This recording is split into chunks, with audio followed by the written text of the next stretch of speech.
Every time you release your sexual fluids, you're destroying a part of yourself to create an extension of yourself. For example, if you want to create a business, you have to destroy your time, attention, and energy in order to create the effect of the business. All creation demands some sort of sacrifice or destruction. This falls under the law of polarity in the universe. It's the same with your sexual fluids. Your sexual fluids, especially as a man, contains minerals, all the minerals in your body. It contains your vitality. It contains your DNA. It contains the blueprint of you, and it can create a whole new human being. You are literally playing with the power of creation if you are releasing your sexual fluids too much. Sexual fluids also extend beyond the physical plane. They contain astral forces because all physical creation is a mental creation. We live in a mental universe. Everything begins as a thought in the mind, then the thought takes the form and the body of imagination, which is an astral force. Imagination turns into etheric emotional energy. Then the etheric emotional energy turns into the physical action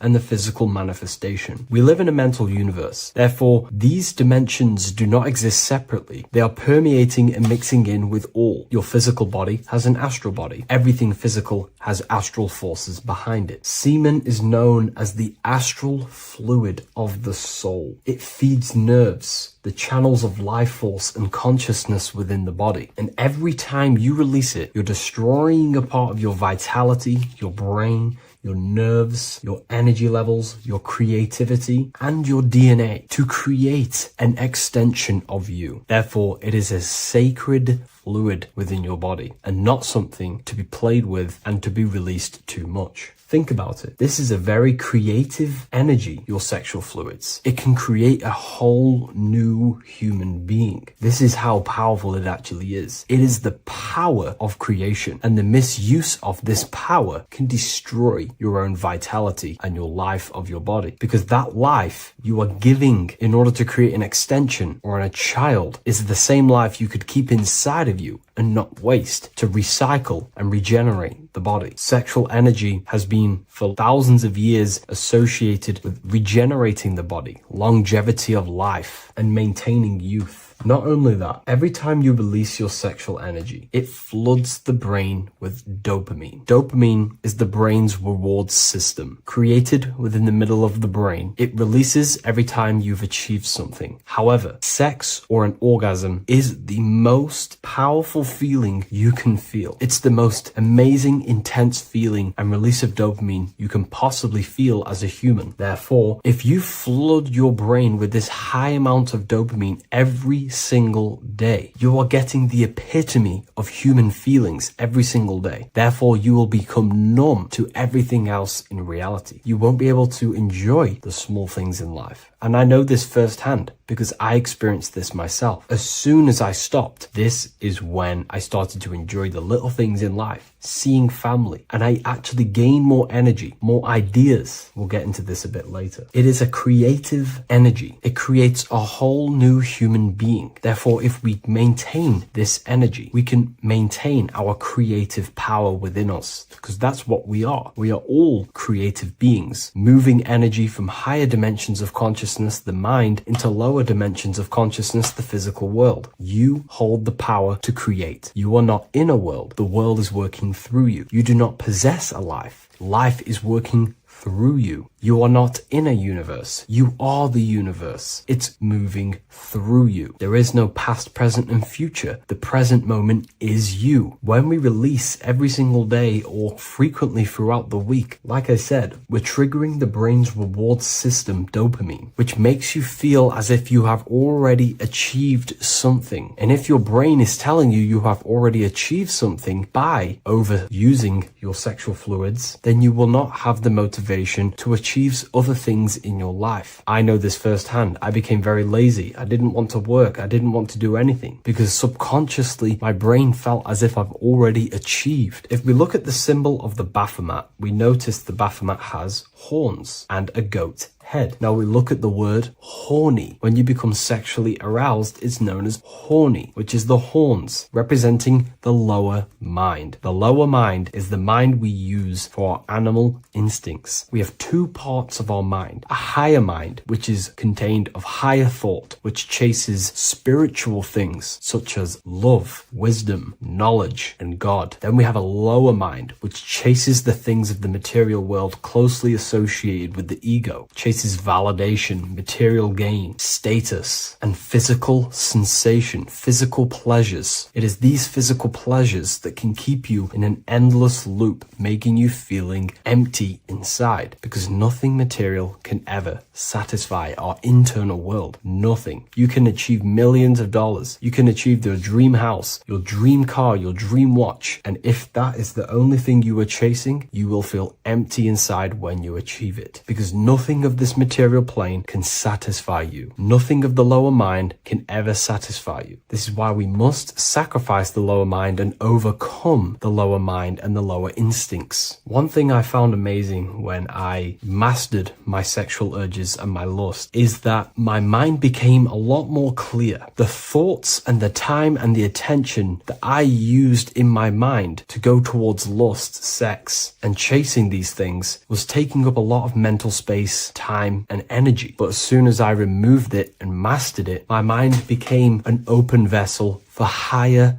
thoughts to be received from the higher mind. The mind is like a radio antenna. Whatever we attune it with, that's what we receive. If we're constantly thinking about lust and low-level pleasures, we're going to just receive low-level thoughts. But once we remove all of the lower mind and we conquer our physical body and physical urges, our mind becomes an open channel for divine thoughts and spiritual thoughts. This is what most people call today as downloads. You receive wisdom from your higher self. Not only do you receive more wisdom, you just receive more power to create. The male and the female come together to create a child. That's how you were created. Now, the law of correspondence teaches as above, so below. It refers to everything in the universe. Therefore, in order for you to create a reality, to give birth to something, you have to bring together the masculine and the feminine. Your masculine forces are willpower and actions. Your feminine forces are emotions and imagination. When you combine the willpower, action, emotions, and imagination and combine them together, you can give birth to reality. But it's important to only give birth to things that are spiritual, that are good,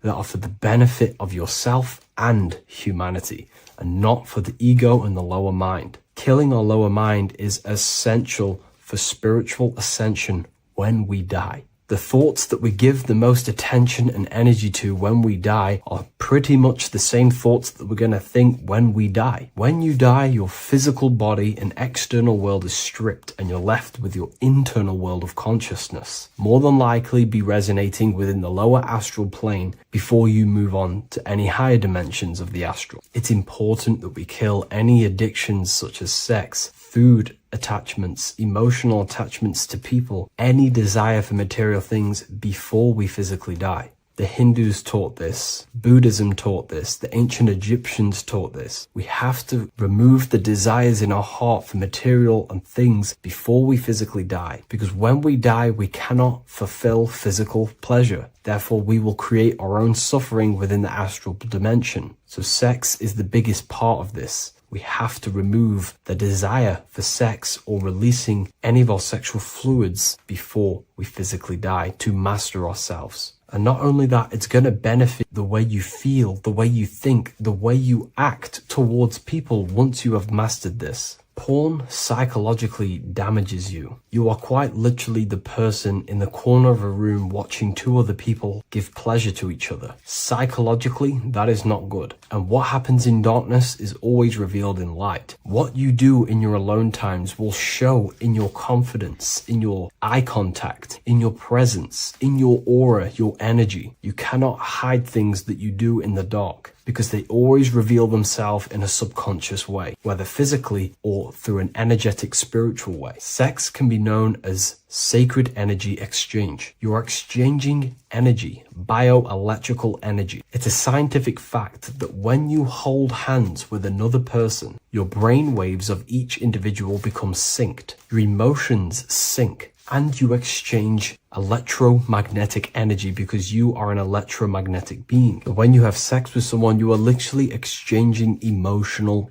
energy. Your aura is not just an electromagnetic field. It is literally a manifestation of your internal consciousness. Your consciousness contains your thoughts, your beliefs, your traumas, your emotional state. And this manifests externally through the vortex of your heart into an energy presence around your body. This is why you can feel sad when someone else is sad next to you, because their energy is merging with yours. When you have sex with someone, you are quite literally exchanging consciousness, beliefs, traumas, emotions, feelings, vibrations, and your consciousness merges with their consciousness. So be careful with just having casual sex. Now, I'm not here trying to say never release, never have sex with your partner. I'm not saying that. I'm saying take caution with these things. Take my teachings with a pinch of salt. If it benefits you, that's great. I'm not here to tell you how to live. I'm simply giving you my research and the things that have helped me in my life on my esoteric research, awakening, or spiritual path. I don't like calling it a spiritual path, because it's not spiritual. It's simply just life, the knowledge of consciousness and the self. So I hope this video helps. If you'd love to read this book, I'll leave a link in the description. This book I wrote myself called The Book of Wisdom, Volume 2.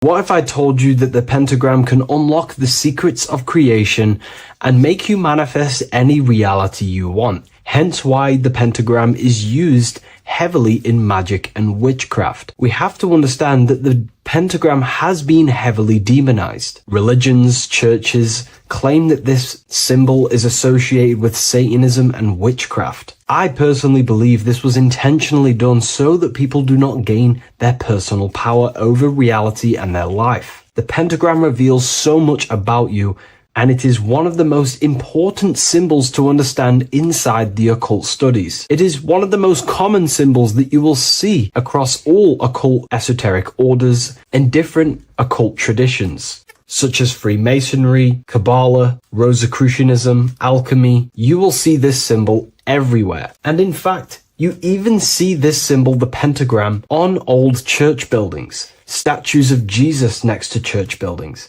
You will see this symbol used by Christianity itself, which is very contradicting about the church. But I'm not here to tell you to think anything.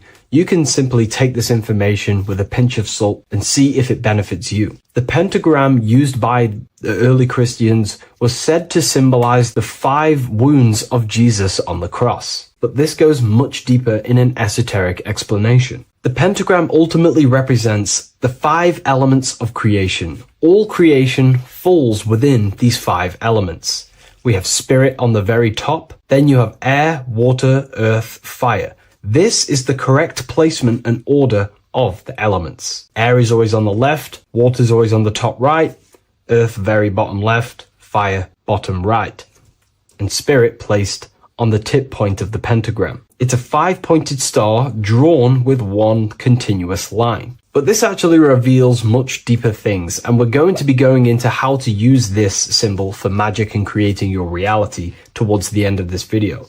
But now we're going to give you a basic understanding of the pentagram. It's showing you the 4 physical elements symbolized as triangles and spirit symbolized as a circle. The 4 physical elements are made out of the base element, spirit, or what the ancients called ether. Ether is the underlying base of all physical matter. This is the substance that animates physical matter with life force. All physical matter has its origin in the etheric substance, or spirit, what we want to call it. It is simply the life force that animates the physical thing. However, if we go deeper onto this symbol, it also represents something personal to the individual who wears this symbol. If you wear this symbol, you're basically saying you're putting your divine nature over your material nature. Your divine self is in control of your material self. You put your spiritual needs before your physical desires and needs. Hence why the spirit is on top, looking down over the four physical elements. The circle is continuous, one line, eternal, no beginning, no end. The triangle has beginning and end and points. You can see the beginning and the end when you draw it. On a deeper level, this is pretty much showing the process that symbolizes the structure of the macrocosm, the universe itself, showing how the invisible spiritual planes condense and crystallize into the visible physical world, spirit turning into physical reality. But if you wear this symbol, you're basically saying, I put my divine nature over my material nature, showing that your spiritual nature rules over your earthly existence. You put your spiritual needs first. If you see this inverted, it is now the opposite, placing spirit on the bottom, basically saying, I desire the physical things over the spiritual. But what exactly is your spiritual nature? Well, your spiritual nature is simply your internal self. You chase things that are immaterial, such as knowledge, love, experience, expansion, gnosis. These are the qualities of spiritual things that the spiritual person likes to chase and desire, instead of desiring the things that are temporary in the material world and never actually lead to fulfillment. True fulfillment is by chasing spiritual things. God, the nature of creation, the self, gnosis, knowledge. But if we go even deeper, this symbol ultimately represents how reality is created.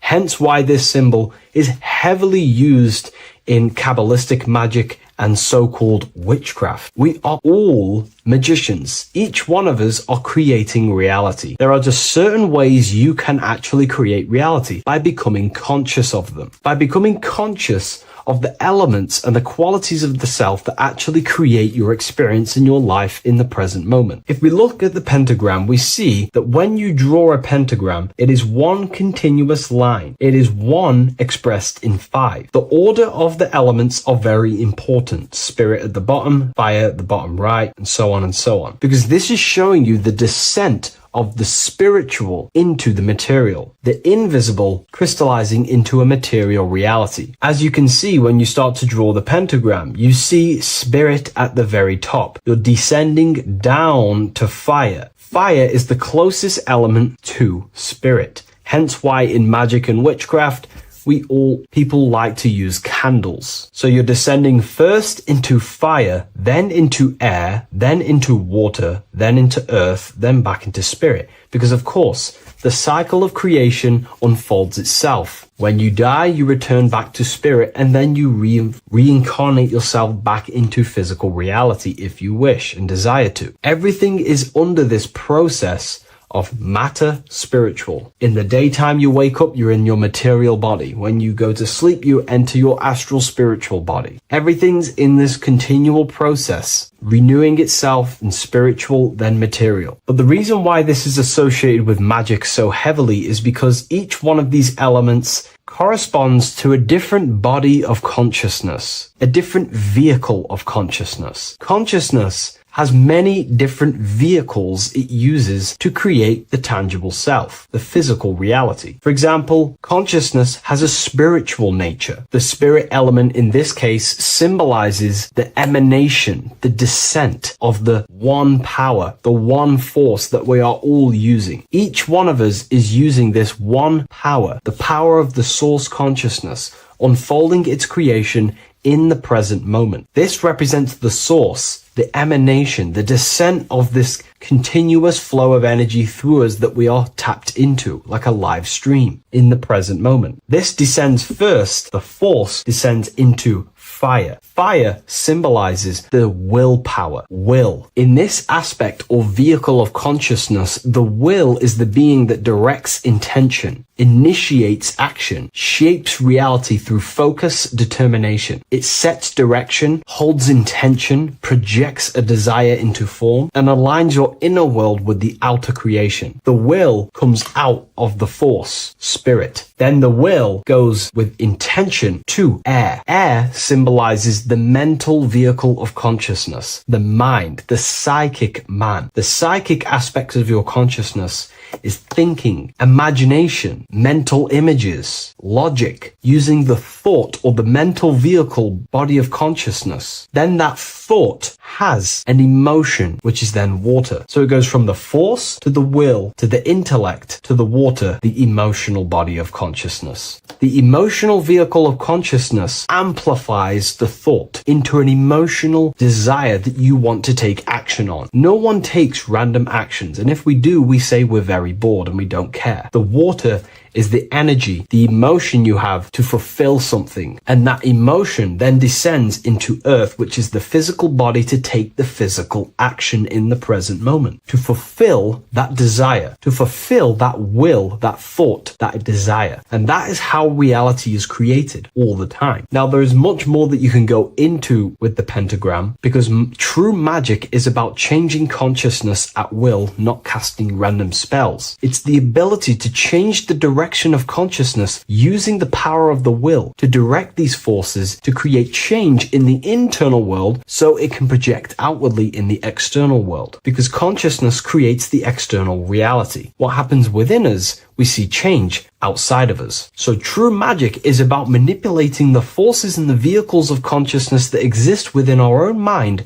to produce a change in the material world. There are other ways you can use magic, by purifying each body of consciousness or banishing each body of consciousness. Other forms of magic, you can dissect each body of consciousness and work with that specific body. If you think you're using your mind too much, you can start using banishing rituals to banish the power of the mind, to stop overthinking, for example. Or if you have lack of emotional connection with your emotional vehicle of consciousness, we can dissect this body, tap into this body, and invoke this body and strengthen it. We're dissecting each body and vehicle of consciousness so we can work with it to create a specific change inside ourselves, then to be mirrored outside of us. So pretty much this pentagram represents the descent of the spiritual turning into a material reality. Hence why sometimes we see a human figure standing in the point of a pentagram, because it ultimately represents the microcosm. You are the microcosm.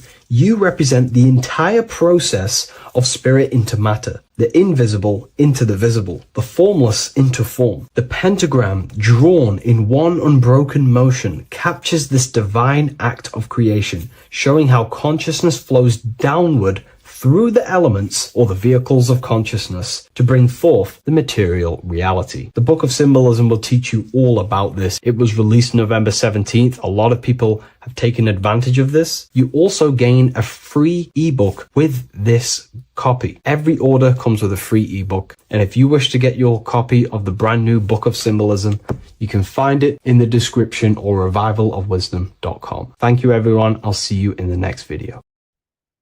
As above, so below. This is one of the most crucial teachings within esotericism, occultism, or what we like to call it today, spirituality.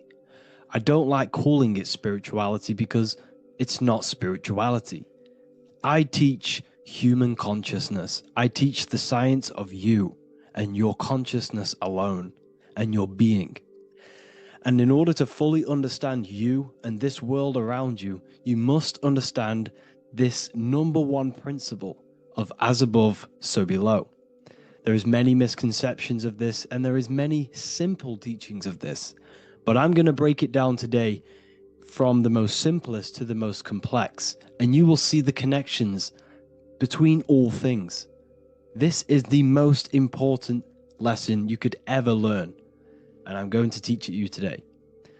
So what you must understand is with the term as above, so below, it applies with everything you see in this world and about yourself. We have something called the macro, which means the bigger scale. On the bigger scale, we have the whole earth. If we look down from the sky on top of rivers, this is what we see. We see this tree pattern. Then on a smaller scale, we see trees have the same pattern. Then we look even closer. We're going smaller and smaller into the leaves of the tree. We see the same pattern. Then we go even more micro into the human brain and look at the human brain cells, and we see the same pattern. This is proof this is a fractal universe. And everything is in the micro is reflected in the macro. As above, so below. As within, so without. On the macro is a reflection of the micro. So now that you understand this, we can go a bit further.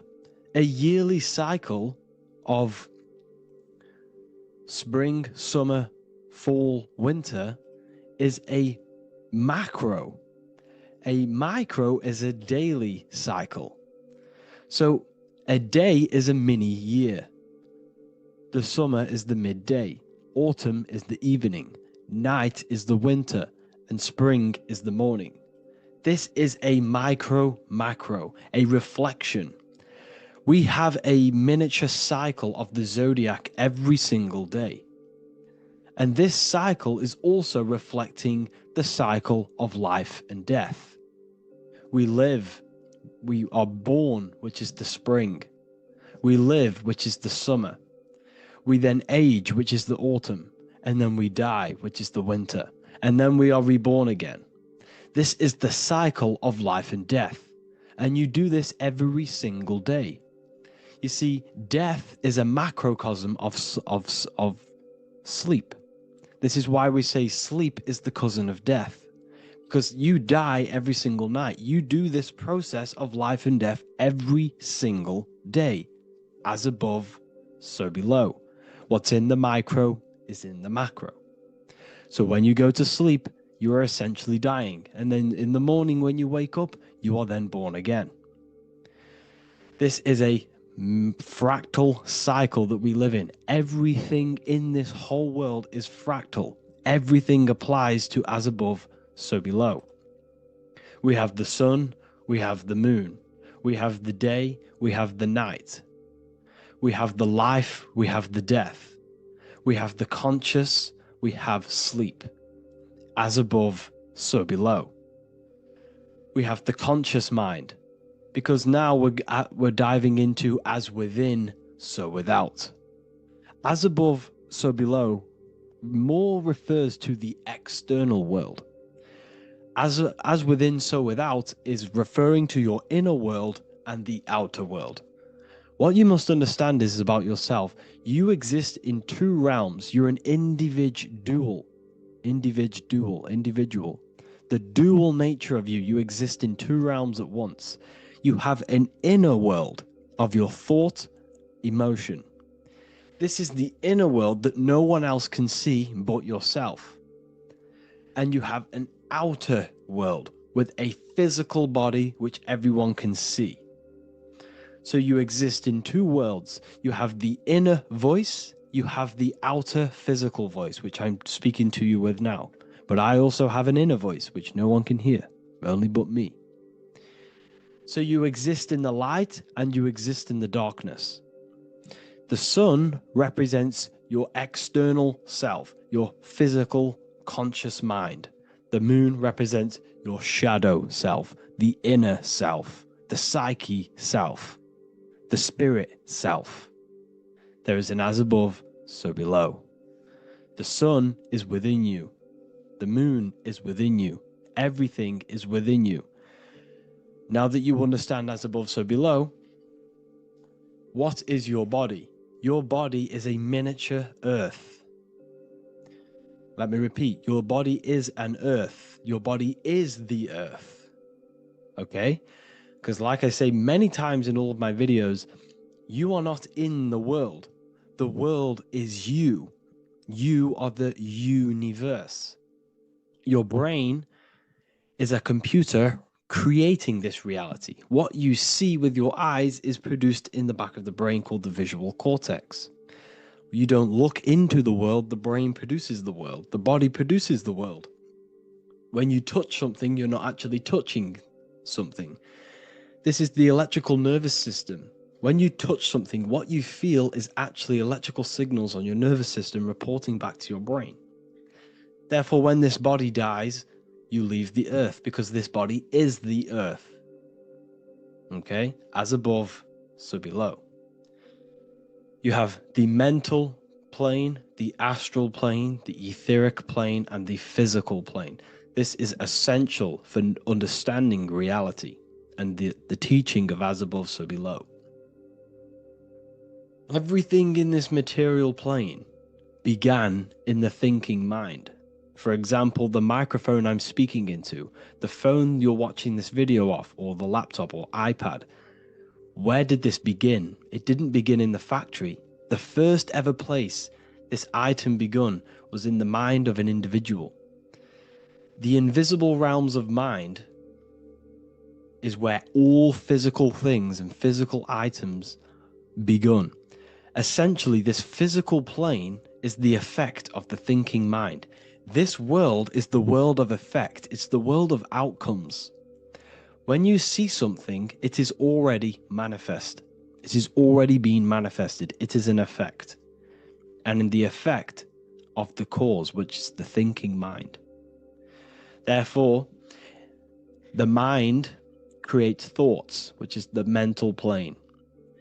Then after thoughts creates imagination, which is the astral plane. These two are spiritual. They are non-physical. So spirit kind of means non-physical. Then you have the physical planes, the etheric and the physical plane. As above, so below. What happens in the mind is manifest on the physical plane. Like I said, the phone that you are holding, it was a thought, and then it brought down into a physical reality. As above, so below. You change the mind, you change your reality. Your environment, the word environment has ment in it because your environment is mental. So now that you understand this, so what is the world around you? The world around you was created by the mind of God. It was manifested through God's thought. So you are living in the mind of God. You are a thought in the mind of God. God thought you into existence. But like I said, we are all fractals. Everything is fractal. If God exists, this means that you are God, as above, so below.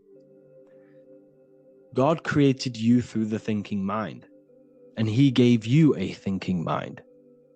So God created the macrocosm. God created the macro, the whole world. He designed the whole world, the sun, the stars, the moving. He designed this. But then he gave you the thinking mind to design your own life and create your own life in his world. You are a microcosm of God's macrocosm.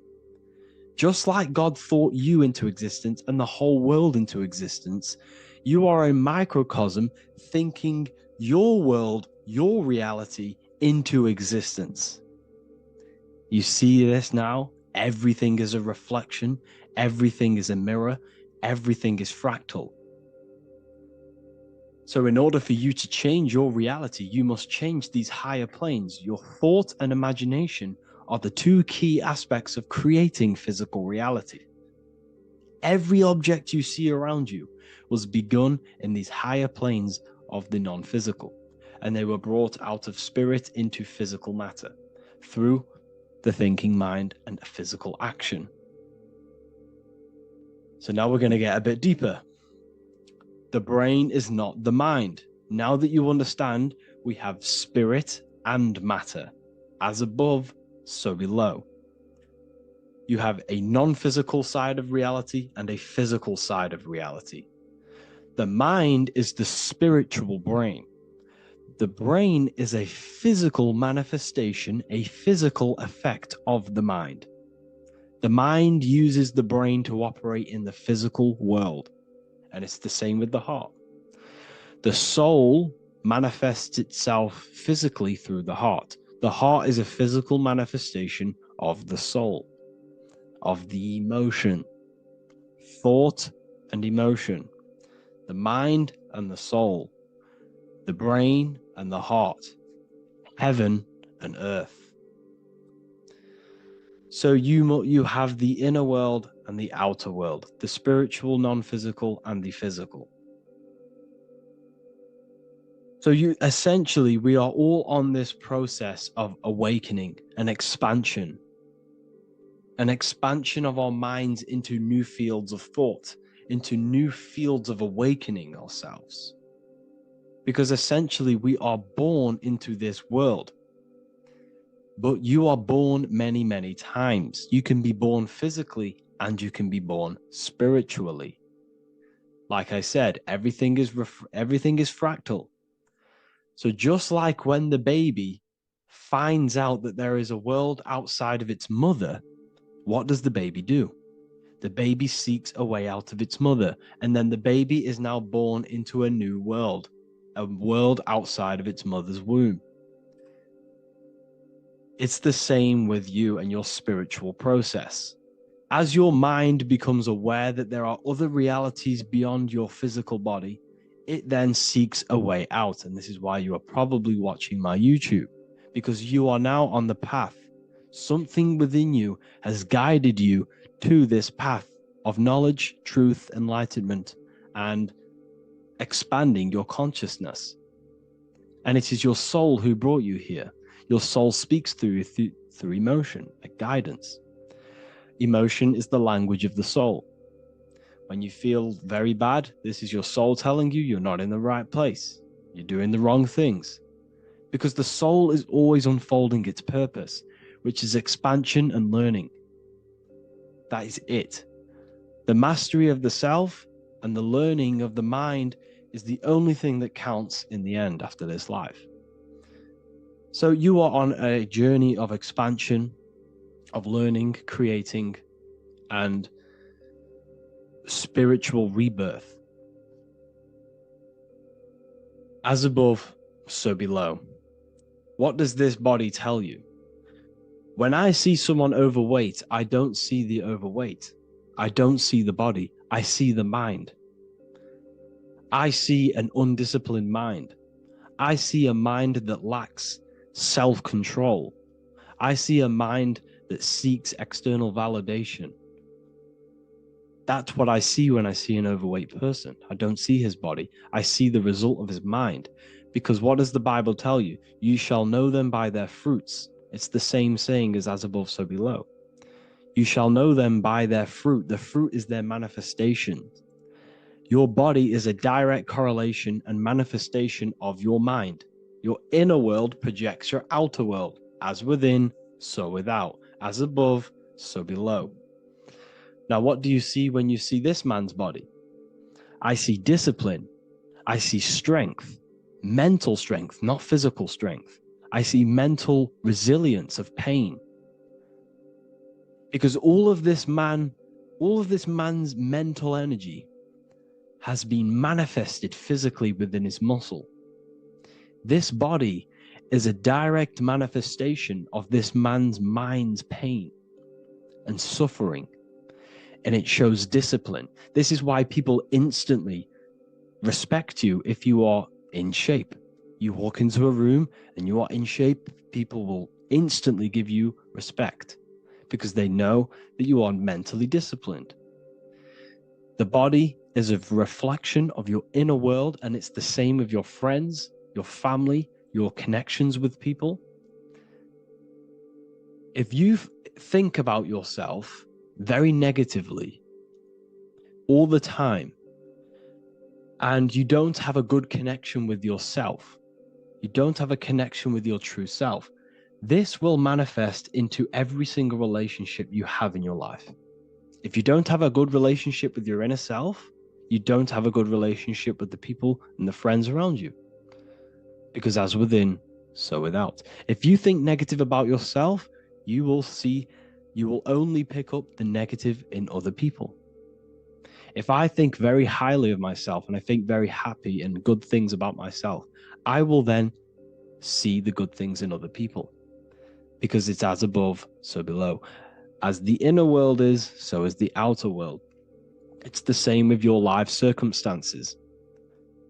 Your life is a direct correlation of every thought you thought in the past.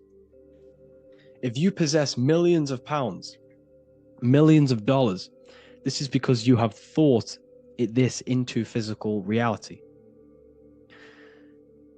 You live the life you are deserved. You live the life that you manifest through your thoughts. If you live a very poor life, this is a reflection of your mind. This is a reflection of what you have thought into physical existence. Because like I said, everything begins in the mind. As above, so below. And this is even present within the body. So where is the head? The head is at the very top of the body. And where does all manifestation begin? In the mind. That's where the mind is, in the head. And then the thoughts we think travel down the body into the heart, which is the emotion. Every thought we think is in the emotion. Every thought we think creates an emotion. This emotion then drives the action. Where does the action come from? The feet, because the feet move our body. We move with our feet to take action. Our hands. You see, so the body is even a micro reflection. I can't even say it. Reflection of the order of manifestation. This blew my mind when I figured this out. You see, the head, the thoughts begin here. This is the beginning of all manifestation. Then it comes down to the heart. This is the emotion. Then you take the action. The thought and emotion then sparks the action, which is taken with the hands and the feet.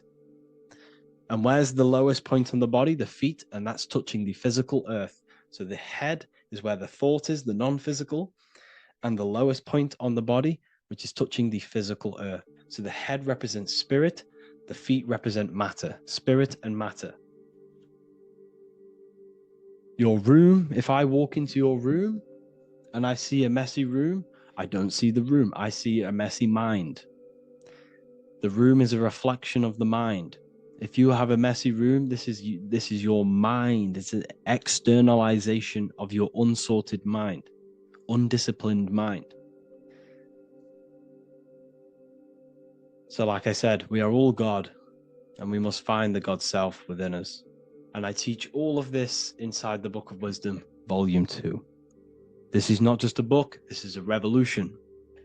This is the beginning of a new age with this book. If you have read it, I congratulate you. You should feel very proud of yourself if you have an open mind. You should feel proud of yourself for watching these videos, because not many people have an open mind. Remember this, people. You are special if you're watching these videos. You have the mind. You have the ability to see through the illusion. And I take my hat off to you. You want to take this to the next step? Read the book. Or if you want to take it to the serious levels, join the university. The university, you gain access to every piece of my material that I've ever done, all of my books, all of my lectures that are hidden from YouTube, that are hidden from everywhere else, the lectures that give you real power. And if you feel alone on this journey, we have a conscious community where you can connect with like-minded individuals, because I've been there. I've been there when you feel lonely, because you feel like no one else is thinking the way you are feeling. You can't talk to people about these things because people just think you're crazy. That's why I put together this, so we can connect, so we can unite, so you can connect with people, so you don't feel crazy about thinking about this stuff, learning about this stuff. And if you truly want to level up your life, people, and take your studies serious, this is for you. We do live calls, we do lectures. There's a whole library filled with books you can read. It's the perfect place for the truth seeker. I thank you all for joining.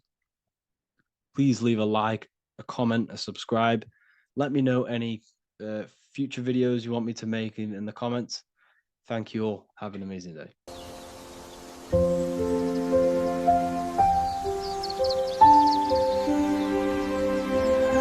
bookofwisdom.com. Visit today.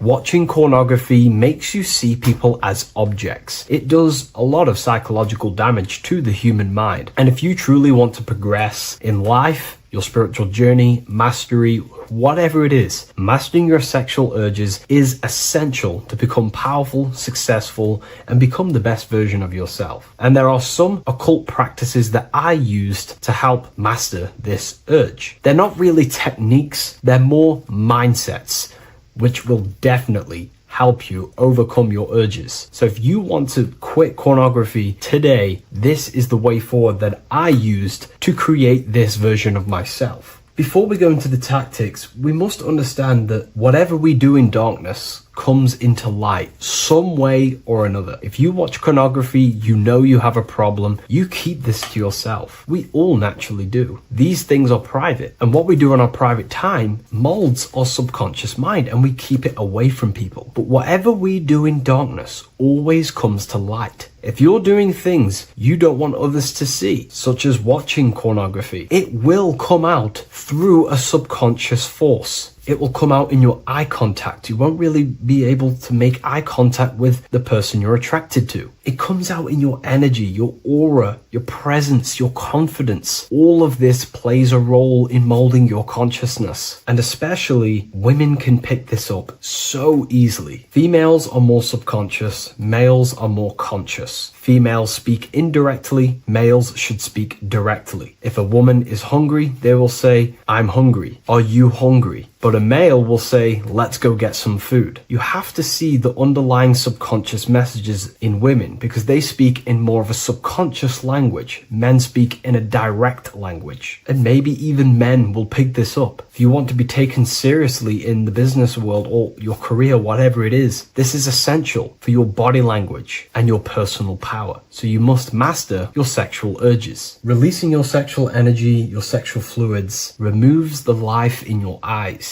A lot of people get dark bags underneath their eyes. I used to have them years and years ago. My eyes were always half shut. There was no life in my eyes. But as you purify yourself, the life and the energy comes back into your glaring eyes. The first tactic on mastering your sexual urges is understanding that thoughts produce emotions. Whatever we think about inside of our mental body directly corresponds to what we feel in our emotional body. What we see here is a piece of alchemical artwork showing you the light of the mind shining down into the heart. This represents the mental body with the clouds. This represents the human heart, the emotional body of consciousness. What we think about, if we think about sex, or if we watch things that are stimulating to us on Instagram, TikTok, that thought goes into the mind and the feeling gets then produced in the heart and the body becomes aroused. What we think inside of our brain becomes emotional energy in our heart. As above, so below. And what becomes in our heart is what we take action on. We take action on emotion. Human action, human behavior pretty much comes down to what we feel. We only act on what we care about or what we love. If you love that feeling of watching pornography, that is the reason why you're taking the action. So keeping this in mind at all times is very important in your journey of self-mastery. What you think is what you feel, and what you feel is what you act upon. Remove stimulations that can possibly produce that thought of watching pornography. Unfollow the people. Purify your environment so these thoughts do not enter your mind. And if you do become stimulated, remember, thoughts produce emotions.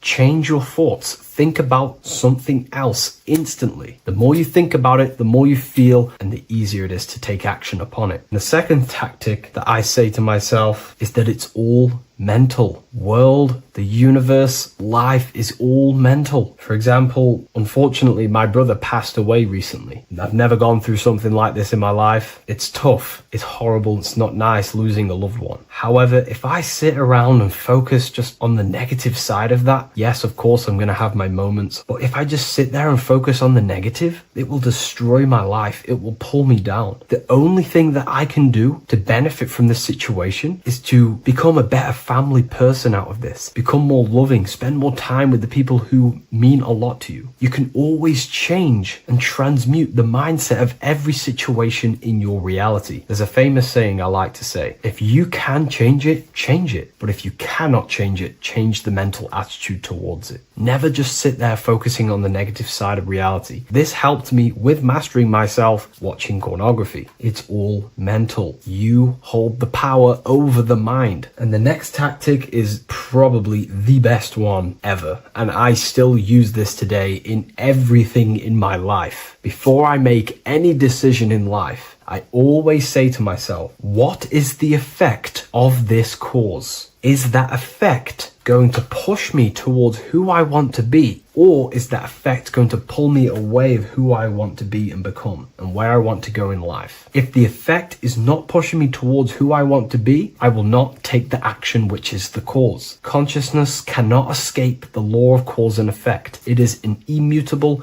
inchangeable law that is governing your consciousness and your mind. You have to keep this law in mind because it is the law that is creating and crystallizing your reality. Any decision you make, what is the effect of this cause? The law of cause and effect is a force that you cannot escape. So you have to work with this law and become conscious of the law. So before you do take the action, what is the effect? Is watching pornography going to push me towards who I want to be and where I want to go? If it's not, do not take the action. That's where willpower comes in. You can do little exercises for willpower, meditation for 30 minutes of not thinking. You can do rituals that strengthen the connection to your mind with your willpower. At the end of the day, the willpower is the most essential force in the consciousness. Another thing is remove any music that talks about it. Even the words will be producing thoughts in your mind. What you feed your consciousness is ultimately what you project back outwards. Don't listen to the rap music. Don't listen to any music that talks about it. Try and remove this from your environment. These tips that I've given you don't just work in quitting pornography. These work in every aspect of your life, and they will dramatically change your life if you become conscious of them and actively use your mind. Don't fall under the spell of becoming unconscious. Never act unconsciously. Never think unconsciously. Never feel unconsciously. Stay on top of your mind. Be the observing eye in your mind. Never fall unconscious. Of course, we all need to sleep, but I mean in the waking times. And this is why learning about yourself or consciousness is essential for every aspect of life. Business, your career, money, whatever it is. Whatever you're doing in your life comes down to understanding human consciousness. And that's why I wrote these books, so you understand yourself, so you gain your understanding of the functions of your own mind, body, emotions, and how you are creating reality. That's why I wrote the book of symbolism, because symbols are not just symbols. These symbols represent forces and aspects of the human psyche themselves, and they are veils, they are keys that help you remember and become conscious of what has fallen unconscious in your mind. We're simply just becoming conscious of what we are unconscious of and becoming conscious of them and using these powers. You want to take your life to the next level? Feel free to get the book of symbolism. I'll leave a link in the description.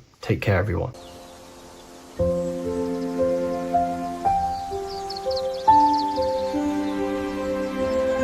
bookofwisdom.com. Visit today.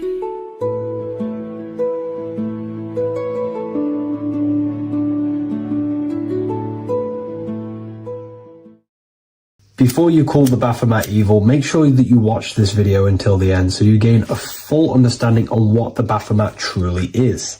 No, I am not a Satanist. I am simply an esoteric and occult researcher. I've been looking into symbolism for a very long time, and I can reassure you that this symbol does not represent the devil, does not represent any negative figure. It's a very deep, occult, esoteric symbol. What we first need to understand about the Baphomet, it is indeed a symbol. Every symbol we see around us is neutral.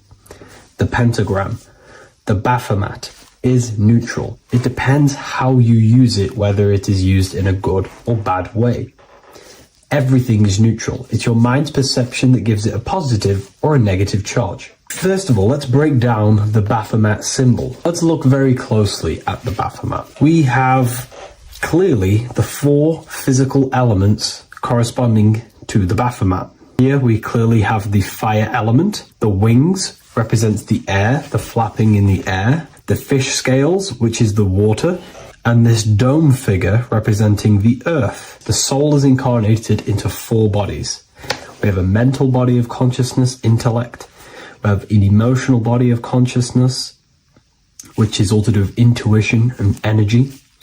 We have a spiritual body of consciousness, our astral body, and a physical body of consciousness for the physical earth. Earth corresponds with your body, air corresponds with your mind, fire corresponds with your spirit, water corresponds with your emotions. So the Baphomet is showing you the 4 elements of the soul, the 4 bodies of the soul that we are incarnated in. Now, let's look at this moon figure. We have the moon. The moon represents the internal world. It represents what we cannot see. The sun represents our conscious mind, what we can see, what we're aware of, the physical world. The moon represents what we are not aware of. It represents our internal world.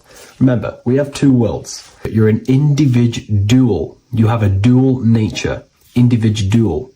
You have an internal world. When you close your eyes, you have an internal voice, an internal world of thought and emotion, and an external world of this material body. The moon represents the internal. The moon on top represents the moon controlling the mind, represents the inner world controlling you. Now, this is very symbolic in the occult world. If the inner world is controlling you, then you have no control over reality. This is the devil horns. You know the devil horns? The moon crescent? This represents you are the devil. You're being controlled by your thoughts, by your emotions, by your psyche. Then we have the moon below, which represents control over the inner world. We have control over our thoughts, our emotions, our impulses. So you're either being controlled by thought and emotions, or you're controlling them and having self-mastery. In alchemy, we always see this symbol of the man or woman on top of the moon, representing emotional control and self-mastery of the internal world. The journey of the occultist is to gain full mastery over their consciousness. They want to be conscious of every single thought that enters their mental field of consciousness. We get over 7,000 thoughts a day. It is possible to achieve a certain level of mastery where you are conscious of every single thought that enters your mind.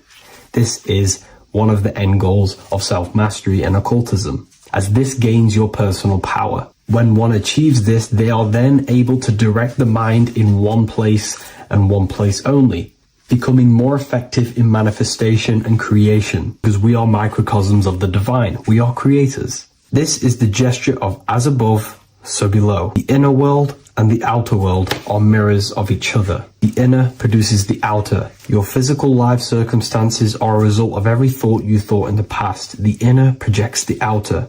If you want to produce a change in the outside world, you got to produce change in the inner world of consciousness first. As above, so below. As within, so without. This corresponds with absolutely everything in the universe. Now we have the goat head, which represents the animal self. This represents the lower carnal mind. Lower carnal mind, which is earthbound, because a goat is on the ground. It's not a bird, it's on the ground. It represents the lower self, the beastie nature, the one that tells us to hate, to steal, to eat all the time, to consume.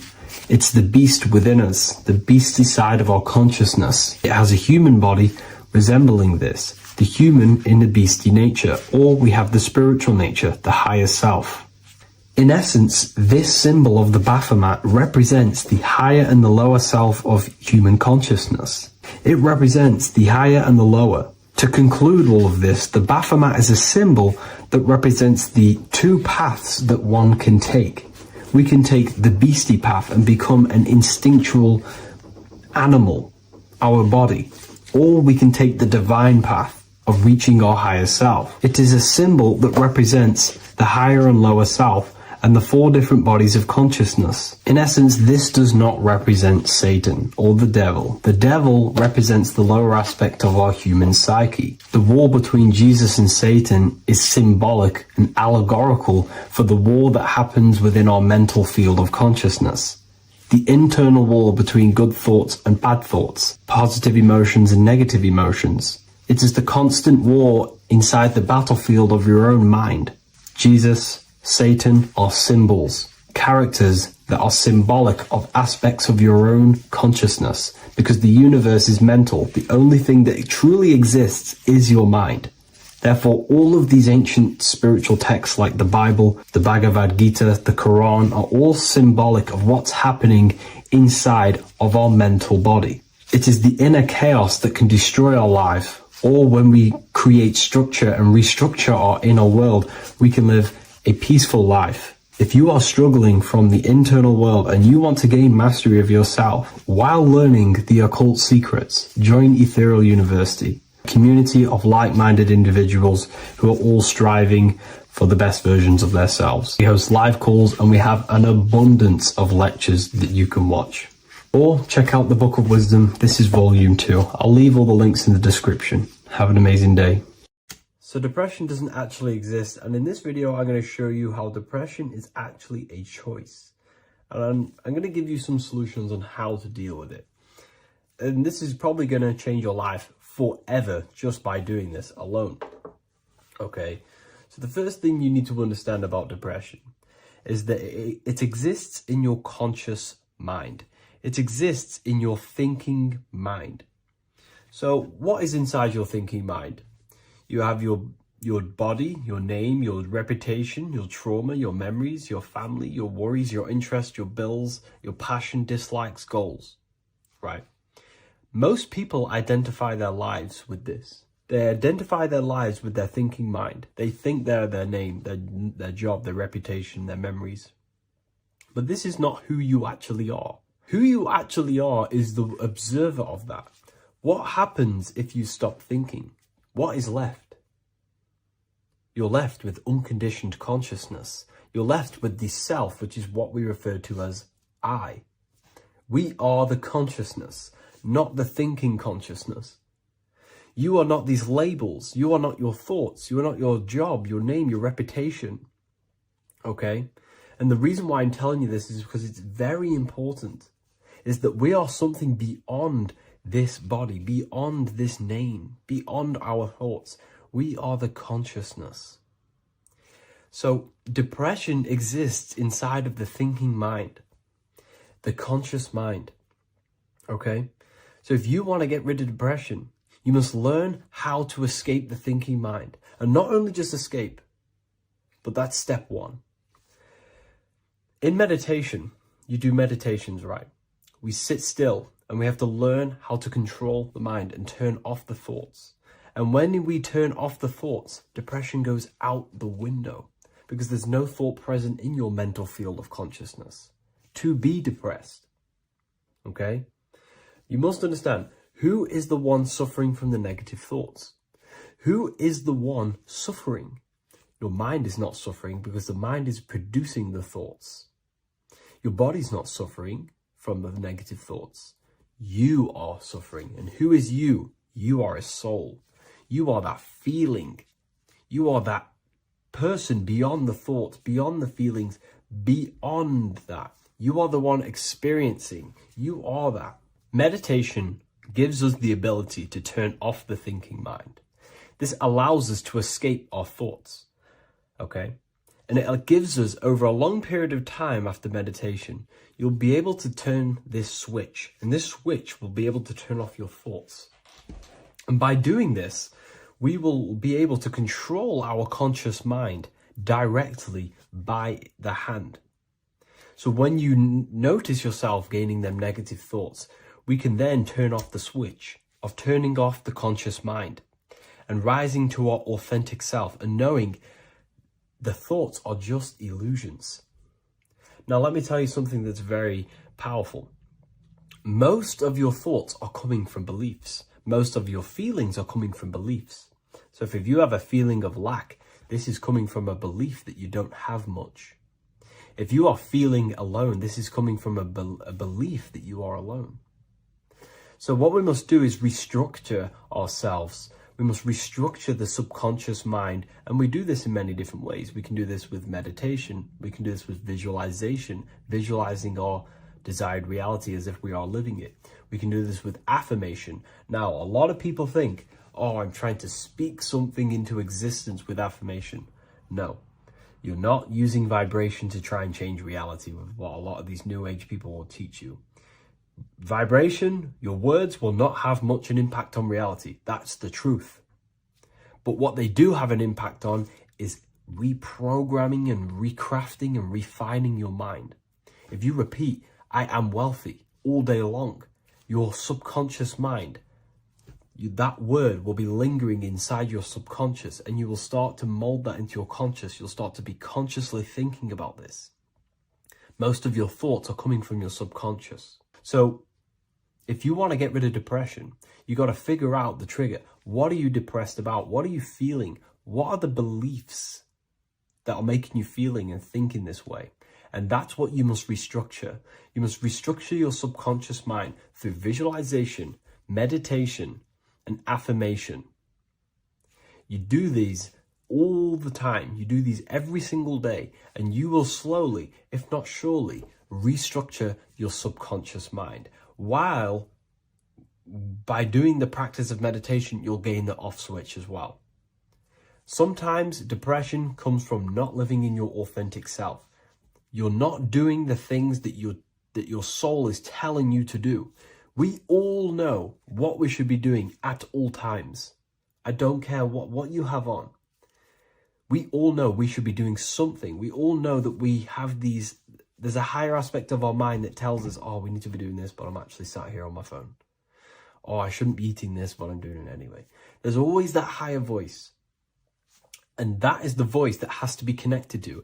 And when your body's not acting out the voice of the soul, then the soul becomes sadder, and suffers more and more and more. There has to be a connection between the soul, the mind, and the body. They have to work in unity. Okay?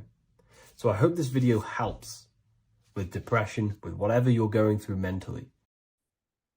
What if I told you that you are under a spell, and this spell is controlling you in every aspect of your life, and you don't even realize it? Spells are not what you've been taught. They're not fantasy magic wands that are casted over you. No. Spells are much, much deeper. A spell is a belief system that is installed into your subconscious mind, which holds power over you. Okay? If I install a belief into your mind and that belief holds power over you and controls you, that is you under my spell. A spell is a belief that someone has installed into you. Okay? You have a subconscious mind.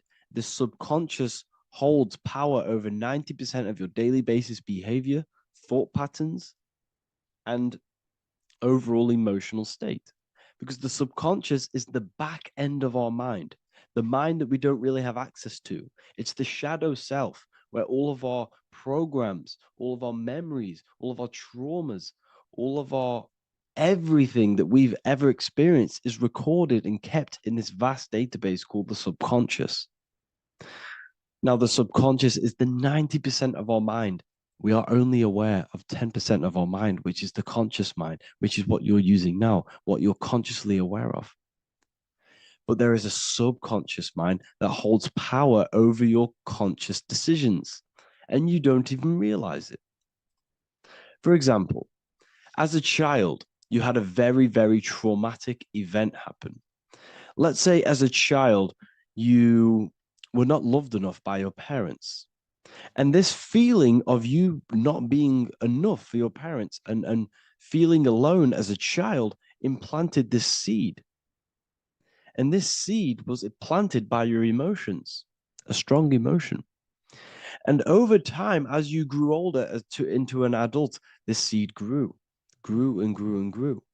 And what this seed grew into is you being very needy, you always seeking validation from others. Okay.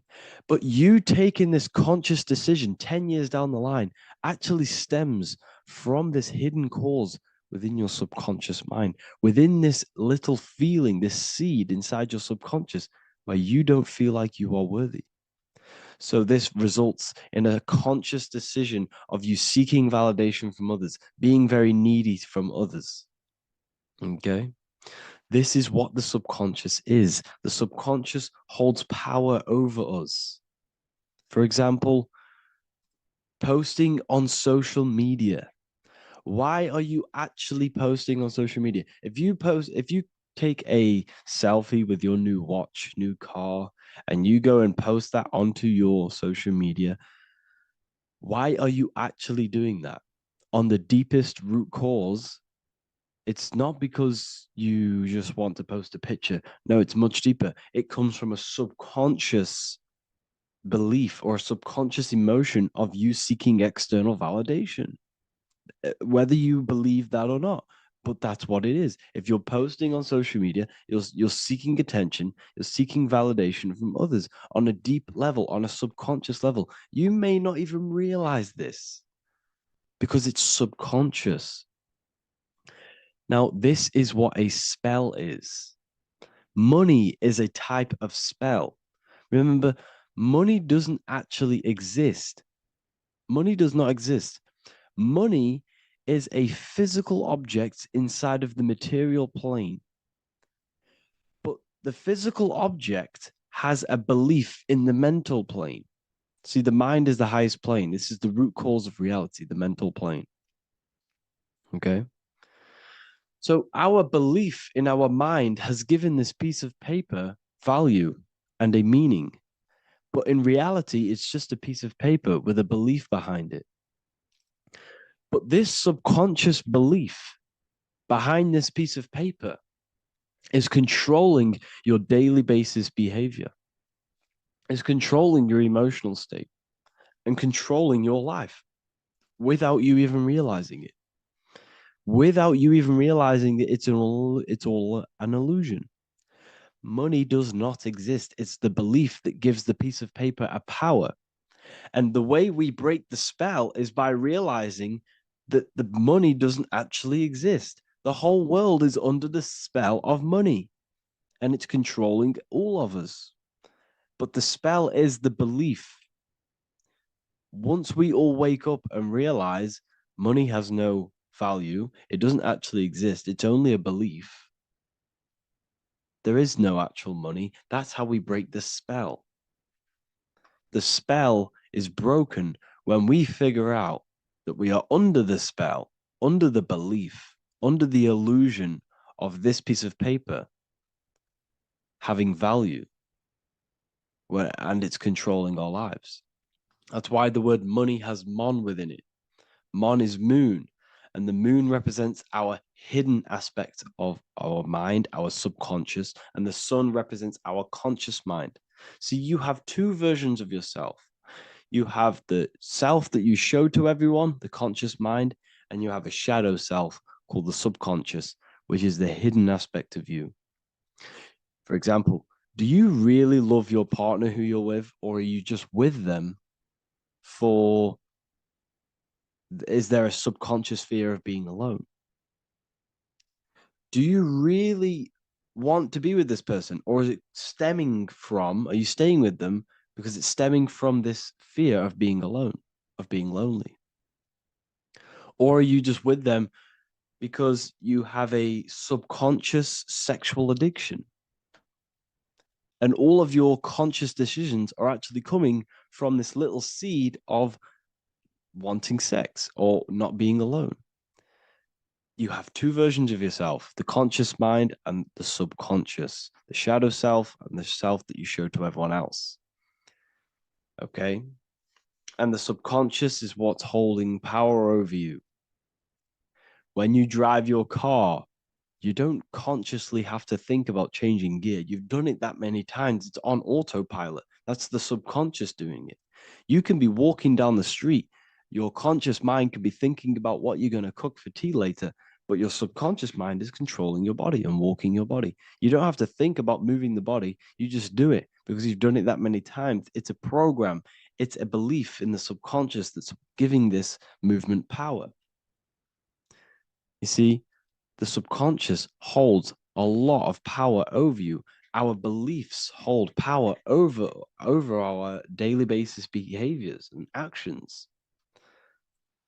Okay, like I said, posting on social media, This is seeking external validation. There's a subconscious stem, there's a subconscious urge bringing this desire into conscious reality. So we must break the spell of our emotions controlling us, our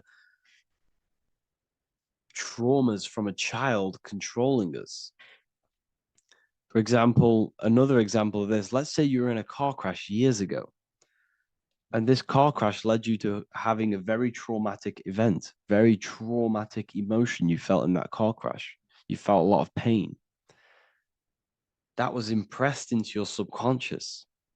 And even to this day, you're probably scared of going into trains, going onto cars, going inside of vehicles. And you might not even be aware that it's actually stemming from this event that happened 10 years ago. That's the spell. That's the spell that's holding power over you, and you don't even realize it. You realize the spell when you realize you're being controlled by this old belief, this old trauma. That's what a spell is. A spell is not something I cast over you with a wand like Harry Potter. Spell's much deeper. It's the hidden aspects of our mind that hold power over us, that control us. Okay?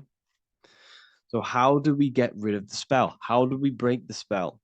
By installing new belief systems, by installing new programs into our subconscious. The subconscious is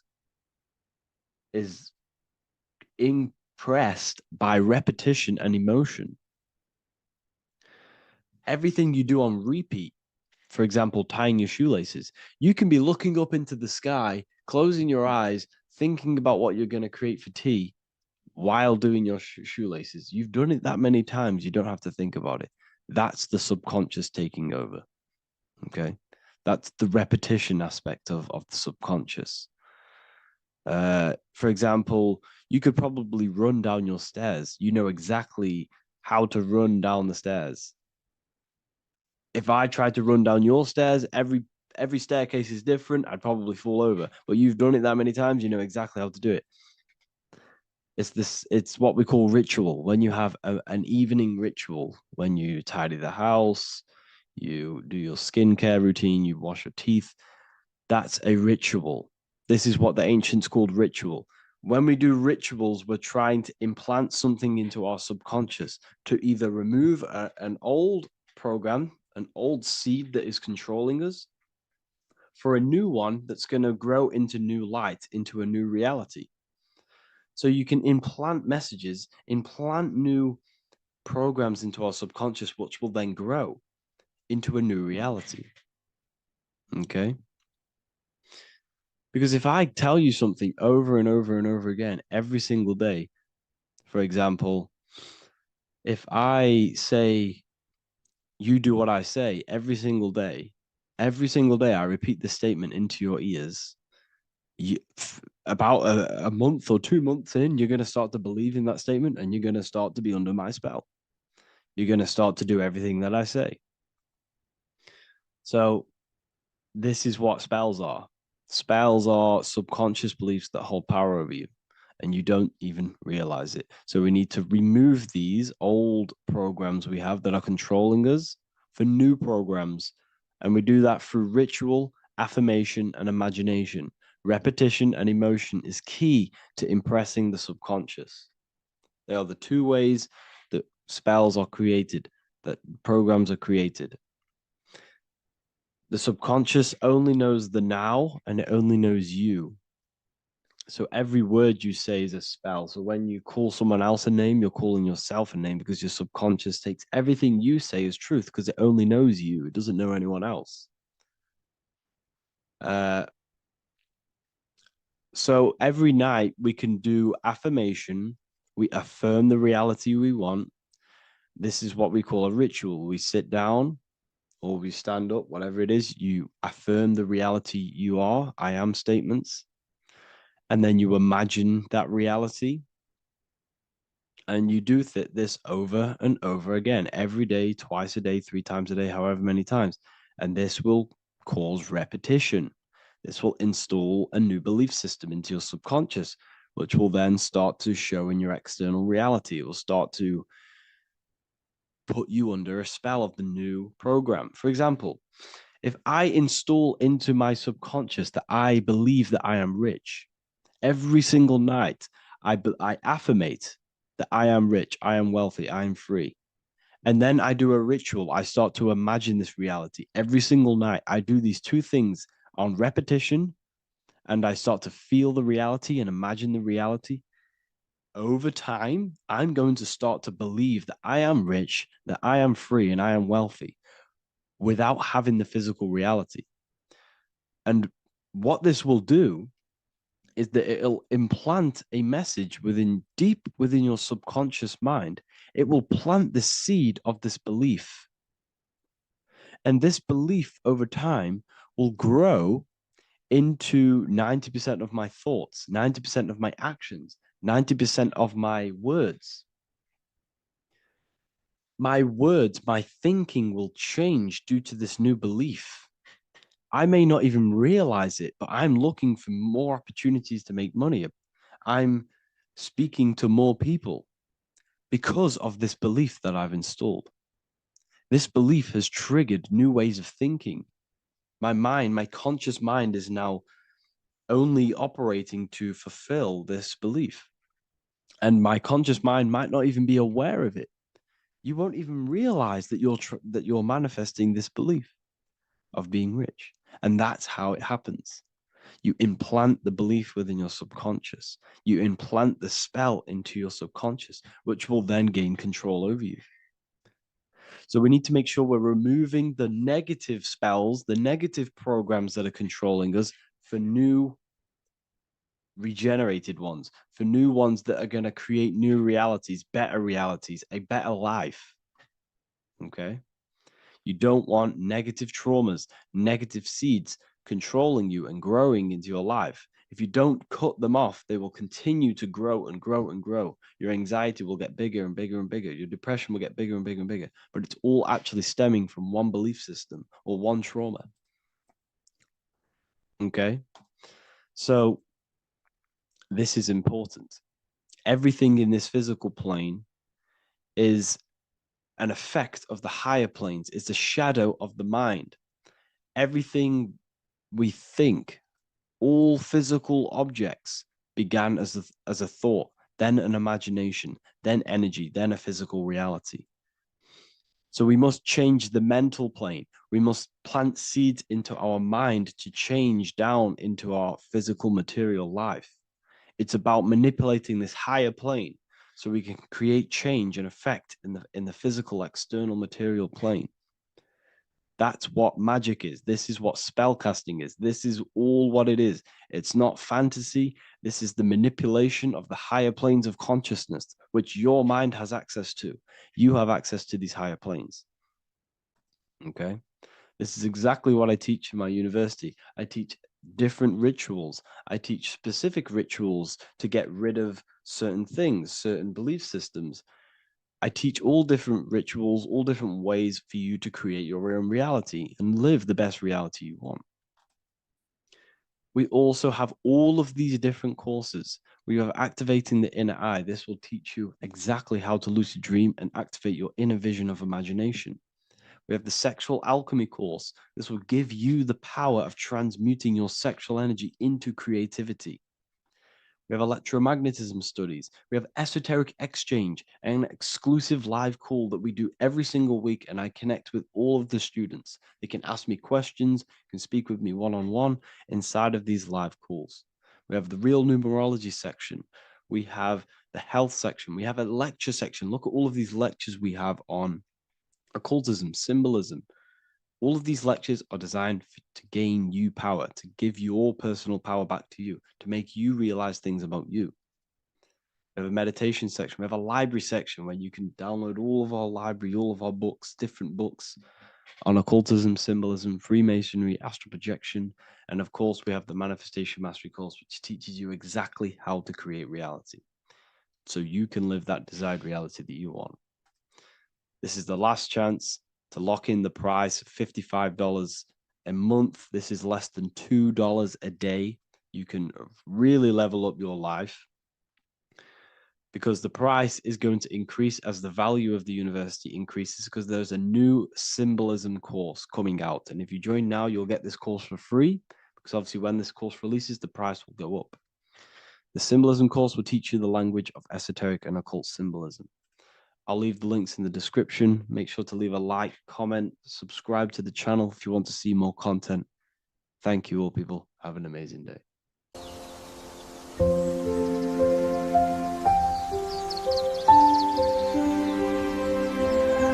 bookofwisdom.com.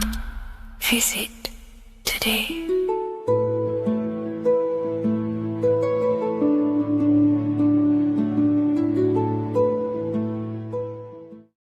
What if I told you that the pentagram can unlock the secrets of creation and make you manifest any reality you want? Hence why the pentagram is used heavily in magic and witchcraft. We have to understand that the pentagram has been heavily demonized. Religions, churches claim that this symbol is associated with Satanism and witchcraft. I personally believe this was intentionally done so that people do not gain their personal power over reality and their life. The pentagram reveals so much about you, and it is one of the most important symbols to understand inside the occult studies. It is one of the most common symbols that you will see across all occult esoteric orders and different occult traditions, such as Freemasonry, Kabbalah, Rosicrucianism, alchemy. You will see this symbol everywhere. And in fact, you even see this symbol, the pentagram, on old church buildings, statues of Jesus next to church buildings. You will see this symbol used by Christianity itself, which is very contradicting about the church. But I'm not here to tell you to think anything. You can simply take this information with a pinch of salt and see if it benefits you. The pentagram used by the early Christians was said to symbolize the 5 wounds of Jesus on the cross. But this goes much deeper in an esoteric explanation. The pentagram ultimately represents the 5 elements of creation. All creation falls within these 5 elements.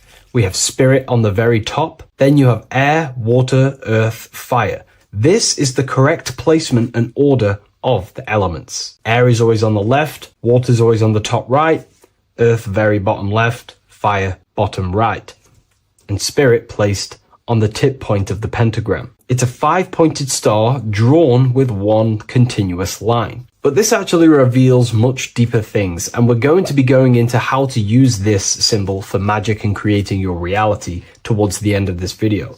But now we're going to give you a basic understanding of the pentagram. It's showing you the 4 physical elements symbolized as triangles and spirit symbolized as a circle. The 4 physical elements are made out of the base element, spirit, or what the ancients call ether. Ether is the underlying base of all physical matter. This is the substance that animates physical matter with life force.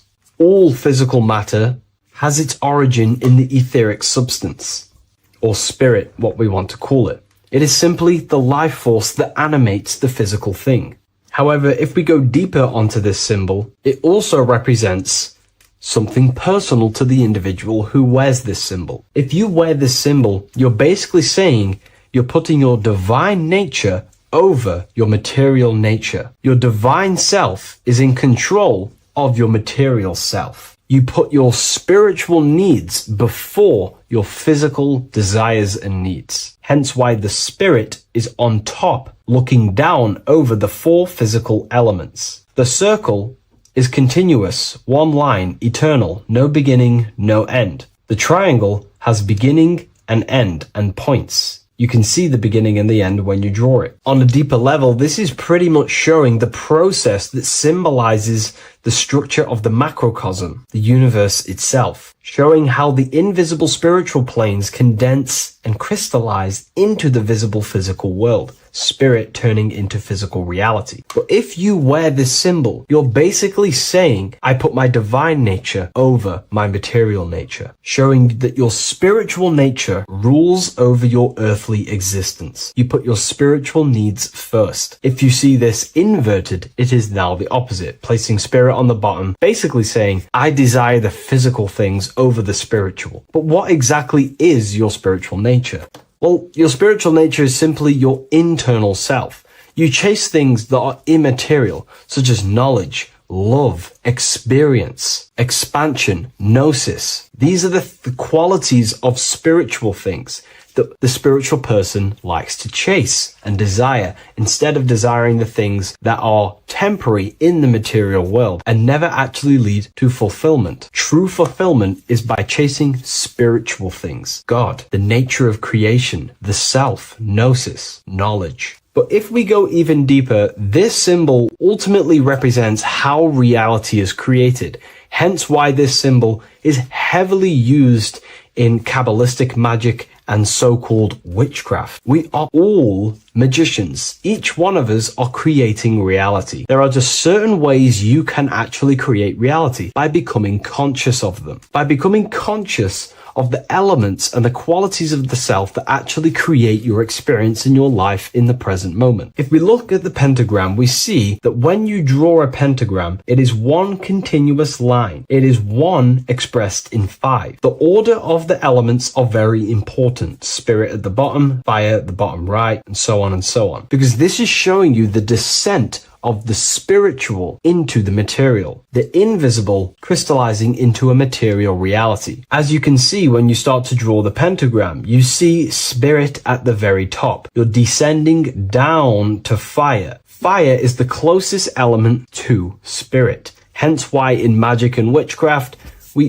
people like to use candles. So you're descending first into fire, then into air, then into water, then into earth, then back into spirit. Because of course, the cycle of creation unfolds itself. When you die, you return back to spirit, and then you reincarnate yourself back into physical reality if you wish and desire to. Everything is under this process of matter spiritual. In the daytime you wake up, you're in your material body. When you go to sleep, you enter your astral spiritual body. Everything's in this continual process, renewing itself in spiritual, then material. But the reason why this is associated with magic so heavily is because each one of these elements corresponds to a different body of consciousness, a different vehicle of consciousness. Consciousness has many different vehicles it uses to create the tangible self, the physical reality. For example, consciousness has a spiritual nature. The spirit element in this case symbolizes the emanation, the descent of the one power, the one force that we are all using. Each one of us is using this one power, the power of the source consciousness,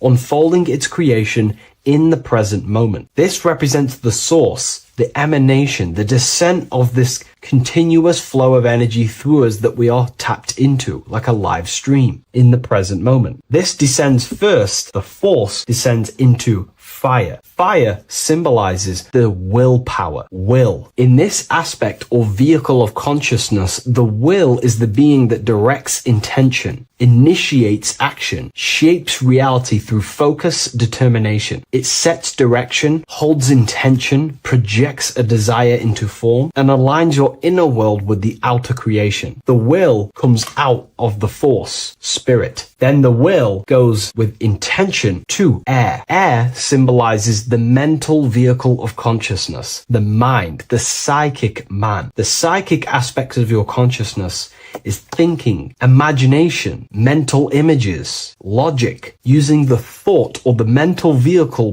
body of consciousness. Then that thought has an emotion, which is then water. So it goes from the force to the will to the intellect to the water, the emotional body of consciousness. The emotional vehicle of consciousness amplifies the thought into an emotional desire that you want to take action on. No one takes random actions, and if we do, we say we're very bored and we don't care. The water is the energy, the emotion you have to fulfill something. And that emotion then descends into earth, which is the physical body to take the physical action in the present moment, to fulfill that desire, to fulfill that will, that thought, that desire. And that is how reality is created all the time. Now, there is much more that you can go into with the pentagram, because true magic is about changing consciousness at will, not casting random spells. It's the ability to change the direction of consciousness using the power of the will to direct these forces to create change in the internal world so it can project outwardly in the external world. Because consciousness creates the external reality. What happens within us, we see change outside of us. So true magic is about manipulating the forces and the vehicles of consciousness that exist within our own mind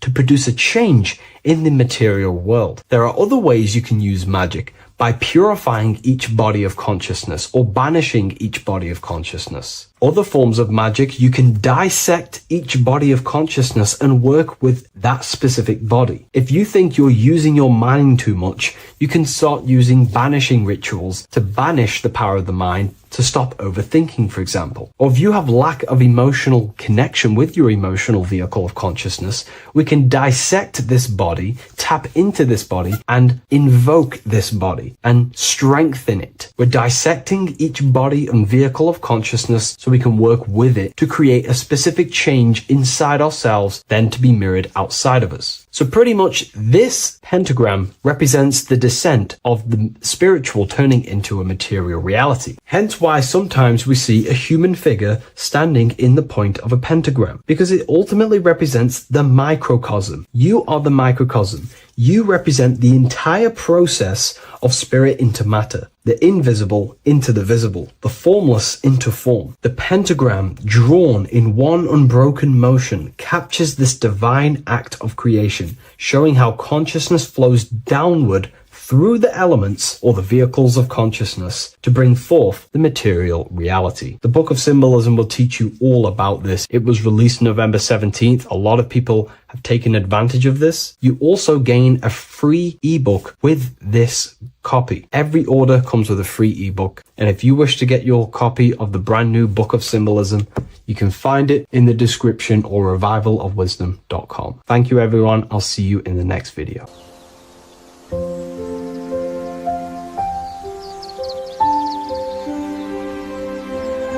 bookofwisdom.com. Visit today.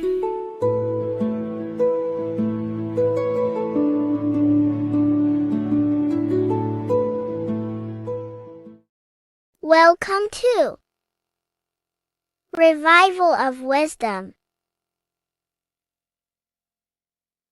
Welcome people. We're back with another video.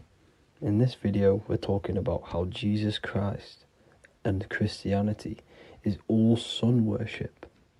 The Holy Bible of Christianity is not meant to be taken literal for history. It is a story and has lots of metaphors. Starting with the symbol of the cross of Jesus. This cross originates from this ancient cross of the sun. This symbol has been used for thousands of years, way before Jesus was a thing, in Europe, America, Asia, and all around the world. In fact, this symbol is still being used by Christians today, not knowing it represents the sun.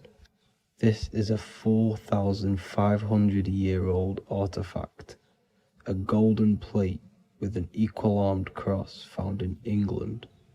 The gold to symbolize the sun, and the equal-armed cross for the 4 equal seasons of the year. So this is why in the Bible you have Matthew, Mark, Luke, and John, symbolizing the yearly cycle of the sun and the 4 equal seasons. Also in the Bible, Jesus is referred to as the light of the world. So yes, Jesus represents the sun. He is a metaphor for the sun. Hence why in all of these pictures and images and paintings of Jesus, there's always a sun behind his head, and some even with the sun cross behind his head. Jesus also has 12 disciples, which represent the 12 zodiac signs, and the 12 months of the year. This is the Last Supper by Leonardo da Vinci. As you can see, the sun, being Jesus, is in the center, because the sun is in the center of the zodiac signs. There are 4 groups which symbolize the 4 equal seasons. Each group contains 3 people symbolizing the 3 months and the 3 zodiac signs in that season. There is only one female in the painting, which is Virgin Mary, who symbolizes Virgo, the astrological sign. So yes, Jesus symbolizes the sun with his 12 zodiac signs and 4 gospels for the 4 seasons of the year. However, there is another phenomenon. The 25th of December is known as the birth of Jesus Christ, which is known as Christmas today. So Jesus symbolizing the sun and is born on December 25th. This is the day the sun moves 1 degree northward, bringing back the warmth, the growth of crops, the life and light back to the northern hemisphere. Everything is springing back to life, as we call it, spring. So it is said that the sun is born again on the 25th of December, and Jesus is known as the risen Saviour, because the sun is our risen Saviour, because it gives life to the whole of this realm, the warmth, the crops, and without the sun rising in the morning, we'd all die in about 2 weeks. And we all know how Jesus died on a cross. The sun also dies on a cross in the southern hemisphere. It dies on the Southern Crux constellation. And on December the 22nd, 23rd, and 24th, the sun remains in the same position. So the sun dies for 3 days, and it is born again on December 25th. When it moves 1 degree northward. And this is when the sun is born again, or resurrected, just like Jesus. Constellation Virgo is prominent in the spring sky in the northern hemisphere. So therefore, the sun is born a virgin, Virgo. And as you see in this image, you see Virgin Mary holding the sun. Us as humans do not own the sun, so therefore God owns the sun. So yes, the sun is the Son of God, and this is what Jesus is symbolizing. And just how Jesus sacrifices himself for humanity, that's what the sun does. The sun gives out all of its energy so we can live. There are many other Bible verses which represent Jesus as the sun. Now in Matthew 8:23-27, his disciples are in a boat and there is a massive storm. Jesus is asleep, meaning the sun has not arose. And the disciples say, "Save us, Lord, we are perishing." Quote, "Then he rose and rebuked the winds and the sea, and there was a great calm." End quote. Now this is a metaphor for the sun rising and calming the storm, because in the ocean, when the sun is down, that's when there are great storms. The worship of celestial bodies go back thousands of years, and it's called astrotheology, and it can pretty much be traced back to all ancient civilizations. Now going back to the ancient Egyptians, the god Horus, the god of war, and he symbolized the sun in the morning. Ancients used to say that he walked over the sky in 12 steps. Yes, this could symbolize the 12 zodiac signs. It also symbolizes the 12 hours of daylight. So we have 12 hours of Horus, but now they've rearranged the word to hours. Horus and hours. And when the sun rises, Horus rises, we say horizon, which is Horus is rising. That's the etymology of horizon. Another Egyptian god called Amun-Ra was known as the god of all creation. he was the first god of them all. Amen was also a sun god.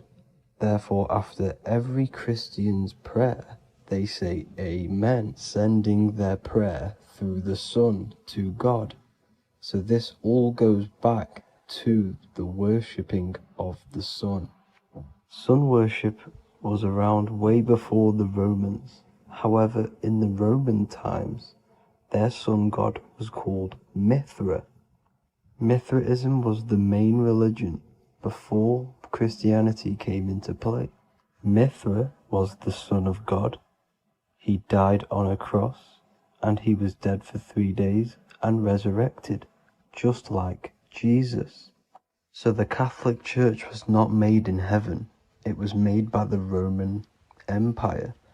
They mixed all the sun religions of Judaism, Mithraism, and other Arabic religions and combined it into one, so Caesar, the Roman emperor, could gain his own religion. So yes, Christianity was a political move to gain more control over the masses, because it was a worldwide government at this point in time. So here is a Sumerian helmet with the rising sun symbol. And then the Romans also used this rising sun symbol on their armor. So sun worship has been going on for thousands of years, and it still goes on today. However, with all the programming and the low IQs, today we do not get the full interpretation of the Bible and these stories from the past. And Christians and other religions are all brainwashed to not question their religion and not realize their true origins and where they come from. I do advise you all to do your own research and come to your own conclusions. However, I'm just pointing out the facts and connecting dots for you all to see. That's it for this video, guys and girls. Thank you all for tapping in. God bless.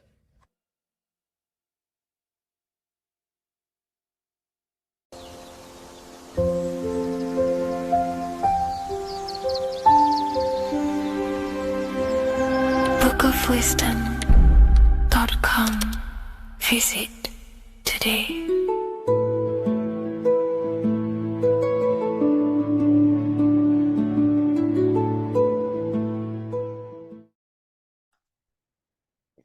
In this video, you're going to learn exactly what Christ consciousness truly is and how to cultivate this into your life so you can live a better life, create the things that benefit yourself and humanity, and ultimately to bring heaven on earth. This is the true way.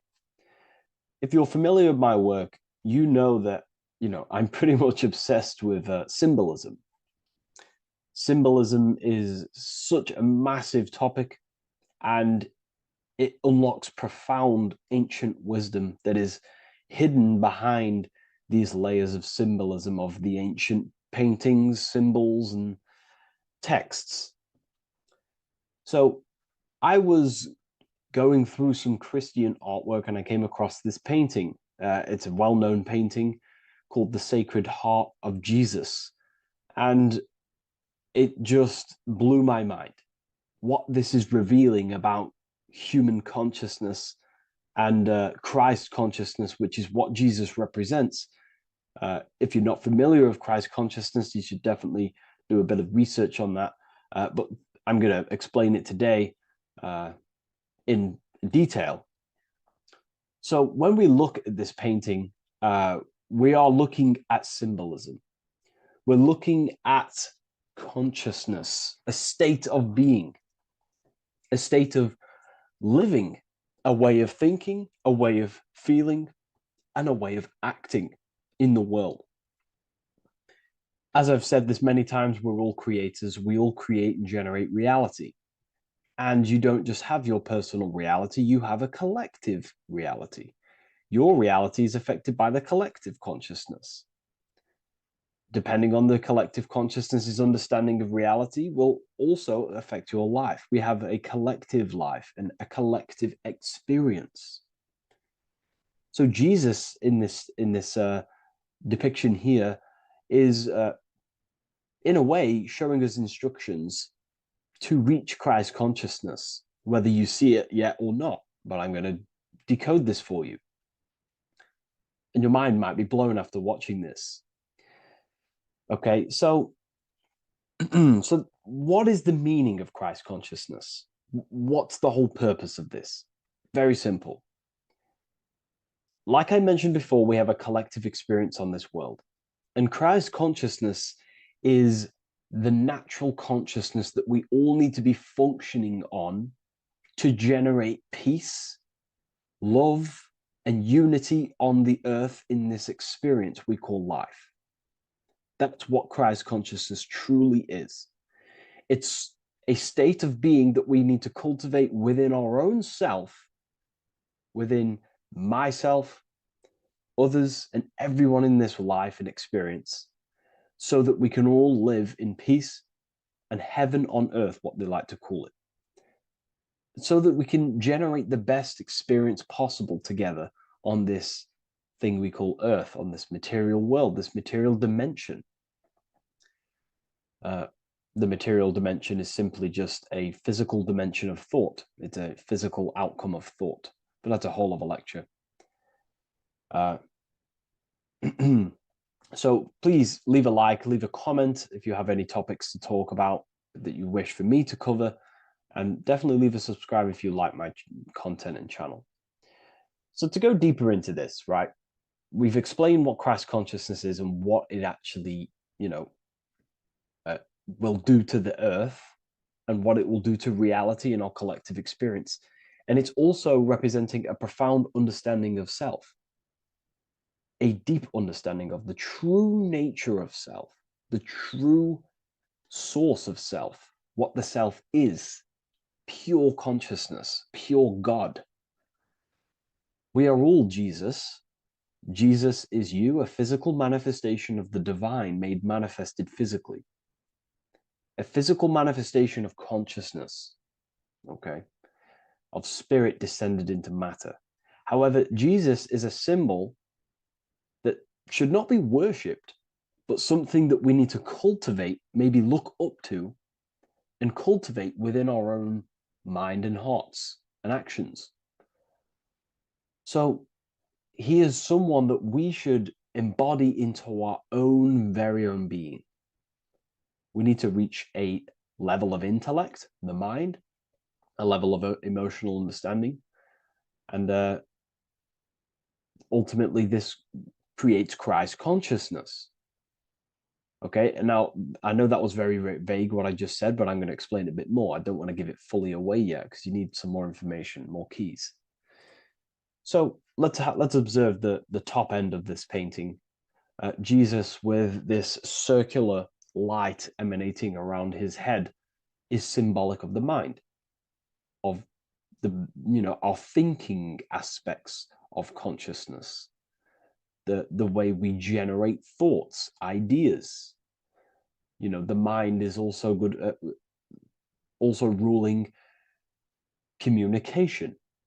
It also rules what we give attention to. Okay, so this is symbolizing the mind of every human being. The mind is a very powerful center of consciousness located in the head, of course. This is why Jesus is the head at the top with the circle around it, representing the mind. Now, to reach Christ consciousness, we need to purify our minds. Purification of the subconscious mind. The subconscious mind is the hidden aspect of our mind with all of our memories, belief systems, and everything we've ever experienced is stored within there. We have traumas there. We have bad belief systems that hold us back. So it's about reprogramming the subconscious and aligning the subconscious with higher consciousness, with higher understanding of self, removing any mental blockages from the mind. Because in today's world, most people's minds, including myself, before I, purified myself, and I'm still continually purifying myself. That's not to say I'm perfect, because I'm definitely not. But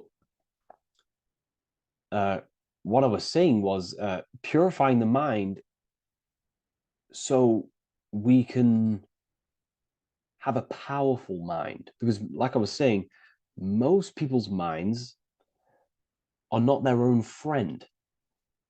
They let their mind control them. They let their thoughts create negative influence on them, negative emotions.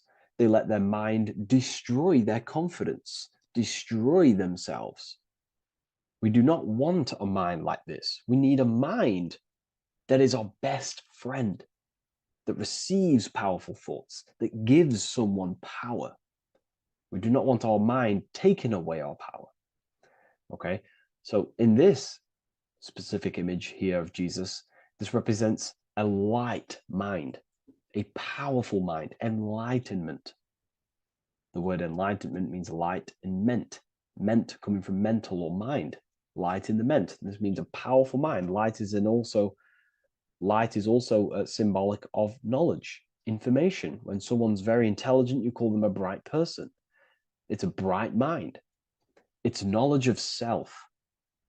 So the mind is conscious of self. That's another thing. We need to be conscious. A lot of people are not conscious, including myself before I did this, before I woke up. Most people are not conscious of their actions. They're not conscious when they're actually awake in the day. They do things unknowingly. Are we conscious of our thoughts, emotions, and actions, what we're giving attention to in our mind? Because ultimately this shapes our experience. There's a great quote, I think it's Julius Caesar or one of the Roman emperors, who says the quality of your life is dependent on the quality of your thoughts. Something along them lines. I don't know if I'm 100% correct there, but it's very true. Our thoughts dictate our happiness. So to cultivate Christ consciousness, we need to be conscious of our actions, conscious of our thoughts that we're giving attention to. There is a level of mastery that we can achieve within ourselves where we become conscious of every single thought that enters our mind. That sounds easy, but it's definitely not. But that's a high level of mastery that we can achieve and cultivate within ourselves. So we're looking at a powerful mind here from Jesus, a powerful mind, a purified mind. And we purify the mind through, affirmations, meditations, ritual work. Rituals are things we do every single day with an intent in our mind and an emotion in our heart to impress that state of consciousness into our subconscious, so we can slowly rewrite our consciousness and align our consciousness and sync it with higher thoughts and higher emotions with love. We can sync our consciousness with love, which is ultimately what Christ consciousness truly is. Well, now we're going to go on to that now. So we've gone over the mind. Now we go over the heart. Now notice, before we go into the heart, Jesus is revealing. He's pulling back the robe, symbolizing opening the heart, revealing the heart, revealing the soul, the light of the heart. Our authentic self lies in the heart. Our pure intentions, our love, our soul needs to be shining through our heart. And our soul is unconditional love. Now, that's not to say that we can get corrupted hearts. We surely can have corrupted hearts, for sure. We can love sick and twisted things, and that's evident in today's world. People love killing people. People love hurting people, manipulating people. People love power. Now, that's obviously an inversion of the natural state of consciousness for humans. When we're born with a natural state of love, of unconditional love for the self, for everyone else, for animals, insects, the earth. We love everything as a child. And not only do we love everything, we actually act upon this. As a child, we do not act on anything we know is not good. And I'm talking early stages of being a child, before we're indoctrinated, before the mind and heart become corrupted. We are pure. This is symbolizing this. Light represents also purification and truth, because when you shine light on something, it's the truth. You see it. You shine it through the darkness. It reveals. So light, this is symbolizing revealing the light of the soul, of love consciousness. holding love in the heart, true love, not love for sick and twisted things, but true love for the self, the body, and for everyone else and all things. Holding love in the heart. There's a famous saying of keeping the sun in your heart. Keep the sun in your heart. It's a very famous saying. What the sun is a symbol of love. What does the sun do? It gives abundantly. All it does is give light, give energy, power, light to the earth, and everything is feeding off this source. The sun expects nothing back. It just abundantly gives. It's a symbol of love. This is the love principle of creation. Now, the heart is also governing our actions. What we think about, okay, in our mental field of consciousness is directly corresponded and observed in our hearts. What we think about directly corresponds with what's going on and what we feel in our hearts. Okay?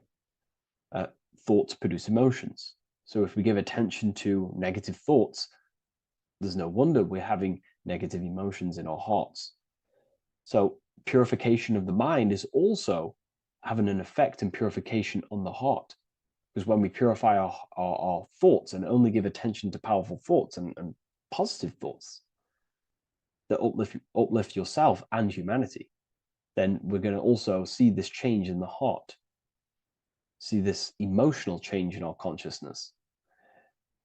Okay, so this represents the purification of, a purified heart, the light emanating around the heart. Love for the self, love for one another. And you're revealing this, you're shining the heart on others. This represents, revealing your true self to everyone without suppressing aspects of self. Revealing the light, not holding back the light. Because people in darkness will look at people who are spiritual and say, oh, he's into the woo-woo stuff. It's about revealing that and not caring about others. Because when you shine a light, you're also planting seeds in other people. Now, I'm going to tie this together with the hand gesture. Now, what we're looking at here, we're looking at a hand gesture with two fingers up. We have the middle finger and the index finger upwards. And notice how they're crossed over. They're crossed. They're not separate. They're crossed, representing unification. Unification here. This is a unified two fingers. Two represents division. Crossed over represents oneness. It's the unification of the mind and the heart. A lot of people talk about this, but not many people go into detail about it because, for many reasons. But this is the unification of thought with emotion. This is how we truly reach Christ consciousness. And ultimately, when we do gain the love in our hearts and we do slow, it's a gradual process of cultivating love for the self and everyone else in the world, because we're so programmed to be divided. But it's a slow progress. But when we do cultivate love in our hearts for the self and one another, love is a very, very nurturing and growing force. Like I said, the sun earlier, that is pure love energy. It makes everything grow on the earth. While love in your heart grows connections with people. It grows care. You go out your way to do things to people and give people things. It's a very nurturing and growing energetic force. And me personally, I think the whole universe is built upon love. The whole thing. Without love, without the love, there is nothing. Nothing is, love is the only true emotion that truly exists. Everything else is either an opposition of love or a different degree and branch of love. Love is the only true emotion, and everything is built upon that principle. Okay, love is what guides us to a higher consciousness. When we cultivate love in our hearts, we become a vessel for light, for more light, more energy, more vibration. Our electromagnetic field expands, our biofield, when we hold love in our hearts. It's a very powerful force. And when we do cultivate a strong spiritual compass within our heart, because that's what our heart truly is, it's a spiritual compass. It tells us, well, it doesn't tell us, it knows what is right at all times. If you think something, your heart tells you whether that is right or that is wrong, whether you should act upon it or whether you should not. The heart knows what's good and evil. No one told you this as a child. As a child, you already knew this. You came into the world, you knew what was right and wrong. You knew it was wrong to hurt people. So this unification that he's doing with his hand symbolizes thinking with the love of the heart, represents thinking with love of the heart, thinking with love of the heart for the self and the collective. Now, ultimately, what this does is gives birth to perfect action. Why? Why does this give birth to perfect action? Think about it. Every time you've taken an action, why did you take the action? You probably, well, you would have thought about it, you had a feeling towards it, a care energy, and you took action. Why do we go to work? We care about paying the bills and staying in our house. We go to work to earn money. We think, we care, we act. Everything you see in front of your reality, on the screen that you're seeing right now, you called your eyes. Everything is in front of you because you care. It's the heart energy that leads the body. Okay? And that's even present in the body. Have a look at the body. We have the head, thought, then emotion, then our feet is at the bottom, and our feet take action. Thought, emotion, action. Thought, emotion, action. So even the body is basically a blueprint of how creation is manifested. So we receive thoughts from the divine planes, from the higher planes of consciousness. We receive them. That's another thing that I missed. If we purify our minds, we're basically attuning our mind to a higher part of the mental plane, and we will receive higher thoughts. We will receive thoughts that are more genius, what we like to call today, or better quality thoughts. We receive good ideas when we attune our mind to a higher consciousness. Okay, so we are like a radio. We receive thoughts based on what our mind is set to. That's why we call it a mindset. So, like I was saying, we receive thoughts through the head. We feel the emotion, then our feet take action. Thought, emotion, action. So the body's a blueprint of creation. It's beautiful when you really notice this. So this unification is about thinking with the love of the heart, which gives birth to perfect action in the world. And this is the state that we need to cultivate within myself and everyone in the world so we can give birth to heaven on earth through action. Because ultimately the world is molded through action, physical action. And them actions are molded from thoughts and emotions. Now,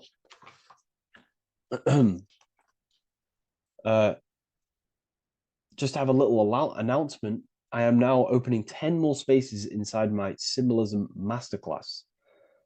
We have 10 more spaces. You're going to learn about a lot more about symbolism. It's very affordable. I'll leave the link in the description if you wish, if you care about gaining more information and learning the ability to read symbols.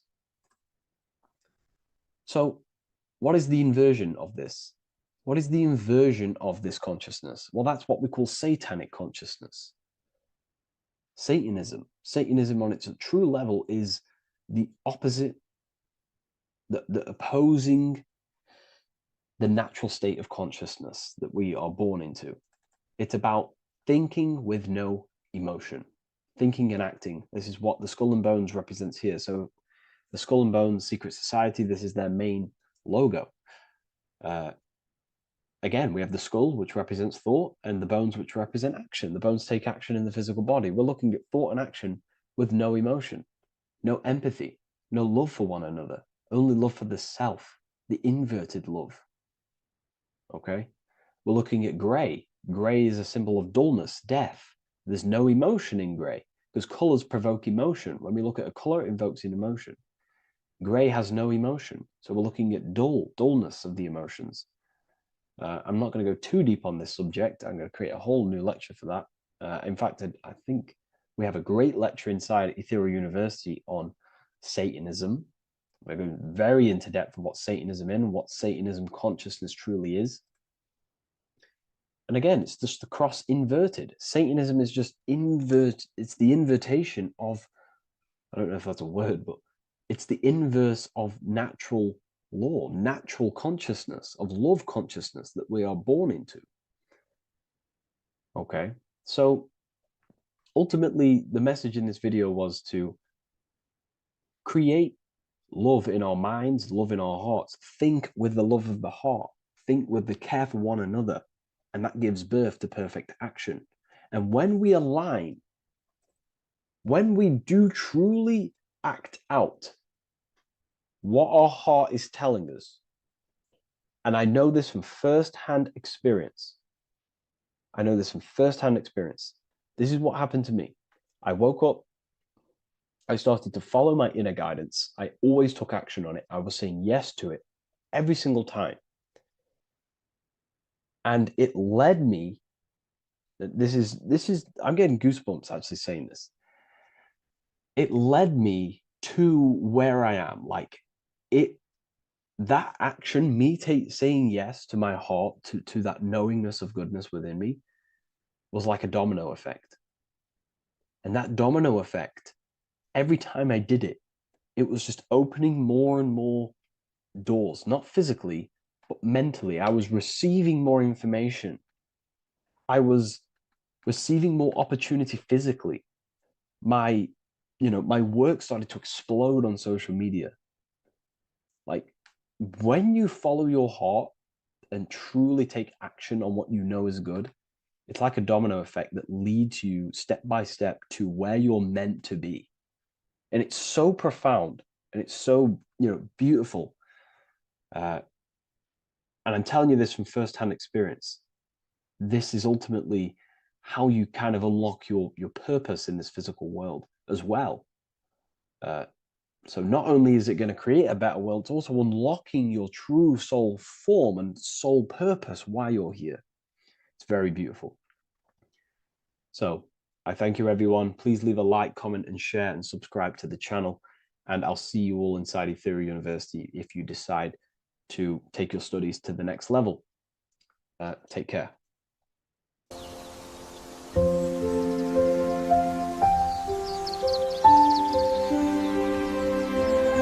bookofwisdom.com. Visit today.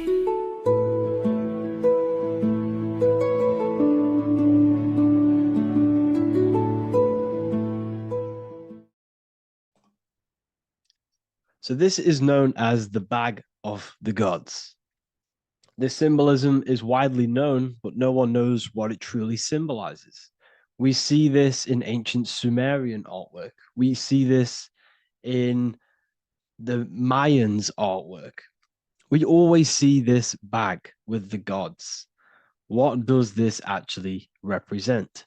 Okay, so the bag itself represents carrying. Carrying what? It represents information. It represents knowledge. Your mind is the carrier of the information. So this is why in his left hand, he carries the bag. And the right hand has the pine cone. This represents carrying of information. Why is it a bag? A bag can be passed on to someone else. The information can be taught to someone else. This is the information of activation of the pineal gland or higher consciousness of humans. Because as humans, we all possess an animal nature, the nature that tells us to eat, to steal, to gain material wealth, to survive, to hate. This is our animal self. This is our animal behavior. But we also have a divine nature of consciousness, which we have access to, the higher planes of consciousness, the planes that manipulate this material world and create all things in this material world, the human mind has access to. The animal does not. The animal has no idea he exists. The animal has no inner dialogue, but humans have the inner dialogue. Humans can create infinitely. We can expand our minds infinitely into new realms of thought. So we have this higher divine nature and a lower nature. This bag of the gods is basically just representing the knowledge they possess of higher consciousness, of the higher aspect of life, okay, which is the activation of the pineal. The pine cone. The pine cone is in his right hand. The right represents wisdom. The left represents intellect, knowledge. Knowledge and wisdom are two separate things. Wisdom is applied knowledge. It's a feminine aspect. Knowledge is just gained information that you know, which is masculine. So in his right hand, he holds the pine cone. The pine cone can be opened and shut. The shut pine cone represents the asleep human being, the human being that exists in his lower nature, that just basically survives, lives on eating, consumption, material lust, living in chaos with his emotions, living in a place of hell. This is the animal nature. Then we have the awakened human, the one who has consciousness of himself, the one who looks within himself, the one who knows there is more to him when he looks in the mirror. He is far more than just the physical body. He is a divine spiritual being, a divine being who has limitless potential of creation into the material plane. So this represents the awakened. This represents the asleep. This is why he carries the pine cone in his right hand. It represents applied knowledge. This is the information. This is the intellect he possesses. And this is the applied knowledge of the awakening, of activation of the pineal gland. Because remember, the pineal gland is not your consciousness. The pine, pineals, the same root word. Pine cones were always symbolizing the state of consciousness one was living in, whether he was asleep or awake. We see this at the Vatican. We see the pine cone over the two pillars. This is the two pillars of Freemasonry, and the dome. This is the Royal Arch of Freemasonry. This represents your head. This is the two pillars, the two hemispheres, and the pine cone in the middle, which is the pineal gland. What is the pineal gland? The pineal gland is not your consciousness. It is not the third eye, and it is not the mind. It's not the mind's eye. The pineal gland is a radio receiver. This is your body. Your body is an antenna. Most people think they are this body. This body is nothing but a receiver and a downloader of consciousness. Your brain does not produce consciousness. You are not this brain in your head. This brain is a downloader of consciousness. Consciousness comes from a way higher divine plane, which is what this image is showing here with the clouds. The mind is light. Consciousness is light. And this light is coming down into the material plane, and your body is basically a crystal antenna which is receiving and downloading this consciousness. So you can experience a three-dimensional reality. So God can experience himself in a divided, separate state. This is what this represents. Now, the pineal gland can be activated, okay, and stimulated, because the pineal gland has phytoluminescent crystalline jagged-shaped cells on it. And obviously, these are crystals. Crystals are on your pineal gland. And what do crystals do? Radios use crystals. Your phone uses crystals. They tell you that crystals are woo-woo and pseudoscience because they don't want you to know the power of crystals. Your body is basically a giant crystal. Your pineal gland is a radio receiver for your consciousness. So if they can ruin your pineal gland, and damage it, this will damage your connection to the divine, to your true self, to consciousness, to God, whatever you want to call it, the source. There is all one source consciousness, and we're all collectively connected to it. And this is our connection. This is our antenna. So what a radio does, a radio has an antenna, and the frequencies are all around us because all the radios are playing in your ear right now. But what the antenna of a radio does is tune into a specific frequency to pick up that frequency and play that frequency. It's the same with your consciousness. You're all a fraction of God's consciousness. So that is essentially what we are looking at here. We're seeing knowledge, intellect in the left hand, and applied knowledge, activation of waking up to higher consciousness, to the higher human form. Because we can reach beyond our physical form. We can turn our animal self into a divine being, into one of these so-called gods. These gods are nothing but human beings. The Anunnaki were not gods. They didn't come from the sky. These are normal, regular human beings who activated their higher consciousness. This is what we have here. This represents spirit. Birds represent spirit. So do we have any questions? I'll take some questions now. That was just a short lecture on what that symbol truly means. Okay, so if we have any questions, feel free to go ahead and ask some questions. Anything that you don't understand, anything that you want to know. Okay.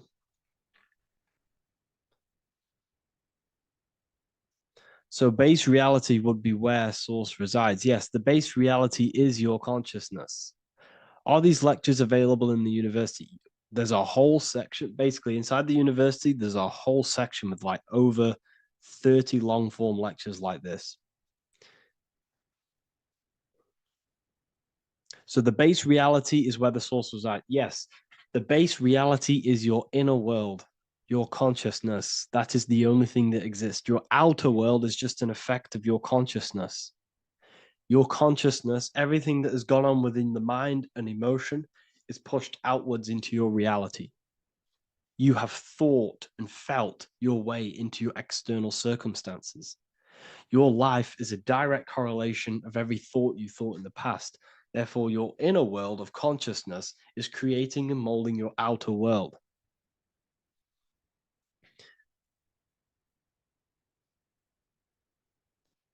The best way to keep connection consistent, the best way to keep your connection to the divine or the higher planes of consciousness is through meditation and through imagination. Imagination is the fourth dimension. It is the astral plane. That screen that you have in your mind is not a physical screen. That is the divine plane of the astral. And this is essentially where all objects of this material world comes from. The phone that you are holding, the laptop you're watching this on, whatever you're doing, every single object you see in your room that you are in right now began inside of the plane of imagination. This is not a physical plane. This is a metaphysical plane that you have access to. And you have the ability to bring down this plane into physical form. That's what we call manifestation. That's what the ancients called magic.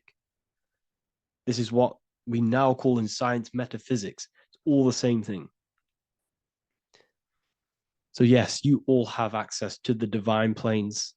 Unlike animals, this is why humans are so advanced.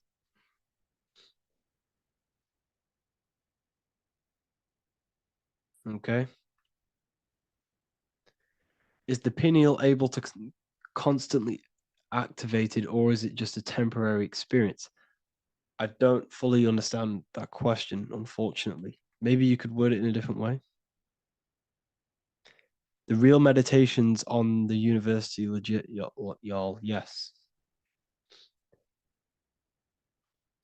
In order to connect to consciousness, you need to sit in meditation and turn off your feelings, and the feeling of unity will come. Do I understand correctly? Yes, that is correct. So when you sit in silence and in stillness, Stillness. I highlight the word stillness because stillness, when you are still, no information from your nervous system is being decoded by the brain. So when your body is still and does not move, your nervous system starts to relax and comes to a balanced state. Your brain starts to relax, it comes to a balanced state. The left and the right brain stop working, the nervous system stops working. Then, once the body, the material body is shut down, you then have access to consciousness. You can't access consciousness if the body's in such a busy state. If electricity is being fired every 2 seconds, your whole body's electrical. When you move your foot, that's electricity being fired from the brain to the foot instantly through the nervous system. The brain, your whole body is a technological machine. So you must shut down the technological machine to access the divine that exists beyond the technological machine. Do you understand that? Did we create ourselves from the higher plane? When you say, yes, you created yourself, you manifested yourself in this material form for a reason in this specific time and place. Wisdom books, are these available inside the university? Yes, they are. So anyone who joins the university, they all gain 50% off the store. So you can get anything off, anything you want inside the store for 50% off. Plus, you get the Book of Wisdom Volume 1 PDF for free. You get the Human Health Guide. Plus, you get all of the library books. There's a loads of different books on occultism, symbolism, esotericism. Do you need to place your attention somewhere specific during meditation? You can do. Okay, you can do. So if you struggle, when you first start to meditate and you struggle to turn off the thoughts, think of the back of the brain, the back of your head. Don't think of it, place your attention on it. Okay, so when you place your attention on the back of the brain, this now shuts off thought because the back of the brain doesn't have any activation to do with thought. The front brain does, the neocortex. That's all to do with activation of thinking. So place your attention on either the back of the brain or your breath. What's more important, creating yourself or finding yourself? It's balance of both. So in order for you to create fully, you must have awareness of self and awareness of thought and control over the mental dialogue, the inner voice inside of you. Okay. When you control that inner voice, that is when you gain power. That inner voice is what brings commands into physical reality. Before you kick a football, there is a change in consciousness. There's a decision made in consciousness before the body takes to action. Therefore, every physical manifestation is a change of inner consciousness before it's a physical reality. You can have the reality you want through consciousness before physically having it. That's the secret to creating. But you must believe it like you know the sun is going to rise in the morning. That's how much you should know that you have that reality in consciousness through feeling and thought and imagination. And that's how you can truly create in your reality. Shrooms help with consciousness or ego. I can't really talk about that because I'm maybe uploading this to YouTube, unfortunately. But we need to clean our pineal gland first from calcification. Yes, definitely. You should go on a detox the body. Because you can't really connect with consciousness if your body is in such a dirty state. Because the brain is, your nervous system is in a state of fight or flight, trying to fight off all these toxins. So when you meditate, you're probably going to be having thoughts all the time because your brain's firing, your nervous system's being attacked through toxins. So you must detox to have a true connection with the divine. Your diet plays a big role in your spirituality and mentality. What is the most optimal food for pure consciousness? Fruits and vegetables. They possess consciousnness. So when you place them inside of you, they're syncing with your consciousness. How to check the cleanliness of your body, your skin, your your teeth, your tongue, your mouth. If your skin has spots, different colors on it, you're not clean because your skin is a reflection of your inner organs.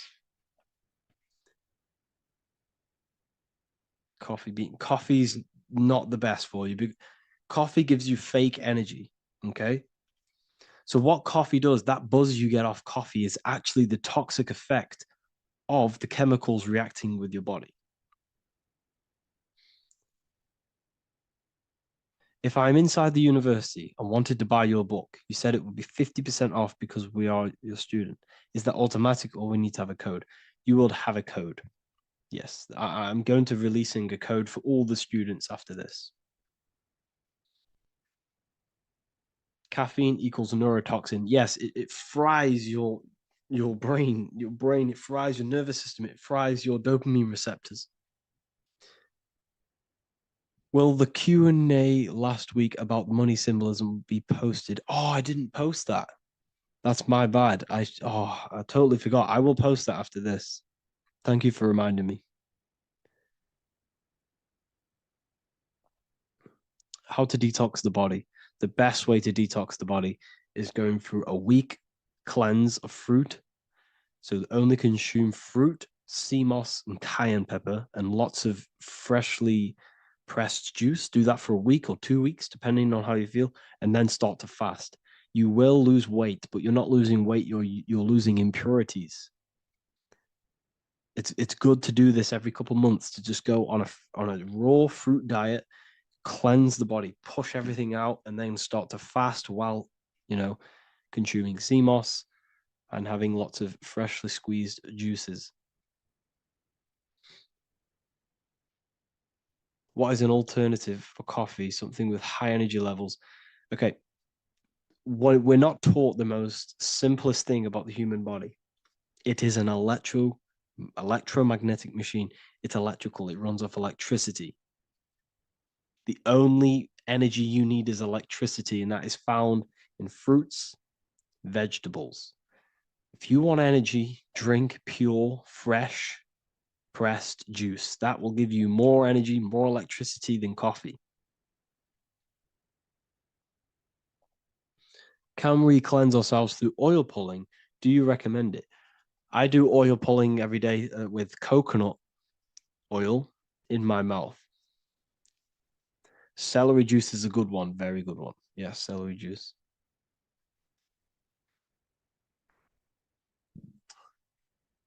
Any more questions?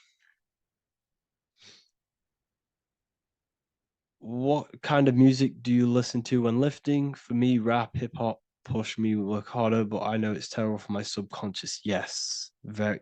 At least you're aware of it. You should be definitely try and stay away from the hip hop music. Try and stay away from anything that's talking about anything negative because it's all programming your subconscious. And your belief system is your reality, people. Your belief system is your reality. Okay. So look after your subconscious. That's what's controlling your actions. 90% of your actions on a daily basis are controlled through your subconscious beliefs. Okay. I listen to a lot of Pastel Ghost. I listen to a lot of let me get my playlist up. It's all like background music for TikTok. Do you know what I mean? Like Pastel Ghost. That's mainly what I listen to. That sort of music. I don't know what it's kind of called. I don't know what that genre is called. Does anyone know what that genre is actually called? Because there's not much words in it. The reason I listen to it is because there's not much words in it. And, it helps the subconscious.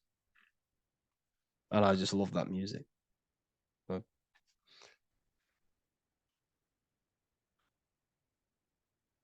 Like Lofi, yeah, a bit of Lofi.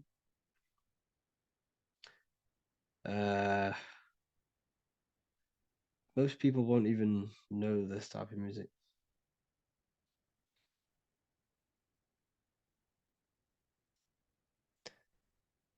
Can you tell us how you use cayenne pepper? So I mix it with freshly squeezed orange juice every morning. So the first thing I have, empty stomach, I have a teaspoon of cayenne pepper, mix it in and just down it every morning, and sometimes at night. The feeling you get in your stomach after putting cayenne pepper on an empty stomach is absolutely amazing. It tingles in your stomach. It kills parasites. It kills all horrible organisms.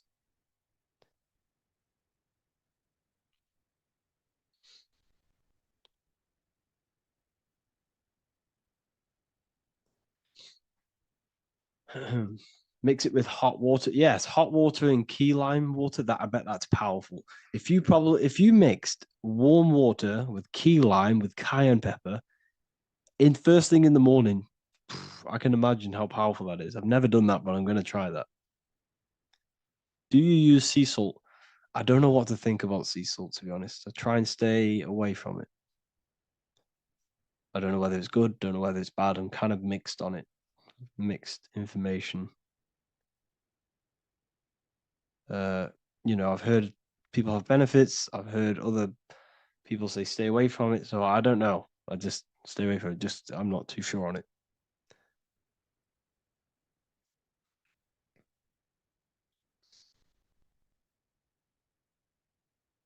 I drink fresh pressed celery juice every morning. Yeah, definitely. Is there any chance we could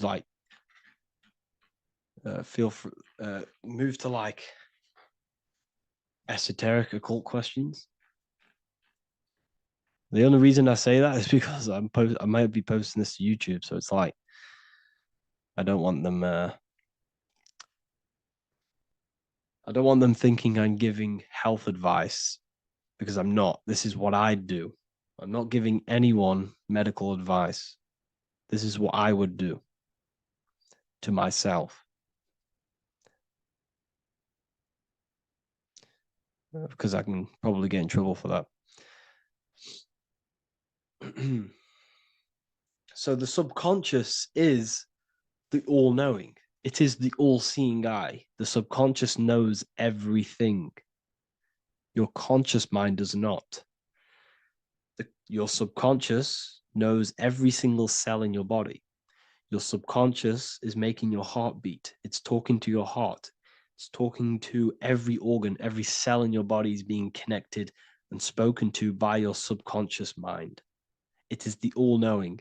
The subconscious has access to the astral plane, imagination, the fourth dimension. It has access to the mental plane, thoughts. It has access to the ethereal plane, energy. And has access to your physical body.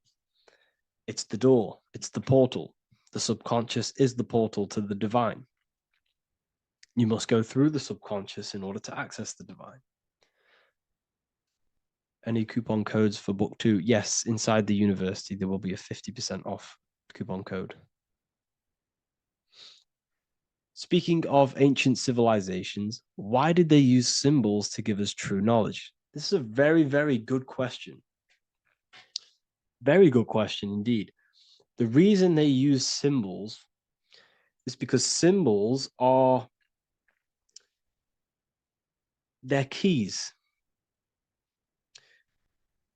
They hide meanings.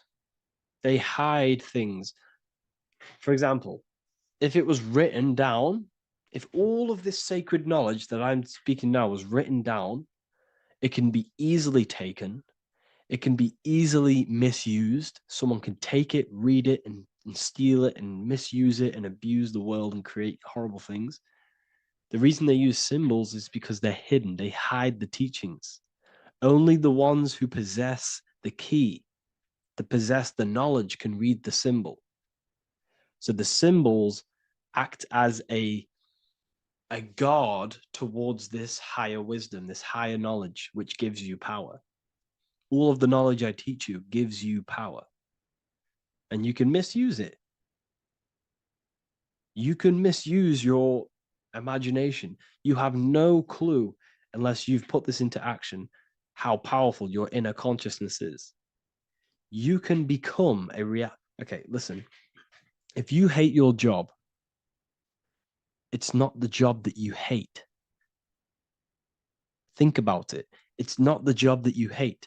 The hate is coming from your inner consciousness. It's the state of consciousness that you hate. So what does that tell you? You can change that inner consciousness to another reality, the feeling of another reality. You can become that consciousness within before you actually externally have it.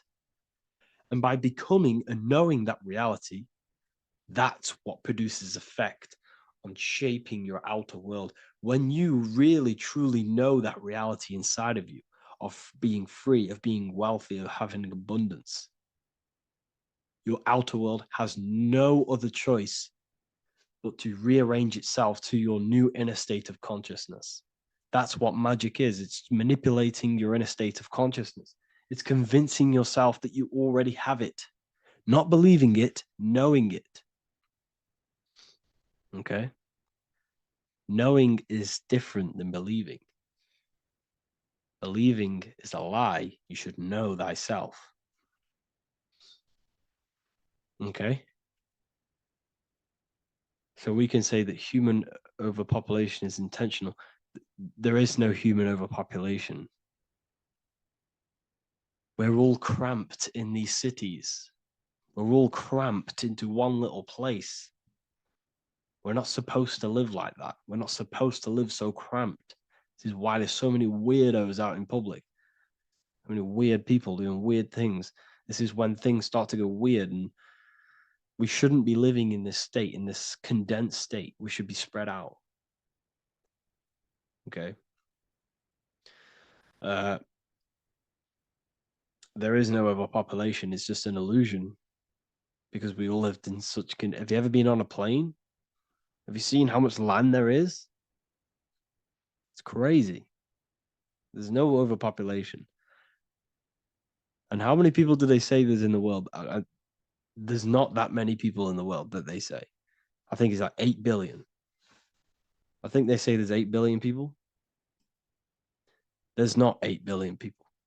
There's probably more like 2 billion. And the reason I say that is because I have a friend who only has like 300K followers. That's a lot of followers, okay? And he gets recognized everywhere he goes. And he's into all this stuff. And he says, listen, the population is definitely not 8 billion or whatever they say. I think it's like a couple billion. It's probably more like 1 billion.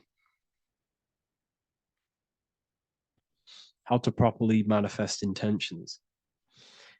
Thought, emotion, and imagination are the key. You must know that you have that reality. Don't believe it. Become that reality within your consciousness. All day long, as much as possible. Feel it. Imagine it. Say it. And have zero doubt. How to have zero doubt.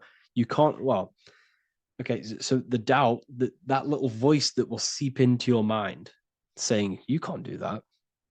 You can't do this. That's your old voice of your subconscious program. Listen, the reason why most people fail in life is because they have trained their subconscious that they will fail. They have told and believed that they will fail. The reason I will succeed for the rest of my life is because I have trained my subconscious to say, I will win, I will succeed, I will solve any problem. That's my belief system. And if my belief system is that, then my external reality, my conscious mind will seek a way to fulfill that belief. It will seek to control and create that belief in my external world. It will seek to solve any problem. I've trained my subconscious mind to know that I already have the reality, to know that I'm abundant, to know that I have everything that I already need.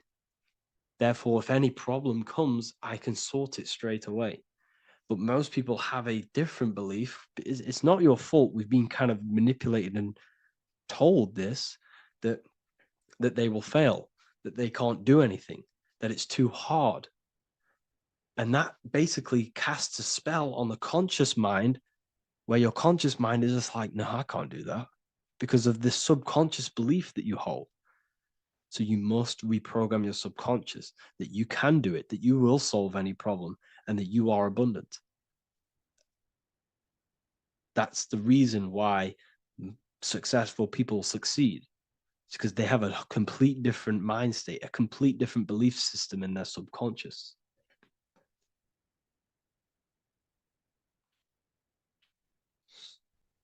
Do you offer mentoring? Yes, I do offer mentoring, but it's mainly for people who want to grow their online presence, and for the amount of value and transformation that I can place into your life, and the time that, well, the price of my time, it will be a higher price tag, but your life will completely change if you join my mentoring, because I will transmute your life. I will transmute your mind, and I will transmute your whole reality,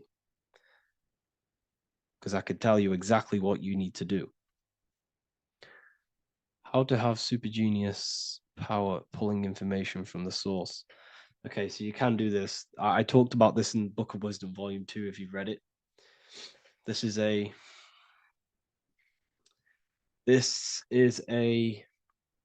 technique that Albert Einstein used. This is a technique that Thomas Edison used. This is a technique that all of the ancient geniuses have used. So you get on a chair, you place metal below you or plates, and you hold a metal ball in your hand, and you fall asleep.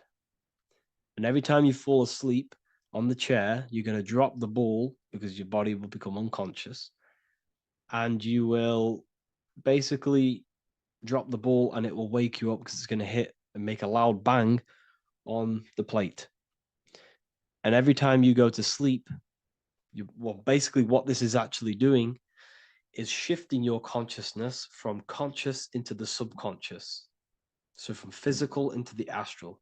Your consciousness is shifting between these two planes. And as you do this, you can bring down great ideas from these higher planes. So when you fall asleep, have an intention. And when you fall asleep, you'll drop the ball. And when you wake back up, you'll have an idea, and you just got to write it down.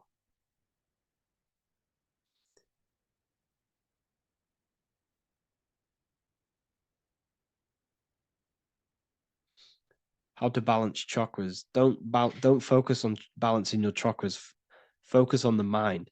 The mind is the cause of the chakras being blocked. If you have a blocked throat chakra, this is a problem in your mind, not the chakra.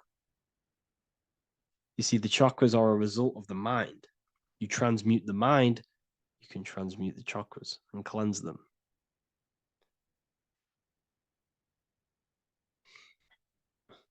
So was Jesus a real man that walked?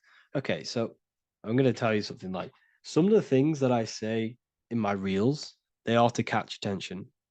So if I say the first thing on the reel, Jesus never existed, straight away, you see that, it's going to trigger you. It's going to trigger Christians. It's going to trigger people. So yes, I do say things to catch attention. The reason I do that is because I have to, in order to catch attention. Maybe there was a Jesus who walked. So in the past, I have said Jesus never existed. Yes, this is to catch attention, to boost the reels, views, and comments and stuff like that. Maybe there was a man who was called Jesus and walked the earth. But listen, he was not the Son of God. You are all the Son of God. Jesus represents an archetype. He represents morals. He represents a way of living that you should embody in your life, not to worship. We shouldn't be worshiping this man. We should be embodying his qualities into our lives so we can become Christ consciousness, so we can live in harmony with our mind, emotions, body, and spirit. Okay? He was not the Son of God. You are all the Son of God. We are all God experiencing himself in a three-dimensional divided form. God is oneness, and he created a divided world so he can experience himself. Why do you quote from the Freemasons oft times? I don't recall me looking at Freemason quotes and quote them. I just simply, when I post a quote, I literally just, whatever comes to my head, I just whack it into Telegram or Twitter. Are dreams tied to your subconscious, and how do you understand them? Okay. Dreams and astral projection are two different things. Astral projection is your soul leaving this plane into the collective consciousness, into the collective mind, the collective astral plane. But dreams are basically the astral plane, but it's your personal astral plane in your personal subconscious. So when you dream, you're entering your own consciousness, you're entering your own subconscious. Every character, every event that happens to you, everything that is said to you, everything that happens to you in your dream is yourself pushed outwards, and you're basically experiencing your own mind. If something scary comes up in your dream, this is your belief, this is something in the back of your mind materializing and coming to you and showing itself to you. So in order to understand your dreams, it's basically suppressed emotions, suppressed thoughts, all lingering in your subconscious materialized. Okay. A few months ago, I'd have concurrent dreams of getting in a car crash that lasted for months. Then one day out of nowhere, I got into a really bad accident, and that low-key bugged me out. I didn't know if my mind was trying to warn me or what. You can explain that. Okay. If you are having dreams about having a car crash, this is a belief. Okay, so let me tell you something. Let's say you're a drug dealer, okay? And you live in fear every single day of the police coming to you. This dealer every day is worried, he's scared, and he lives in fear of the police getting him. He was believing it. This fear, this emotion he was feeling on a regular basis, repetition, and the emotion is basically impressing your subconscious. It's impressed his subconscious that deeply that he now believes it. It's now become a belief. So one day the dealer gets caught and he goes to prison. Let me tell you something. He placed himself there because he created a program, a belief in his subconscious of the police. And his external reality is now in a prison cell. But that prison cell is just an external manifestation of the prison cell of fear he installed in his subconscious mind. The four walls he's now trapped in is just basically an externalization of his own belief system that he created through consciousness, through the subconscious. If you embedded your belief that you will be in a car crash, you will be in a car crash. He placed himself there. He materialized that reality through the thought, through the emotion, through the belief. He put himself there. You see? So if you were having dreams, this was maybe, it could have been anything. You could have watched a program when you were a child about a car crash, and that maybe scared you. Or you saw a car crash when you were very young, and that scared you, and that impressed your subconscious. Then you had a dream about it. Then you started to believe it. And then one day, bang, it happens. That's the power of the subconscious mind. It holds control over you. It holds control over every aspect of your reality, of your being. So, I hope you all enjoyed this live. I'll see you all inside Ethereal University.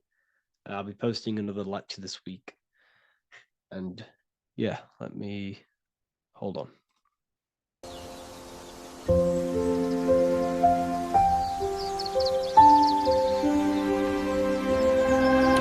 worldofwisdom.com. Visit today.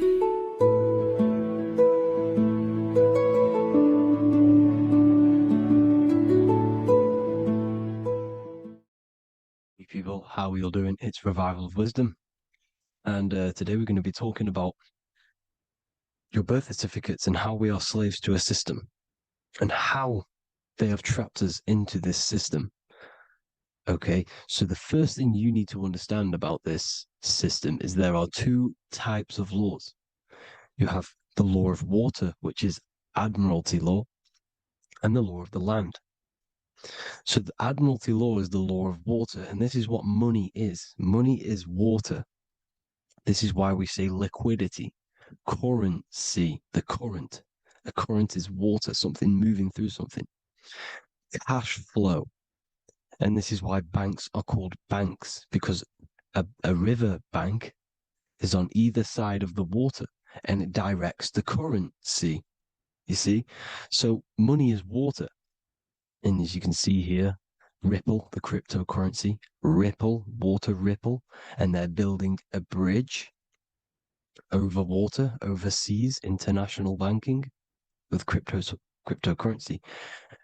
So money is water. And this has specific laws about water, but water is the same everywhere, you see. What the difference is with the law of the land is that you can have different laws in different lands. I can't do certain things in the UK that people can do in America, for example. You see, that's the law of the land, but the law of water is the same because water is everywhere. Now, this is very important to understand when it comes to, you know, these birth certificates. So, Pope Gregory, this is where we're going to start off. Pope Gregory in 1582 took the Orthodox Eastern sunrise calendar and changed it to his own Gregorian timeline, not a calendar, a timeline. This timeline was copyrighted by Pope Gregory under the name of the Vatican. So the Vatican owns the timeline that we are using today, 2023. They own it. They own the title of this Gregorian calendar. Okay. Therefore, anyone who is born under this copyrighted timeline, not calendar, they are subjected to Rome because Rome owns the timeline. They have a patent, a copyright for that timeline.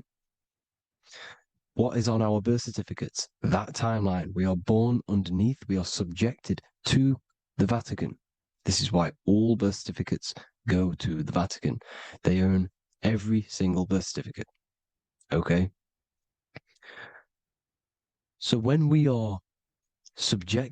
use this timeline, we are subjecting ourselves to this timeline. Okay? Which the Vatican has a claim over. This calendar or timeline is set to sunset, not the sunrise, which is associated with death, darkness, and the moon, lunatics. You see, so this is a sunset calendar timeline. Okay, this is now, they've changed a couple things, right? They say that the new year is January the 1st.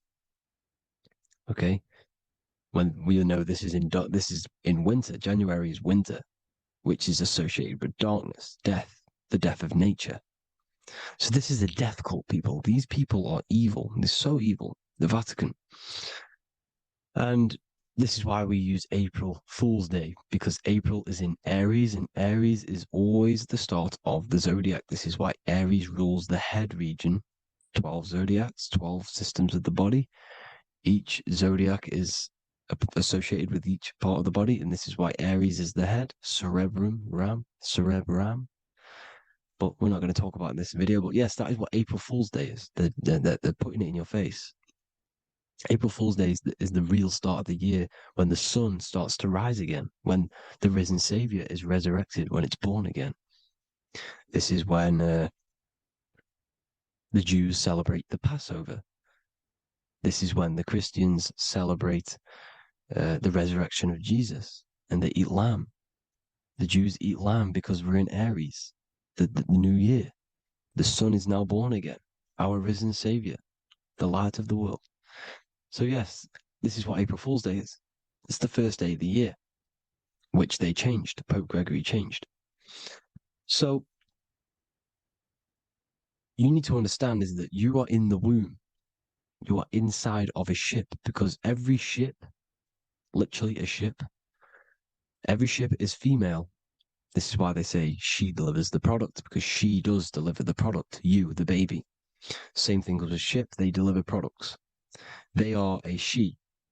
And when they pull up to the bay, like you can see on this picture, they're pulling up to the bay. This is now called the birth canal. The ship is now in birth on paper. Okay, this is law. And when they pull up, they tie up to the bay, and now they get a certificate of manifest certifying all of the products which are on the ship and what they are bringing into that nation.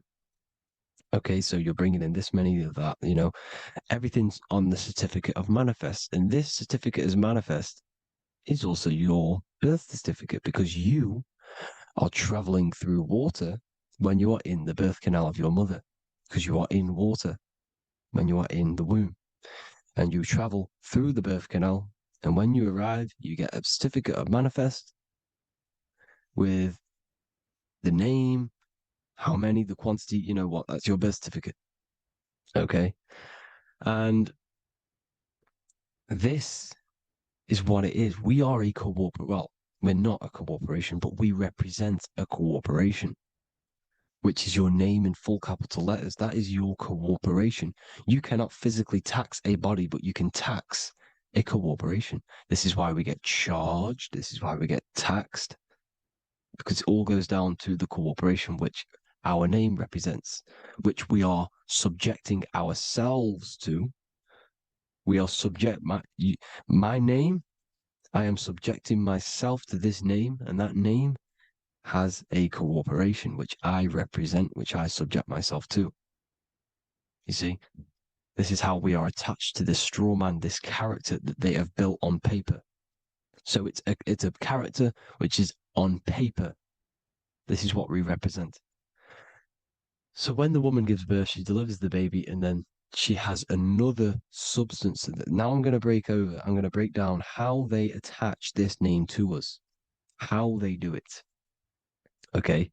Our mother is carrying us the product in the womb, the water. And it goes, for example, from the United Kingdom into a state-owned, corporate, federal-owned hospital, which is government-owned. She does not declare the package when she enters the building. Aha, so keep that in mind.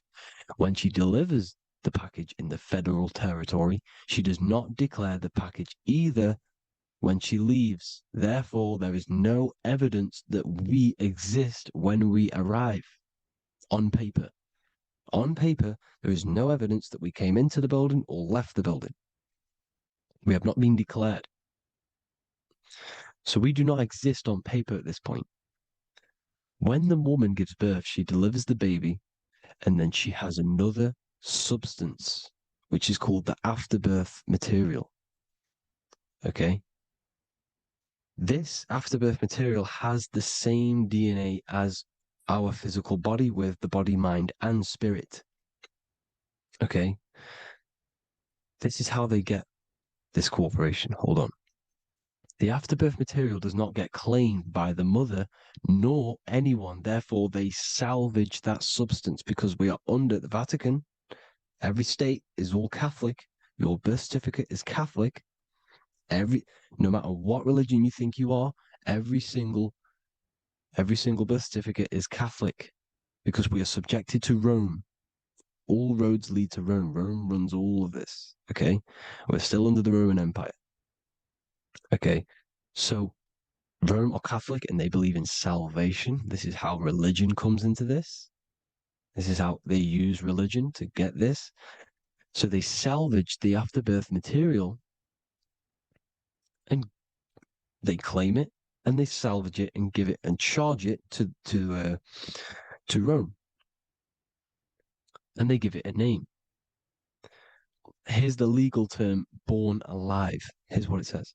Each product of such birth is considered live, born, and fully recognized as a human person. So each product of such birth, so that could be anything, the afterbirth, the person who actually comes out, the baby. So your afterbirth, which we do not take with us, we take the baby with us. They keep that in the hospital. They collect the afterbirth, and they salvage it, and they give it the name, which it is us. We are a representative to that afterbirth material, which they put the name on. They claimed, which is subject to Rome. So we are walking around our whole lives as a representative to that claimed salvaged afterbirth material, which the federal state have. Okay. We are under the Catholic Church, Vatican. Therefore, the afterbirth material is a child of God. See, on paper, therefore, they believe in salvation and salvage the afterbirth material. This material has no mother or father. The state pick it up. It becomes a war to the courts and gets charged to the state.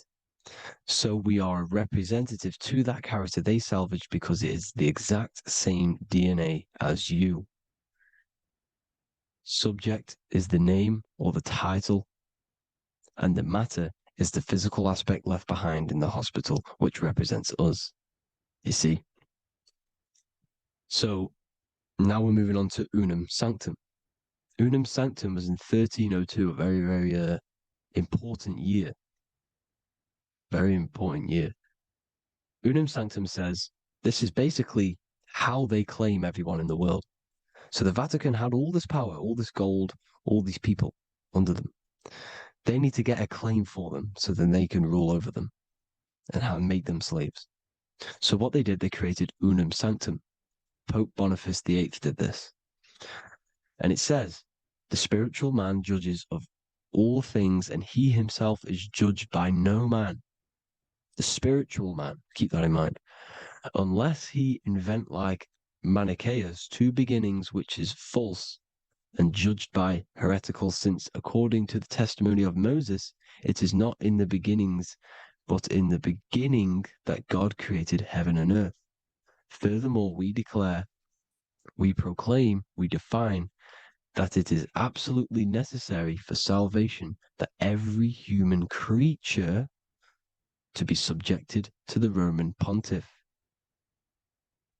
So they are claiming us in Unum Sanctum, and it's in the vaults in the Vatican. They will put a spell on it because they are sorcerers, they are magicians. They put a spell on it, they lock it up, and whatever goes on that piece of paper goes. And this Unum Sanctum is claiming all of us. So what does it say in the beginning? The spiritual man judges of all things, and he himself is judged by no man. The spiritual man, the man with the body, mind, and soul, the first baby that comes out the birth canal. That's you, your body, body, mind, and soul. You have the Christ, which is I am, which is grace. Grace means here, now, in the present. You have the Christ, which means I am. Therefore, you have a soul. If you can say I am, you have the Christ. You have a soul. But a creature can be anything with no soul. You see? So no man can judge the man with the soul. However, as it says in the second part, we proclaim, we define that it's absolutely necessary for salvation that every human creature to be subject to the Roman pontiff. So they are subjecting the afterbirth, not the man with the body, mind, and soul, but the afterbirth to the Roman pontiff, to the Roman Catholic Church. We are the ones who are claiming to be the afterbirth material, which is our birth certificate, which is our representative. We represent that because it is our DNA. This is how we are stuck. We are stuck because we represent this DNA, which is on paper, recorded. You see? So we, being taught, uneducated in these subjects. We are subjecting ourselves to this system, to this slavery, because we just want to live. We just want to live happily, just peaceful. Think about it. Where's all this coming from? Where's all this war, all this killing, deaths coming from? We just want to live. It's coming from the Catholic Church, these evil death cult, which has subjected us, which has used us as slaves, and we are still slaves, and it's just going to get worse and worse and worse. So this is how we have subjected ourselves to be the slaves to this system. It's a lot to take in, and there's a lot more deeper stuff which goes into this. I'm just going over the surface. I'm going quite deep, but there is little details that I still need to learn myself. But this is the general how that we've been stuck to this slave system. So we are batteries, okay? This is why we get charged. When you go in a court, you get charged, okay? Because you're a biological battery. This is why cities look like motherboards, because we are feeding energy to this matrix. Okay, when we look outside of ourselves, when we give power to so-called Jesus Christ, worshipping idols outside of ourselves, where attention goes, energy flows. We are feeding the matrix with energy. By looking within, placing your attention within yourself, you are taking back your power. Because the I am is Christ. The you, the soul, is Christ. It's God. The awareness is God. Okay? However, we are subjecting ourselves to this system. We're subjecting ourselves to this system and the feeding of our energy. So what we need to look for the future is that, think about it, with the end goal is to change our DNA, is to literally make us robots, transhumanism, slaves. This is why we have smart cars, smartphones, smart watches, smart meters, smart cities. And all of this is going to be connected by the smart grid, which is 5G. This is why 5G is rolling out. 5G is going to connect all of these technologies to one. It's like a big net system. And you know why they're doing this? It's because all of this is going to be connected through this 5G, and that 5G is going to be controlled by the elites. So you say anything wrong, you do something wrong, you say the wrong thing online, they'll turn off your car, they'll turn off your phone, they'll turn off your smartwatch, they'll turn off your TV, because it's all going to be connected and controlled by the smart grid. And this is what the Great Reset is, people. But they're going to trap us inside of these 15-minute smart cities so we can't leave the area, because they're going to use climate change as a tool to enslave us to not travel because of so-called climate change and the fumes that we are putting into the air, which is all BS. They're doing this to push these new cities, to push all of it. But listen, they're trying to get inside of your body. The only way they can do that is to get you addicted and using this technology. First, they got on the body with the smartphone. Well, first of all, we use the technology. We get used to it with it in our hand. The next step for them was to get on the body, which is the Apple Watch, as you see down here. They have now successfully got onto the body. The next thing is to get inside of the body. This is the brain chip. You see how they've slowly lured their way in, slowly got you addicted to this technology, got you dependent on this technology. And what they're going to do is that they're going to mold society to be dependent on the brain chip. So in order, for example, if you want to go and pay for food, you're going to have to get a chip to pay for the food because it's all going to be digital money. And that digital money will be connected to the chip, and you'll need the chip to pay for things. You see? So this is how they're slowly transhumanizing us. These phones, these apps, these things which are all which are all using was created by Freemasons. Mason means traveler because they travel the depths of the mind. They understand human consciousness. They understand the brain. They understand the mind. By the deepest root cause, they understand it. This is what Masonry is. It's the occult. So these technologies is designed by these people. This is why they're so addictive, because they understand how it works. They understand how to get people addicted because they understand human consciousness, the brain, the body, and the mind. So this is the advantage Freemasons have over us. And these secret societies, which have gone through the orders of Freemasonry and progressed onto these secret societies, which are the evil side, because I'm not saying Freemasonry is evil, okay? But the societies which they go beyond Freemasonry, because you can go beyond the 33rd degree into these secret societies, and they use this knowledge for the bad, to enslave people. And this is what's going to happen. Transhumanism. So I hope you all learned some insight for today. Please do a bit more research on, the birth certificate and stuff like that, the straw man. And have an amazing day, people. Please like, comment, and subscribe. Peace.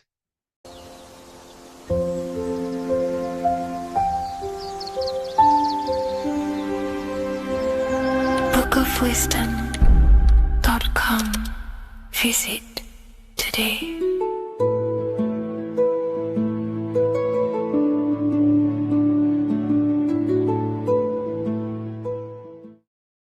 How are we doing, people? It's Revival of Wisdom.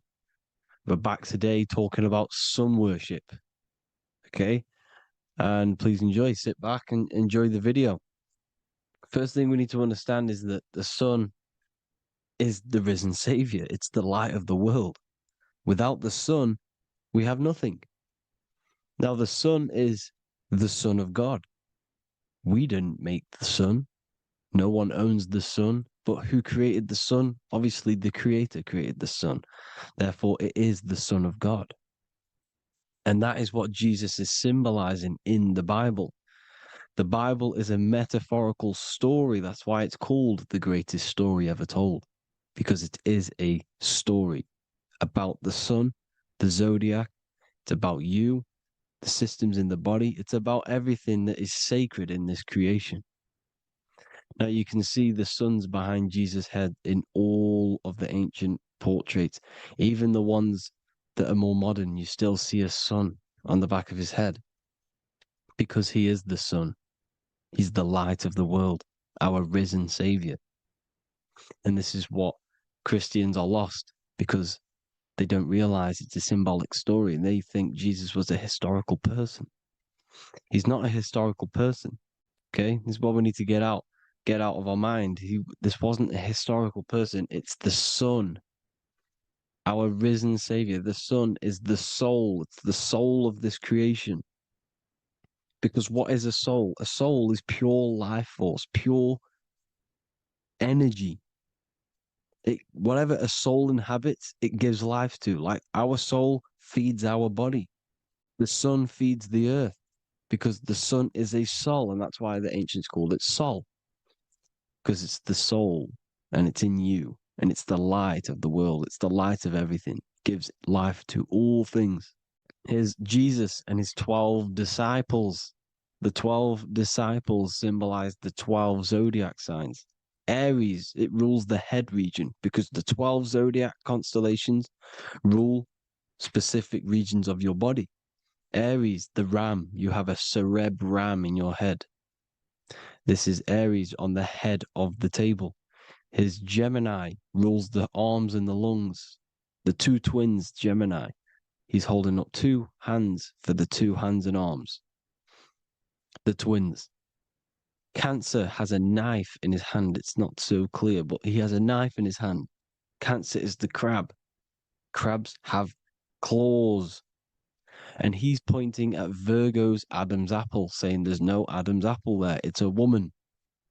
Who's the sixth sign? The sixth sign is Virgo, the Virgin, the only woman in the painting.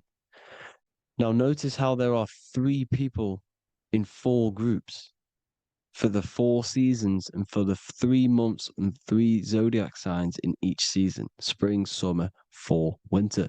Matthew, Mark, Luke, and John with the suns on the back of their heads, because it's the 4 states of the sun. The 4 states of the sun.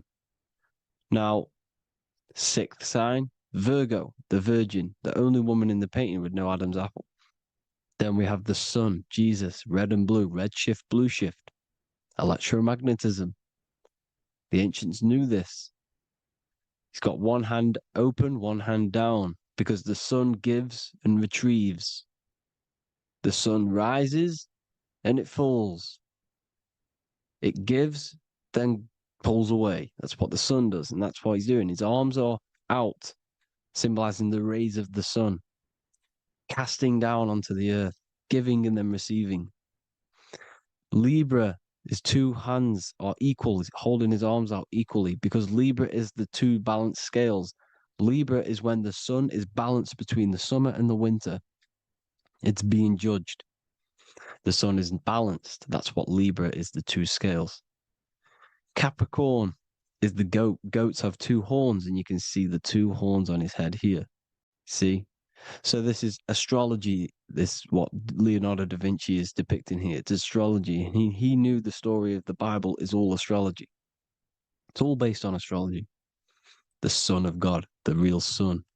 Now here are some Bible verses. I am the light of the world. Obviously, that's the sun. What other light is there that lights up the world? The moon can't do it. It's the sun, the one and only sun, our risen Savior. Because if the sun didn't rise, we'd all be dead. So it's our risen Savior. And it dies for our sins every night and then gets reborn every day. Now, Jesus calms the storm. Mark 4:35-41. The disciples are all on a boat and there's a heavy storm. But Jesus is asleep. The disciple says, Jesus is asleep. We need to awake him. They wake up Jesus, and Jesus got up and rebuked the wind and said to the waves, quiet, be still. Then the wind died down and it was completely calm. Well, when Jesus was asleep, this is the sun not being risen. It's not risen yet. Because in the night times, that's when the storms happen on the sea and the ocean. And when they awake Jesus, Jesus rises because he's the sun. He rises and everything calms. Because when the sun comes, the storms go. You see? So it's the sun. It's all about the sun. Here's another, Luke 22:10. A disciple asked Jesus, when will we know it's the end times? And Jesus says, as you enter the city, a man carrying a jar of water will meet you. Follow him to the house that he enters. Well, this is clearly talking about astrology, the topic that Christians think is satanic, when they don't realize the whole thing's based on astrology. Because the end times is the end of Pisces, which is the 2 fish, which is the age we've just gone out of. And you can see all these ancient churches here with 2 fishes, because they knew it was the age of Pisces.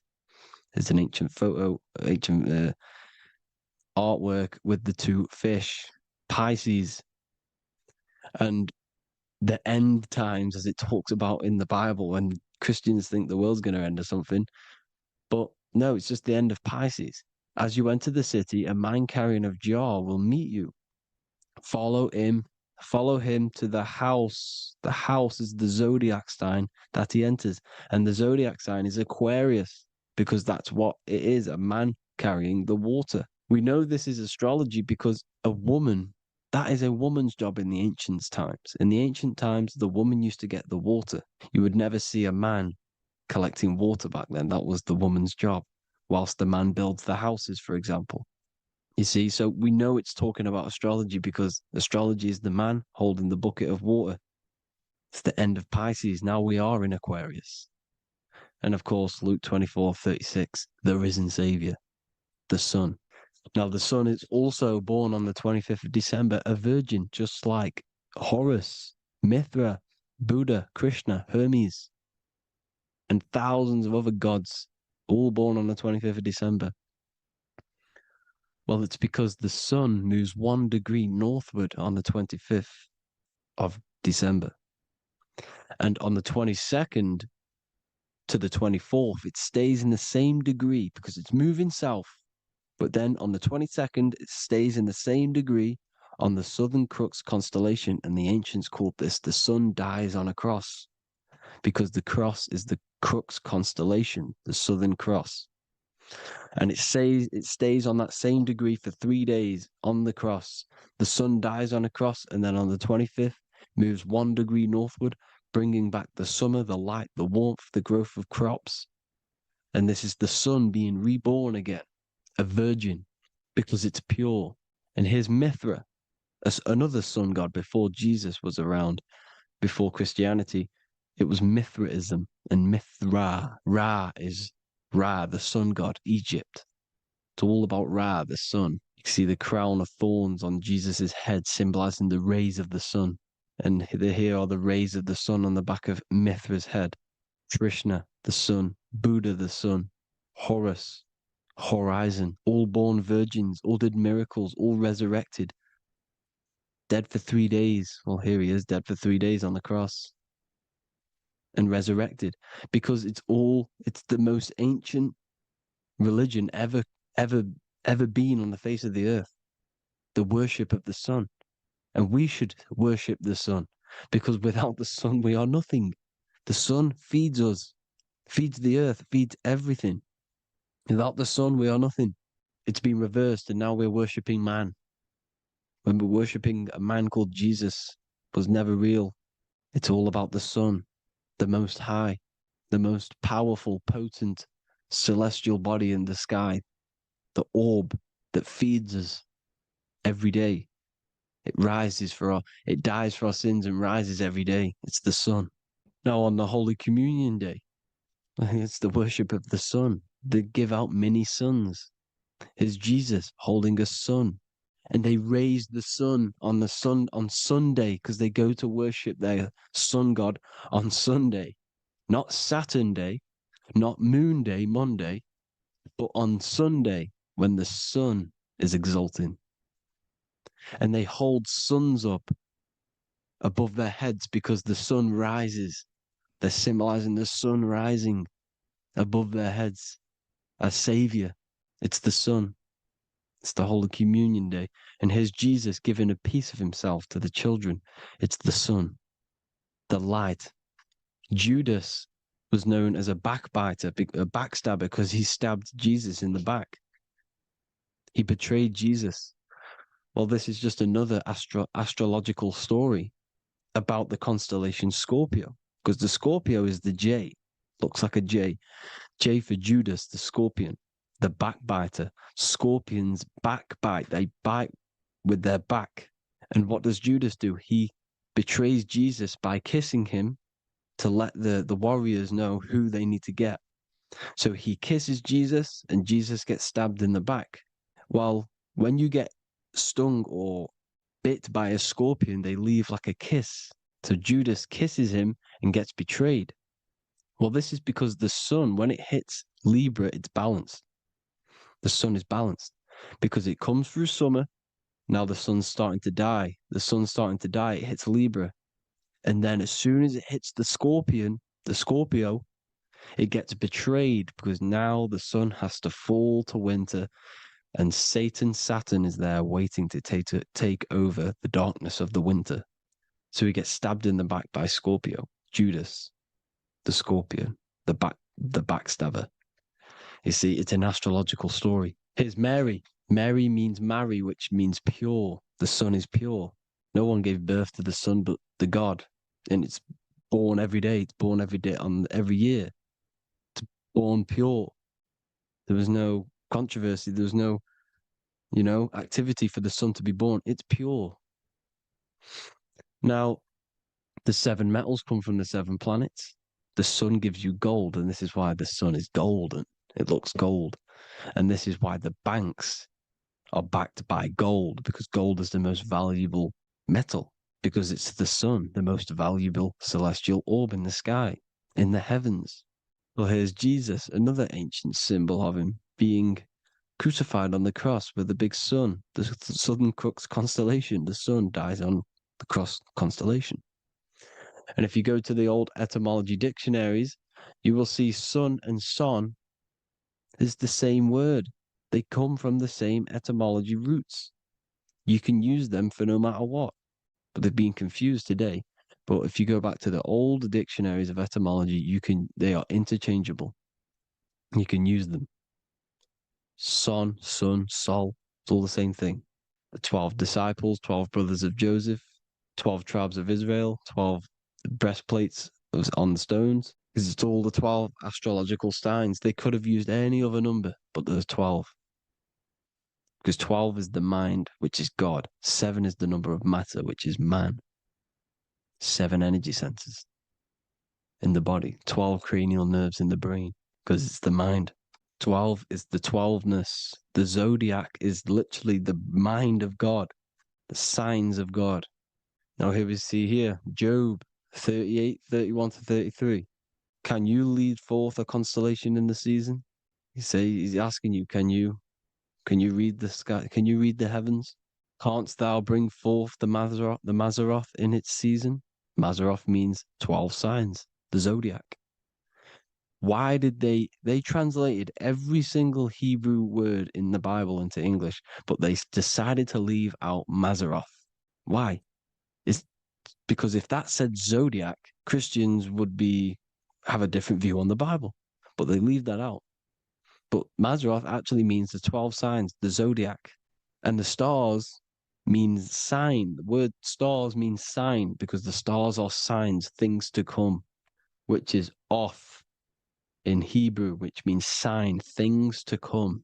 You see a sign on the road, it's something coming. But God is saying, no, what does he say? To qualify as a director, a judge of man's life on earth, one must be able to govern the heavenly bodies that rule the earth. It's telling you to read the heavens. We need to read the heavens. Astrology, the 12 zodiac signs, the mind of God. It's telling you, read the Mazzaroth, read the zodiac, because they are things to come in your life. They are signs. It's not satanic, it's made by God.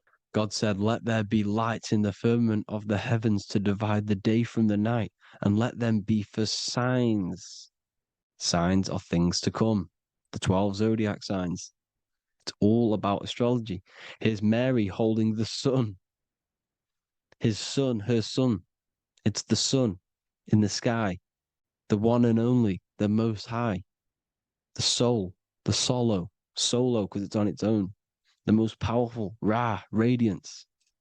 Here's the Pope holding the sun.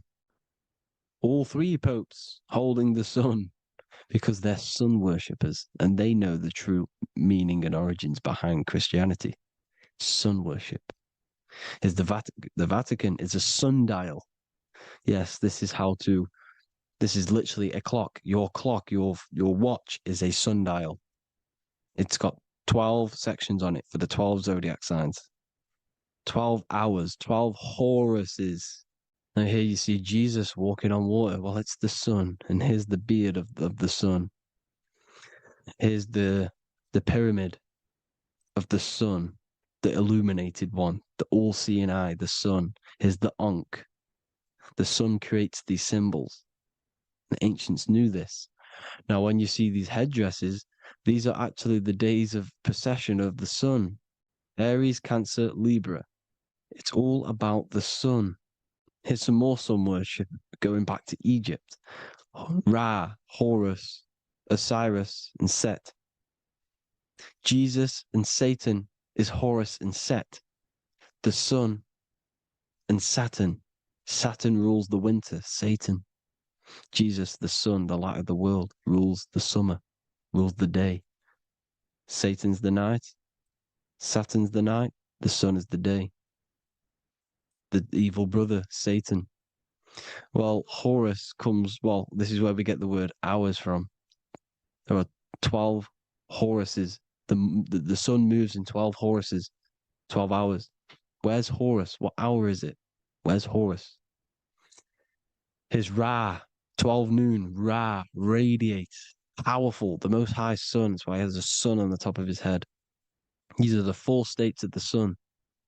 Set, sunset. This is why we say sunset, because the sun is setting. His sunset, his Horus, horizon, the Horus is rising, Ra radiating, and the sunset. Then midnight is Osiris. Here's another ancient symbol for the sun, the scarab. Ra, the sun, scarab.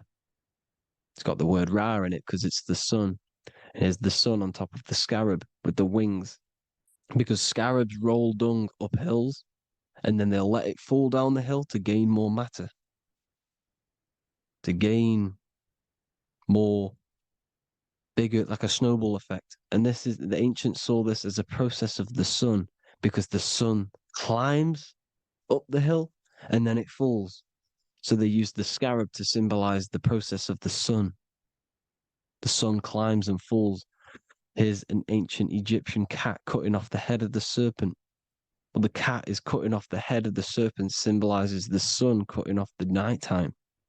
When the sun rises, it cuts off the nighttime. It cuts off the serpent. The serpents represent darkness or evil. Oh, there's some more symbology of the sun and the heavens, the arch, the royal arch, the firmament, the sun inside the firmament.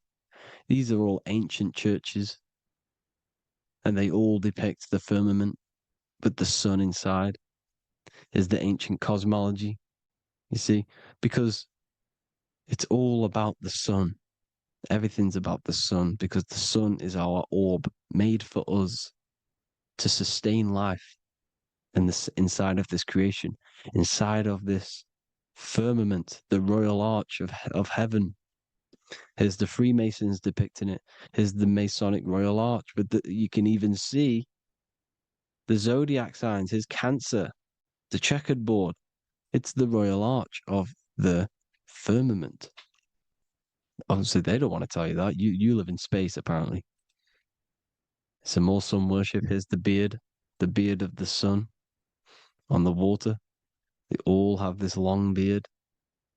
And why do they say amen? Amen at the end of every prayer. Amen is a sun god, a creator god. It's all about the sun. So thank you all, people. Hope you all enjoyed. Hope you all gained some knowledge and insight. Please give me a follow, drop a comment, drop a like. Have a good day. Love you all.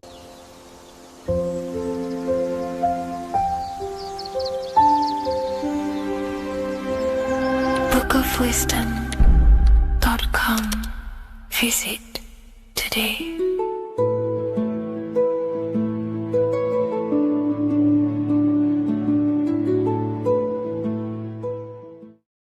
Welcome to Revival of Wisdom. Today, we're going to be talking about portals, portal symbolism, what portals are, okay, and how they show them to us, because they have to tell you the truth, guys. This is the thing with the universal law. They have to tell you the truth. And they tell you through symbols, they tell you through movies, and different things like that. But let's jump straight into this. So first, I want to talk about the Freemasonry symbols. Okay, so first we got, obviously this is some Freemasonry art, but notice how you've got the ladder with a key. Okay, so this is ladder symbolism with a key. So maybe this is talking about ascending. Okay, because look, because this is ascending into the heavens, because it's a ladder with humans going up it with a key. In order to ascend, you must have the key. Okay, so what else do we have with a key? Well, the Netflix show Lock and Key, which is all about portals and keys. Because what do keys do? They open doors, gateways. Okay. So what's interesting about this is that they've got this key here, which represents the Kundalini energy rising up the spine.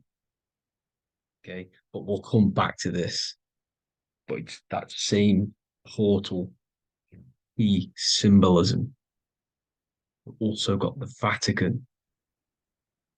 The Vatican is in the shape of a key. Okay, so you can see the start of it here and the end. So this is key symbolisms. Keys open doors. And notice how it's got the 8-pointed star. Okay, what is the 8-pointed star? Okay, we'll come back to this. This all ties in, guys. I'll break it all down for you. But then you've also got the god Janus. Janus, okay, is known as the god of the doorways. He's an ancient god of Rome, and they worshipped him. However, he's not a god, he's more like a high level ranked demon. Because he is the god of the doorways. And notice how he's got two faces. Because doorways always have two sides. You're going into somewhere, there's always two sides of a door. And he's always depicted with two sides of a face and a key, because he holds the key to the doorways, to the portals, to other worlds and realms. Okay, as you can see, he's always got two faces and a key. Okay, so now we have the Sumerians, the Anunnaki, and they are always depicted with the two faces. Why do they have the two faces? Because they're symbolizing doorways, and the Anunnaki come to Earth through doorways and portals. So these are what these gods are symbolizing in their artwork. But they always have the 8-pointed star. Okay, what is the 8-pointed star? You see how they always have. Look, let me try to find another one. It's the 8-pointed star. This 8-pointed star is Polaris. Okay, Polaris, just like the Vatican has the 8-pointed star with a key. Polaris is the center star. Polaris is a fixed star, it doesn't move. Okay, so the Anunnaki's symbol is also the 8-pointed star.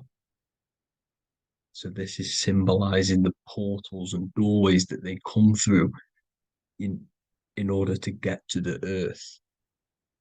But Polaris is that center star which does not move. It's always symbolized with the 8-pointed star, just like a compass.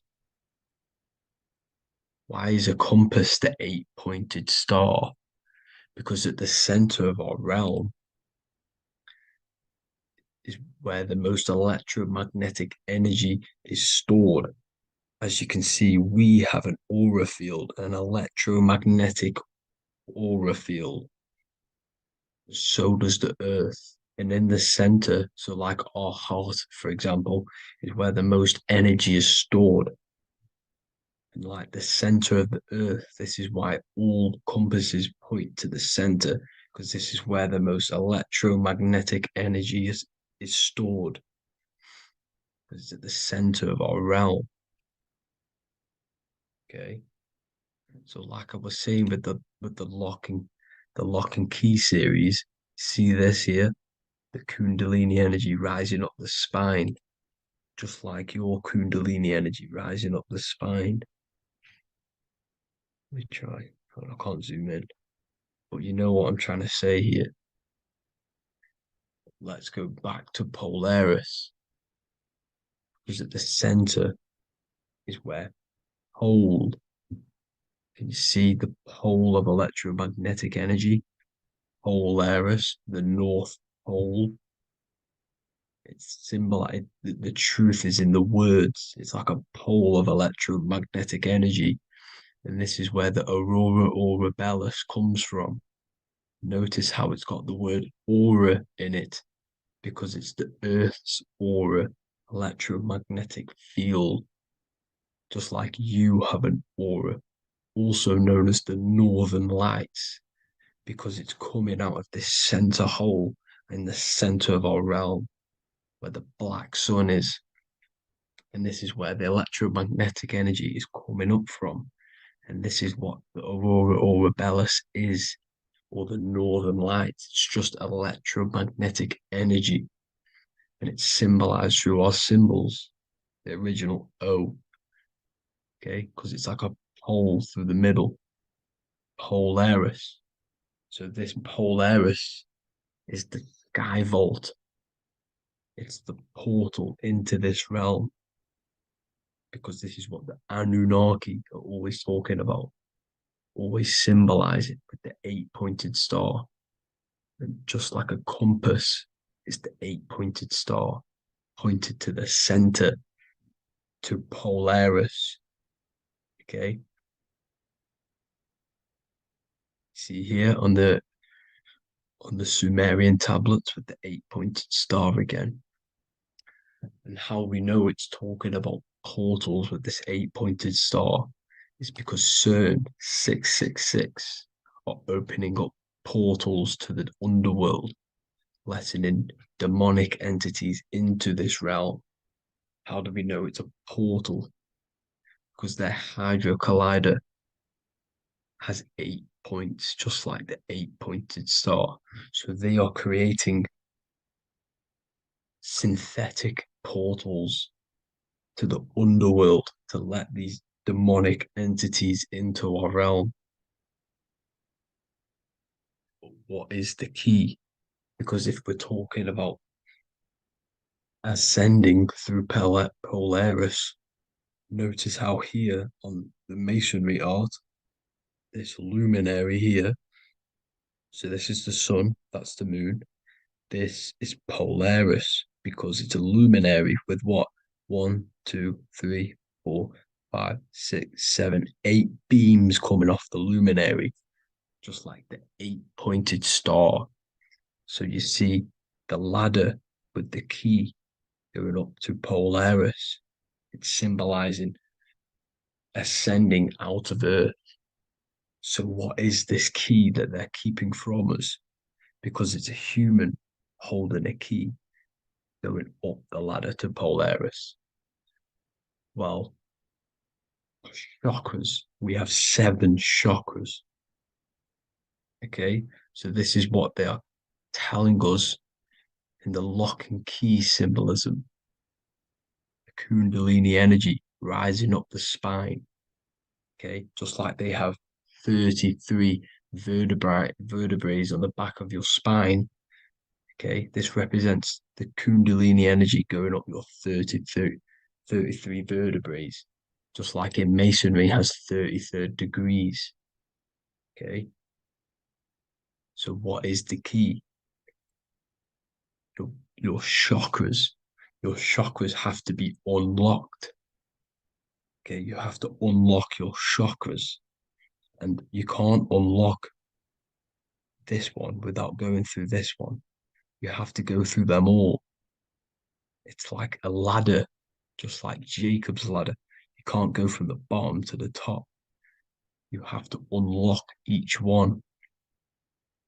Okay, just like you have 7 chakras, you have 7 layers of your aura. Okay, you have to unlock your chakras to the highest point in order to reach Christ consciousness.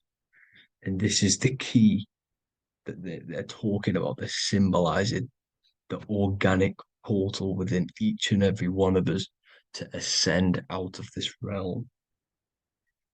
Okay, so this is the key that they're talking about, and they're holding back this knowledge to keep us trapped in this 3D realm. Okay, so like I was saying with the 33 vertebrae and the Kundalini energy coming up the spine, 33 vertebrae, you can see this sort of symbolism going up to the light, because it's the light. You see here, your crown chakra turns on and becomes enlightened, just like the Illuminati symbol. Can you see it? But also, Jesus also died at 33. So this is symbolizing, okay? They're symbolizing the death of the ego, the body. So once you open up your chakras and reach Christ consciousness, which is your 33rd vertebrae, once your Kundalini energy goes up your 33rd vertebrae, your body technically, not physically, but spiritually dies, because you then become formless. You reach Christ consciousness. So then you can travel other worlds. Okay. This is what they're talking about with Vatican, 8-pointed star, and the key. Janus with the key. The Sumerians with the 8-pointed star. Anunnaki, the 8-pointed star. Polaris, 8-pointed star. So Polaris is the way out of this realm, which is at the center. Pole, North Pole. Okay. So the key is that they're hiding from us is the knowledge to unlock our chakras. Okay. And without this knowledge that they keep from us, is trapping our souls in this reality to keep reincarnating. Okay. Well, thank you all for tuning in. I'm going to leave you all there. Make sure to leave a like and a comment in the comment section. Let me know some topics to talk about so I can break it down for you. God bless you all.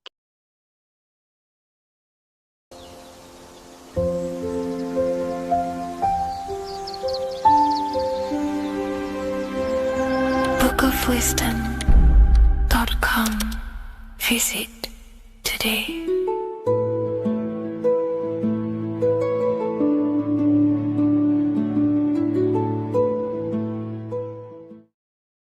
In this video, we're going to be talking about the evolution of consciousness.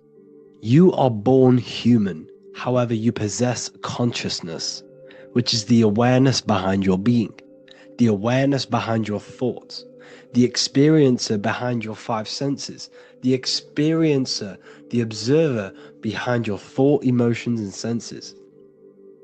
You are an eye, an invisible consciousness looking through a lens, which is your body. Your body produces this physical world that you experience. Your brain produces this world. Your brain and body is a technological computer. However, you are an infinite, ever-expanding consciousness behind this physical body.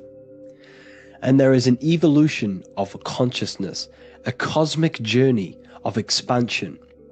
And this is why we see so much pyramid symbolism in the occult and esoteric world, and especially within Freemasonry. Because the pyramid represents climbing, an evolution, a raising state of consciousness, a journey. Steps symbolize a journey upwards. This is the raising and the evolution of consciousness, our inner world. The transmutation of our inner selves, of our souls and consciousness and our minds. So when we see this pyramid, we're seeing a evolution, a way up to source consciousness. And the eye in the pyramid represents your source consciousness. It represents illumination. It represents divine guidance through this evolution of consciousness. This is why we see the ladder. Consciousness is ever expanding on an infinite journey of evolution. Each individual is a part of this cosmic process, contributing towards the ongoing expansion of both mind and awareness. As we evolve, we collectively explore deeper levels of existence, expanding the boundaries of thought and consciousness. The mind has the ability to expand infinitely into new realms of thought, into new dimensions of mind. The mind cannot be filled up. It is not a physical substance. The body can be filled up because it is a physical thing, but you cannot fill the mind. Therefore, the mind is constantly expanding, ever expanding into new fields of thought. So what we see in Freemasonry, the ladder, is again a journey, an elevation of consciousness. When we are born with an infant consciousness, and as we gain older, we gain an adult consciousness. Our inner world, our inner mind, and our emotional intellect changes and evolves. We are significantly different from when we were very young as an infant. It's because our consciousness evolutes, it changes, it alters like water. So, just like this evolution of your own consciousness as growing up, there is consciousness of beings existing in cycles beyond our own. And their consciousness is unimaginably different from ours. They operate on a higher level of understanding and knowing, experiencing reality in ways that transcend our current comprehension. Our minds right now cannot comprehend the highest states of consciousness. There are entities, there are beings beyond our own, existing in higher dimensions of consciousness that we cannot comprehend because they have expanded. They are on a further way up the ladder of consciousness. However, we are all on the same journey. None of us can take the same journey. There is one ultimate goal, reaching source consciousness. However, this is always ever expanding. However, we are all on a different journey. There is one truth, one source, one goal. However, there are billions in different ways of reaching it, and we are all on these different paths to source consciousness, to this ladder, this evolution of universal evolution. Okay? Their awareness is attuned to new dimensions of existence, reflecting a more advanced stage in the cosmic journey of consciousness evolution. So when you take DMT, you are shot into these higher realms of consciousness where you meet these beings who look similar to these images. They are not speaking to you physically. They don't speak to you three-dimensionally through vibration and words. They speak to you mentally. If you have done DMT, then you know this. And if you have met these beings, then you know this. You might have even met some of these types of beings on mushrooms or any psychedelic drugs. Because ultimately, when you take these mind-altering substances, it's altering your consciousness. It's merging your consciousness with the spirit of that substance. And you are essentially attuning your mind to higher dimensions of consciousness. That's why we say we're getting high when we take these substances. Therefore, when you meet these beings on DMT, you are essentially meeting beings who are attuned to higher dimensions of consciousness, and they speak to you mentally. They speak to you telepathically through thought, because the universe is mental. Everything exists within the mind. The way you are now, your physical existence, is a state of mind. Mind, thought creates matter. Spirit and matter are two opposing ways of thinking. If we have a very spiritual mind, we have an expanded mind, we are a spiritual person through the mind. However, if we have a very low state of consciousness where we think about food, sex, lust, and all physical things, then we have a physical consciousness. Matter and spirit are two opposing forces, two ways of thinking.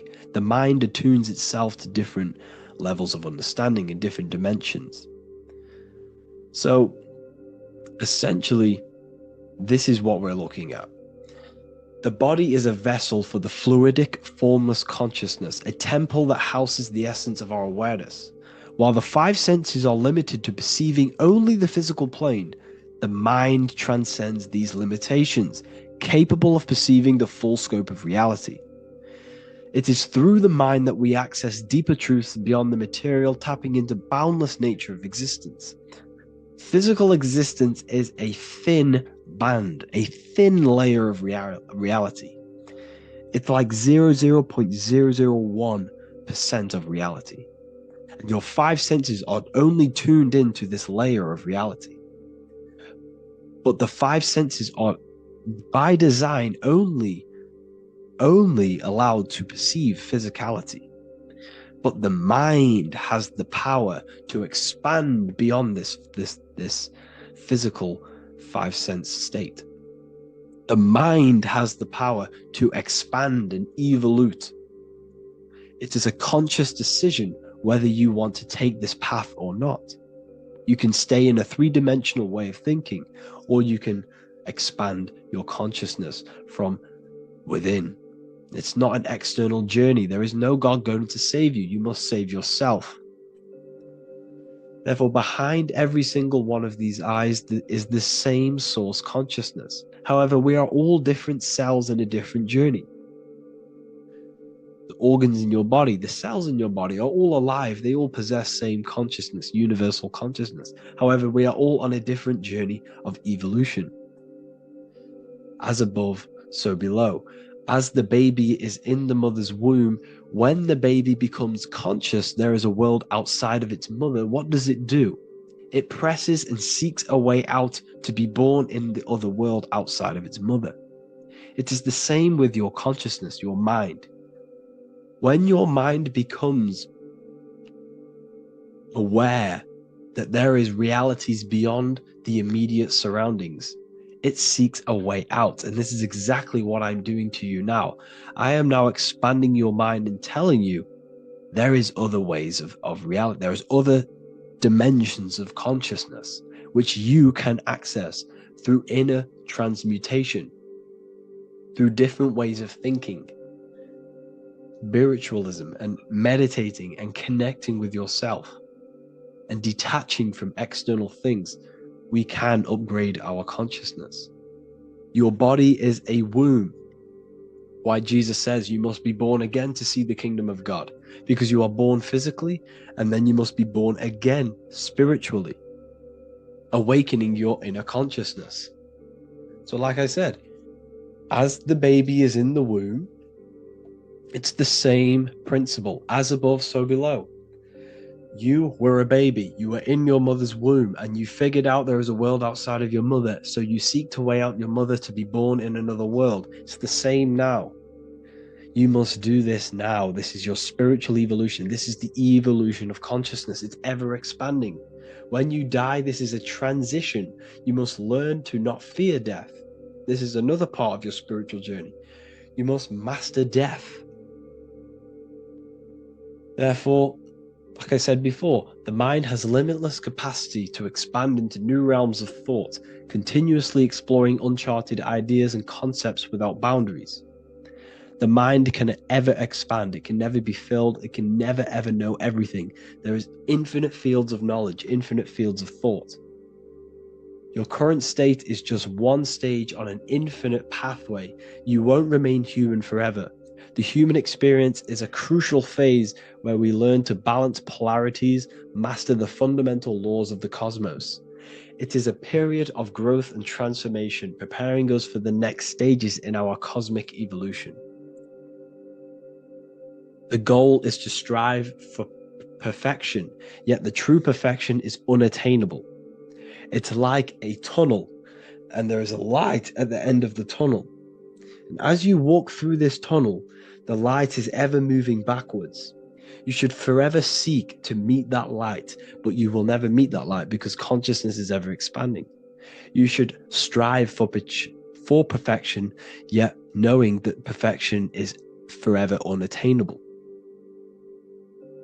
The journey is endless. with each step revealing deeper layers of understanding and experience. The pursuit of growth and expansion is itself the essence of our evolution. You can find all of this knowledge in the amazing book that I have read for years. I have read this book, The Emerald Tablets of Thoth, the Atlantean, by M. Dorial, translated by M. Dorial. I'm telling you now, this book, now that I've told you this, you have some context on the book. The whole book is about evolution of consciousness. He's talking about higher dimensions beings. He's talking about how you can transcend this physical plane. It is truly the most amazing book you will probably read. One of the best spiritual texts you'll see. It's hard to understand, so you must read it over and over again. And the more your mind progresses, like for me, I read this every couple months. And the more I learn about consciousness, the more I expand my own consciousness. And every time I read this book, I pick out something new that just completely blows my mind. Because you can only understand this book to your level of consciousness, to your level of understanding. So now that I've told you all this information, go and read this book and it will absolutely blow your mind. And so will the Book of Wisdom Volume 2, which is now available. I released it the other day. I'm just going to read a page out now. This page is called Spirit and Matter. The Earth is not merely a dense, lifeless rock drifting through space. It possesses spirit, a living essence that animates its form. But what do we mean by spirit? Spirit in esoteric terms refers to the energy, the life force, animating the principles infused in matter.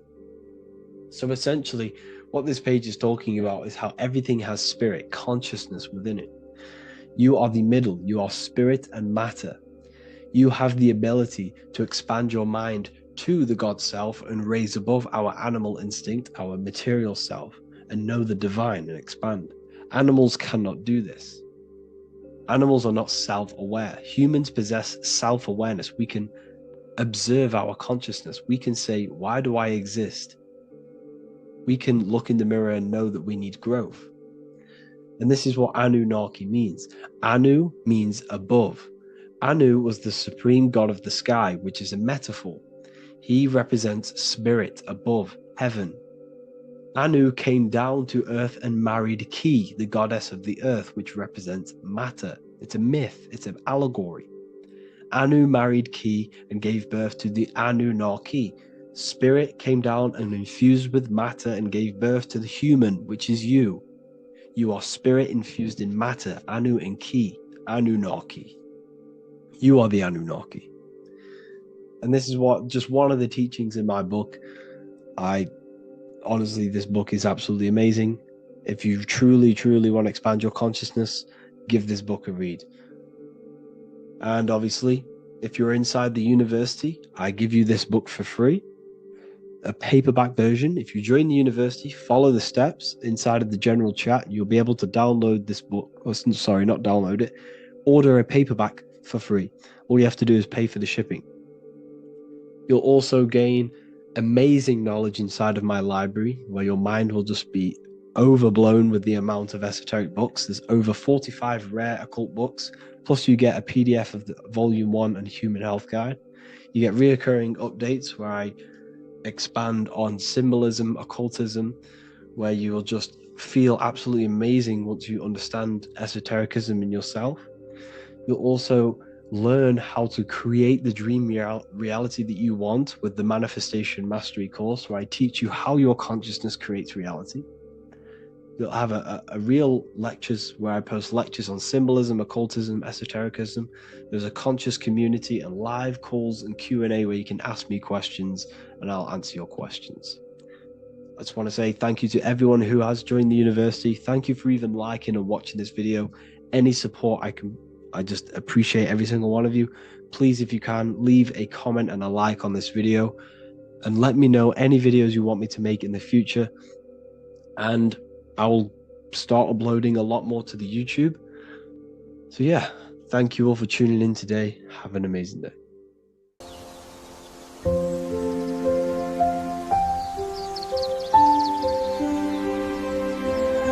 Book of Wisdom. Visit today.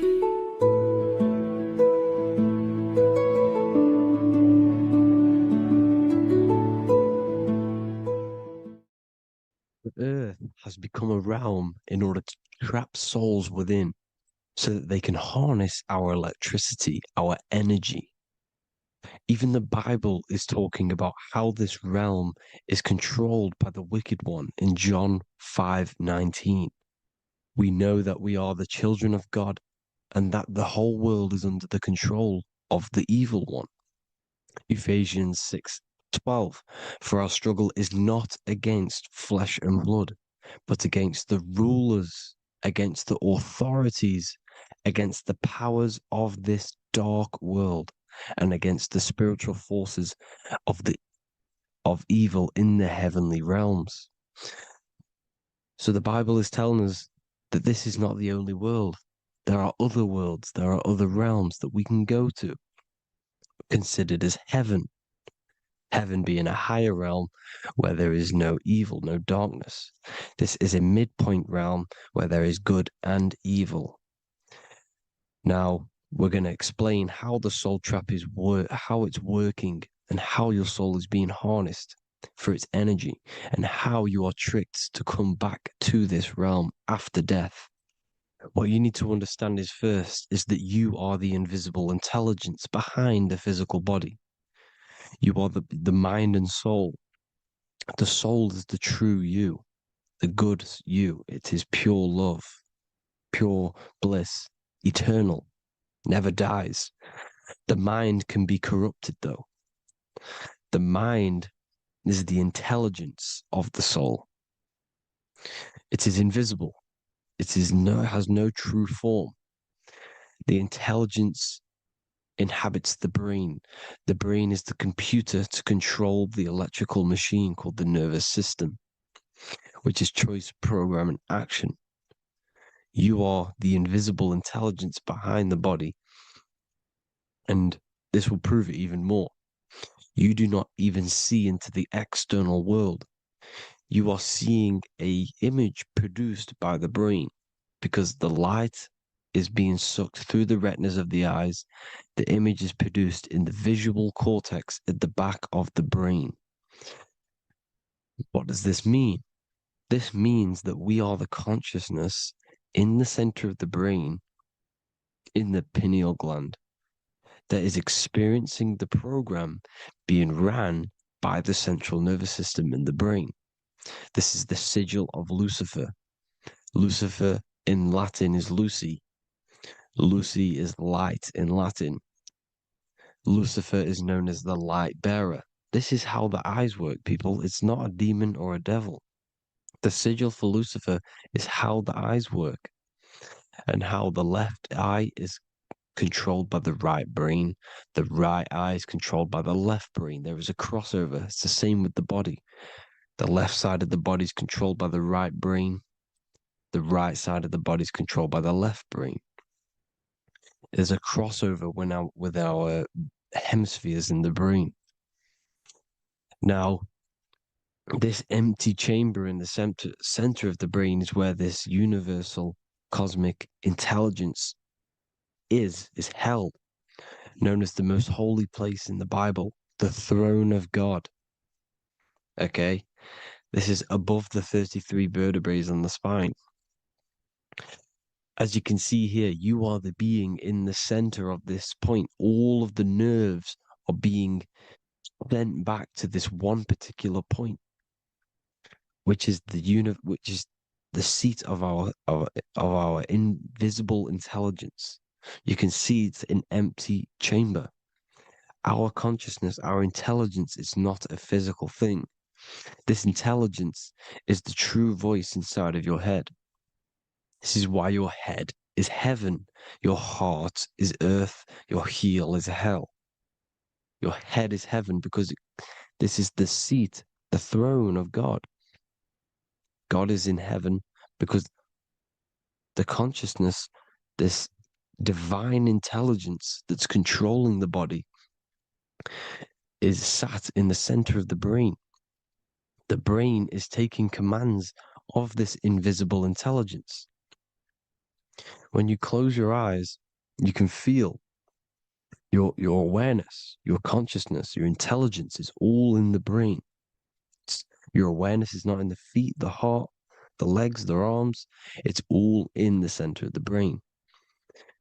Now, if you meditate deeply, you will find that you are beyond the mind. You are the being observing the thoughts. You are the soul observing the thoughts. Now, with this being said, you are the consciousness experiencing the program being ran by the central nervous system in the brain, because you're not seeing into the external world. It's an image, it's a simulated image produced by the brain and the central nervous system. You do not experience the external world. You do not feel the external world. You feel electrical impulses on your nervous system. Your nervous system is decoding what you are feeling. So the only thing that you truly feel is the electrical impulses on your nervous system. This is why the nervous system is the tree of knowledge of good and evil, because it gives your invisible intelligence, your mind, the knowledge of good and evil. It can detect good things, it can detect bad things. If it's hot, if it's warm, if I need to go, the nervous system is doing this. It is the tree of knowledge of good and evil. Okay? Now this universal intelligence is symbolized as the single eye. Okay? Matthew 18:9. It is better for you to enter life with one eye than to have two eyes and to be thrown into the fire of hell. What does this mean? It's symbolic, it's metaphorical, people.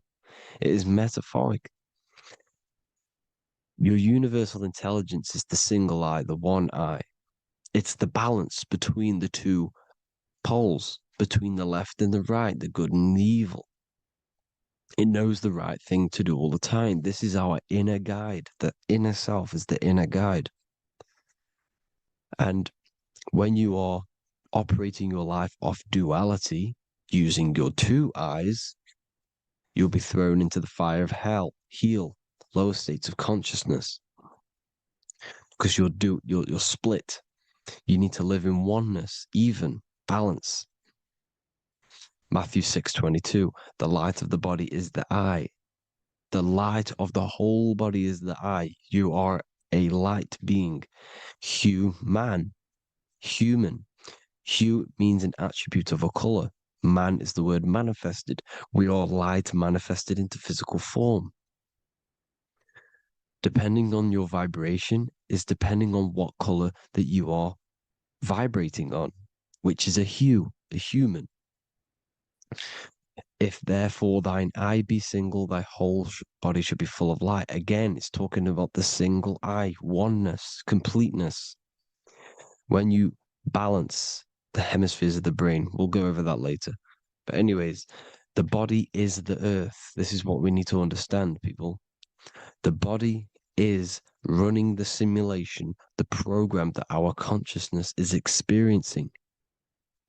So when we leave the body during death and astral projection, we leave the earth. This is how it works. The body is the vehicle for the earth, for this realm. Everything exists within our mind.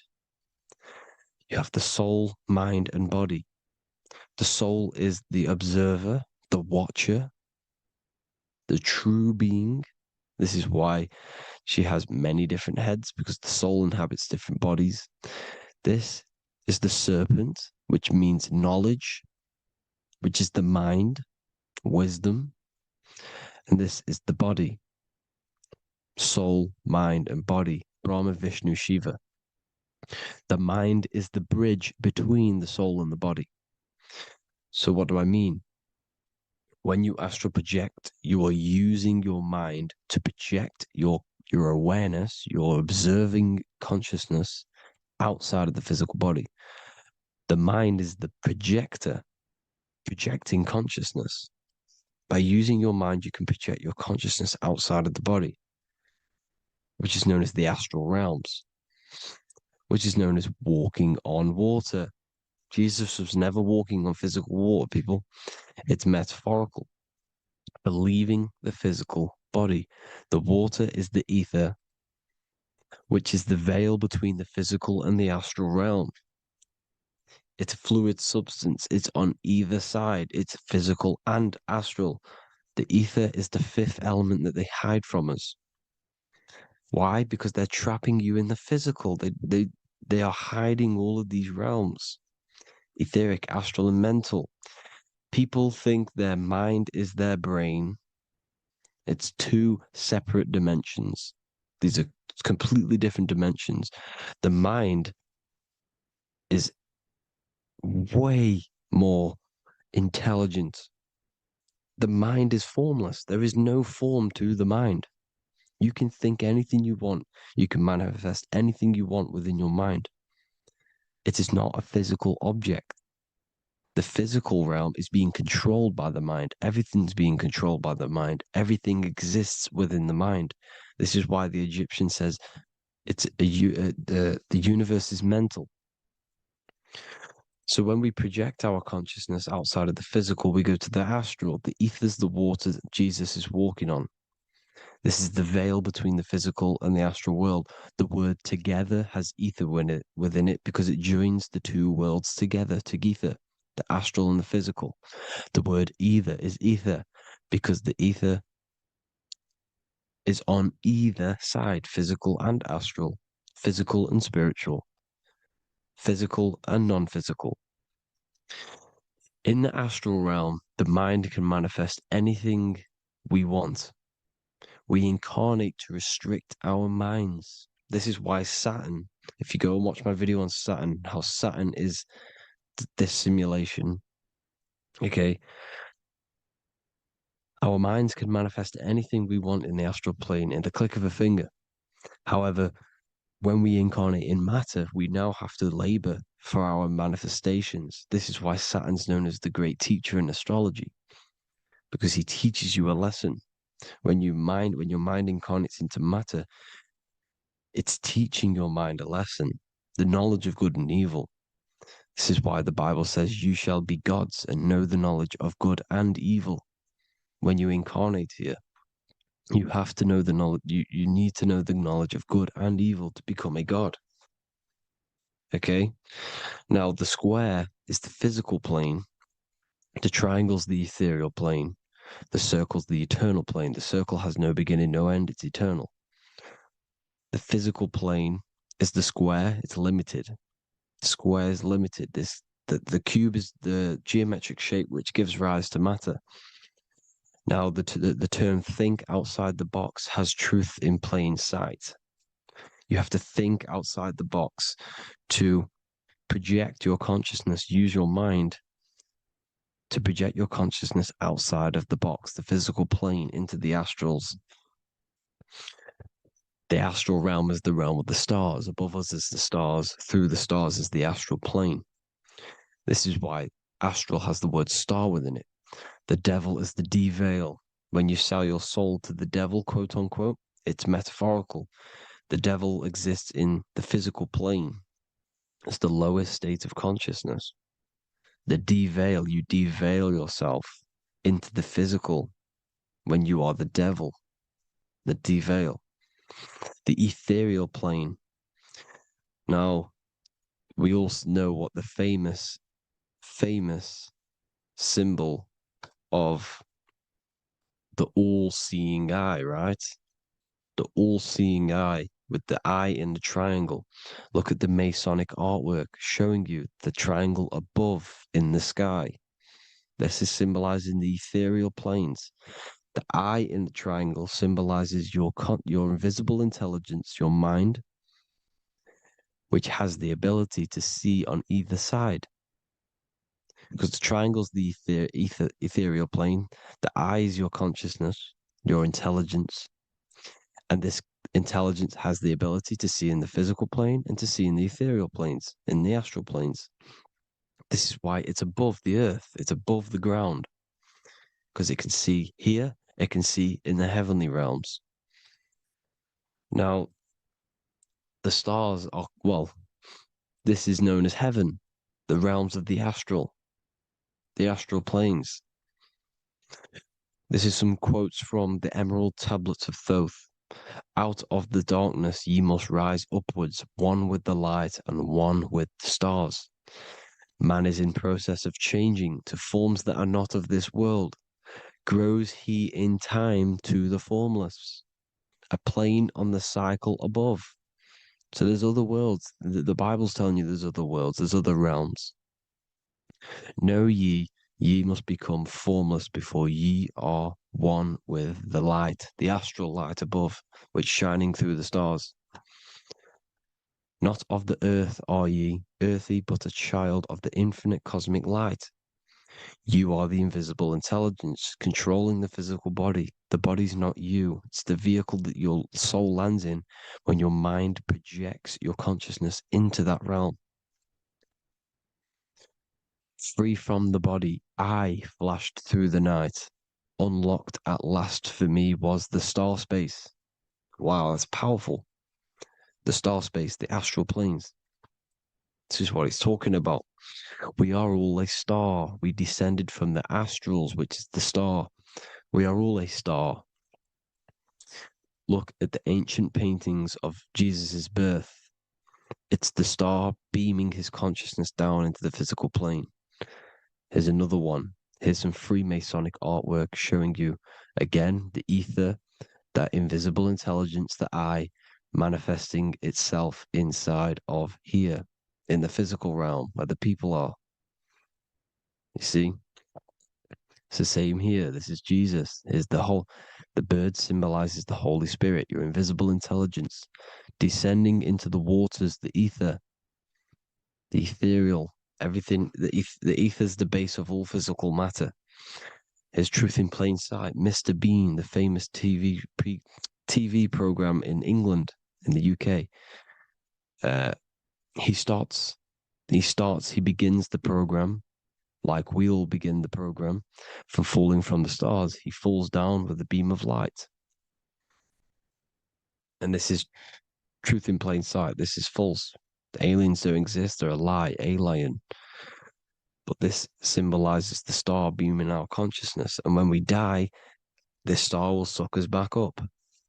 Just like this UFO is doing. It's Truth in Plain Sight. So, this is some more Freemasonic artwork. Going from duality to singularity. Sun, moon, masculine, feminine.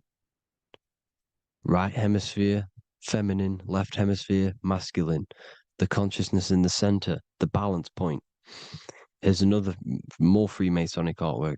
The two pillars, left and right hemispheres, and the invisible intelligence between the left and right hemispheres, the light of the body. This is why light's coming off it. Because it's light, it's pure light. The blazing star.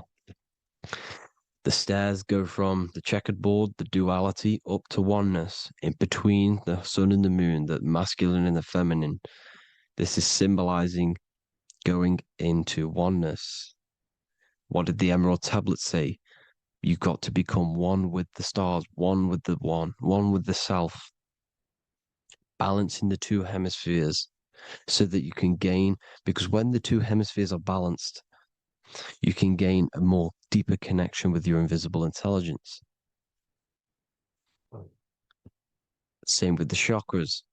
When the chakras, the seven seals in the Bible, these are seven seals because when you conquer the seven chakras, when you balance the seven chakras, you then gain a more deeper connection with your internal self because your mind is not filled, it's not being ran, it's not being dominated by these seven deadly sins, the seven seals, the seven chakras. These are seven energy centers which are concealing our true form. Balance makes us have a stronger connection with our true cosmic intelligence. Heaven is even. This is why Jesus is pointing at the heart. The even point is the heart. You got to balance the chakras and live from the heart because the heart is the earth. You're in good and evil. The body manifests the lower and the higher self. The higher self is in the higher parts of the body: wisdom, intuition, expression. The lower self is in the lower parts of the body: sex, food, and power. This is how they are trapping your soul, people. Like I said, the mind is the bridge between the soul and the body. So by tricking the mind, not giving it the right knowledge, and keeping the mind stuck in the lower three senses, thinking about power, food, and sex, this is low vibrating energy. It's going to keep your mind addicted to the physical realms. Okay? This is why you need to go even, balance, heaven. Okay? I will explain the soul trap in a second, how it fully works.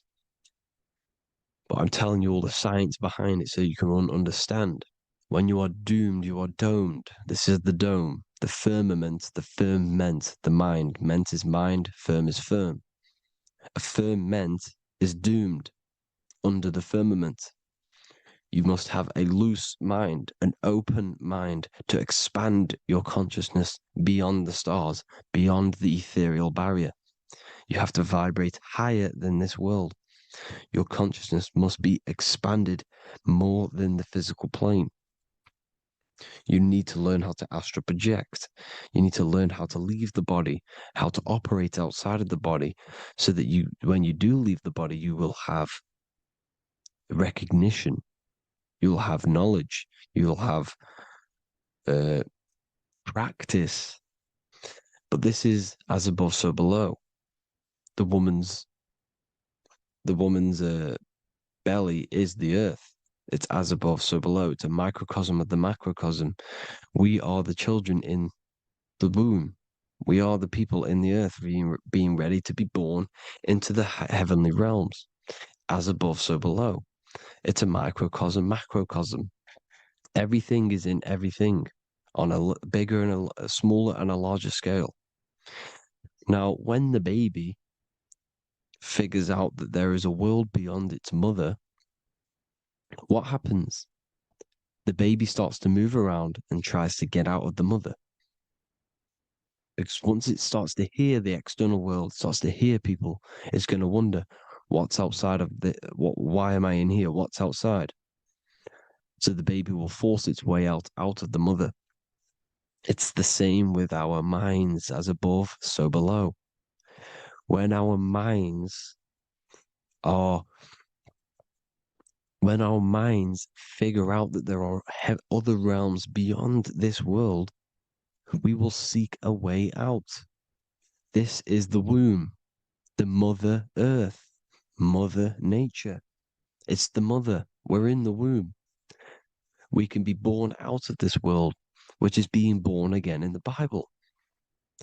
When you are doomed, you are domed under the dome, under the firmament, the firm mind. The firm mind will keep you under the firmament. Due to the law of polarity, there has to be other realms. There has to be. Because the law of polarity works in this world, and it will work on every scale possible. It's universal laws. These are universal laws. The law of polarity means that there are other realms polarizing this realm. There is a hell, there is a heaven. There is a midpoint, which is Midgard, which is the one we are in now. Earth, heart. Earth is the heart. Heart is the center, good and bad. The balance between good and bad. Your reality is your level of realization. Your mind realizes other worlds, you will seek a way to them worlds. It's that simple. The soul trap is to keep you stuck in this physical body, which is the earth. This body is the earth. It's running the program, like I said at the beginning. It's running the simulation that your consciousness is experiencing. You are an electromagnetic being, and you're hidden in a cage, your rib cage, and you're stuck in cells, a prison cells. Look, you're in cells. We produce electromagnetic energy. Your soul produces this energy. And by trapping your consciousness inside of this physical realm, they harness this energy within the astral realms. They're using you to manifest demons, because your mind creates demons through emotions and mental thought energy, which is a whole nother video. I can make a video on that. You're manifesting everything for them because they're trying to create a hive mind. This is why they want everyone to believe in one belief system, one government, one belief system, one religion, because they're creating a hive mind. This hive mind will manifest and be summoned within the astral planes, because the mind manifests the astral plane. The astral plane is the realm of imagination. The mental plane is the realm of just thought alone. The etheric plane is the energy. The physical plane is the matter. So all of our minds together are manifesting these demons within these subconscious realms, the astral. Now, how are they keeping you stuck to this realm? Well, when you die and you're stuck in your lower three chakras, okay, when your mind and soul detaches from the body, which is the earth, when you leave the earth, you're still going to have these mental addictions to the food, the sex, the materialism, the phone, the cigarettes, everything. This is why they get you addicted to everything possible. The TikTok, the YouTube, they get you addicted to as many things possible. Because when your mind is addicted to these things, and when this mind leaves the physical body, you're still going to have these addictions. Okay? You're still going to have these thoughts. And you will be manifested into the lower astral realms because you're thinking materialistic, you're thinking negative, because your level of realization was your reality. You were manifesting hell on the earth. When you leave the body, you're going to manifest hell in the astral planes, which means you'll be vibrating on the very low, which will put you in the lower astral realms. So guess what? You're going to come back. You're going to come back into materialism. You're going to reincarnate. Because you haven't prepared for life after death. You must detach from the external world. Okay? Moon is mind. The sun is the soul. The earth is the body. The moon is the mind. This is why we say lunatic. In your mind, you have a specific mood. Moon. Money, M-O-N, is the moon. Money exists in the mind. They get you addicted to the money. The Bible's telling you this. Do not conform to the pattern of this world, but be transformed by the renewing of your mind. It's telling you. Of this world, but be transformed by the renewing of your mind. Who knew that the Bible was this deep? Matthew 16:26, what good will it be for someone to gain the whole world yet forfeit their soul? James 4:4, don't you know that friendship with this world means enmity against God? Therefore, anyone who chooses to be a friend of this world, of the world, becomes an enemy of God. John 4:4, dear children are from God and have overcome them, because the one who is in you is greater than the one who is in the world. It's talking about the invisible intelligence. It's greater than the physical world. John 2:15, do not love this world, nor the things it offers you. Because this world will create you to, if your mind has attachments to what this world offers, sex, money, and power, pretty much, you will reincarnate here. You will come back here. Because when you leave the body, your mind will still have these addictions. Do not love the world, nor the things it has to offer you. All of this is in my newly published book. The paperback versions are now available. Finally, for all the people who have been waiting, the Book of Wisdom. All of this knowledge is inside of the Book of Wisdom. The paperbacks are available. There's worldwide shipping. You can get it anywhere, pretty much any country. My new website, it's amazing. There's going to be some amazing products coming on the new website. But I thank you all for the support. Before I leave, I need to explain what is going on with the soul trap. Like I said at the beginning, the mind's the bridge between the soul and the body's the realm. By tricking your mind with false knowledge, they are keeping your soul stuck to this realm. They get you addicted to all the physical things, and that is it. As soon as you're addicted and you die, you're going to come back.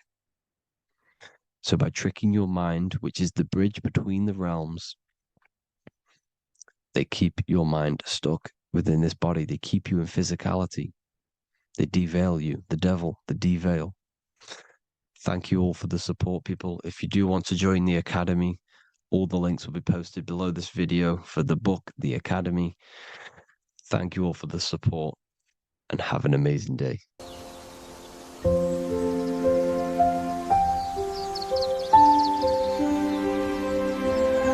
bookofwisdom.com.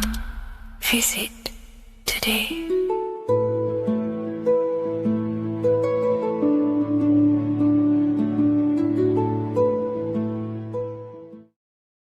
What's good, people? We're back with another video. This is going to just be a quick video. Manifestation, magic, bending reality. So let's jump straight into this. So you have a conscious and a subconscious part of your mind. The conscious is what you're conscious of, what you're actually doing, where you can choose or not.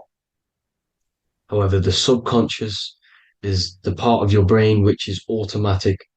So all of the systems in your body, like the digestive system, your heartbeat, these are automatically being ran. And you do not have to tell these systems to do anything. You do not have to consciously tell your heart to beat. It's automatically doing it. And this is what the subconscious mind is controlling. It's like the dark aspect of your brain or your mind. It is the way bigger aspect of your mind. Okay, it controls all the systems in your body. Okay, and this is where all of your programs are. So when you're in it from your childhood, what you've learned in school, all of these things are being kept in your subconscious, maybe traumas and stuff like that. So the subconscious is the female aspect, and the conscious is the male aspect, because the male is all about action and doing, and the female is more about creation, creativity, intuition. So you have a right and a left hemisphere of your brain, and these are obviously male and female. The right side of your brain is your female. It's to do with creativity, imagination, intuition, insight. Okay. And this is one of the most important sides of the brain. This side of the brain is the most attacked by the elites, whatever you want to call them. This side is one of the most important, because obviously your intuition is a massive part of reality. And if you don't have intuition, then you lose track of the things around you. You can't consciously feel if things are wrong or right. They don't want you to have intuition or creativity or imagination. They want you in the left side of your brain, which is just reasoning, logic, and basic things. So they just want you to tell you what you want, tell you what to learn, and then that's it. They don't want you thinking for yourself, which is the right side of the brain. So whatever the conscious side of your mind impresses the subconscious side of your mind. So if you do affirmations, for example, if you consciously do affirmations every day, you're reprogramming your subconscious mind. You're impressing a vibration and a word into your subconscious mind, and therefore it will reprogram it. So the male and female aspect are symbolized by the Star of David as well. The male being the upside triangle, the female being the downside, connected all in one, because we both have male and female energy. So every thoughts are electric, which is the male aspect. Emotions are magnetic, which is the female. each thought creates a wave of vibration in all directions. So think of it like a water drop in a pool, but it going out in every single direction. It's not just flat. And these thoughts have a certain frequency, well, has a certain vibration. That vibration has a certain frequency. And this affects your aura. Every thought, every emotion directly impacts your aura and the strength of your aura. So if you're angry all the time, your aura in the astral plane will look red. However, if you're happy, it'll be more like blue and green. So it's very important. Your electromagnetic field is created out of your emotions and thoughts, and that affects reality because you're 60% water, and frequency and vibration create certain patterns and has a certain effect on water. We'll get into that after this slide. So each thought that people are thinking around you, you are actually subconsciously picking up these thoughts because it's emitting this vibration in all directions. So this is why you can pick up thoughts of other people on the odd occasion. However, when you're more in tune with your intuition, your right side of your brain, you can start to pick up on vibrations, thoughts, and other people's auras. You can pick up on the energy once your third eye is open, and you know whether you should be in that environment or not. This is what we call an atmosphere when we go into a room and you can feel the tension if someone's been arguing, for example. This is the atmosphere, this is the vibrations, these are people's auras emitting these certain frequencies and vibrations. Okay. So our aura is contained of multiple layers. Obviously, we have the physical body. This is the electromagnetic layer. However, you have the different planes of existence, the spirit, mental, astral, etheric, and then physical. The physical is the lowest plane of existence. And the physical plane is a product of all of the planes above. So the mental impresses on the astral impresses into the etheric, and then the etheric creates the physical object. So the mind is the root cause of reality. The mind is the cause of everything. Your consciousness is pure cause. There's no effect. Everything you see in this reality is the effect. Everything that you experience is the effect because the root cause was the mind. The decisions you made you experience that certain experience. And that decision was created on the mental plane. And this is just pure thoughts. And thoughts are things. If it exists in your mind, it is a thing. It's a certain frequency. So if you have a certain level of thoughts, if you're thinking positive, for example, you're going to have a strong aura, you're going to have a higher vibration. And that attracts like. Like attracts like when it comes to thoughts and vibrations and electromagnetism. So if you're thinking positive all the time, speaking positive, doing positive, you're then creating a higher vibration, and that's going to attract people on that similar frequency to you. Everything is electromagnetism, frequency, and vibration. Everything. You see, so this is why, for example, if I put my hand to a TV screen, if my finger was the same vibration as the TV screen, it would go straight through it. However, the particles in my hand and the particles on the TV screen are two separate vibrations, and this is what causes the friction to stop and not my finger to go straight through it. So, like I said, when you don't feel the vibe of someone, when you don't feel right, you don't really get along with someone, this is a vibration. Your vibrations are not matching, they're not similar, they're two complete different vibrations, and they're not aligning properly.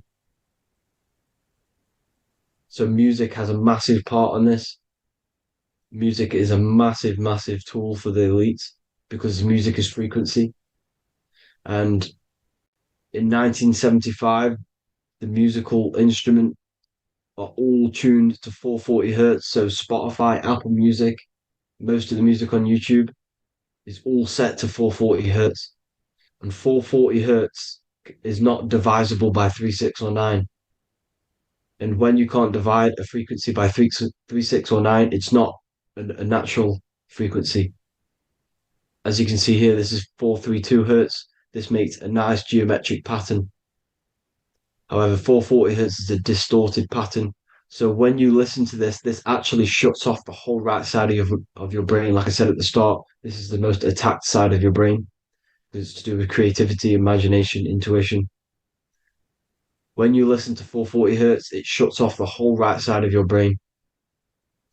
And obviously shutting off all of these forms of your brain. Music is very, very powerful tool for the elites because it's the only thing which can enter your soul or your ears without consent, your body without consent. Everything else has to be through consent. You choose whether to eat something, you choose whether to drink something, but frequency, you're going to hear it no matter what. This is why it's so powerful. And music influences the body in many different ways. It's the most powerful imitator of everything. It directly affects all listeners. It directly affects intentions, gestures, movements, and actions. It stimulates your mind, and certain songs, certain catchy songs, can reprogram your subconscious mind, invoking certain emotions. This is why when you listen to slow beat songs, it makes you feel more sad. When you listen to upbeat songs, you feel more energetic. This is because these frequencies have a profound influence on reality and on how you feel. Because, like I said, you are 60% water. And as you can see here, each frequency creates a different geometric pattern. And inside of you is 60% water. So, like I said, 440 hertz is going to make a distorted pattern in your water. And this is going to have a profound effect on your emotions and your reality. So, like I said, health is not just the body. It's you are made of body, mind, and spirit. You need to look after what you put in your body. You need to look after your spirit and look after your mind. It's very important to keep all these in balance because once one of these are unbalanced, it affects the other two. So if you're eating wrong, it's going to affect your spirit and mind. If you're thinking wrong, it's going to affect your body and spirit. These are all interlocked. Uh, you have to look after them all. So it's very important you understand music. Stop listening to low vibrational music. To be honest, you want to listen to music without any sort of speaking inside of it. You just want pure uh, frequencies, which are the solfeggio scale, like one of these, for example, 432, 528 hertz. These are all good frequencies. It's called the solfeggio scale. And these frequencies make you more in tune with nature. 528 hertz is what the earth vibrates at. So it's very important. And the Rockefellers are the one who changed this to 440 hertz. The Rockefellers, one of the elite families. So if you want to manipulate reality, it's very important to have your chakras aligned and having a high vibration because the higher your vibration, the more powerful your words and your intentions are on reality. So the lower your vibration, the harder it is to affect reality because you're on a lower state of consciousness. Like I said, you have the mental, astral, etheric, and physical. Everything is a product of the one above. As above, so below. This is what Hermes Trismegistus was saying in the Egyptian days. This is where it comes from. As above, so below. If you affect above, it directly affects below. So, like I said, meditation helps on this, helps align your chakras. Think positive, feel positive. Like I said, your feelings are magnetic, your thoughts are electric. So once you combine these two together, you're then creating an electromagnetic frequency, and that will have profound effect on reality. So the law of cause and effect. Every law, so the law of cause and effect. Every effect has the root cause. Like I said, your mind is the root cause of everything. Every decision you make is having a different effect on reality. Everything happens for a reason due to the root cause, which is your mind. You choose everything that happens in your life. Okay. So it's very important you understand this and you constantly make the right decisions, the good decisions to have good effects on your reality. You have to be very conscious of this law because nothing escapes this law. This is the law of all consciousness. So think about it. Imagine a massive ball of consciousness. However, off this ball are different sparks, and each one of these sparks are in each and everyone's body. This spark is governed by these laws, the law of cause and effect, the law of correspondence, the seven hermetic principles. It's very important you understand this because this mass ball of consciousness is what is obeying these laws. And everyone has this spark of consciousness inside their third eye. And like I said, everyone is the same consciousness. This is why if you do bad onto someone else, that will directly affect your reality. So if you hurt someone, it's going to come back to you in one way or another because you are that same consciousness. This is like a mirror reality. As within, so without. Whatever you feel on the inside, you're gonna see that on the outside. You're gonna experience that reality, whatever you've impressed. So there's different ways to bend reality to your will. This is kind of a sort of magic. So obviously you have black magic, which is manipulating reality to harm and influence others, or to be very selfish. And yeah, then you have white magic, which is manipulating reality for the good of humanity. So you do have to be very careful with your intentions, people, when you're trying to manipulate reality, because this is nothing to be played with. If you are manipulating reality for the wrong reason, it's going to come and bite you in the ass in some way or another. Because everything is balanced. Everything balances out in this reality. Nothing escapes the laws. Not one thing escapes the laws. So if you're stealing from yourself because it's just going to come back in one way or another. Inside of everyone's heart, you know whether you're doing good or wrong. You can feel it when you do something wrong. You can feel it when you do something good. The heart is the center of the torus field. It's balance. And this is why you say follow your heart, because it's the center of the torus field. It's very important to listen to this inner voice inside of you because that is telling you the right things to do, the good decisions to make. And when you keep following that voice, that good voice inside of you, it takes you to your life path. Very important to follow that voice. However, don't let the ego get in the way of it. Don't care what your friends are going to say. It's very important to understand this. So you have different ways of manipulating reality. You have sigil magic. This is where you create your own sigil or symbol. You create your own sigil and symbol, and then you charge it. You behind that symbol, you have an intention. So, for example, if you want to manifest wealth, you create a sigil which represents what you want. You create that sigil, you draw it out, you charge it because wherever your attention goes, energy flows. So whatever your attention is, you're sending energy that way. So what you do with your eyes and your hands, you place attention on the sigil.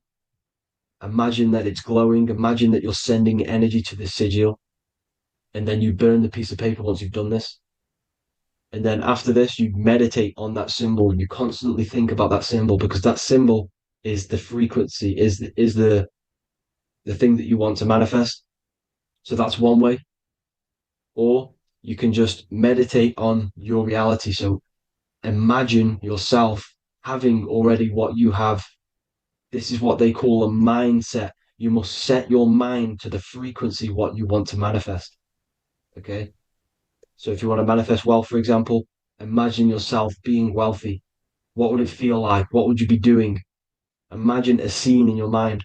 Constantly do this, and you're putting out that frequency. Like I said, you must think because the thoughts are electric, and then you must feel, which is magnetic. Together, this creates an electromagnetic frequency, and this is how you attract things to you. You will attract the certain people to come in your life to bend reality to your will. Okay. Or you've got mirror magic. Stare yourself in the mirror because a mirror reflects light. It also reflects energy. So you've got to be very careful with what you say to a mirror. You've got to be very, very, very careful because whatever you send into that mirror is directly sent straight back to you. So if you're thinking negative, you're sending negative energy back straight to you, and that's going to have an effect on your reality.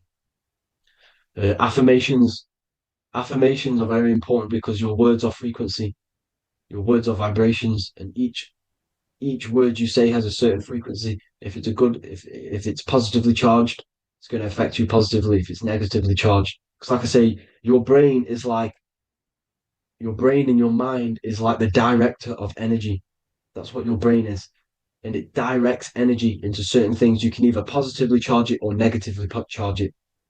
And this brain is creating your reality constantly. It's manifesting your reality constantly in the present moment. So this is what the government knows. The government know your mind is the root cause of reality. This is why they call themselves a government. Government. The New World Order is not being manifested by them. They are controlling the information. They are controlling your perception of this reality. And they know the mind is the root cause of reality. Therefore, if they control your perception of reality and your information, what you believe, you're going to manifest that information, that perception. So we, the people as a collective consciousness, are the ones manifesting this New World Order. You see, so this isn't black magic. They're actually tricking us into manifesting their own their plans, this New World Order. You see, this is how smart these people are. They know how to get around the laws of reality. They know how to bend reality to their will without facing the consequences. They're getting humanity to do it. You see, there is a collective consciousness. As like I said, we all have that same spark of consciousness, right? So as a collective consciousness, we are on a very low vibration at the moment. However, we are waking up rapidly. There are more and more people waking up at the moment, and light always chases away the shadow. Light is a lot more powerful than darkness, you see. So one person waking up has a massive effect than one person being asleep. It has a profound effect. Because like I say, the light always chases away the darkness. It's more powerful. The light is always more powerful. High vibrations are more powerful than lower. So that's it for this, people. I hope you all enjoyed. This is a short, quick video. God bless you all.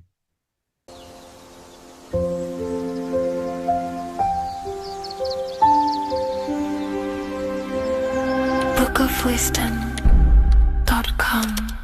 Visit today.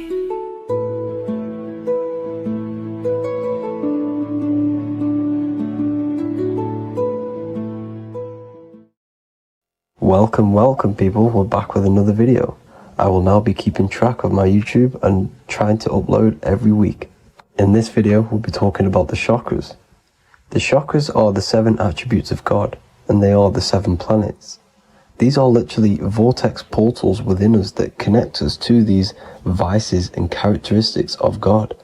Each one of these energy centers are a spinning wheel of energy which controls the cells and organs in that particular area of the body. For example, it's literally a mini brain for that area of the body. Each chakra has a vice which you need to turn to a virtue in order to climb up through the system. They work like a stairway system. You have to go through each chakra in order to unlock the one above. This process is turning matter into spirit as you descended from spirit to matter. Saturn is Satan, that's why it's the lowest chakra, and that's why the devil is red, because red is the lowest vibrational color. When you are in these lower states of consciousness, you are in your animal nature. This is your physical side of your nature, and you are mainly being driven by your animal instincts, or your ego. Moving back to your higher self or your spirit self is not an easy process, it takes a while. However, with discipline, consistency, and motivation, you can achieve this, and this is what the ancients called Christ consciousness. Once you have achieved this, it is basically a state of mastery of the mind. You no longer lust for the lower animal nature things. Now, let's start with the root chakra. This is located at the base of your spine, and you can feel this chakra by tensing your anus. This energy center is in control of your survival needs, your vitality, stability, and security. Now, if this chakra is unbalanced, you will feel insecure, fear, anxiety, unstable, low self-esteem, anemia, over or underweight, and constipation. In order to balance this chakra, You need to feel grounded, embodied, stable, calm, centered, a sense of safety and trust in yourself and the world around you. The next chakra is the sacral chakra, which is located around the belly button area. You can feel this chakra just by sucking in your belly. This chakra is to do with relationships, self-worth, creativity, empathy, and most importantly, sexuality. This is the most important one in order to start to raise your vibration overall, is giving up the over-sexualized nature. In order to balance this chakra, you need to come into harmony with all the toxic relationships that you have. Get rid of the fear, the anxiety, the isolation, and 100% get rid of the over-sexualized nature. Lust is one of the most lowest vibrations you could possibly feel. It is literally manifesting hell. In order to work on this chakra, you need to feel self-worth. You need to do creative things, empathy, healthy relationships, and 100% being confident. The next chakra is the solar plexus. This is to do with personal power, will, metabolism, eating, happiness, and your self-esteem and self-identification. You can feel this chakra just above your belly, below your ribs, and you can suck in this area. If this chakra is blocked, you will feel lack of confidence, difficulty in manifesting your desires, low self-esteem, misuse of power, misuse of dominance, weak will, and shame in yourself. Biggest one for this chakra is overeating, as it's to do with metabolism. If you are overeating, you are literally unbalancing a lot of your lower chakras, not just the solar plexus. In order to work on this chakra and balance it, you want to have a positive self-identification. You want to feel happy, a happy self-esteem, effectiveness to people, not overeating, and a strong willpower. Now for the heart chakra, one of the most important chakras. Chakra is to do with love, understanding, trust, hope, openness, compassion, balance, and forgiveness. The most important because your heart is the tree of life in the body. It is the center of the toroidal field. It is the most powerful chakra. Your heart is 5,000 times stronger magnetically than your brain. Once you have hit the heart chakra and you start surpassing the heart chakra, you are now turning matter into spirit, as the lower three chakras are dense and physical, and the above the heart chakra are turning to spirit. As you can see already, this is a hard and long process of working on yourself physically and internally. The symptoms of a blocked heart chakra would be lack of love or too much love, difficulty to accepting or giving love, lack of compassion, loneliness, and lack of emotional fulfillment.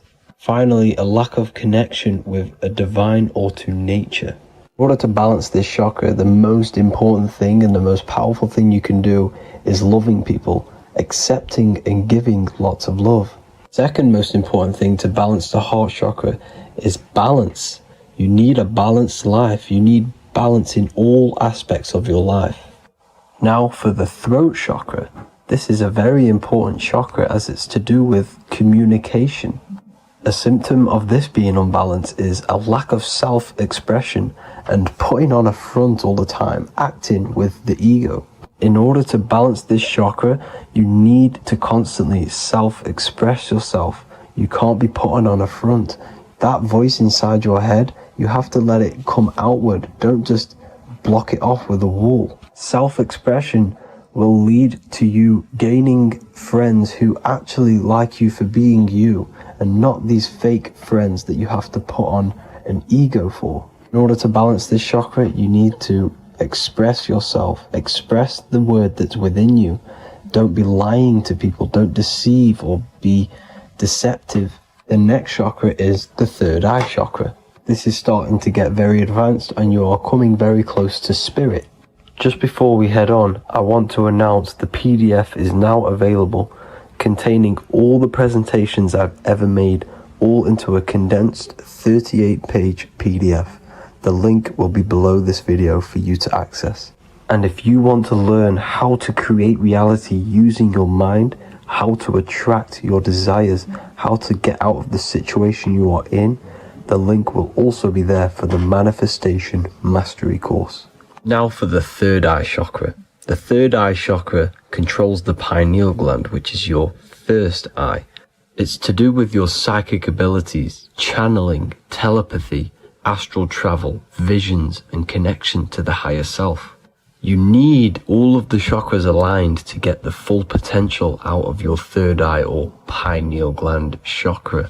For example, if you're astral traveling and you fear something, you will be instantly shot back to your body.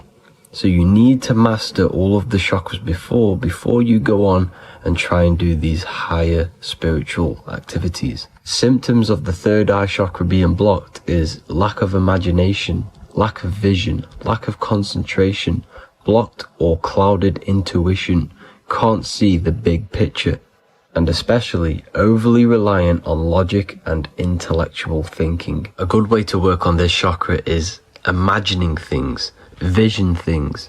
Trust your intuition at all times. Always follow that inner voice. Cut out the tap water, which contains fluoride. Fluoride blocks the pineal gland. And cut out all junk food, because all of this is affecting your pineal gland. When in meditation, you want to focus your eyes and your attention to the center of your head between the two eyebrows. This is where the pineal gland is located. This will help and awaken the pineal gland over time when you keep doing these meditations. Finally, for the crown chakra, this is to do with universal consciousness, all-knowing, enlightenment, cosmic connections, the God source. This chakra is blocked by being cut off from spirituality, plagued by the senses, being tricked into the five senses and being tricked into thinking you are the body. In order to work on this chakra, you need to feel grounded. You need to know yourself, your real self, the voice within you. Have common sense, have specific decisions that you're making, be very direct. Now we've got out of the way all of the chakras, I can now introduce methods and meditations which will help you unblock them spiritually. When meditating, you want to get into the present moment in a nice, comfortable position. Bring yourself to the present moment by saying, I am here right now, nothing else matters. Keep repeating this over and over with your eyes open or closed. After a couple minutes of bringing your attention to the present moment, you can now start to breathe in through the nose deeply and breathe out through the mouth slower than you breathed in. Place your attention on the chakra that you want to balance. Think of a high vibrational emotion like love, and think of this while placing your attention on that chakra. You can do this exercise every day for 10 to 20 to 30 minutes. The longer the better. Another practice you can do is by chanting the Bijis for each chakra. They are here starting from the root chakra all the way to the crown chakra. Or you can chant the 7 vowels. There are not 5, there are actually 7. A, I, A, O, U, M. A,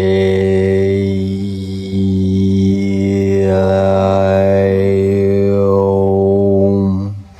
This is the proper way of pronouncing the 7 vowels. These are so powerful because these are the only things that exist. It is literally the sound of God. By pronouncing them right, you can actually create a lot of power within you and align your chakras. That's it for this video, people. I'd appreciate a comment and a like to help the algorithm. I appreciate you all. Love and light.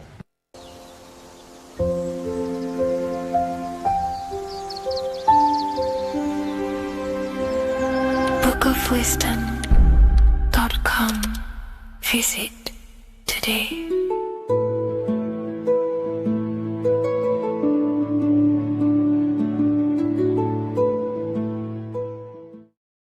Neo is plugged in on the back of the neck, which is the reptilian brain stem. The reptilian brain is all to do with survival mode, survival state. It's always scanning the environment for safety, whether that's physically, emotionally, or mentally. It does not think. It is instant. For example, do I smack the guy or run off? If something happens to you, like a car's coming really quick to you, you do not think about this. The reptilian brain is the animal instinct that will instantly move your body on the instant reactions. Hence why it's the closest brain to the rest of the body. It has instant access to the electrical nervous system to control the body at instant reactions. Now, Neo is plugged in on the back of the neck, which is the reptilian brain. Therefore, the matrix is the body itself. It is the lowest state of consciousness. This is what it represents. The word matrix means womb. It translates to womb because your body is a womb. Your body is a vessel for universal consciousness, for God consciousness. And the body is also a womb where you can be born again outside of this body by raising your consciousness, by awakening the neocortex. This is why Neo is called Neo, because it represents the neocortex. This is the higher aspect of our brain. This is all to do with new things, higher reasoning, higher thinking, new learning. You see, the brain is a receiver for universal consciousness. Now, what do I mean? It is a radio receiver. Think of it like this. You have a radio tower which emits frequencies. And each little frequency, 00.1, 00.2, 00.3, each 00 point is a different person. We are all the same universal consciousness encapsulated inside of a different vessel. This is why our body is the temple of God inside of the Bible. Your body is a sacred temple of the divine essence of the universe. However, consciousness is controlling this physical body. And I'll show you this diagram here. Consciousness consists of imagination, emotions, thought, and memory. All of these things are not physical. They're not made out of atoms. You cannot think with atoms. If I split open your brain while you are thinking of a cheesecake, I would not see a cheesecake. It's because these things exist metaphysically within consciousness. They are not physical. The body is physical. It's part of matter. It's part of time. You see the Leonardo da Vinci, the circle and the square. The square represents limitation, beginning and end, because when you draw a square, there is a beginning and end. It represents the body, the mortal self, the ego, the echo. Then you have the spirit raised above, which represents spirit over matter, mind over matter. Invisible forces create physical forces. Everything physical exists in non-physical. This is also the Freemasonic square and compass, why the square is below the compass, because the compass creates the circle, which is spirit or mind. Then you have the square, which is matter. Mind and matter are the same substance. Mind creates matter through thought. Everything in this physical universe manifested through thought. Everything began as thought. So you are spirit and matter. You have a material body and a spiritual body. And you are right in the middle. This is why humans are very, very important. Because we have an animal nature, the reptilian brain, and a higher consciousness, the neocortex. And we must awaken out of the matrix, which means womb, which is the body. And Neo is waken up from the lower self, the reptilian brain, and moves into the neocortex. Because the brain is a radio receiver for consciousness. Now, what do I mean? I went over this before. Your consciousness is controlling the brain. The brain is a computer. And when our consciousness, our imagination, our emotion, our thoughts, and our memories are all contributing towards just survival things, food, safety, fear, all of these things, and our consciousness is locked into a survival state, we are using the reptilian brain. We're no longer thinking. You don't think with the brain, but the consciousness is thinking, which activates the different parts of the brain. When we think For higher reasoning, we use the neocortex. It stimulates the neocortex. When we think about survival, we're using the reptilian brain. So therefore, when Neo wakes up, he wakes up to the higher aspects of consciousness, which is only utilized by the neocortex, by learning new things, an expansion of the mind and expansions of consciousness. Okay? So the whole matrix is to keep you designed, well, the whole matrix is designed to keep you in a survival state, in the three-dimensional awareness. They want you constantly scanning for safety, scanning for food, scanning for emotional safety in relationships in other people. You see, they do not want you to think. They want you stuck in that reptile, that animal state, that beastly state that most people are in. Most people, all they do is eat, listen to music, consume, have sex, lust, desire. This is all the reptilian brain. So when we say the world's being ran by reptilians, it's symbolic. There is no physical reptilian humanoid beings controlling, manipulating human consciousness. We are all the same consciousness. However, there is a corrupted state of consciousness running this world. And this consciousness worships the physical plane, and they control the physical plane. So by doing that, they keep you stuck in a reptilian way of thinking, the animal state, to keep you stuck in the lowest state of consciousness. Now, this is the god Osiris, which represents the reptilian brain. None of the Egyptian gods ever existed. They are all symbolic for the brain and anatomy of the human body.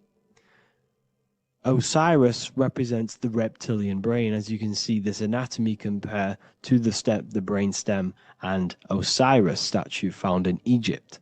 And we also see an ancient artwork of Osiris with green skin and two reptile crocodile alligators next to him, which also symbolizes the reptilian survival state of human consciousness and the activation of the reptilian brain. This is what it symbolizes.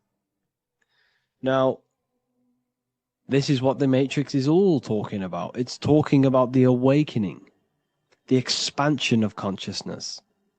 The word divine is dive in because you connect with the divine by diving inward. There is no man in the sky going to save you. You must connect with the self. Know thyself. Truth comes from within. All of these things I'm telling you comes from within you. I'm just pointing it out. All of this is self-realization. A lot of people say, well, what are my sources? My sources is knowing thyself, observing thyself, using the neocortex of critically thinking, sitting down and thinking about yourself and having deep realization of yourself.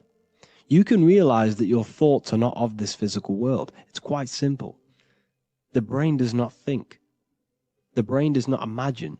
The brain does not hold memory. All of these things exist in consciousness, the one consciousness, but we are all fractal, infinite parts of. This is the eye on the triangle, consciousness being given down to the rest. This is separate. Consciousness is separate from the rest of the pyramid. The pyramid is your body. Neo is the one consciousness. This is the Egyptians symbolizing the one consciousness giving Ankh, which is life, to all the different life forms. However, you can see that the central sphere is giving a big Ankh to the humans, because humans, like I said, possess the advanced consciousness, an advanced brain that allows us to turn above our reptilian animal self. For example, we can go against our reptilian lower animal nature and turn to our godly nature. Animals cannot do that. They are stuck in instinct. They are stuck in a reptilian animal way of thinking and operating. Everything they create is to survive. We can turn against our lower nature and create for amazing things like buildings, architecture, technology. We can use our creative consciousness for anything we wish, not just survival needs. And it's the same with your spiritual journey.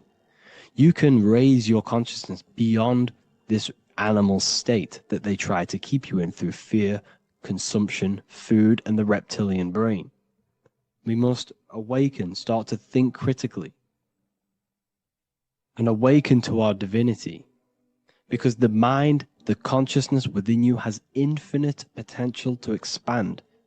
There are infinite fields of knowledge that you can explore. The mind can never be filled. It can never ever be full of knowledge. It always expands, and that's why you are alive. That's why you are part of this universe. That's why the science always says the universe is always expanding, because the universe exists in your mind, and the mind is always expanding into new fields of thought, new fields of knowledge and information. And that is your whole sole purpose, of expansion of mind and expansion of consciousness, and the exploration of the mind of God. We are living in the mind of God. You are a thought in the mind of God. You must awaken out of this body. This is why Jesus says you must be born again to see the kingdom of God. You must be born again. You must raise your consciousness beyond physical limitation and awaken to your divinity. And this is pretty much it for this video. I hope you all understand this, that this is all symbolic for consciousness.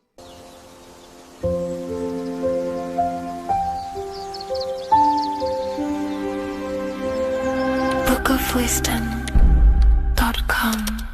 Visit today.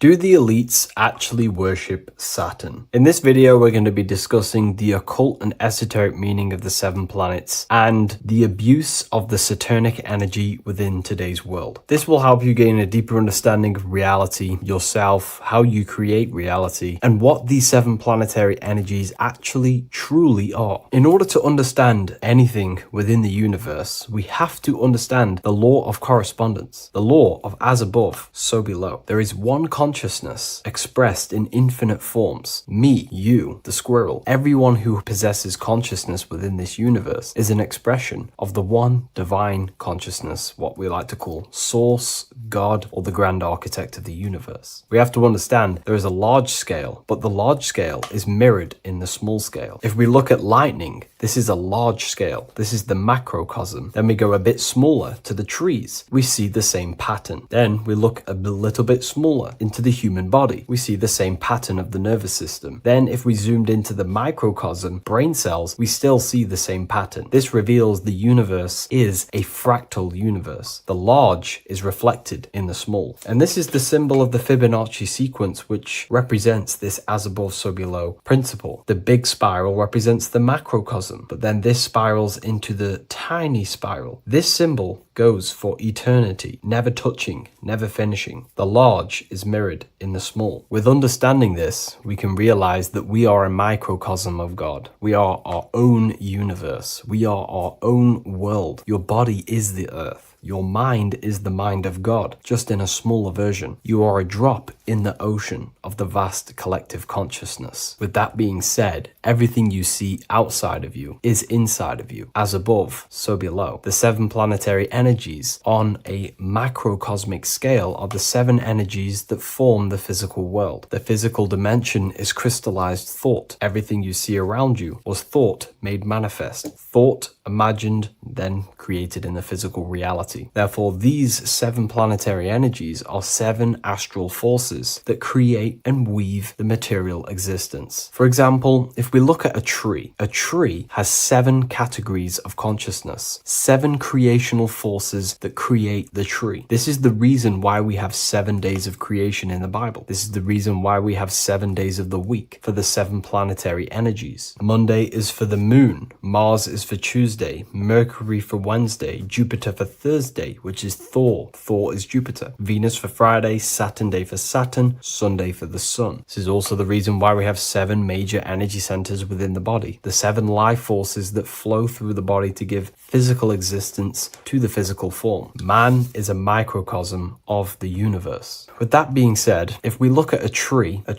is nature, and nature is the macrocosm, the creation of God's mind. And if we look at the tree, we can see 7 creational categories that go into create the tree. For example, the stem of the tree, the trunk, represents the sun. The root system, the base of the tree, where the tree grows out of, is Saturn. If we look at the fruit of the tree, that represents Jupiter. The smell, the look, the colors of the tree, that's Venus. How the tree communicates with other trees through the root system is Mercury, the intellect, the intelligence, the communication. The leaves of the tree is the moon. The defense mechanism of the tree, how it defends itself from infections and other territories, is Mars. So we can see all physical matter, all physical creation demands these 7 categories of consciousness, these 7 planetary forces. But again, that is the macrocosmic scale. The macrocosm is reflected in the microcosm, which means you have access to these forces, these 7 planetary energies, and you use them to create anything in reality. You've been using them maybe unconsciously your whole life. For example, this book that I've created, the Book of Wisdom Volume 2, you can find it in the bio if you're interested in reading it. It has the 7 planetary forces that go into this tree, into this book. I used the sun, which is my passion and my drive to take actions. I used Mercury, which is my intellect, my thinking, my communication. I used Venus, the layout, the look of the book. I use Mars, my defense of my work, my trademark, my copyright. I use Saturn. Saturn is my time, my discipline, my attention. I use Jupiter, which is the why, the reason why I created it. I used the moon, which is my care. My care is the generative force. Whatever you create in your reality is because you care. You care about keeping a house above your head. Therefore, you go to work and earn money. Care is the driving force to create anything in reality. What you see right now watching this video is because you care about watching this video. If you lose care about watching the video, you will turn it off and continue to do something else. All creation demands these 7 forces, hence why we have here a midsection. Sometimes we see the symbol of the earth, which is a circle and a cross in the middle, because these 7 forces create earth. But again, this video is specifically aimed to Saturn. We're going to be discussing Saturn's Saturnic energy because there is a lot of misunderstanding in today's world. And I'm going to give my perspective and my research on the energy of Saturn and how we use it and how it's being abused in today's world. Saturn externally, because remember, we have an external world, an internal world, a macro and a micro. Saturn externally in the material plane governs the foundational and enduring aspects of existence, such as the roots of plants, the bones of our body, even the insects that dwell beneath the ground. It represents the dull, hard, unyielding forces of life, symbolizing structure, limitation, and conditioning. Under Saturn's influence, things become rigid, bound by the god of time, bound by restriction and boundaries. In Roman mythology, Saturn is revered as the god of time, ruling over the cycles, beginnings, and endings. This connection with this emphasizes Saturn's role in marking the passages of life, aging,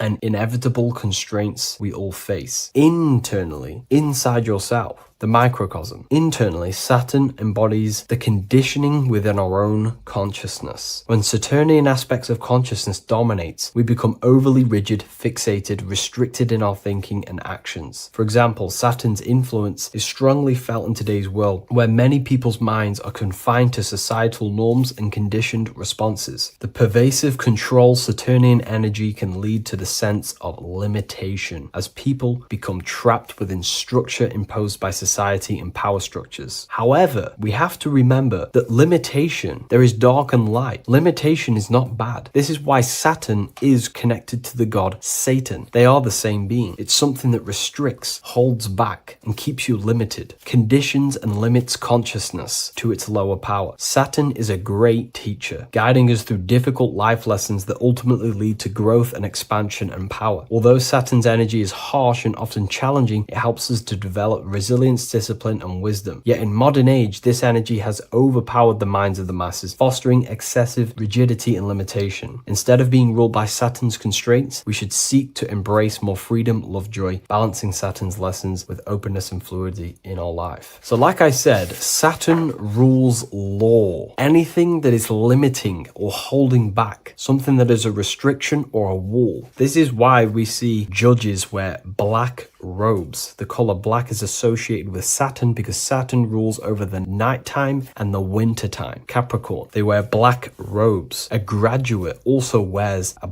black robe with a black square cap on its head because black is associated with Saturn, restriction, limitation. University graduates wear this. Personally, not to offend anyone, these educational systems that we have in today's world are not here to give you power, to find you the power of consciousness or yourself. They are simply to restrict you, to keep the mind limited in a certain belief system. That's not to say the things in university are completely useless, but what I'm saying is it is a conditioning by the educational system. And if we actually look at the top of the hat, it's a square over a circle. And in Freemasonry, we see the compass on top of the square. In Freemasonry, we see the square underneath the compass on top of the square. The square creates squares and the compass creates circles. So this is symbolizing the square, which is matter, the circle, which is spirit, matter over spirit when it needs to be spirit over matter. This is a symbol of conditioning, limiting the mind into being locked in the five senses and base consciousness. Saturn's energy is keeping people restricted. This is why there is so much Saturn symbolism in today's world, because Saturn is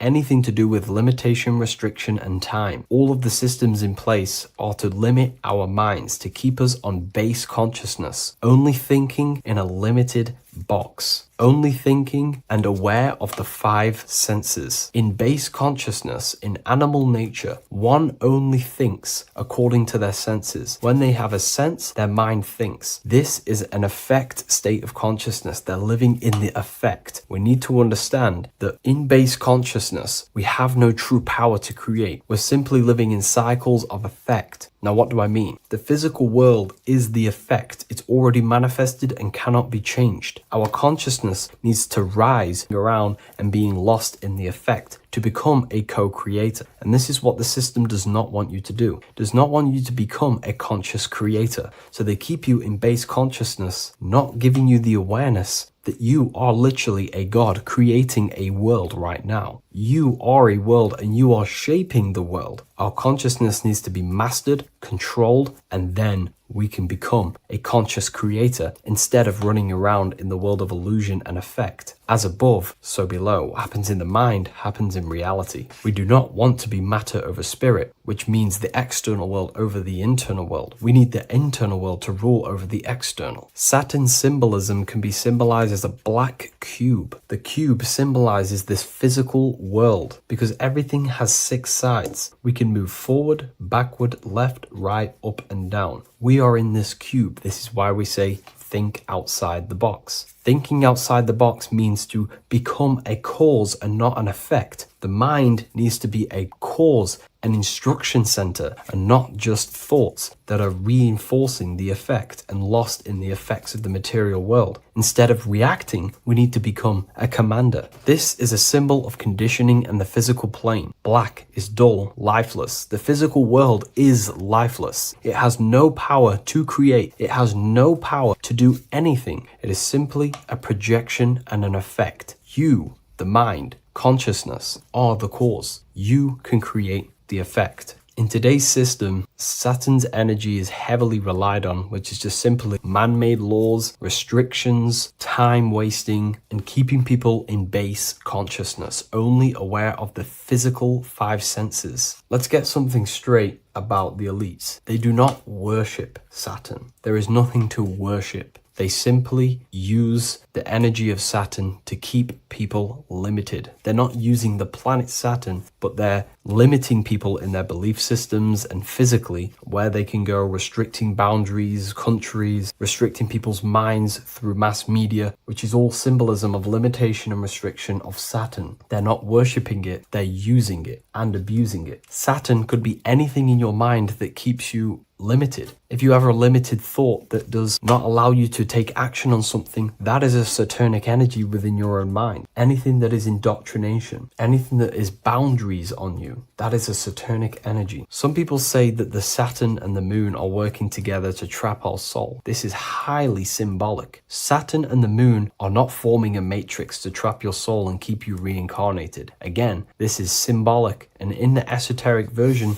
and understanding of this, we can see that they do have a relationship. The moon is our subconscious mind, and Saturn is restriction. If we have restrictions and belief systems in our subconscious mind that keep the soul locked and trapped only in these 5 bases, these 5 senses, then we will think and condition ourselves that we are only the physical body and never actually free ourselves from the material world and ascend. Saturn and the moon are not working together, but these are highly linked. By limiting the subconscious, we keep people stuck in base awareness, keeping them locked in the world of effect, never becoming a conscious creator. We have 2 spiritual currencies, time and attention. These are the 2 currencies that we spend. We spend time or pay attention. These are the 2 spiritual currencies that pretty much create our reality. And the system aims to hijack these 2 currencies from you, to limit you, to dominate you, so you do not become a conscious creator. So again, no one worships Saturn. It's simply just a symbol of limitation and restriction. Limitation has good and bad. Limitation can make us learn, overcome, become strong,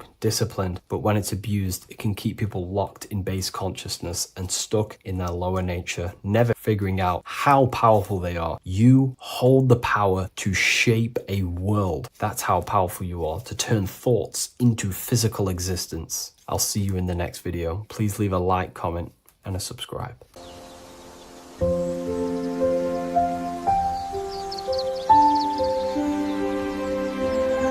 bookofwisdom.com. Visit today.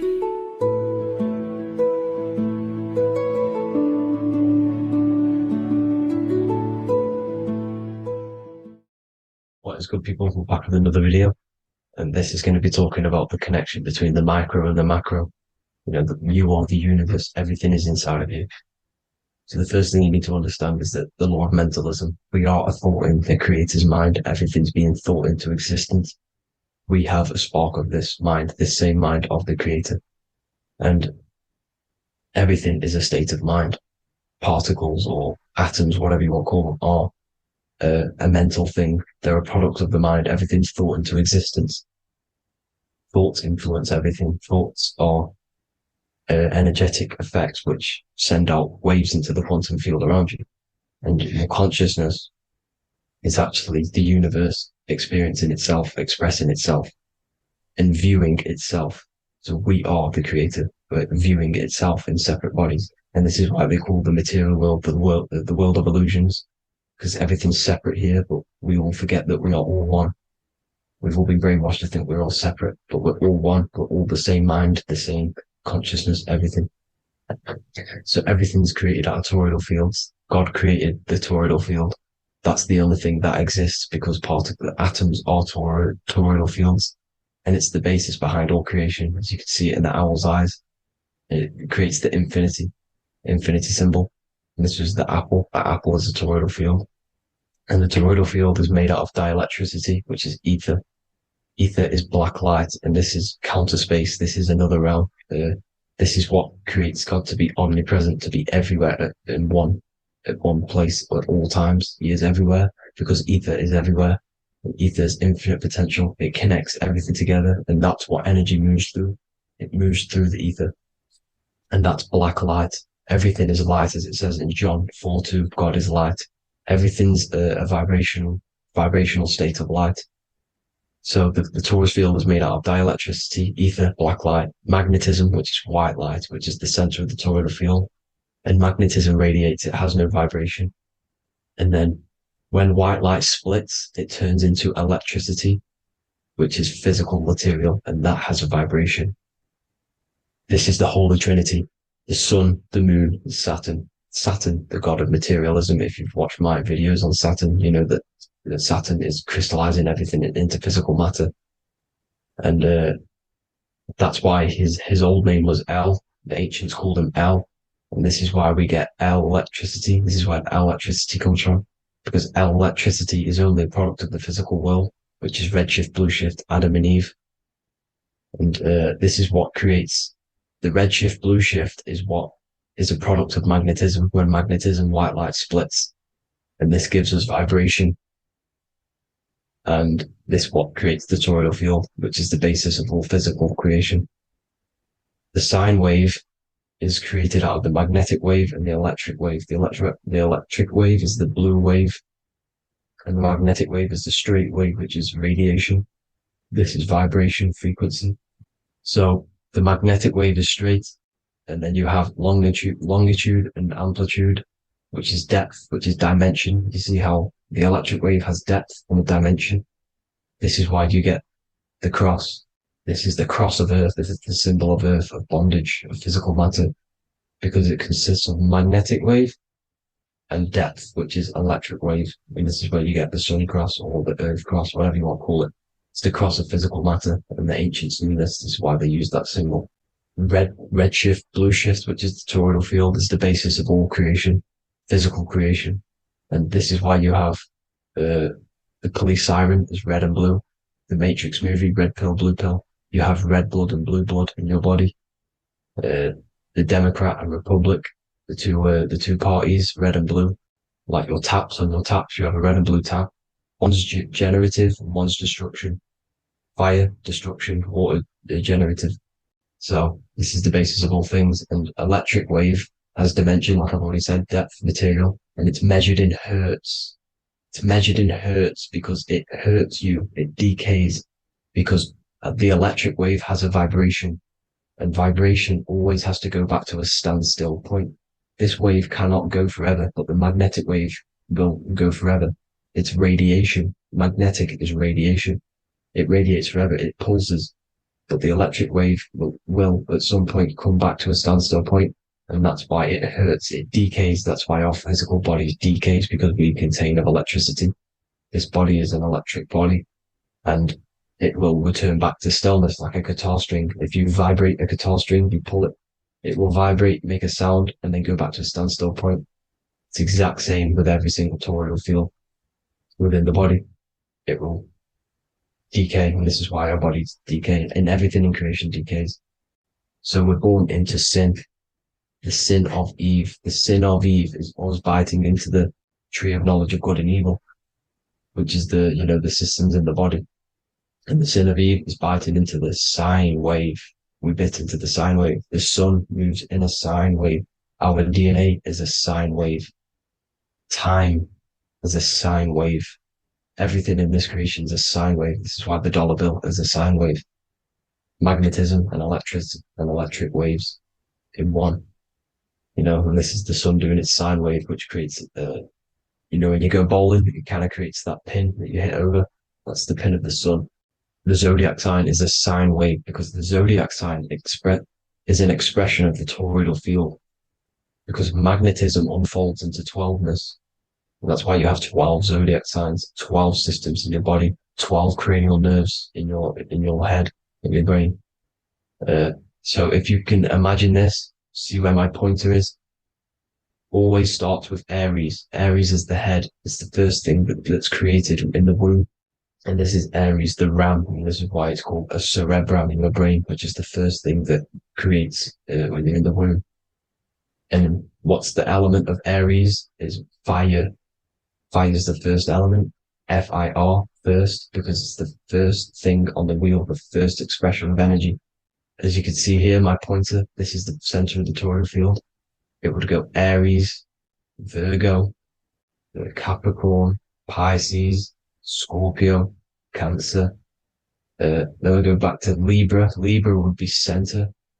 But you see how the toroidal field is the expression of the 12 energies. That's what the constellations are, the energy expressions of the toroidal field. So it would go outward, starting from Aries here, all the way back to Pisces, which is beyond the bottom half. But Libra would be the center. That's why Libra is the equinox. It's the equinox. Libra is when it goes from summer over to autumn. It's the equal. It starts to transition into the winter side. Equinox, equal, which is Libra. And that's why Libra has the two scales. It's symbolized with the two scales. That's because of, the sun moving over. It's being judged. It's equal now, but then it's going to tip over into the winter.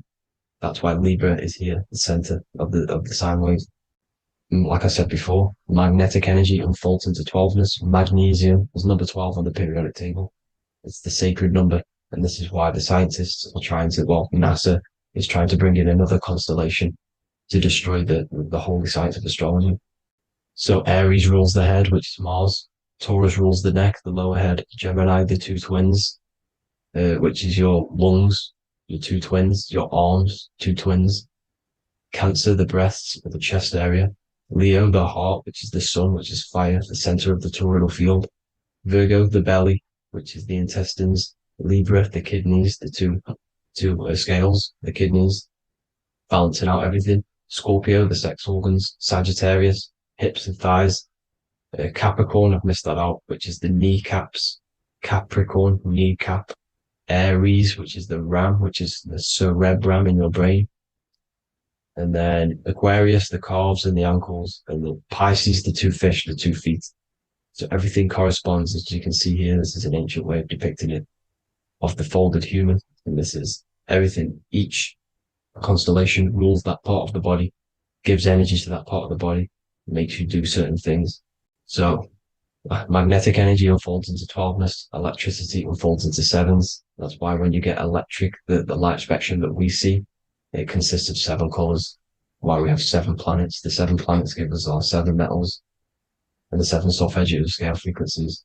So the rotor, this is the rotor, and rotor is an anagram for Torah. The Torah, which is I think it's the Hebrew Bible. Don't quote me on that, but it's one of the holy books, which is the Torah, the Taurus. Everything goes back to the Taurus field because it's the basis of all creation. So the chief cornerstone, it says in the Bible that the builders rejected the chief cornerstone. The chief cornerstone, you are the builder. You decided to incarnate into the physical world, into the electric world, the world of Saturn. When you are created in the womb, it takes you 9 months for you to be created. So, for example, if you went into the womb here, it'd take you 9 months. So let's say you're born in Scorpio. So you'd go back 9 months, 1, 2, 3, 4, 5, 6, 7, 8, 9. You consist of all of these 9 energies because it takes 9 months or however long you took to be born. Some people are born earlier. You'd have to find out how many months you were in the womb for.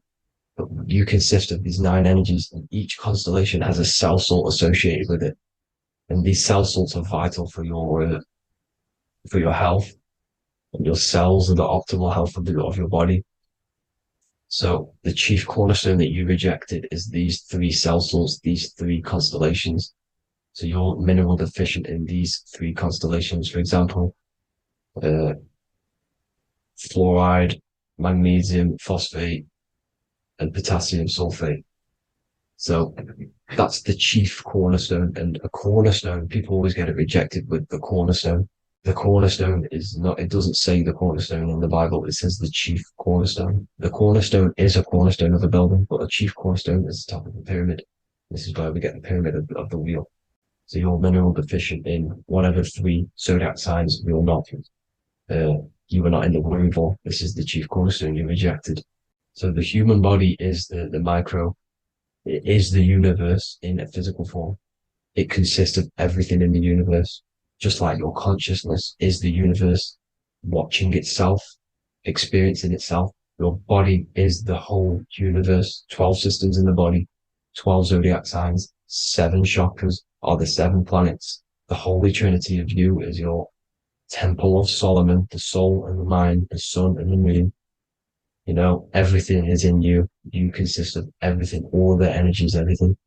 Heaven and hell. Heaven and hell is a mind state. It's a state of the mind. head, Hea, which is heaven, and the heel, the bottom of your foot, is hell, and the bottom of your foot is the soul. So they're basically saying, well, it's wordplay. They're saying that your soul is in hell because, with the elites being in control. So they call the bottom of your foot the soul, trying to say that you're in hell. The Christ is in you. And this Christ is Greek for what Christos. And Christos is Greek for the oil. And this oil is produced in the cerebrum, the Aries, the ram, the cerebrum. It goes down the pineal. Well, the pineal and the pituitary are underneath the cerebrum. Goes down the pingala and the ida. The pingala being the positive charge connected to the pineal gland, pin, and the ida connected to the pituitary. And this is the two serpents going down the spinal column. And this is why Jesus goes from Nazareth to Bethlehem, and then Joseph and Mary are waiting for Jesus in Nazareth. Joseph and Mary are the pineal and the pituitary gland waiting for Jesus to come back up the River Jordan, or spinal column. So this is the oil. This is the story of Santa as well. Santa comes from the North Pole. Why? Because the North Pole of the Earth is the center of the toroidal field, and the North Pole of you is your spinal column, which is the North Pole of the toroidal field. The North Pole, he comes from the North Pole. This is the North Pole. This is the South Pole of the toroidal field. Comes from the North Pole, which is your mind.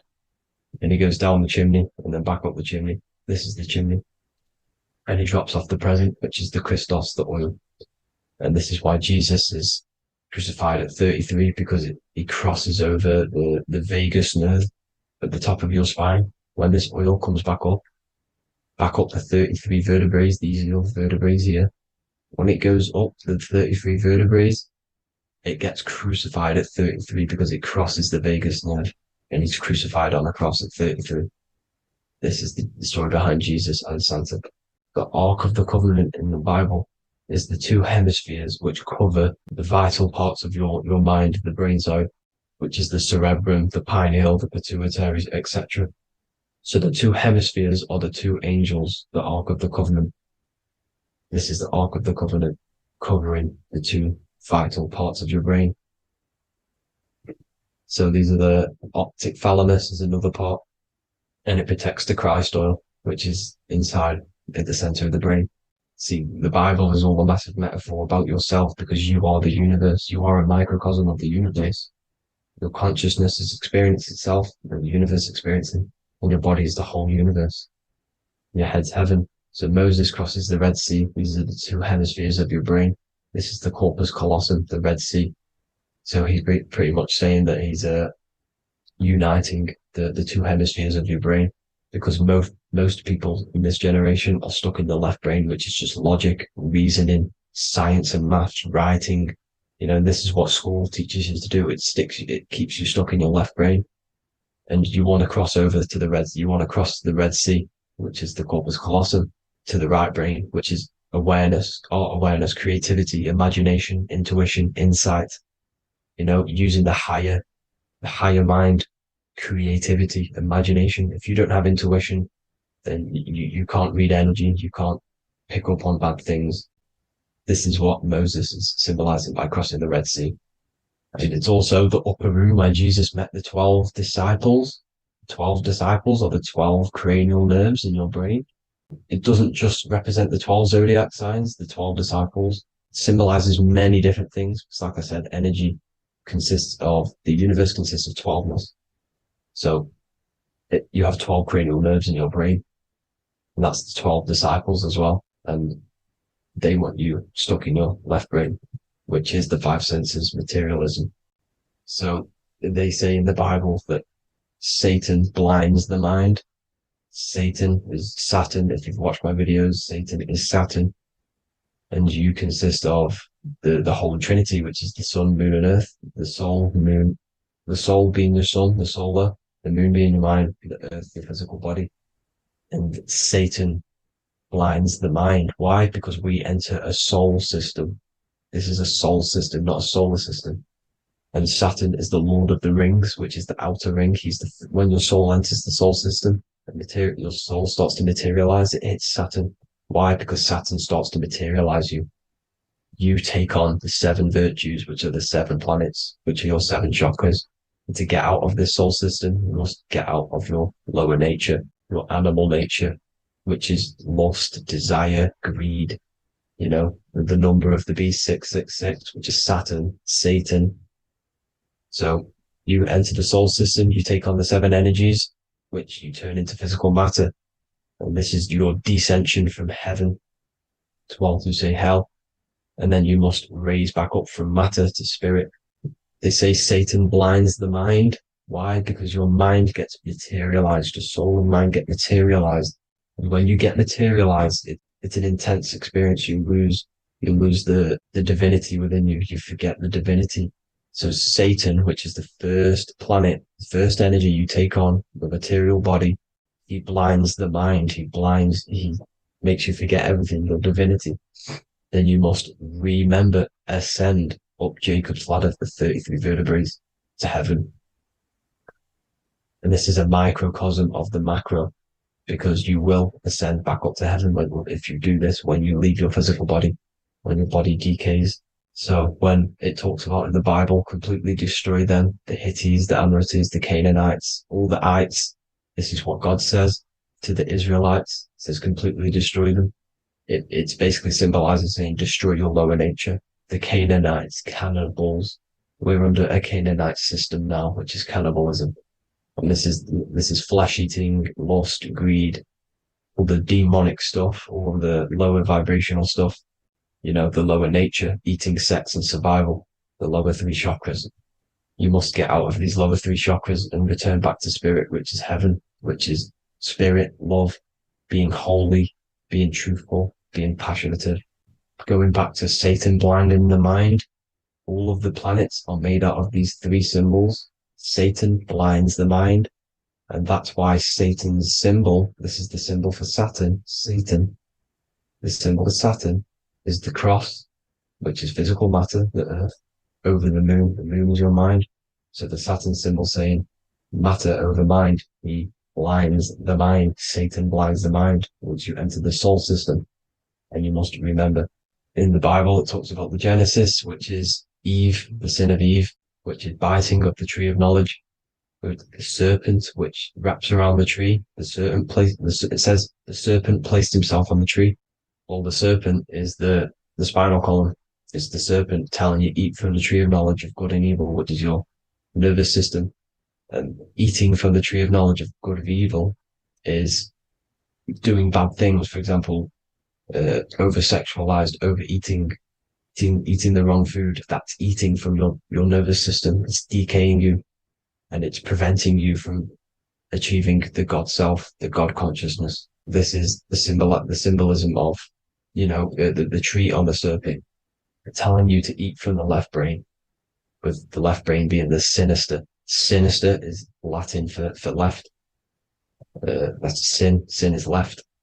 And left is lefty Lucy, Lucifer, right, righteousness, right, God, godly. The tree of knowledge of good and evil, which is your nervous system, because it determines good or bad. That's the only thing you experience in this world is your nervous system. And then the tree of life is the cardiovascular system, and the Garden of Eden is your body. So that's it for this video, people. I hope you've got a greater understanding of how you are the universe and everything is inside of you.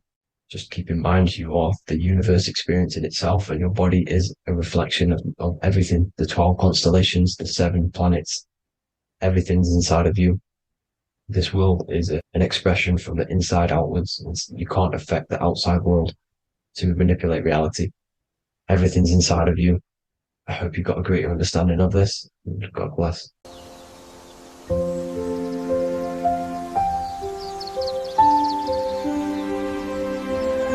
bookofwisdom.com.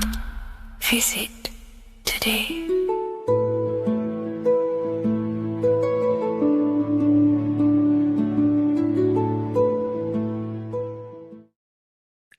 What if I told you that reincarnation is real and that there is a metaphysical, spiritual science behind this? Most people leave this world just as lost when they entered it. That they carry their fears, attachments, and addictions with them, only to be born again, trapped in the same cycle, repeating the patterns of lifetime after lifetime. This lecture is not just about preparing for death. It's about mastering yourself before death, so you don't take them burdens with you. Because the truth is, whatever addictions, fears, and unresolved emotions you cling to in this life, you carry with you into the next.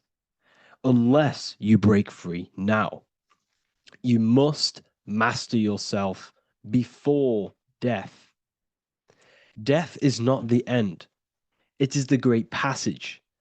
But how we transition depends on our mastery of the self. This was symbolized by the Ouroboros, the snake biting its tail. Every ending is a new beginning. It's an infinite cycle of consciousness. Now, your human body is basically an antenna tapped in to a stream of consciousness. Just like a radio is tapped into a specific frequency to play that radio. Your body is basically an antenna, a crystal picking up the consciousness of God. You are on an ever-ending journey, a journey of learning and expansion of the mind into new fields of thought. This was symbolized as the Ouroboros. When you die, it is a new beginning. It's a transitioning, not an ending. Everything is eternal in this universe as consciousness is formless and constantly transforms into new forms of life. Let's break down the word death. Death contains the word ether. Now, the ether can be found in the word heart or earth. Ether. Everything in this plane comes from the etheric plane. The etheric plane is the barrier between the physical plane and the spiritual plane, the astral plane. The astral plane is the screen that you have in your mind that allows you to imagine a red apple, for example. This is the imaginative plane where thought forms start to take form. Everything begins as a thought, then the thought form becomes an imagination, then energy, then physical. Everything in the physical plane is a shadow of thought. All objects manifested as thought.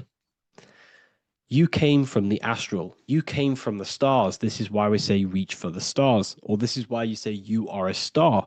Cis star, miss star, fraud star, stir is star.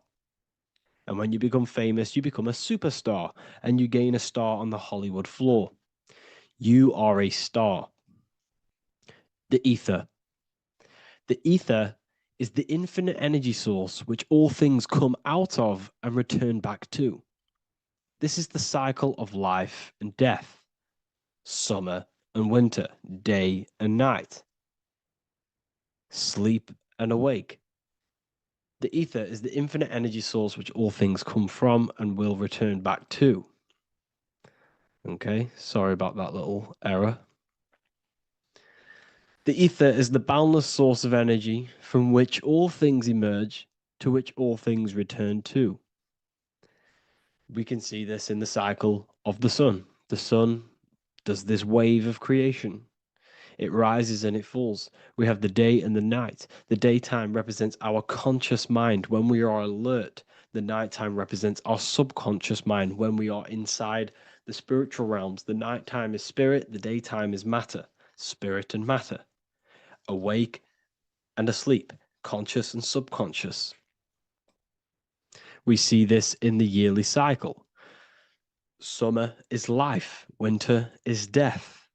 Spring is the morning, summer is midday, autumn is evening, winter is the night. Everything is a macro and a micro cycle of being born out of the ether and returning back from life and death. Life and death is manifested within the cycles of the sun and everything outside of you, as within, so without. This is why we say sleep is the cousin of death. The macrocosm is death, the microcosm is sleep.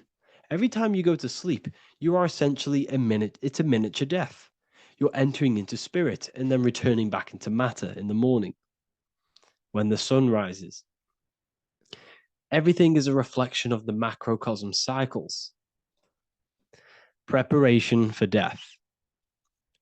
The first thing we must do in order to prepare for death, for life after death, in order to stop being reincarnated in this cycle of materialism. In order to progress as a soul, because remember, you are a soul in a body. Just like the sun gives power and life to the earth, your soul gives power and life to your body. When you say I, you're referring to the soul. And your soul can be stuck underneath layers of false identifications. Who you believe yourself to be is merely a collection of subconscious programs running within your mind. Now that's very deep. That is very, very deep. Who you think you are is a part of your thinking mind. Your name, your job, your reputation, your family, your friends. These things are not you. They're all aspects of the thinking mind. What happens if you meditate and you turn off the mind? Then all these things do not exist. You're left with the pure soul, the pure awareness, the pure observation. If you turn off the thinking mind, you're no longer your body, you're no longer your reputation, you're no longer your friends, you're no longer your job and your labels. You are the soul. That's the true you, the observation of the mind, not the thinking mind. The ego is the echo. It's an echo of your true self. The ego is your mind's perception of itself, shaped by experiences, trauma, emotions, and beliefs. It is merely an echo of your true soul self. The ego is not you. Your mind is not you. You are the soul. And this is the true self that we must express within our life and we must connect with before we die. Because when we die under the echo, under these false layers of the emotions, the traumas, the experiences, the addictions, the emotional attachments, when we die underneath all of this, when we don't know our true self, the soul is still hidden. The true you is hidden underneath these layers of false identification. We must remove these layers of false identifications. We must remove them. We must destroy the echo. Remember, the ego, you never had an ego when you were a child. When you were a child, you were pure. You didn't, you didn't show off things. When you were a child, you were pure. You expressed yourself freely with you didn't hide anything. You didn't hide any aspect of yourself. You didn't suppress any aspect of yourself to fit in as a child, as a baby. Because the ego was not here when you came here. The ego grows with experience. The ego is a false perception of yourself while being incarnated in this material world. It's your mind's perception of itself and it's created through your experience. Remember, you are unconditioned consciousness, and your experiences, thoughts, traumas, emotions, and beliefs have conditioned your consciousness into believing you're only a physical body, but you are the soul. We have to remove these layers. How do we remove these layers? Like I said, the best thing, meditation. Meditation. There is a great meditation that you can do every single morning and every single night time. You can sit there and repeat over and over before you meditate. You can repeat that you are not this, you are not that, you are not this. You can label them one by one. Start with, I am not my body, I am not my job, I am not my name. And then detach from absolutely everything until you are left with nothingness. And when you start to meditate, detach from everything. Nothing matters. I am here right now. And what will be left? The only thing that will be left is the language that your mind is using. Now, this is very deep. Not many people will tell you this, but I've lingered in meditation many times. And I can tell you from experience that the only thing left once you detach from everything is the language that your mind is attached to. So whether that's English, Italian, French. Once you detach the language of the mind that little voice in your head's using, you're left with the soul. Once the mind is switched off, you're left with the soul, and you have detached from all of these external things. You're left with the soul. That's you. That's the power. That's the source of all creation, where everything you've ever done has come from. Every thought, every idea has come from your soul. Number two, that's meant to say number two. Sorry about that. Mental addictions and emotional addictions. Okay. These two are very important. Mental addictions, this could be thought patterns. This could be the labels that we've just been talking about. Then you have emotional attachments, which is maybe you're too attached to an external thing. Maybe you're too attached to your phone. Maybe you're too attached to family. Maybe you're too attached to loved ones. Yes, I'm not saying don't love them, but what I'm saying is do not rely on anything in this world to make you happy, to fulfill your emotional needs. Everything is found within you. You must look within, and if you're looking without, if you're trying to find yourself in the outer world, you'll never find yourself. You'll constantly be looking around in loops. Because nothing, you cannot find yourself in the outer world. Nothing will give you long-term validation. Seeking validation in the outer world will leave you soulless, leave you feeling empty inside and sad and depressed. You have to find yourself within. You have to detach from everything you are relying on to give you emotional stableness. You have to detach from all. Yes, love your children. Yes, love these people, but do not rely on them. Because everything in this world is temporary. Do not conform to this world. The Bible tells you this. Everything in modern society nurtures the body, but neglects the soul. They keep you addicted to as many things as possible. Smoking, you have to detach. Drugs, you have to detach. Alcohol, detach.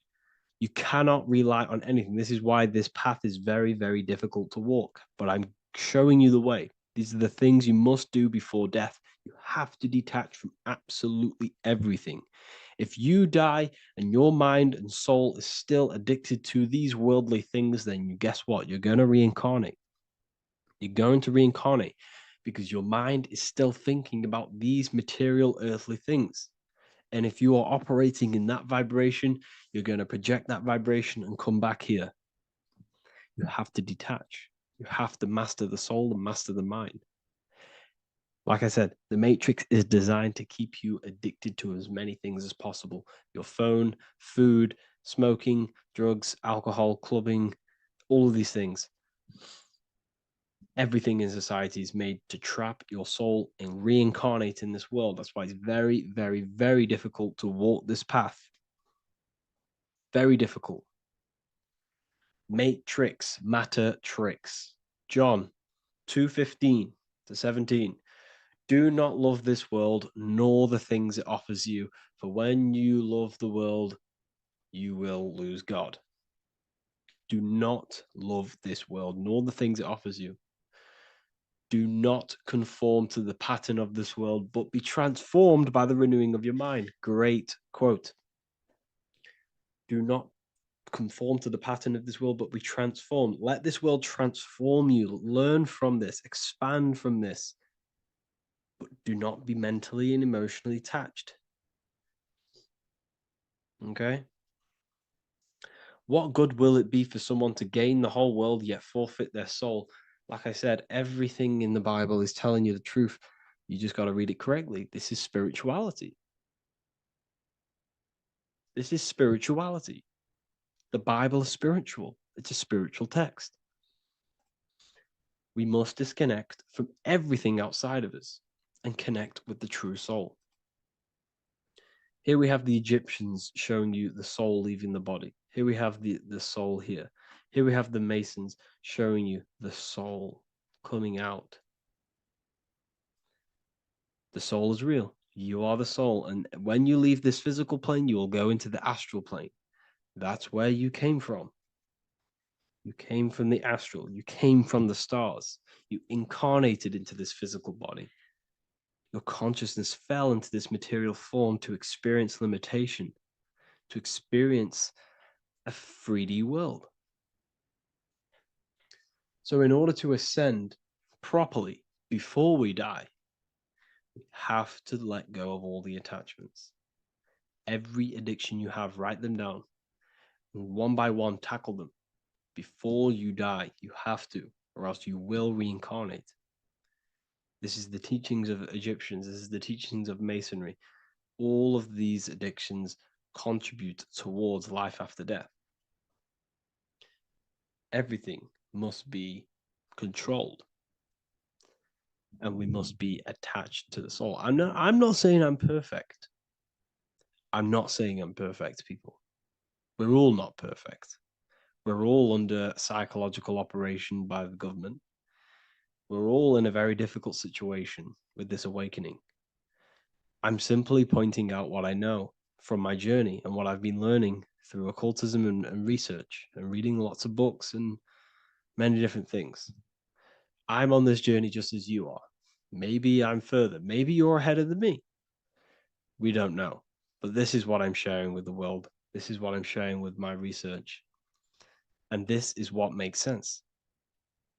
It's common sense. Look at everything around you. Everything's made to feed the body, not the soul. So, my beautiful watchers and fans and supporters, I appreciate every single one of you, and I hope this video has supported your journey. If you're feeling lost in life, if you're searching for deeper answers, whether you're seeking clarity, looking to expand your studies, or ready for personalized mentoring, this is your chance to connect with me live and receive insights tailored just for you. Start your path to self-mastery and enlightenment inside the world's best esoteric school. Your journey starts now. Tap the link in the description if you want to join Ethereal University, or feel free to check out my books. I thank you all, and I really appreciate for 100,000 subscribers on YouTube. I love every single one of you. Make sure to drop a like, a comment, and subscribe to the channel if you're new. Let me know some ideas for, lectures, anything that you want to know. I can make lectures on them. Just drop it in the comments. I appreciate every single one of you. Take care.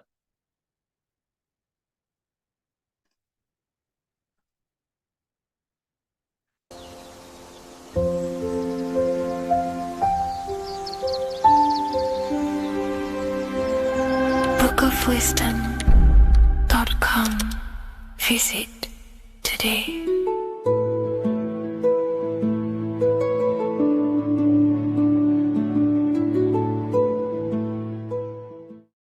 Hello, Seeker. Welcome to Revival of Symbolism, a channel devoted to the language of esoteric symbolism, guiding you to discover yourself and expand your consciousness into deeper realms of thought. I'm Harry B. Joseph, also known as Revival of Wisdom, and today we're going to be discussing the symbol of an eye inside of a triangle. So the first thing we need to understand about symbolism is that symbolism is a subconscious language.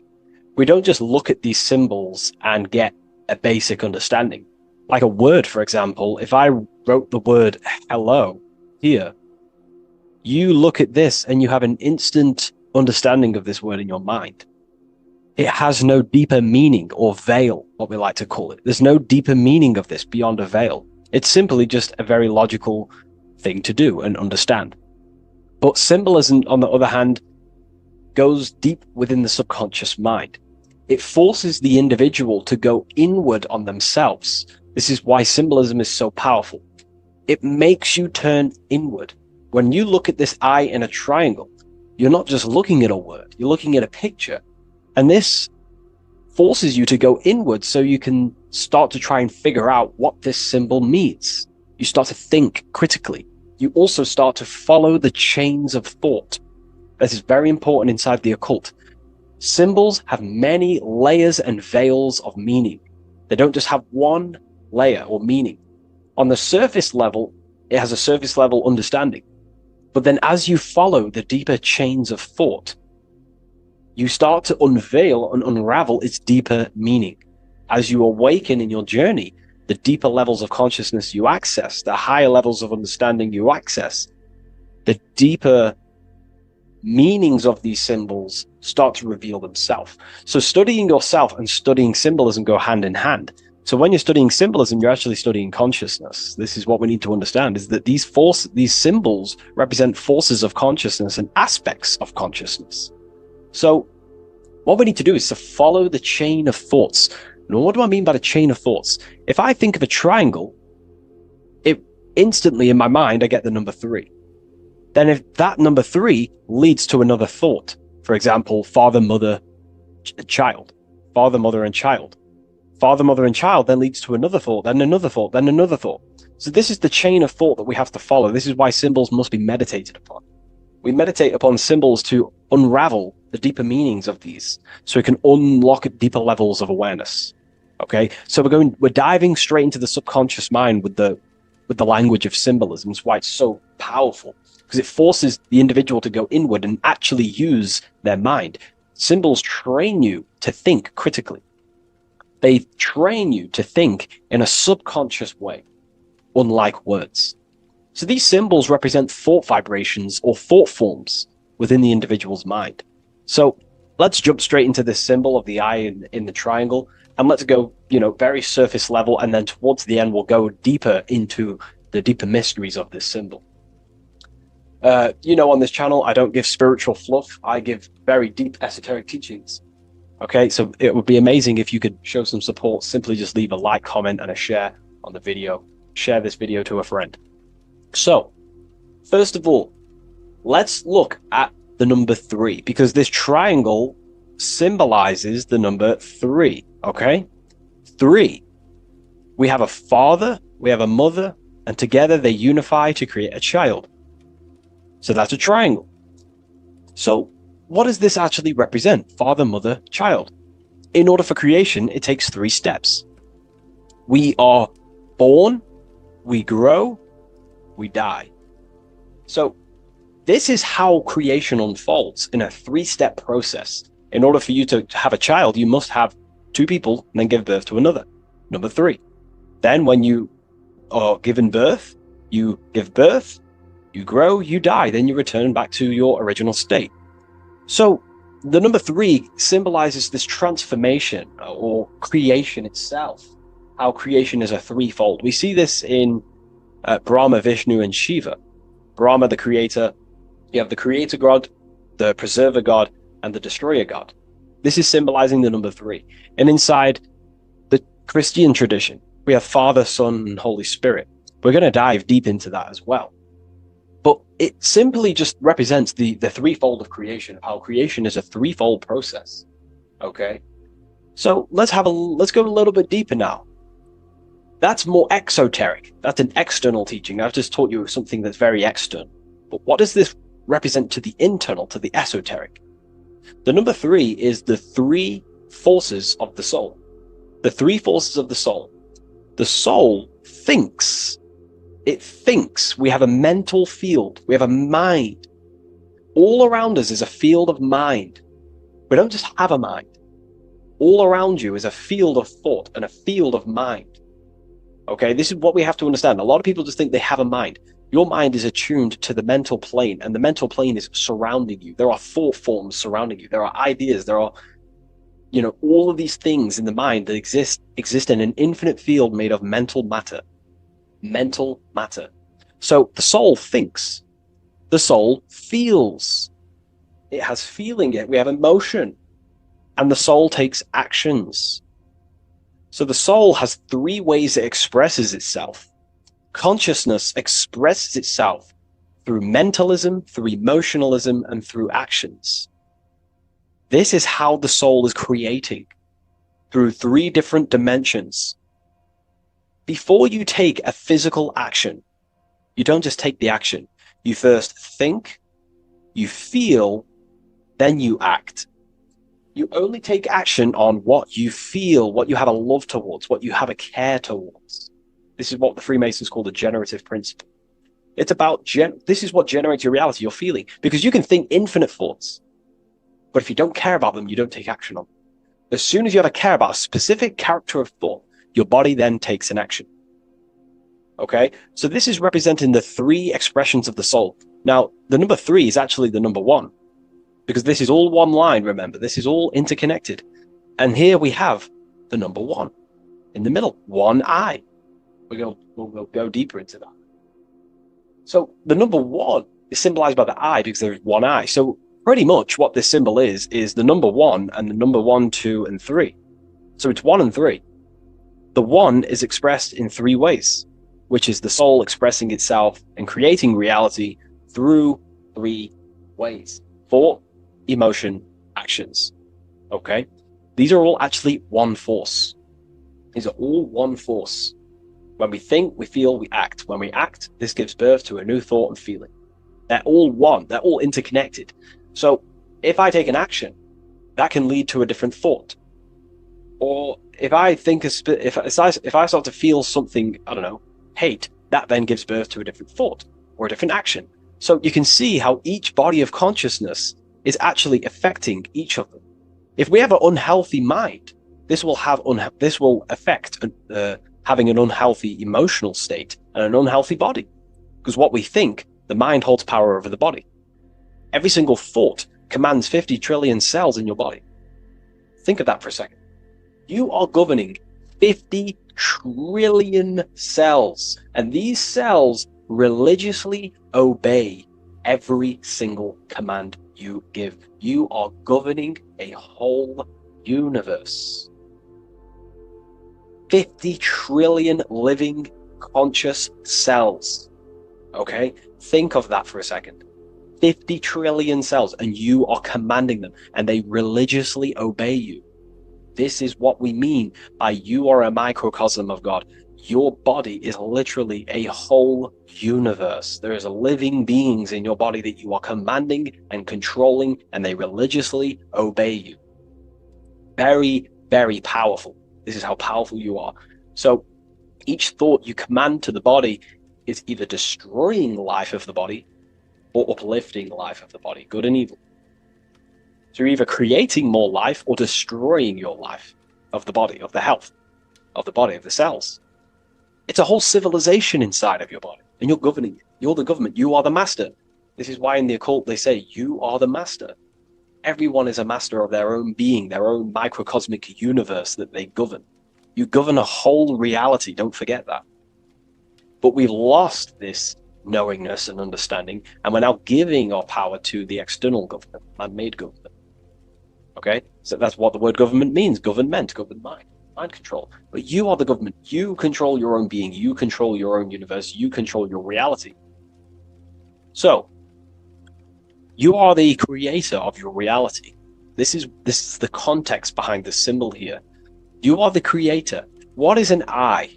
An eye sees things. What does that symbolize? So an eye on a basic level shows looking at something. But this is referring to the internal eye, the internal observer. You're observing something when you look at something. So the inside eye is the person, the self that is looking over and experiencing our thoughts, emotions, and actions. Who is the one that feels the actions? Who is the one who suffers from the negative thoughts and the negative emotions? Have you ever thought about that? Go deep within yourself. Who is the one suffering from your emotions? It's not your body. It's not your mind.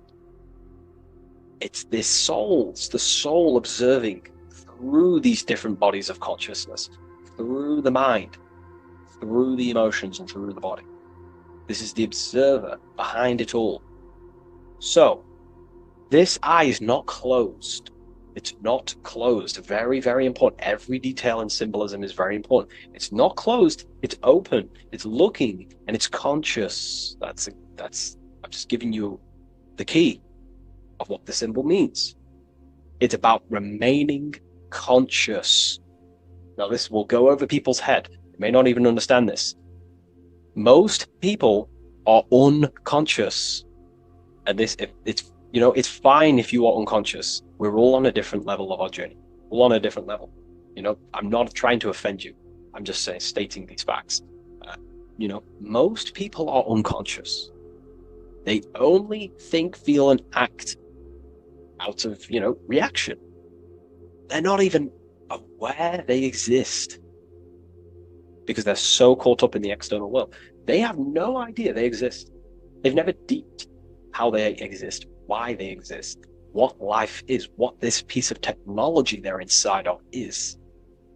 So I'm giving you a bit of an insight of a person with a higher consciousness. A person with a higher consciousness is always looking, this is what this symbol means, always looking, not with the eyes, but with the internal self, because they understand these three powers, the triangle, is creating their reality. Thought, emotion, action. Person with a higher consciousness and has mastered themselves is someone who is always looking and observing their thoughts and emotions and the actions they take in the world.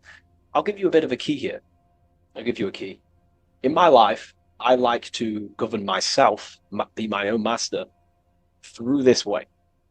Every action or decision I am about to make, every decision, I always say to myself internally, I remind myself of this symbol. This is what symbols are. You're meant to remember these things. There are tools to help you in life and gain control of yourself so you can ultimately live a better life and create your own reality. I remind myself, if I take this action, what is the effect that's going to come from this action? Is this action going to benefit me, or is it going to pull me away of what I'm supposed to do? And through that, I live through this law of law of cause and effect. We cannot escape that law. You have to deeply understand this. You cannot escape the laws of cause and effect. They are always infinitely creating your reality. Cause and effect. Every thought is producing an effect. Every emotion is producing an effect. Every action is producing an effect. Therefore, you must keep this in mind and stay looking. This is what the symbol means. It means stay conscious. Always look over your thought, emotions, and actions.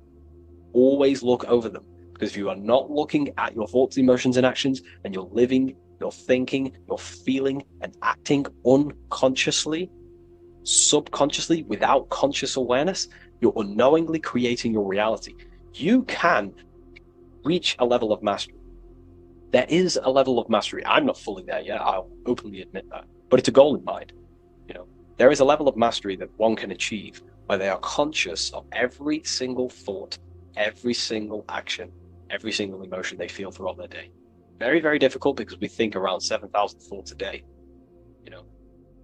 But this is ultimately the goal of mine anyway. It's completely up to you what you do. I'm just giving you this insight that's helped me in life. So it's about being conscious. This is a very overlooked thing in today's world. No, most people are unconscious, that they're walking around as zombies. They don't even realize they think. They don't even realize they have a mind. They think their mind is their brain. If the mind was the brain, then how can the mind go in the past, present, and future? Which means it exists outside of time, but the body remains in the present moment. If the body remains in the present moment, that means it exists underneath time, underneath the law of time, but the mind transcends it, which means the mind operates outside of time, space, and matter. So, that is a key. You are a higher dimensional being manifesting in a physical form, and you're looking into the world. This is also another veil of the eye. The eye symbolizes your higher dimensional being. You have no true form. This is one of the biggest secrets. You have no true form. You form what you think, feel, and act. In the astral plane, you become what you think about. You can become an owl. You can become an owl with goat heads or, T-Rex arms. You can be anything you wish. Anything you think about, that's the form you take in the astral and imagination.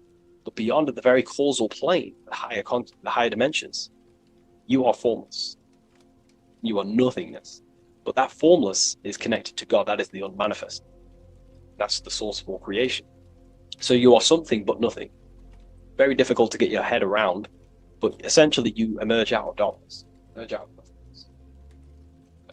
Okay, and that's what the mental plane is. The mental plane is kind of like the first dimension that basically expands into infinite realities. The mind can think anything. There's nothing impossible in the mind. Nothing. But there are things impossible in the physical plane, because the physical plane is more dense and it's governed by more laws. So, again, this is symbolizing staying conscious of your thought, emotions, and actions. Now, another veil, if we go deeper on this symbol now, another veil, another chain that's connected to this symbol, a chain of thought, is that this symbol represents unity consciousness. Person who thinks, feels, and acts in unity. Their soul is operating in one force. The soul is operating in one force, which means they think, they feel, they act. For example, I'll be writing my book sometimes. You know, the book of Symbolism, my third book, is coming out very soon. I'll leave a link in the description for you can sign up to the email, the waiting list. We've got a lot of people in there already. You know, this next book's going to be insane. But yeah, you can get notified when that comes out. I'll put a link in the description. When I'm writing my book, I'll get an idea to, you know, go play Call of Duty or go play the Xbox. But then I instantly remember this symbol, thought, emotion, action. Instantly, I then unify my consciousness, my three powers to create reality. These are your powers. These are your rights. These are your things that you have full control over. These are the biggest gifts in life. This is so overlooked, so overlooked because people are so unconscious. These three things are your biggest gifts. They're so beautiful. You have been given the gift of creation. You can mold a whole world, your own world. You govern it. You can think infinite thoughts, no impossibilities, no limitations. You can feel. Feeling is a life essence. Without feeling, you'd be an AI robot. And you can act. These are your three gifts. These are your three creational powers. You hold the power of creation. You hold the power to kill another life, or you hold the power to spread love in the world, to spread the light. So this is why you see the light emerging out of this eye. This is the light of the soul. That's what consciousness is. It's light. And this is creation unfolding from this through these three powers.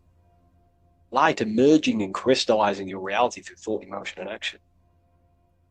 So again, this is unity consciousness acting in one force, thinking, feeling, and acting, all directed towards one goal. And that's how you manifest things quickly.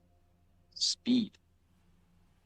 You know, if your thought is, if you think about, I don't know, playing the Xbox and then you feel like eating and then you take action scrolling on TikTok, that's divided consciousness. You're wasting time, energy, and you're scattering your creative powers throughout these three forms.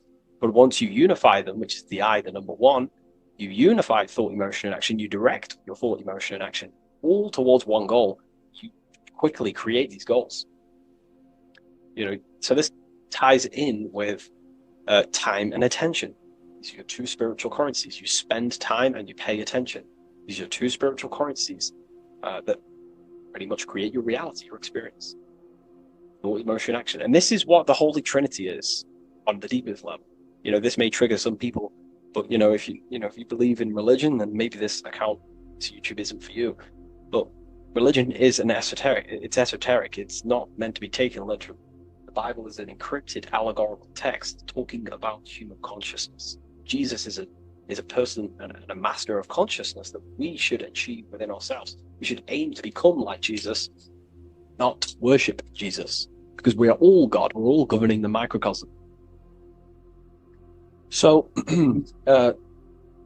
also, this symbol represents the movement of the spirit, the movement of the soul. The soul goes through this triangular process, and the soul always remains, returns back to its original state. The soul is given birth into physical reality. We live, and then, we grow, then we die. Then it moves in this three triad form. The soul, wakes up in the morning. It grows throughout its day. Then it dies at nighttime to return back to its original state, to its spiritual state. And everything goes through this process. Birth, growth, decay. Birth, growth, and death. And everything returns back to its original state. So, ultimately, this is what this symbol represents. Okay?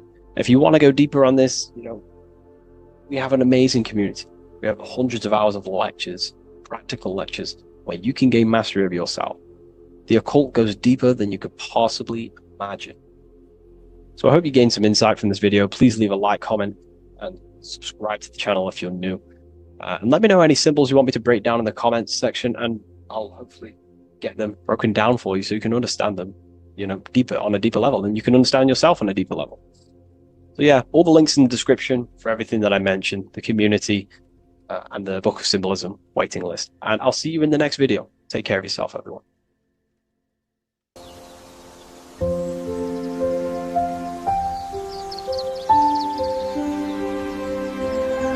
bookofwisdom.com.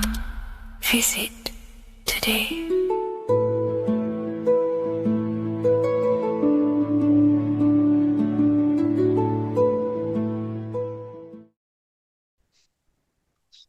Matthew 21:1, Jesus went into the temple of God.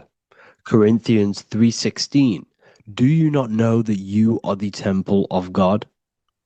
Now what is this telling you? That God is within you. Hence why in Luke 21:12 it tells you the kingdom of God is within you. And the side of your head region is called a temple for a reason.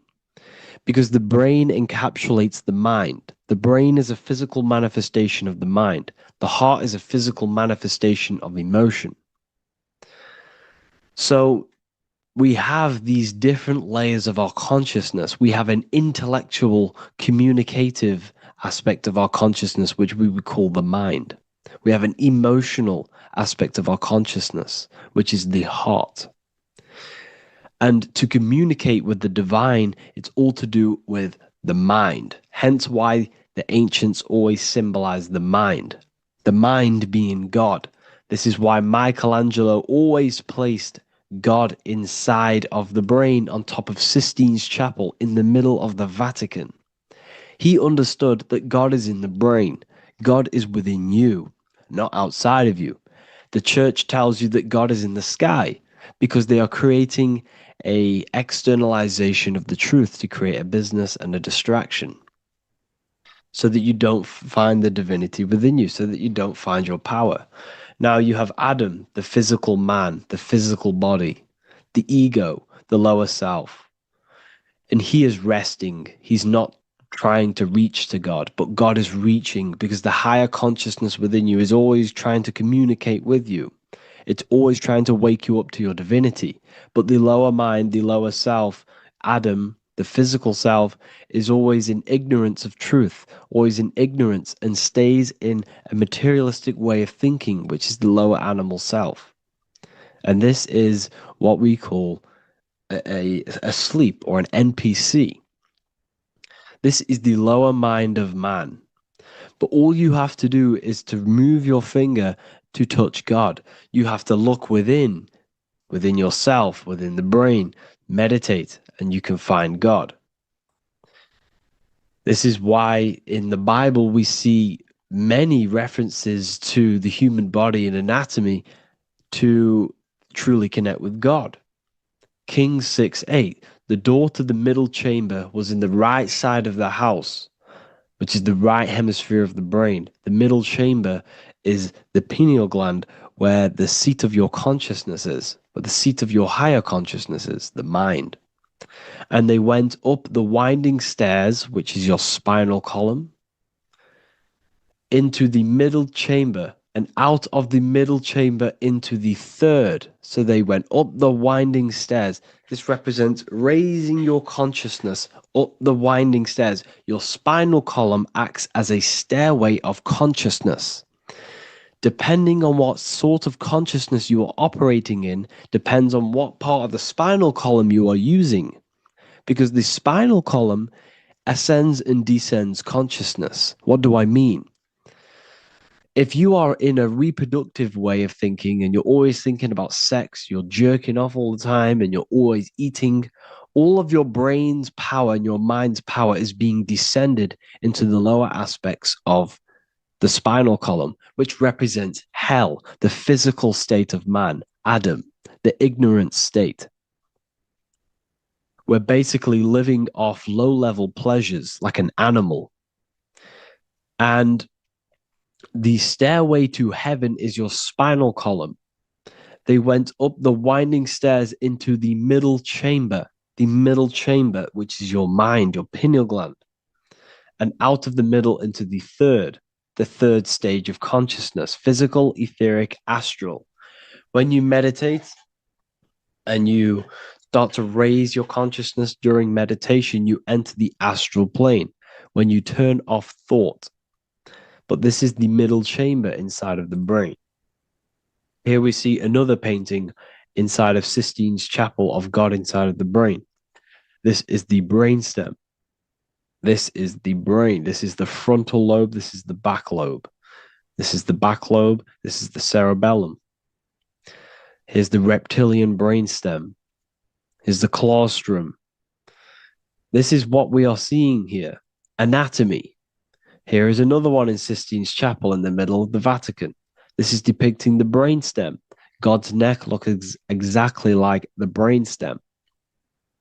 Here we see a real brain compared to God's neck, because the neck is just below the brainstem. And this is what they are symbolizing, because they knew that God is within you. God is a part of the human body. God is inside of the body, because the body is a vessel for consciousness, for universal consciousness. Inside of you, inside of me, is the same spark of consciousness. And this same consciousness is spread out into every living essence, because everything comes from the one source, the one God, the one consciousness. Matthew 6:22-23. The light of the body is the eye. If therefore thine eye be single, thy whole body shall be full of light. Practicing the single eye. What is this? This is meditation. This is entering within yourself. So the Bible's telling you to practice the single eye. But if thine eye be evil, thy whole body shall be full of darkness. What does this mean?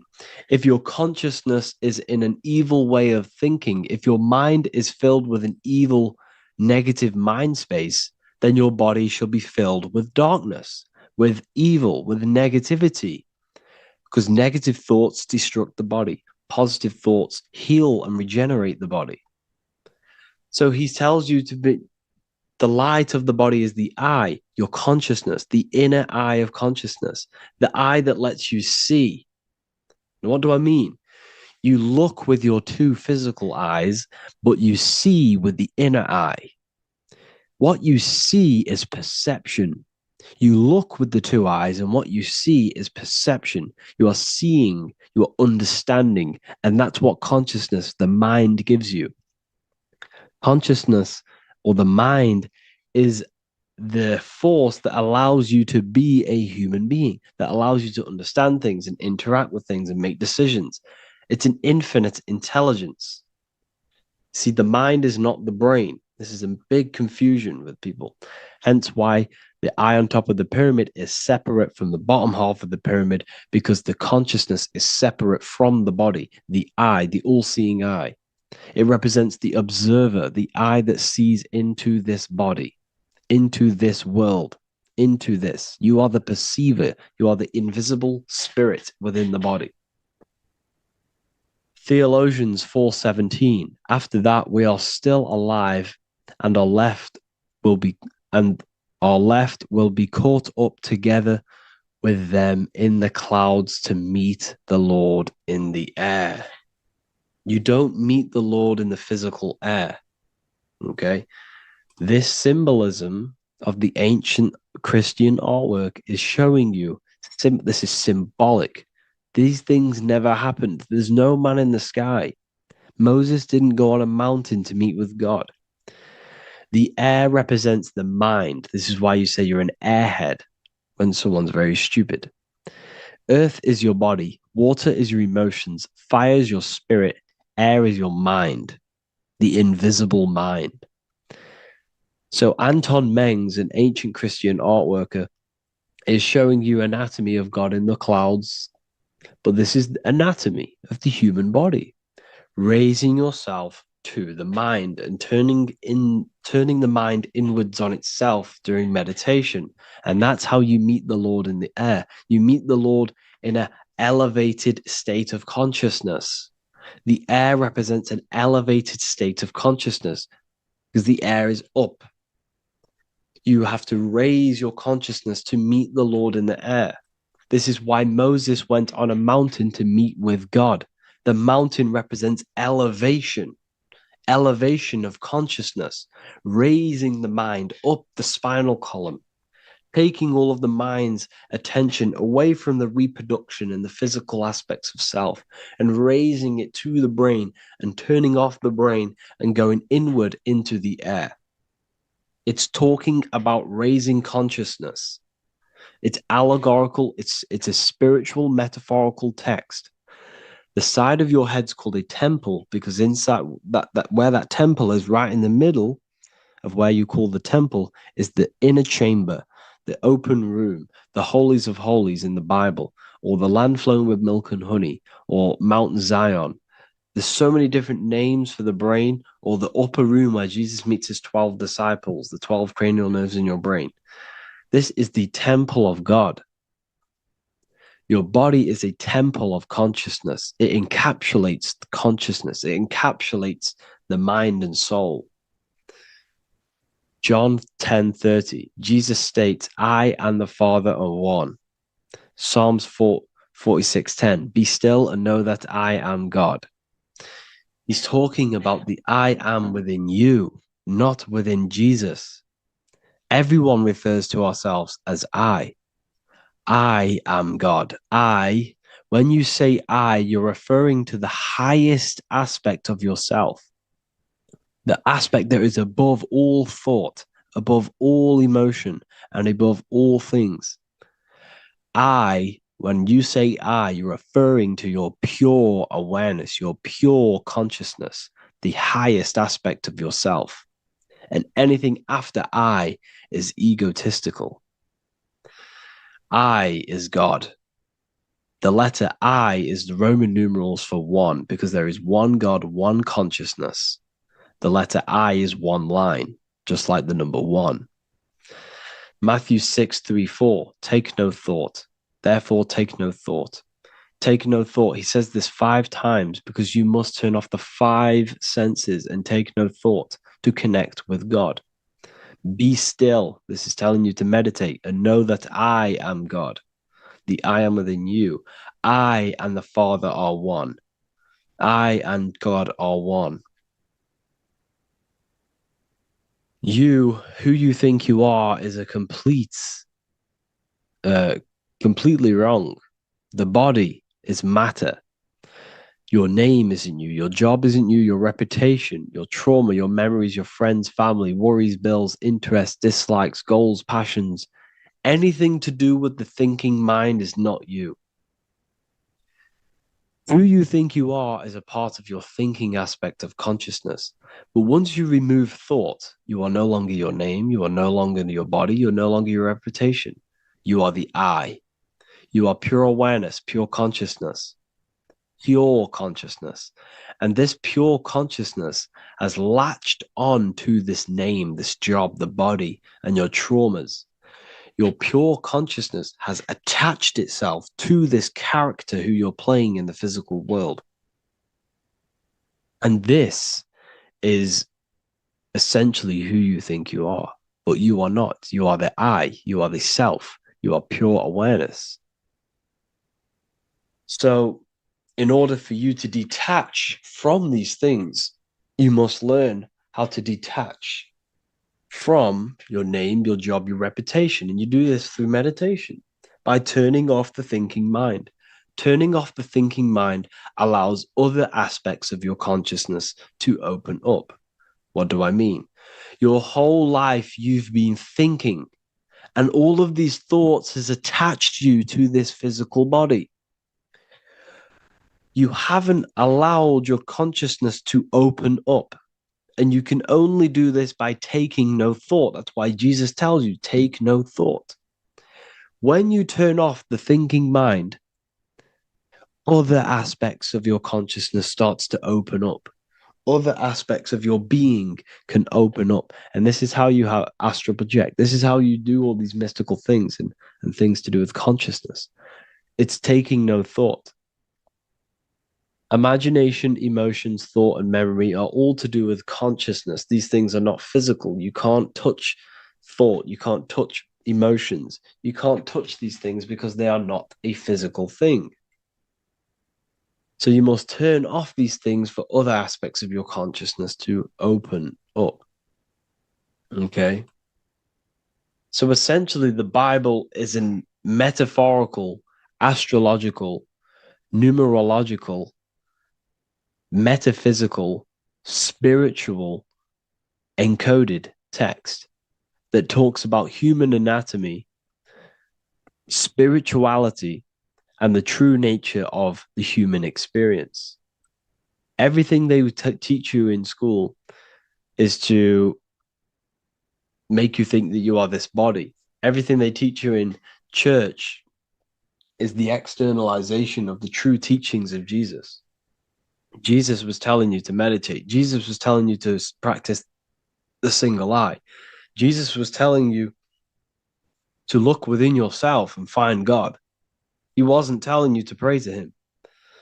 Mark 16:19, he was taken up to heaven and sat at the right hand of God, the right hemisphere of your brain. John 21:6, cast the net onto the right hand side of the boat and ye shall find fish. Fish is understanding. The boat is your body, your brain. Cast your awareness into the right side of your brain and you will find understanding, because the right side of your brain is all to do with the creative aspect and the intuition and the spiritual sides of your consciousness. This is why God is here. This is why Michelangelo depicted God in the right hemisphere of your brain, because this is all human anatomy. And I speak about all of this in the brand new Book of Wisdom, Volume 2, which is now available. The start of the revolution has begun. This book is truly going to change the way people see the world. It's got so many more topics than the last one. It's truly a revolution. It's written in so much detail. It's very practical. I cannot wait to share this one with you. I just want to say thank you for the opportunity for me to create this book, because without you, I couldn't have created this. And I just love sharing my work with you.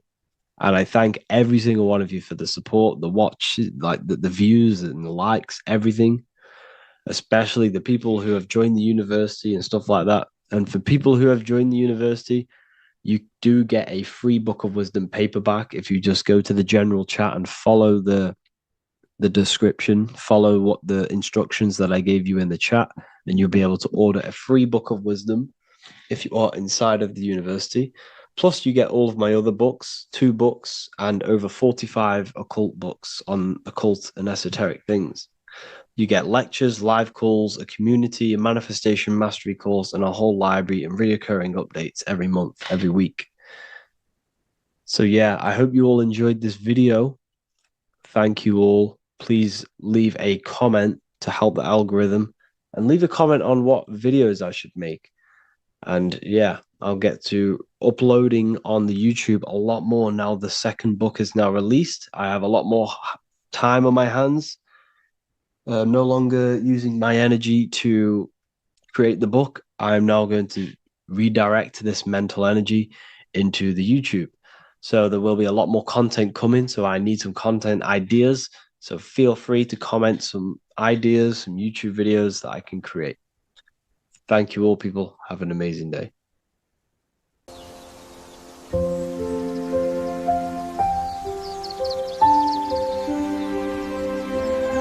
bookofwisdom.com. Visit today.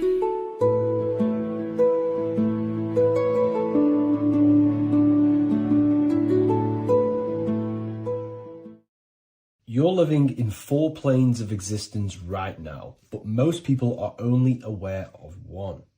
And that's why they feel lost, disconnected, and stuck in cycles they can't explain. If you don't understand the blueprint of reality, you'll keep trying to fix the physical, while the real causes lie in the unseen dimensions that you have direct access to. You must understand that the universe only exists in the mind. Everything is a projection of consciousness. Therefore, consciousness produces everything. Our internal world is consciousness. Our external world is this physical body, physical world. Everything is an externalization of consciousness. For example, this was a thought. Now it's made physical. But before this was invented, it was existing in someone's mind, in consciousness, invisible. Then it was made manifest, made physical. So everything in this physical plane is the effect. The cause is consciousness, mind, the mental plane. So now I'm going to explain these different dimensions of consciousness. You don't just exist in this physical plane. The physical plane, in fact, is the lowest plane there is. It's the illusionary plane. So first of all, we have the Buddhic plane. This is the nothingness. So think of it like this. Absolute nothingness. If you turn off thoughts, there is nothingness. This is the void. And out of the void springs infinite potential, which is the mental plane. Now, your mind has no limitation. It can think anything, be anywhere, anytime, any place.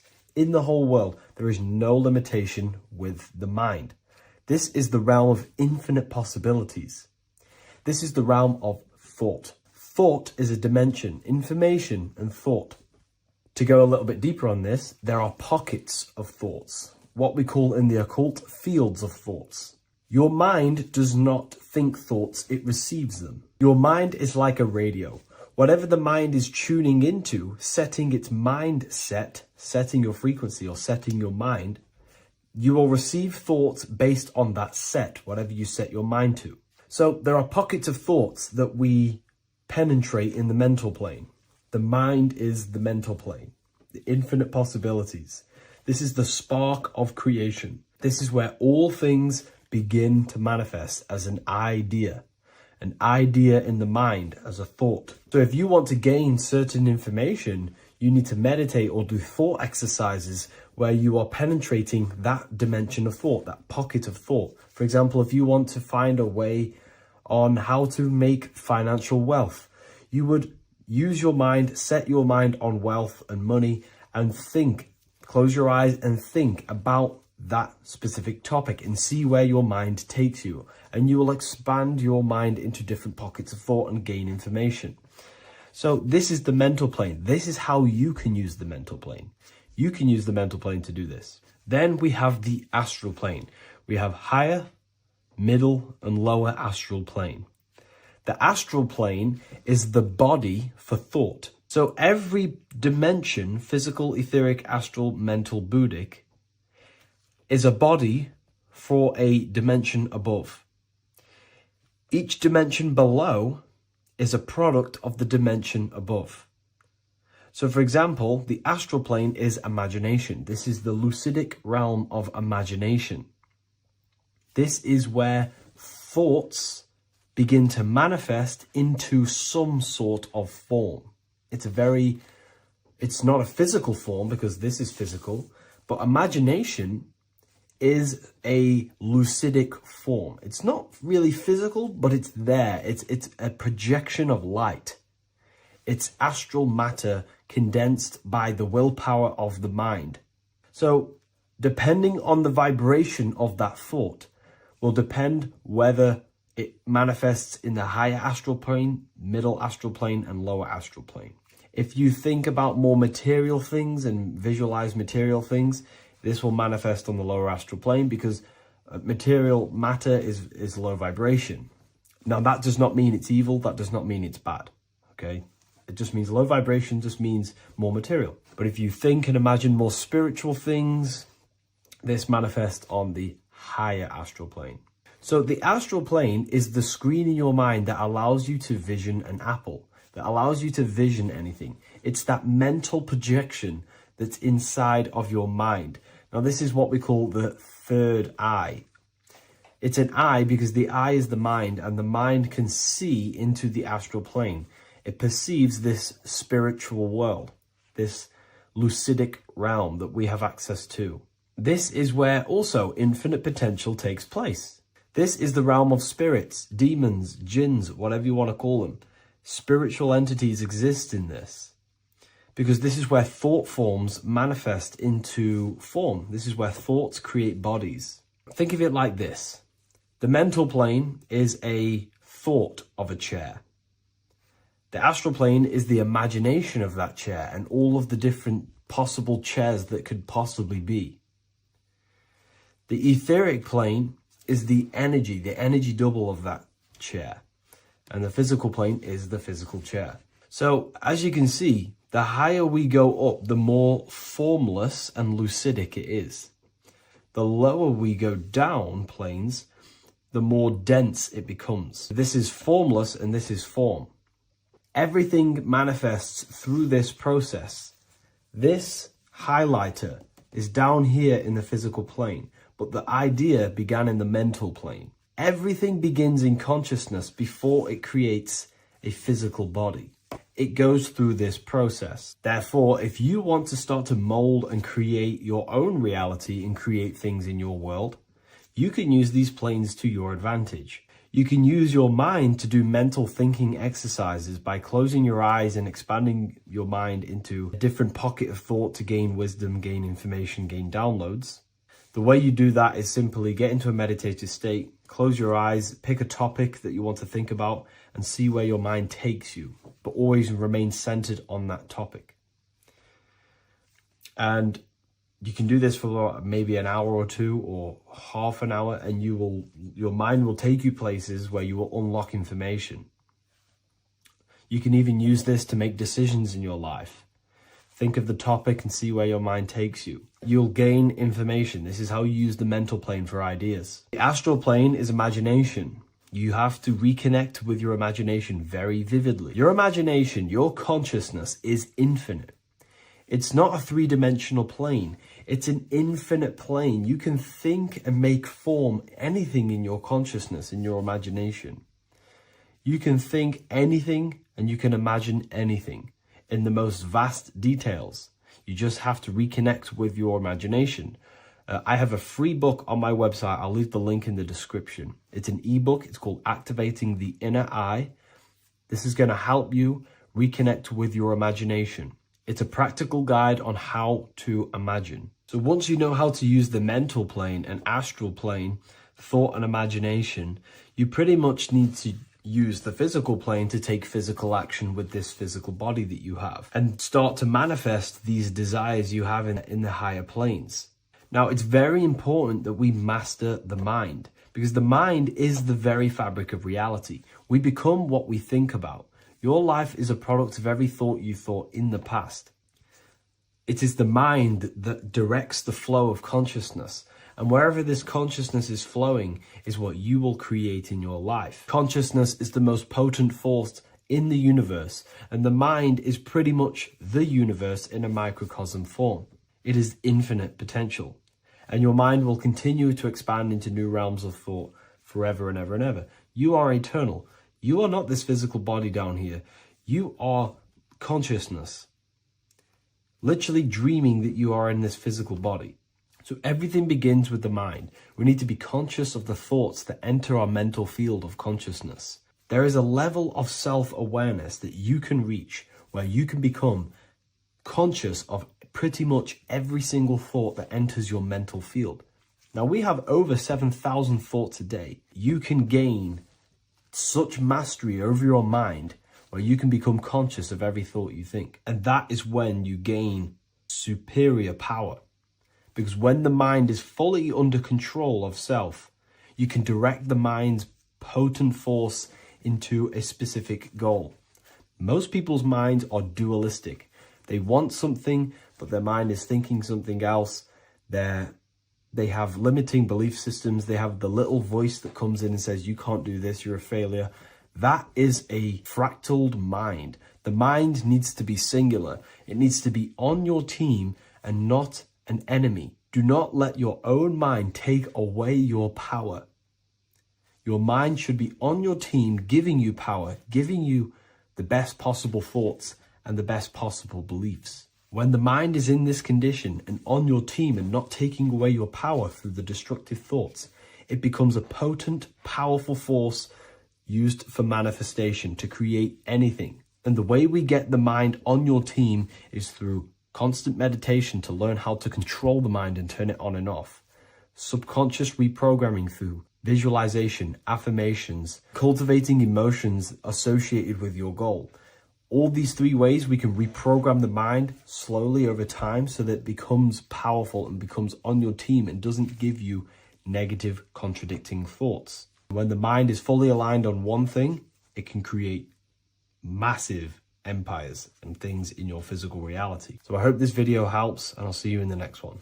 There is a massive mystery around the Freemasonic G, and in this video we're going to be discussing it. Some people call it geometry, God, gnosis, genesis, generation, but in fact it's all of these things, and all of these things relate back to one concept that links them all. And in this video, you will be discovering this secret force, which pretty much creates everything in your reality, in your life, and has done unconsciously, whether you are aware of it or not. The Freemasonic G is the 7th letter in the English alphabet. This is important because the number 7 has many mysteries inside the esoteric and occult traditions. Some people say the number 7 represents the 7 colors of light, the 7 major planets, or the 7 musical tones, 7 days of creation. The number 7 is a massive mystery. But what we have to understand is that in the context of Masonry, Freemasonry is all about building the self. Every day we wake up, we are either building our prison of our mind or freedom of our mind. Everything inside of esoteric Freemasonry is about building the self and reconstructing our consciousness, our inner dialogue, the inner voice. We're transforming the mind from low awareness to high awareness. This is why Freemasonry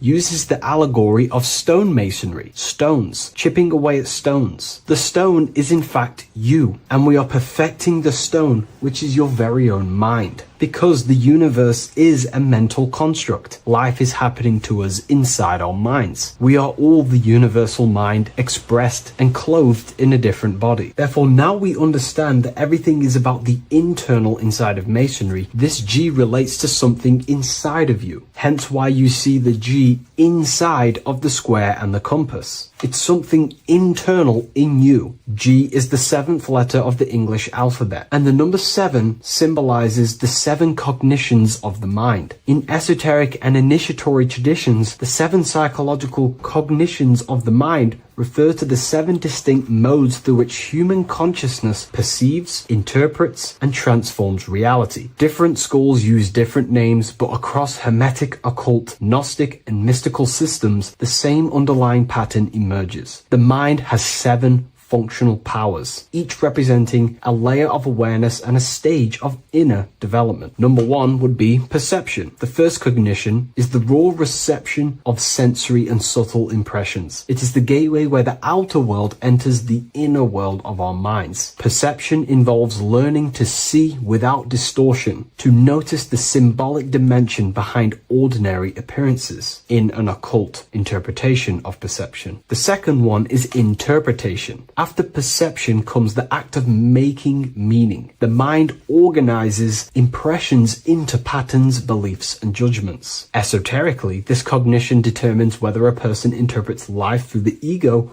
or through the higher insight of their higher consciousness. The goal is to purify interpretations so that the intuition can speak through it, to clear our minds of the clutter, master it, and let our higher consciousness shine through it. Number 3 is the imagination. This is the creative faculty that produces images, symbols, and visions in the mind's eye. This is associated with the astral plane. We live in a mental universe of thought. Thought wraps itself inside of imagination. The thought alone has no true form, but then the thought wraps itself in a vehicle of consciousness, what we call imagination, and we give form to the thought. Imagination becomes active. Imagination becomes active imagination, the foundation for rituals, alchemy, meditation, and visionary insights inside of occult traditions. Working on your imagination is a key part on developing your consciousness, as it is literally the sight into the astral plane, your internal vision of the mind. The 4th cognition of the mind is emotion.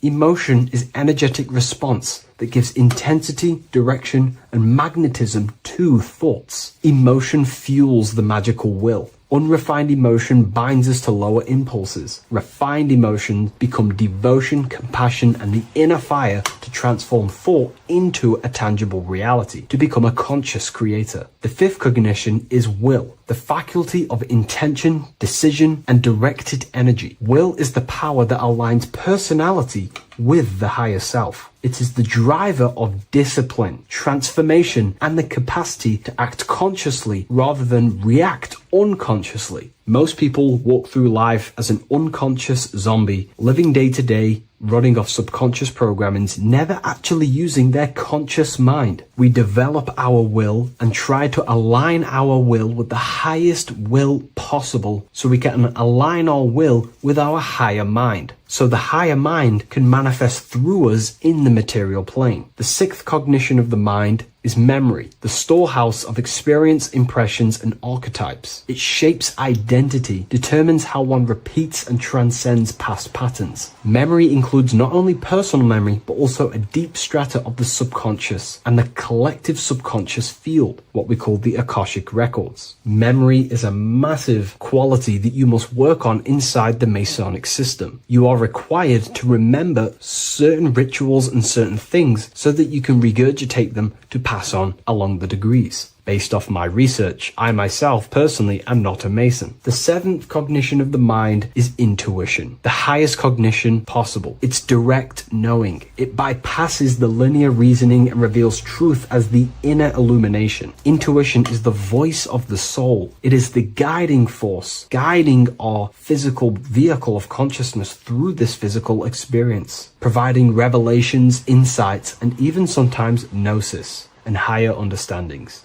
They are the 7 principles and cognitions of the mind that we should work on. Sometimes they're symbolized as 7 luminary planets, because lumen is light. The planets are light. Light is consciousness. Consciousness is light. Now moving on to the true understanding of the G, the higher understanding of the G, as I mentioned previously. This is what we call the generative principle, the care principle, the human heart principle, the female aspect of consciousness within yourself. All creation is built upon a care. All action is built upon a care. You only act on what you care about. You care about paying the bills and staying inside your house and looking after your family, for example. Therefore, you take the action to generate the reality and generate money to pay the bills. Them actions are driven by the force of care. If you care about a plant, you take the action to water the plant and it grows. If you care about your partner or relationship,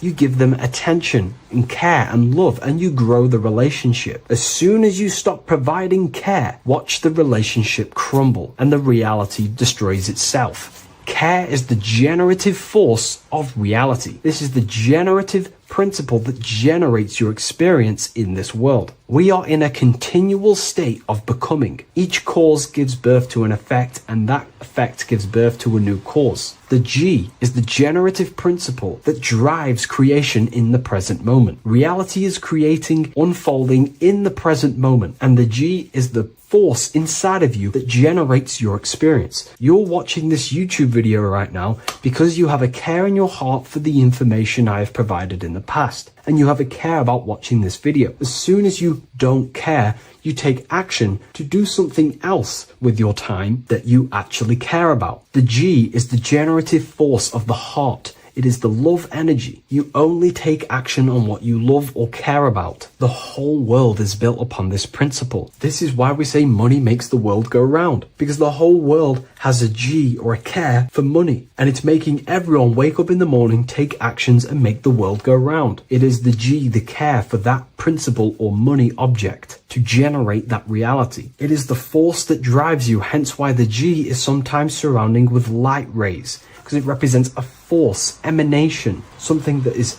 invisible but driving the physical body. The G is the internal force that focuses thought into an action. We can think many thoughts, but the thoughts you don't care about, you don't take action on. But the thought you care about, that you have a G for, intensifies that thought, focuses and directs it into an action to generate that experience and reality. The whole world is built upon this principle. The sun is a perfect example of the generative principle. The sun gives all of its life, light, never asking for anything back, making everything grow and generate on the earth. Everything in your life is built upon this principle, and gaining control over your care gives you control over your actions and your reality and what you generate. Once you see this, it is truly beautiful that the world is actually built upon love. This is why they say love is the force of God. It is. Truly. This is the reason why God begins with a G. It's about Genesis.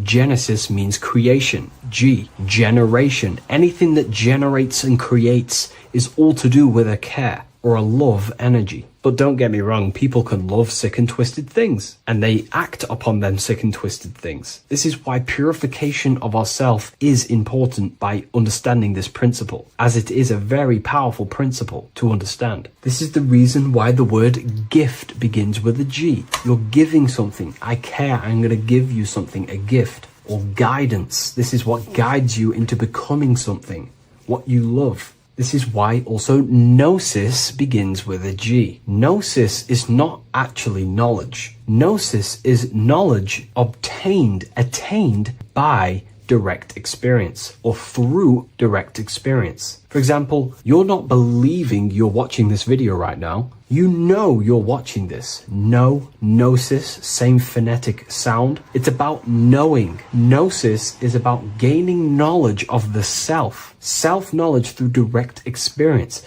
Instead of believing in God, I seek to know God through direct experience by altered states of consciousness, transcendent meditations, understanding human anatomy, understanding the laws that govern my mind, understanding creation. That is direct gnosis, knowing that God exists instead of believing he exists. By going within the self, questioning the self, and gaining a deeper relationship with the inner observer, you start to gain gnosis, self-knowledge through direct experience. And in order to gain gnosis, you have to care, because gnosis requires action. It requires you to meditate and go within yourself. It requires you to study yourself. It requires you to go within yourself. And in order to do that, you have to care. If you don't care about knowing yourself, you won't take the action to generate the gnosis. If we take a look at this piece of Freemasonic artwork, we can see a whole lot going on here. But if we focus down here with the temple with the letter G on, and when you walk through the temple, there is a pathway leading up a hill towards the light. The light reveals things. If something is in darkness, you can't see it, but the light reveals something. It's symbolizing truth, the light of gnosis, knowingness. And in order to walk this path, you have to go through the temple, which means entering in yourself. This is symbolic of the path. The Masonic path is about the self, reconstructing and learning about the self. In order to walk up that hill, it takes a lot of effort. It's not easy walking up a hill. You're going to be tired. It's not easy. It's horrible. Who likes walking up a hill? I know I don't, but people like hiking and stuff. I understand that, but it's symbolizing this is hard work working on yourself, because the labor of working on your mind is the hardest labor you will ever do. It's called the great work or the Masonic work. And in order to climb that mountain, you go through the G. You have to have the care. If you do not have the care, you will not walk up that mountain. You will not generate the gnosis. You will not get close to the light. You have to have the G to walk that path of self-mastery and working on your mind. This is very, very important. If you want to gain the light, you have to have the G inside of you. You have to have the care to generate a higher consciousness. If you want to earn more money, you have to have the care, or else you will not take the action necessary to generate that reality. This is why we have to master ourselves and write down everything you love. It could be even the bad things. It could be lust. It could be anything you're wasting your care energy on. Try and remove them one by one. Master them and become disciplined. And then you will have more G energy, care energy to direct towards something else in your life to generate and grow that experience or reality. Again, the word grow, G. It is a growing force. What you place your love and care into grows and expands. What you have a G for is what you spend your time and attention on, your two spiritual currencies. So this is the Masonic G, and I hope you gain a deeper understanding of this. So that is pretty much everything about the Masonic G that you need to know, and hopefully this has helped you. If you wish to learn more and gain guidance through your life and understand yourself on a deeper level, the book I've used today is called The Book of Symbolism. I'll leave a link in the description. Religions were made to hide the truth about yourself, God, and the universe. You see, religion teaches there is a God separate from you. He created the universe separate from himself. They did this to truly disconnect you from consciousness, from God, and from yourself. Now let me explain. It's going to be very difficult to understand this from a left hemisphere dominated perception. The left hemisphere sees everything individual.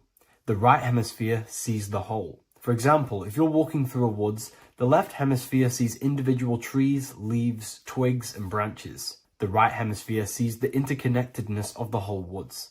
We've been trained our whole life to be trapped in the left hemisphere, to think logically, scientifically, with evidence. This way of thinking traps you in illusion, division, and separateness from everything. Plus, in science, they teach you the universe exists outside of you.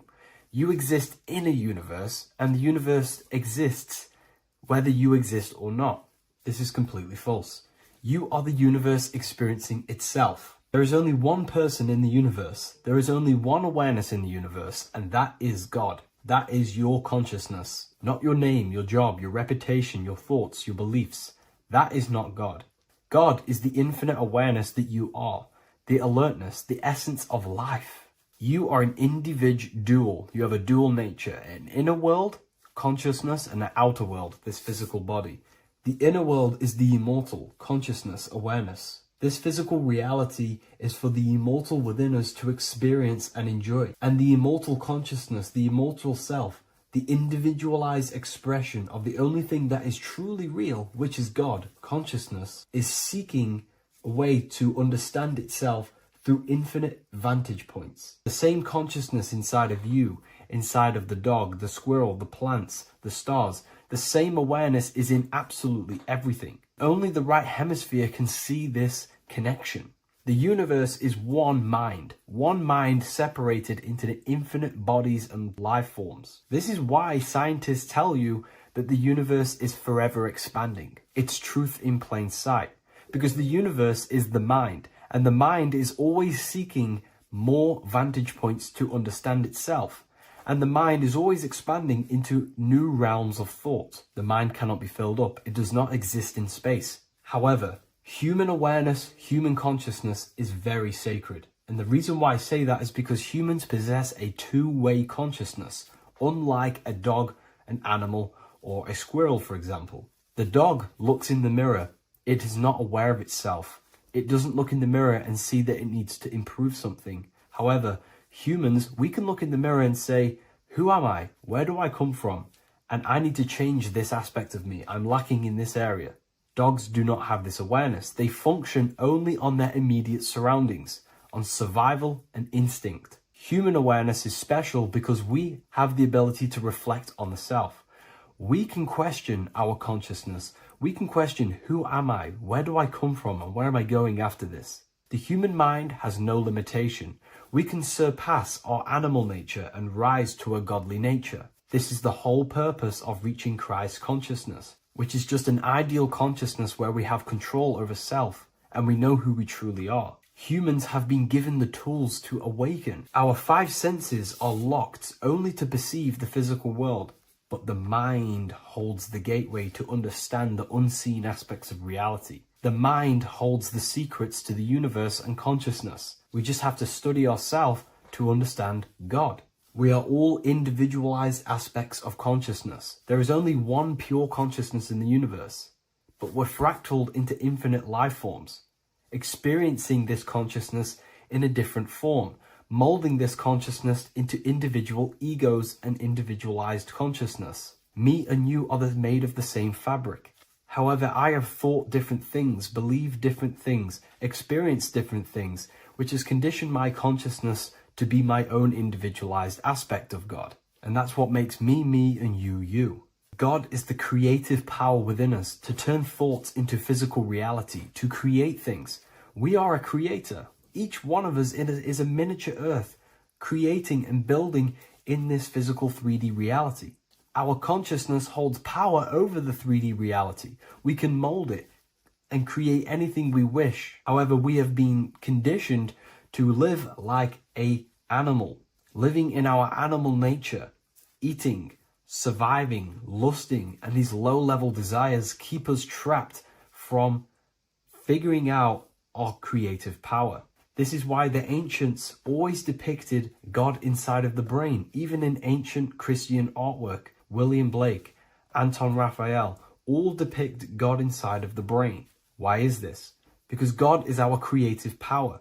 The spinal column acts as a type of ladder of consciousness. If you just think about sex and act on sex, eating, consuming, and living in a survival animalistic state, then your consciousness is functioning on the lower end of the spinal column, where your reproductive organs are and your gut organs are to consume food. In order to activate the God within us and to us to truly know God, we have to be aligned with the God consciousness. We have to unlock the God within us so we can truly actually experience God and understand it. However, God exists beyond our personal consciousness, beyond our human identity. In secret societies, satanic rituals and satanic societies, they are seeking a way to escape the human identity through ritual work, meditation, and trance-like states. A trance-like state is like the state that you enter just before you fall asleep, where there is no thought present in your mind, because you are not the mind, you are the observer, you experience the thoughts. And when we escape the human identity through rituals, meditation, or trance-like states, we can actually experience beyond the veil of this material world. However, satanic rituals do this in a negative way. Satanic rituals include ways to make the human mind tap out by pushing the human minds to the limit through pain, suffering, and even torture, to allow the mind to pass out so you can temporarily pass on the veil of the physical world and escape the limitations of the human identity and the human thinking mind. Now, you do not have to do it this way. You can experience the divine and beyond your human identity through many different ways, such as deep, deep meditation, rising above your thoughts, and setting 3 alarms, one for 6 a.m., one for 6:30, and one for 7:30. And when you wake up at these times, what you need to do each time you wake up is allow your mind to stay awake but your body to fall asleep. And you will enter this trance-like state. And you can gain ideas, experience lucid dreams, and maybe even astral project. All of these rituals in secret societies and satanic societies is all about escaping the human identity and experiencing the divine planes beyond the physical. To wrap all of this up, this is all about consciousness. Consciousness is the infinite awareness of the universe, just fractaled into separate bodies. And this consciousness is seeking a way to understand itself in infinite angles and vantage points. And religion was made to cut off your connection to the divine planes beyond this world and beyond your self-identity. Therefore, if you want to know God, you have to study the attributes and qualities of God, such as geometry, numbers, consciousness, the mind, the subconscious, human anatomy. All of these things are aspects of God. We have to study ourselves and study nature so we can see God. God is the infinite awareness of the universe. If you love this video, please leave a like and share it with a friend. I'll leave a link in the description for the Book of Wisdom, Volume 2. Welcome back, people. We're back with another video. Let's jump straight into this. Make sure to tune in till the end because this has got so much information in this video. So sit back and enjoy. So everything's torus fields. The Earth's a torus field. Everything's torus, which is electromagnetic field, electric and magnetic. The center of the torus field is where the two opposing forces meet in the center. And this is what creates the plane of inertia, the dielectric plane of inertia. Okay? You got red shift, blue shift, positive negative, south and north pole, right? This is what the ancients were showing with the tree of life. As you can see here, this is the plane of inertia, and this is the torus field. Everything consists of this. Everything is a torus field. A atom is a torus field. Okay. Now, the inertia is the 0 point. So this plane is a 0 point. It's the balance between two poles. Okay. Now, this creates matter because matter is two opposing forces in motion equalize. So these two forces coming together is what creates matter on this physical plane. And this is why we can't see the electromagnetic field, because it consists of one of the elements, which is either electric or magnetic. But when they combine together, it's what creates this physical plane, which is physical matter, which is light in motion. Now, everything is one. Don't get confused by duality. Duality is two opposing forces, but them two opposing forces are created by the same substance. It's two aspects of the same substance. So, for example, water and ice are the same thing. You know what I'm trying to say? But it's two aspects of the same substance, because all is one. The whole universe is one. All goes back to the one, which is God, the creator, or magnetism, whatever you want to call it, because magnetism pulsates. Electricity has two poles, redshift, blue shift. Okay. So redshift, blue shift is electricity, and electricity vibrates, and all vibration always comes back to a standstill point. But magnetism is what pulsates. This is why your heart pulses. You breathe, which is a pulse. This is the breath of the universe, magnetism. Now, this is why the earth is green, okay? Earth can be spelt heart. If you just move the H to the beginning, it spells heart, okay? Because the heart is the center of the torus field, which is the heart chakra for us humans, okay?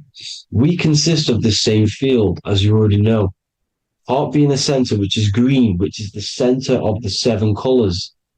The center of the seven colors. This is the most powerful chakra in your body.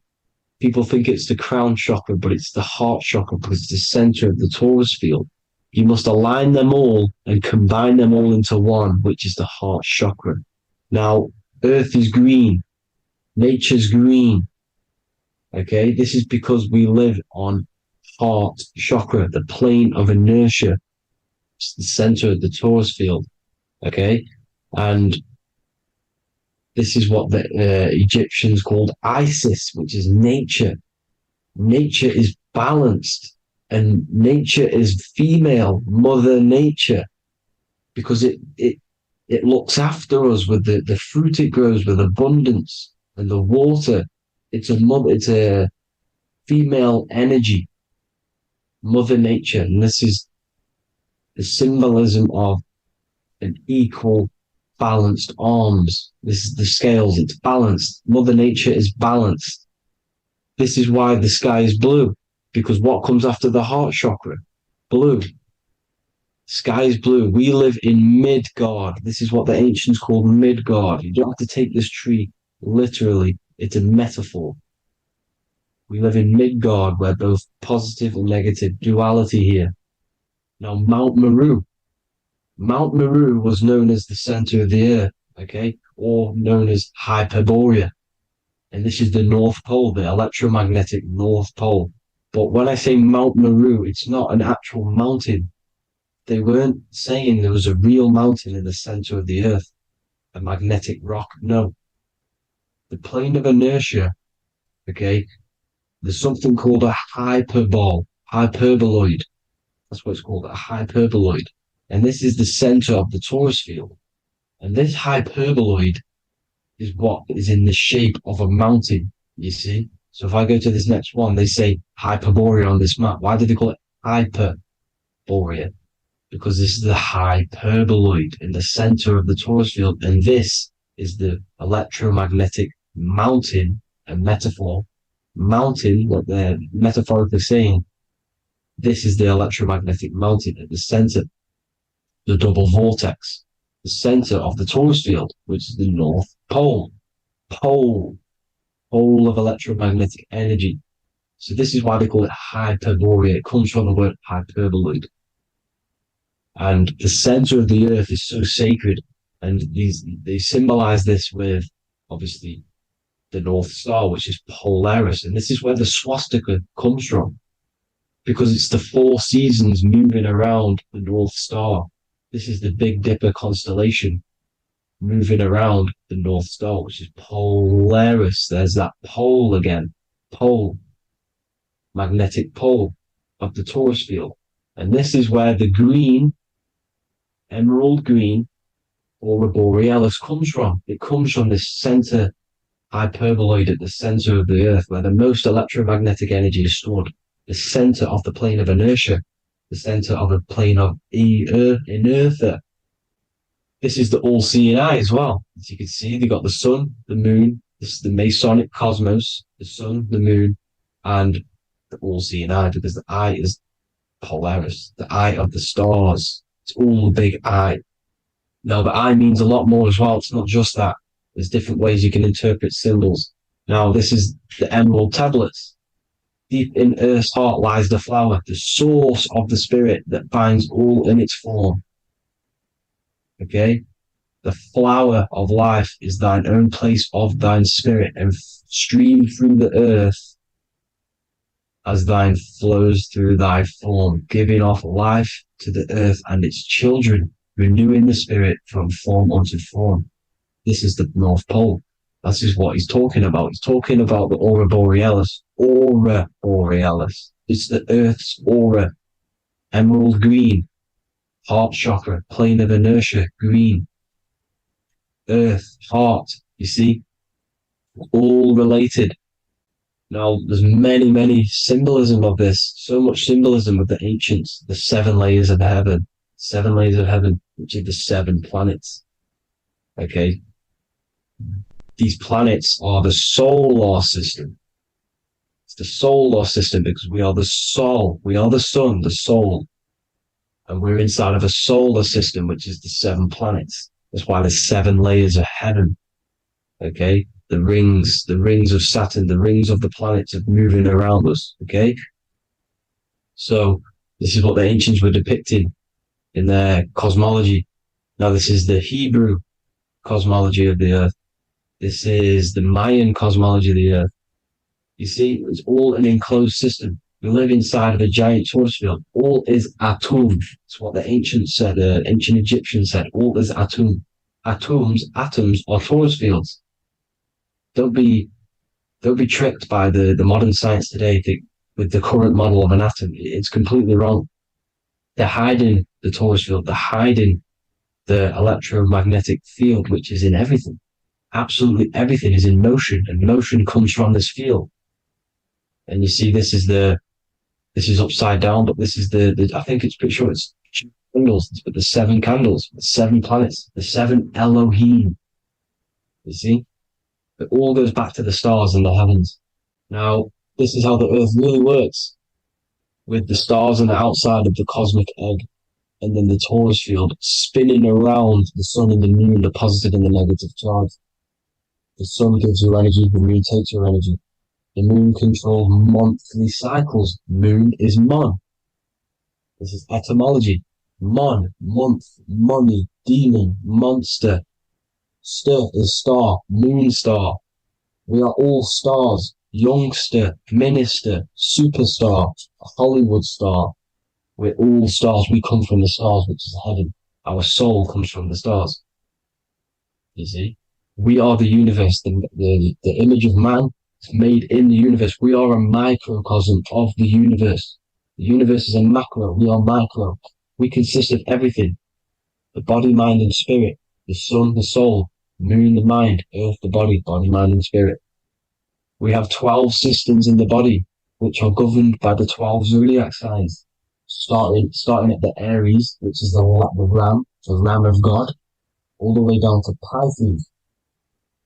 and Capricorn, kneecap. It all goes back to the stars. We are the stars. We are the universe. Everything is inside of us. Everything. Like I say, the Temple of Solomon, the Temple of the soul and man. The soul, the temple is the body. The soul is the soul, and the man is the mind. The temple of the soul and the mind. Body, mind, and spirit. We consist of the 5 elements: air, spirit, water, earth, and fire. We consist of everything. We are the universe. We're made in God's image, which is the universe. You see? Now, everything goes back to the stars. The ancients worshipped the stars because the stars govern everything. They govern the systems in the body. They govern your life. This is why your zodiac is so important, your sign. Each zodiac has a specific element associated with it as well. Aries, which is the first sign, the Ram of God, the Lamb of God, which is a fire sign. Fire, first. Fire, first. F-I-R, this is etymology. The cerebrum, ram, which is in the brain. Aries, the ram, control the head, the face, and the nose upwards. So it controls the cerebrum. The Torah, which is, I'm pretty sure it's a Hebrew Bible, which is the Taurus. Tornado comes from the Taurus field. You see? Everything's inside of you. It all goes back to the Taurus field, and the Taurus field is everything. Now, like I said, 12 zodiac signs, 12 systems, 12 cranial nerves in the brain, the 12 disciples of the Bible. All symbolic.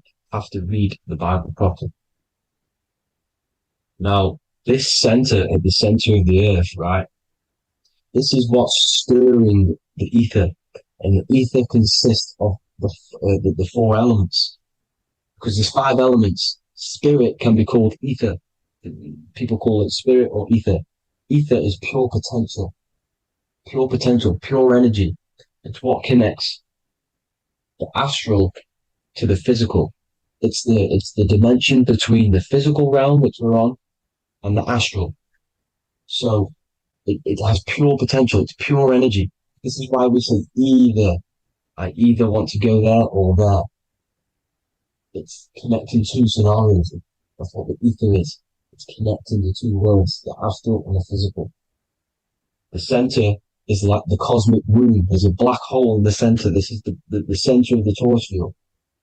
This is the womb of creation. This is the womb of creation. And inside of this black womb are the 5 elements, and everything's being stirred around. Everything's in motion. Light is motion. Everything's motion. Now, like I said earlier, light crystallizes into physical matter. They are the same substance. Spirit and matter are the same substance, but different variations, different aspects of the same substance. Low vibrational spirit turns into matter. High vibrational matter turns into spirit. Or light, whatever you want to call it. Matter is light crystallized. This is where we get the 7 metals from. The planets. The planets are light. Specific frequencies and vibration of light. When these lights, or the planets, materialize, material metals, materialize, they turn into the 7 metals.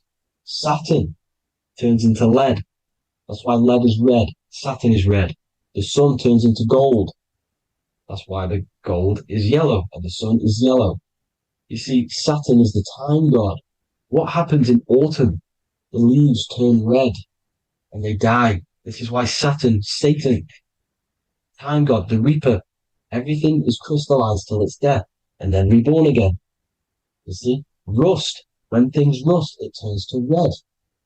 Because it's Saturn. Saturn crystallizes everything. He's the reaper who comes around in winter. You see? He's Satan. Jesus and Satan, the sun and Saturn. They say we live in a solar system. The solar system. I think I've already just broke this down. The 7 planets are the 7 chakras. Everyone already knows this.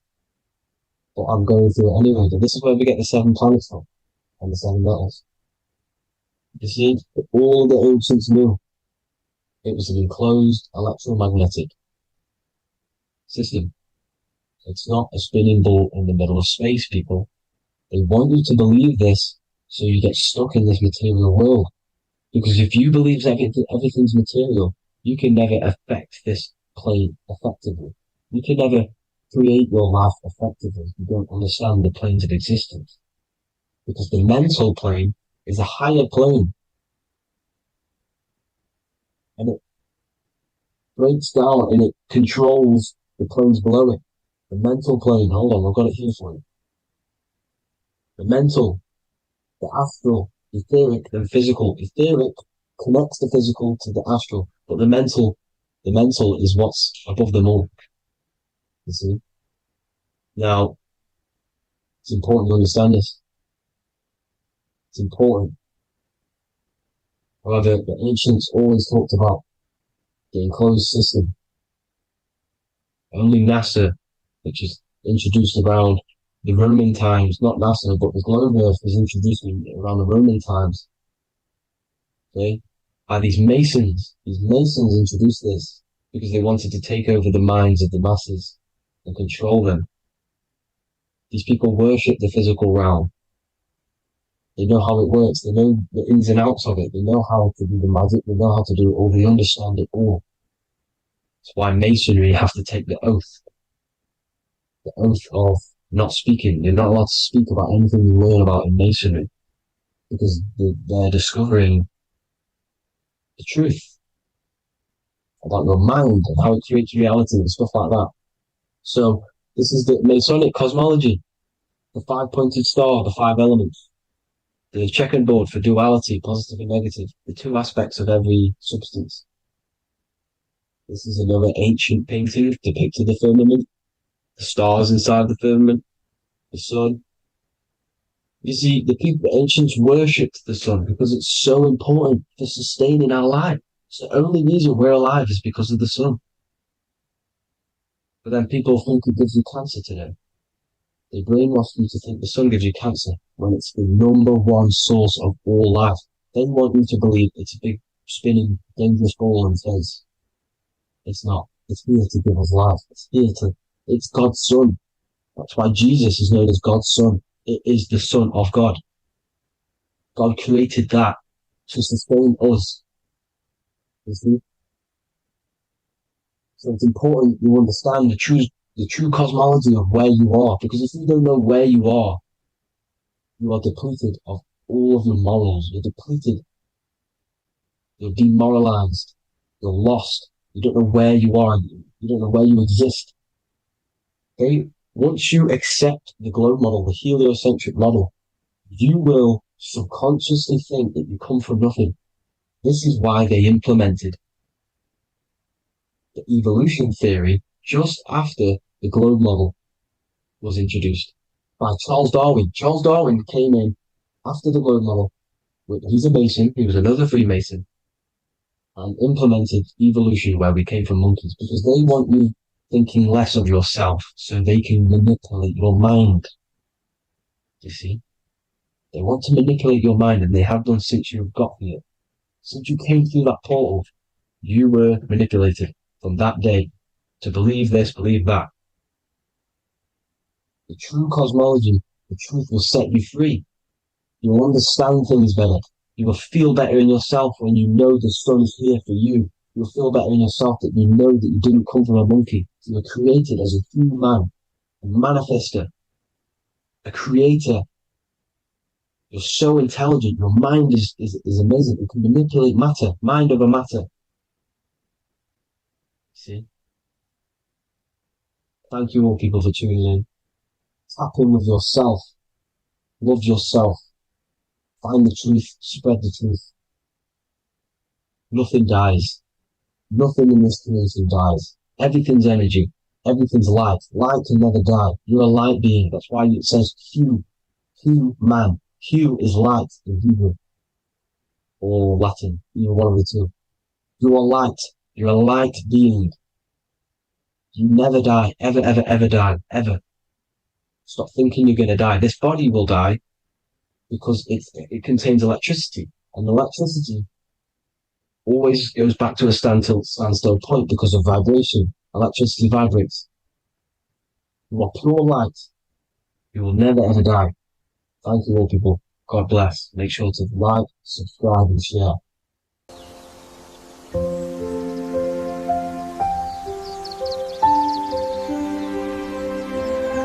bookofwisdom.com. Visit today.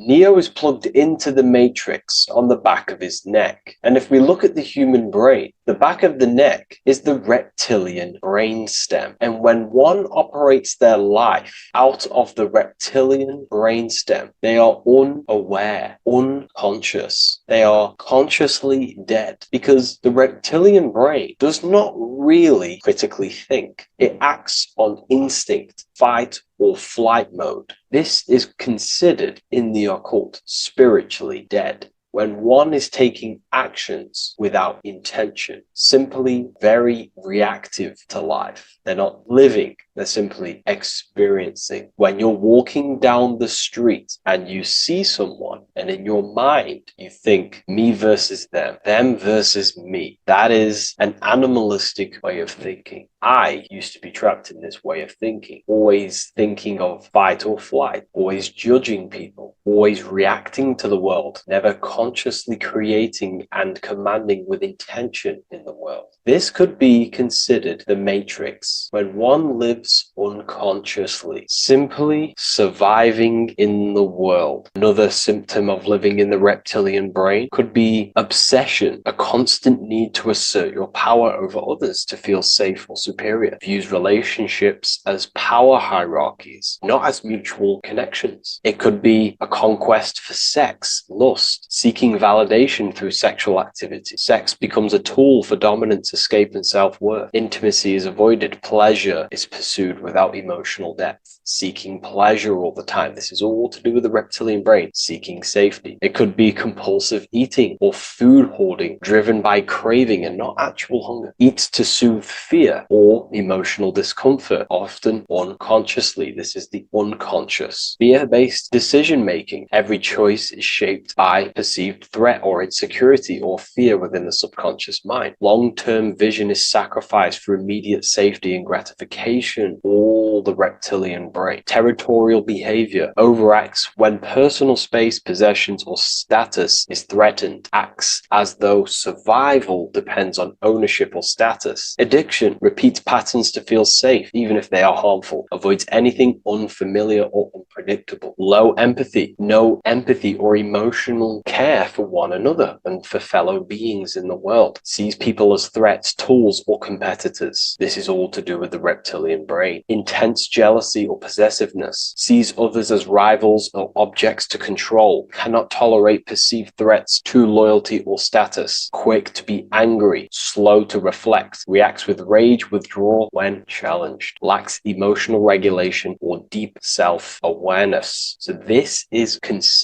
brain could be considered the matrix, hence why Neo is plugged into this brain. He's operating the life out of this brain, unconscious, simply navigating life like an animal. I was in this state, and you can only really realize this when you come out of this brain and you start to function from the higher regions of the brain, which we will discuss very soon. And my life was chaos because there was chaos operating internally. I was never thinking about the future. I was always operating life out of fear, out of lack, never had care for another person. When you operate life out of this brain, the matrix, things outside you can easily control you. This is why they keep us in a constant state of fear. So we operate life out of this. So we never gain full control over our reality, over our actions, over our thoughts. So Neo is called Neo, and he works at a place called meta cortex, very symbolic of the neocortex, the higher region of the brain. Now, this brain makes you human. It ultimately allows you to hold control over the animal urges. Okay, the neocortex is the brain that allows allows you to have self-mastery, that allows you to control your urges, your instinctual survival urges. So humans can overcome their reptilian animalistic state and start to operate their life in a conscious mastery state. And Neo is plugged out of the reptilian brain and he starts to use his neocortex, the human brain. This allows one to learn to have self-control, allows one to create, allows one to think about others. It allows one to critically think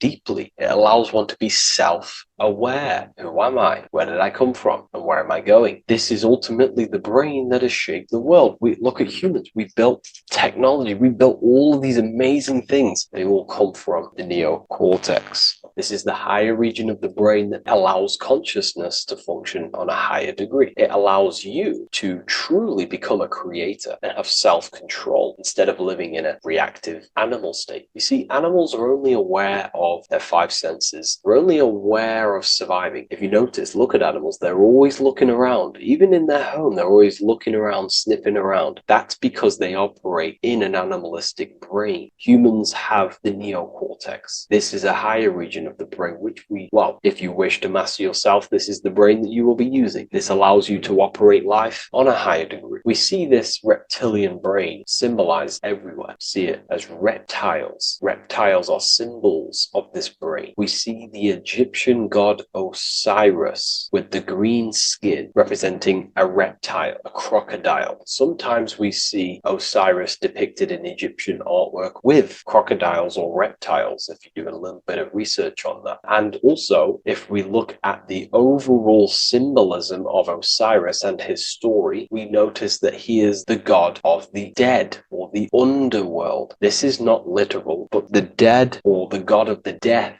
the god of the death of self, the dead of consciousness, because you are a divine being with limitless potential to create. And ultimately, to create, we have to master our reptilian brain. But when we function from this reptilian brain, we are dead to our higher powers of creation, of imagination, of actually gaining control and operating life from the higher mind, operating life as the divine being as you are. But if you operate life in Osiris, he is the god of dead. You are spiritually and consciously dead. You act unconsciously. You are dead, not physically, but mentally and spiritually. So what we're looking at here in the Egyptian artwork is the reptilian brainstem. We have the left hemisphere and the right hemisphere of the brain. Notice a curve. The feminine body is very curvy. This represents feminine. The masculine body is very liney. So if we study geometry, we know that lines are masculine, hence why the word masculine,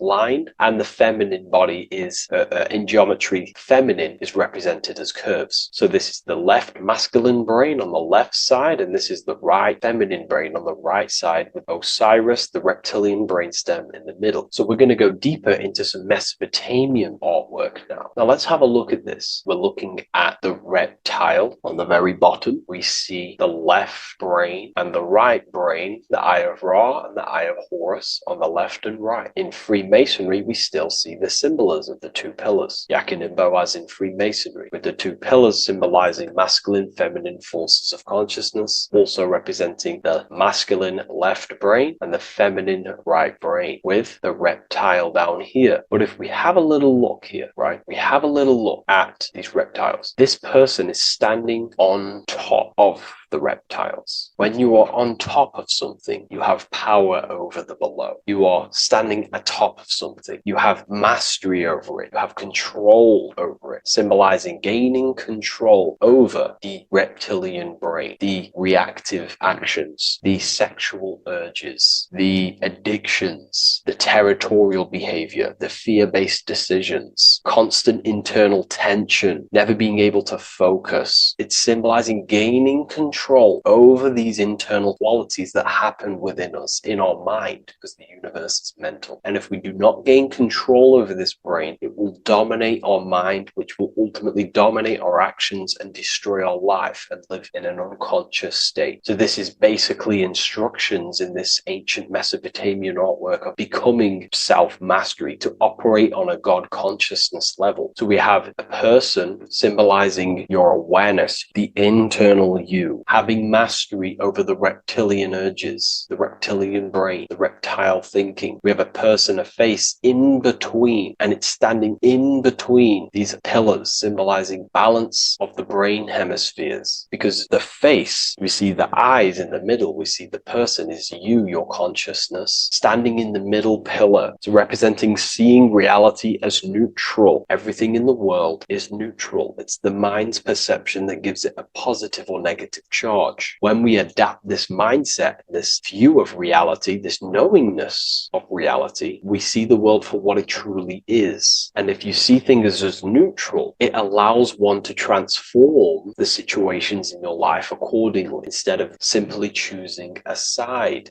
This is a major problem in society, and this was a problem within myself also. We like to choose sides, and choosing sides can keep your consciousness locked in a certain mindset, in a certain belief. And belief is what is ultimately destroying humanity. It's about knowingness, and knowingness is in the middle. We want to seek to know things. Knowing things allows you to go out there, directly experience it, and know it for yourself. For example, I know I'm not on a spinning global ball flying through space. Why? Because my senses tell me I'm not doing that. My senses tell me I'm not going 1,000 miles per hour and 360,000 miles per hour through space while spinning around the sun. I know that because I know myself. I know I'm not my body because I've had direct mystical experiences beyond the physical body. So we should seek to know things, and that's what we call gnosis, direct knowledge obtained through direct experience, knowingness. And that is a middle pillar quality. So in Freemasonry, we see the middle pillar. The matrix is designed to give you two wings all the time. Democrats, Republicans, feminism, and then there's another side. There's always two sides that they're giving you because they want you locked in either way, which is seek the middle pillar, seeing things as neutral, seeing things as the middle pillar, seeking direct experience, gnosis. And this aligns with the brain because the brain gives us these two perceptions also. The right brain sees the woods, the whole woods, but the left brain sees the individual trees and branches and leaves. If we're too left hemisphered, we're going to see everything as divided. If you're too left hemisphered, you're only going to see yourself. You're only going to think about me, myself, my ego, my consciousness, my life. And I'm only going to operate in the world, take actions only towards me without considering the collective, which is the right hemisphere quality. The right hemisphere allows you to see the bigger picture, how we're all connected. We're all one family of consciousness. We're all one being separated in different bodies, one consciousness operating in different bodies. So it's about aligning these perceptions of the brain and standing in the middle, and also conquering the reptilian brain. This allows us to operate in the world and see the world for what it truly is and operate from a place of balance. We also see some more symbolism in Egypt of the Ram Sphinx in Egypt. Ram Sphinx. Please leave a comment, and please leave a like and a subscribe onto the YouTube if you like my content. Smash that like button and we'll get straight to this. So this is the Ram Sphinx in Egypt, also symbolizing the brain. This is my research. These are my conclusions. You can take this with a pinch of salt and go out and do your own research. This is what makes sense to me based off my information I've gained, my symbolism that I can read. So take what you can from it. I'm not here to obstruct anything. I'm not here to place anything in your mind. I'm simply here expressing my research. Never take anything off anyone as solid truth. I've never have said everything I say is solid truth. This is my research. If the research aligns with you, that's great. Maybe it doesn't with some people, that's fine. Simply take things with a pinch of salt, go out and collect as much research and information from many different sources and place together your own understanding of symbolism and your own perspective on reality. But like I say, seek to know and not believe. So this is the Ram Sphinx in Egypt. This is a more powerful symbolism of the brain. We have Osiris here, the god of the dead, which is the reptilian brain, and an Aries symbol here symbolizing the hippocampus in the brain. So this is the reptilian brain stem, heavily aligned with the reptilian brain stem here. We can see the connections if we look closely. So this represents the dead of consciousness. This is the dead of self, living in impulsive animalistic state, the symptoms that I listed earlier. I'm not going to go over the symptoms again. And Aries symbolizes the hippocampus in the middle of the brain. This is the hippocampus. And Aries is a symbol of a state of being. Why? You see, ancients and the ancient Egyptians, according to my research, Freemasons still use this symbolism today. So what they do is they use the path of the sun to symbolize a state of consciousness or a journey in consciousness. So what do I mean? So Aries here is the transition from the winter arc. So this is the winter arc from Libra, Scorpio, Sagittarius, Capricorn, Aquarius, Pisces. This is when the sun is dead. This is when the electromagnetic waves of the sun are not very present. This is the winter. This is when there's more darkness in the world. However, from Aries, Taurus, Gemini, Cancer, Leo, Virgo, and to Libra, this is when the sun is giving more electromagnetic rays. Everything grows. Everything is reborn again. Everything's growing. There's more light. There's more warmth. You can grow crops. So this is very symbolic as a state of consciousness. Aries is used heavily to represent the rebirth of the sun, but internally as an esoteric interpretation of Aries, it symbolizes the resurrection of awakening of the self. It is the rebirth of the sun, of the soul, the rebirth of becoming aware out of the darkness into the light, living in the reptilian unconscious state, the unconscious, not being aware that I possess consciousness, not being aware of my thought, emotion, actions. And Aries is that symbol, is of the rebirth of the spirit, the rebirth of the self, becoming self-aware. So that's what we're looking at here with the Ram Sphinx. We're looking at Osiris, dead, the reptilian brain, operating life in an unconscious state, not really thinking,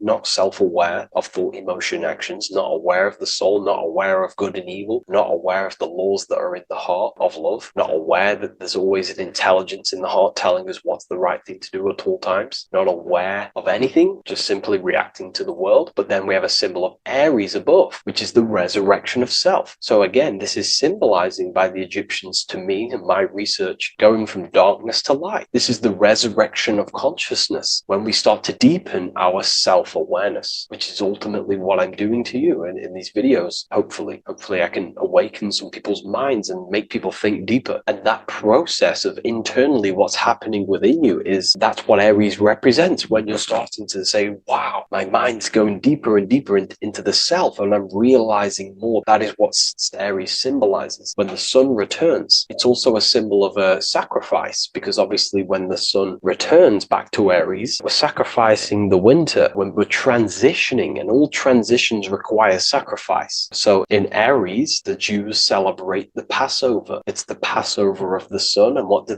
They eat lambs in the Passover Aries, because it's all symbolic of this internal process. In Aries, Christians celebrate with the Easter, which is the resurrection of Jesus, the resurrection of the sun. Remember, it goes deeper. There's deeper layers to this. It's the resurrection of the self and the mind deepening into a deeper awakening. So again, we're going from the lower regions of the brain, and when we start to critically think and become self-aware, we're starting to use the mid part of the brain, and the mid part of the brain then expands into the neocortex, which is the resurrection of the self. The mind is no longer functioning in just the reptilian brain, but then it's going into the light of the higher brain, the neocortex, and this is the reptilian brain. This is the midbrain, what we're looking at here with the Ram Sphinx here. So this is the resurrection. It's the transition point of going from the reptilian brain into the midbrain, into the neocortex. We're now resurrecting ourselves. Now, this is not putting anything negative on the reptilian brain. Without the reptilian brain, we wouldn't be able to live. We need the reptilian brain, but it's an abuse of the reptilian brain that can keep us in a very low state. It keeps us stuck in an unconscious state. But the reptilian brain is what's allowing you to breathe, to eat, to scan the environment for any threats. If there are threats, we do need the reptilian brain. That's not to say it's evil, but what I'm saying is an abuse of this brain, which is what most people are stuck in. They're operating their life out of this brain. And this is what the Egyptians,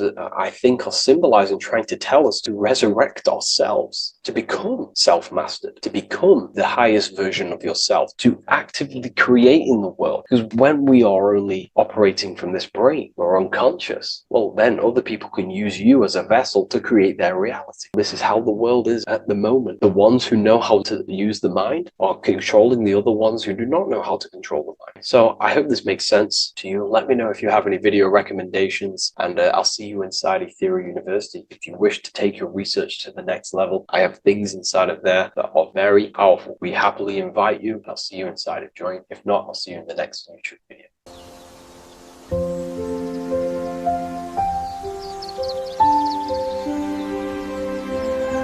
bookofwisdom.com. Visit today.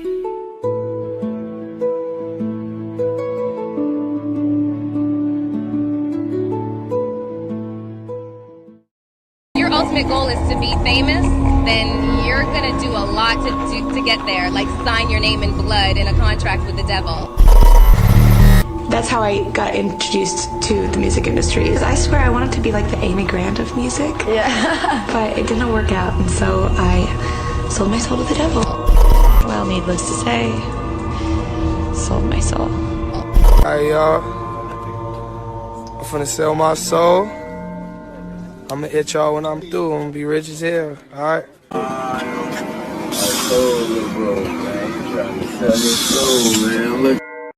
So what exactly is selling your soul? In order to understand this to its full potential, you have to understand the spirit world and the occult world which our eyes cannot visibly see. The physical world we see is nothing but an illusion and a product of the higher planes of existence. For example, you can see someone's physical body, but you can't see the complex structure of the consciousness and the thinking behind that being. With that being said, there are forces and entities not attached to physical bodies, which they exist on the astral and etheric plane behind the physical plane. Now there are numerous videos and music with artists talking about this. For example, I sold my soul to the devil and the price was cheap. Why do you still do it? Why are you still out here? Well, it goes back to the destiny thing. I mean, I made a bargain with it, a long time ago, and I'm holding up my hand. What was your bargain? To get where I am now. Should I ask who you made the bargain with? with the chief commander. On this earth? And on this earth, and then in a world we can't see. So selling your soul is cutting a deal with an astral plane entity in exchange for wealth and fame on this physical plane. This is classed as black magic because you are bending reality against your intuition. Now, making deals with entities beyond the physical plane, you always have to give something in exchange. When it comes with demonic entities, it always involves some sort of sacrifice, bloodshed, or humiliation. Now, there are countless of rappers who someone close to them have died just before their career takes off to the next level.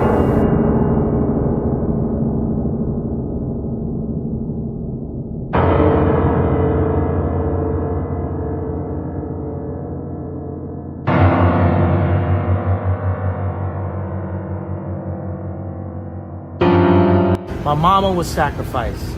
Me too. You understand? Yeah. I'm Christian. Michael Jordan, what about him? His daddy, right? Bill Cosby, his son, right? Dr. Dre, his son. You're out in Hollywood, a lot of people come up missing. So these rappers and celebrities do have to do sacrifice rituals in order to take their career to the next level. Tough flight, I've been growing up, it's a ritual. So the occult side of this reality is heavily connected with the music industry and the elites. This is why they are all connected to Freemasonry.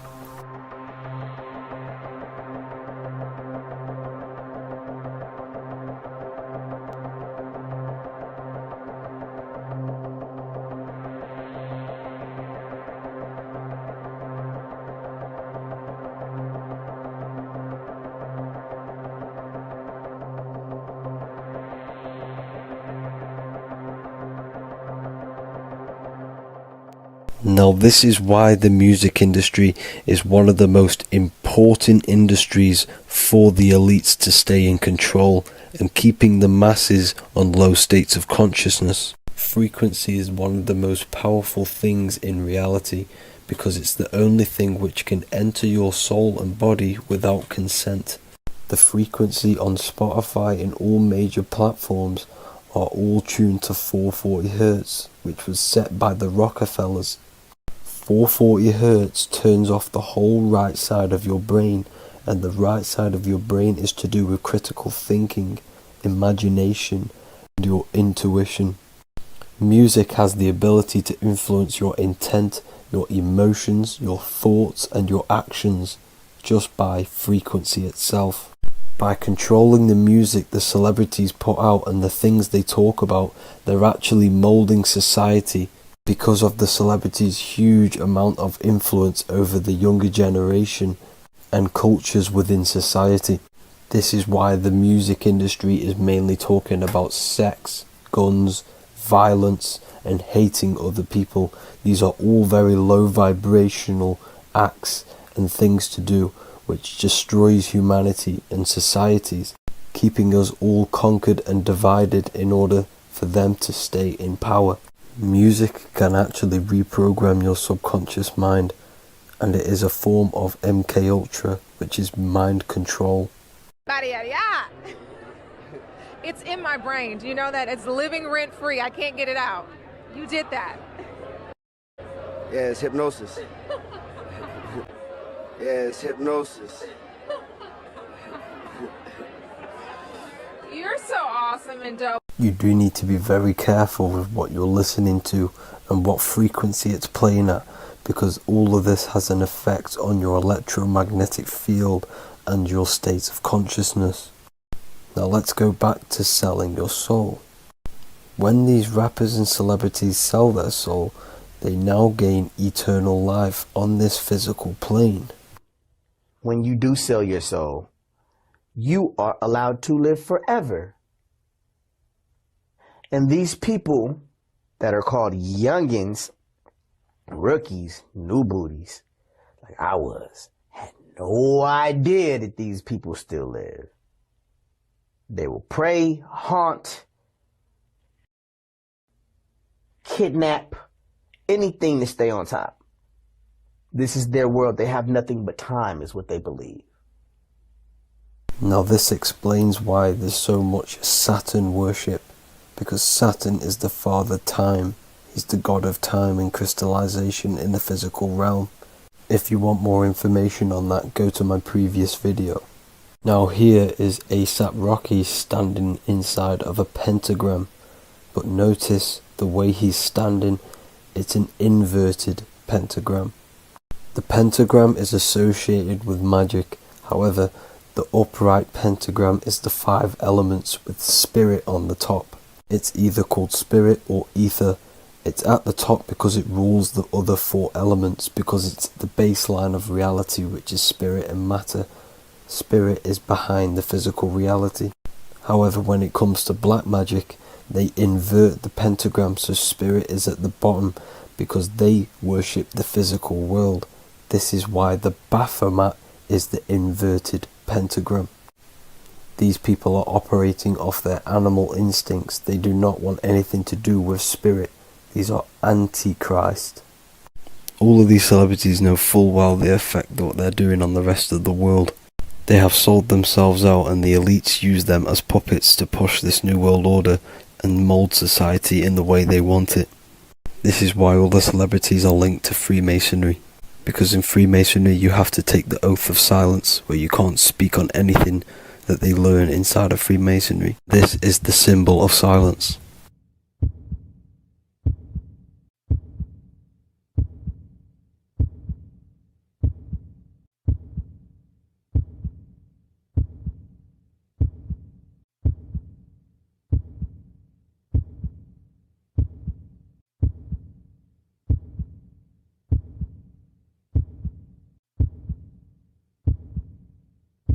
The elites need them under this oath, so they do not talk about certain topics and certain things to the public, because of the amount of influence they have on society.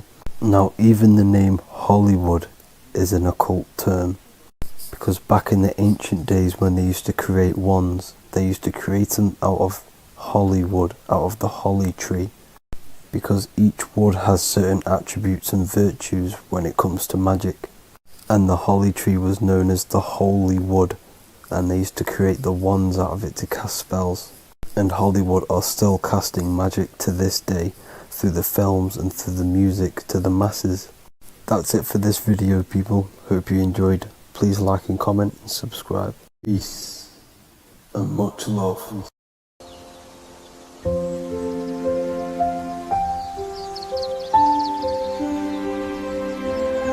bookofwisdom.com. Visit today.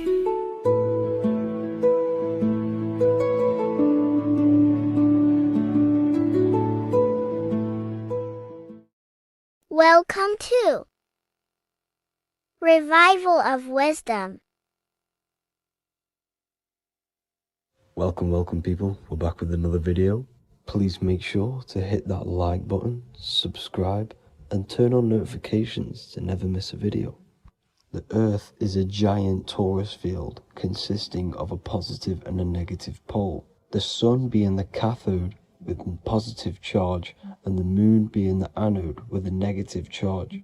This is why the Sun rules over the day, giving you lots of energy, and the Moon taking your energy from you, making you go to sleep. Now, the plane that we live on is called the plane of inertia, and at the center of this plane of inertia is the North Pole.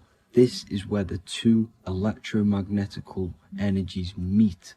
Now, this is where the most electromagnetic energy is stored.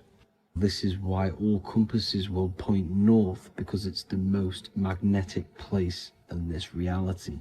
So the Sun and the Moon is spinning around this center point, which is stirring the ether of this reality and making everything move in circles, meaning this is a cycle. Everything's recycling itself. It's an organic simulation.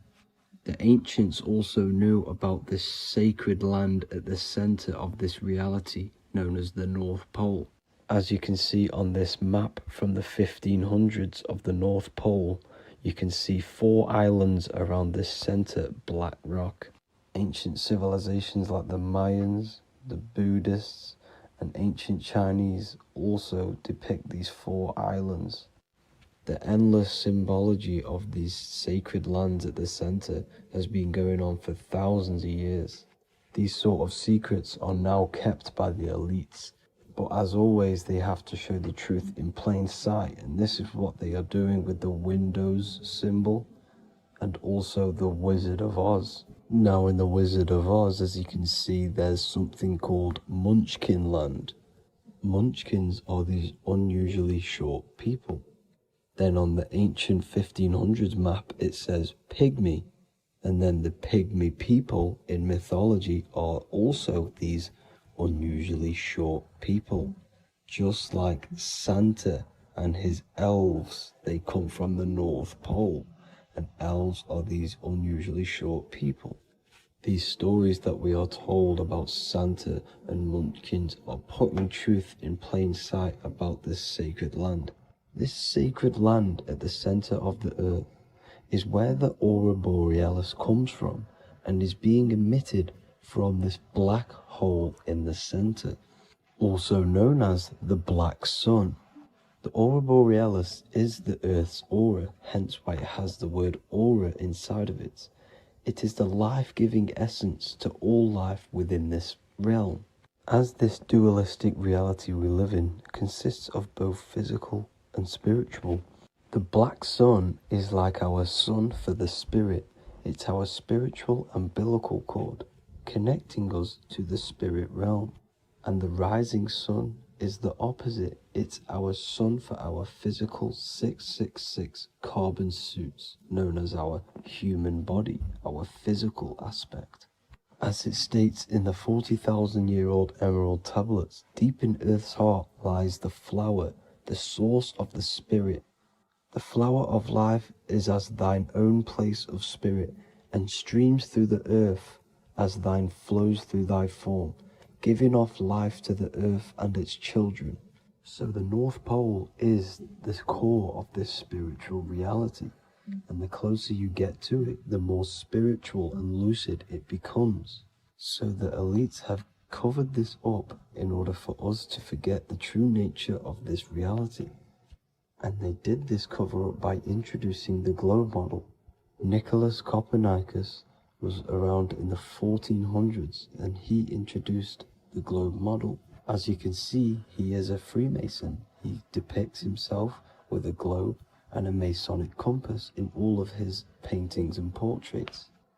Galileo was also a Freemason, as you could see in all of his portraits with a globe and a Masonic compass. He was also a massive part of introducing the globe model after Nicholas Copernicus. So yes, the globe model was a spiritual and political move to gain more control over the masses. After the globe model was then introduced, they introduced the theory of evolution by another Freemason, Charles Darwin. See how these two theories go hand in hand? They both degrade humanity and they make you confused of where we actually came from. By hiding the true form of this divine creation and hiding the true power of each and every one of us, they maintain control over the masses. Now this is order out of chaos, known to be the 33rd degree slogan of Freemasonry. Now this is the Masonic cosmology, and as you can see you have the checkered board for the duality, the 5-pointed star for the 5 elements, the 4 corners for the 4 pillars, the all-seeing eye, which is Polaris, the sun, the moon, and the 7 stars. So even Freemasons are taught the flat earth cosmology and the true form of this reality.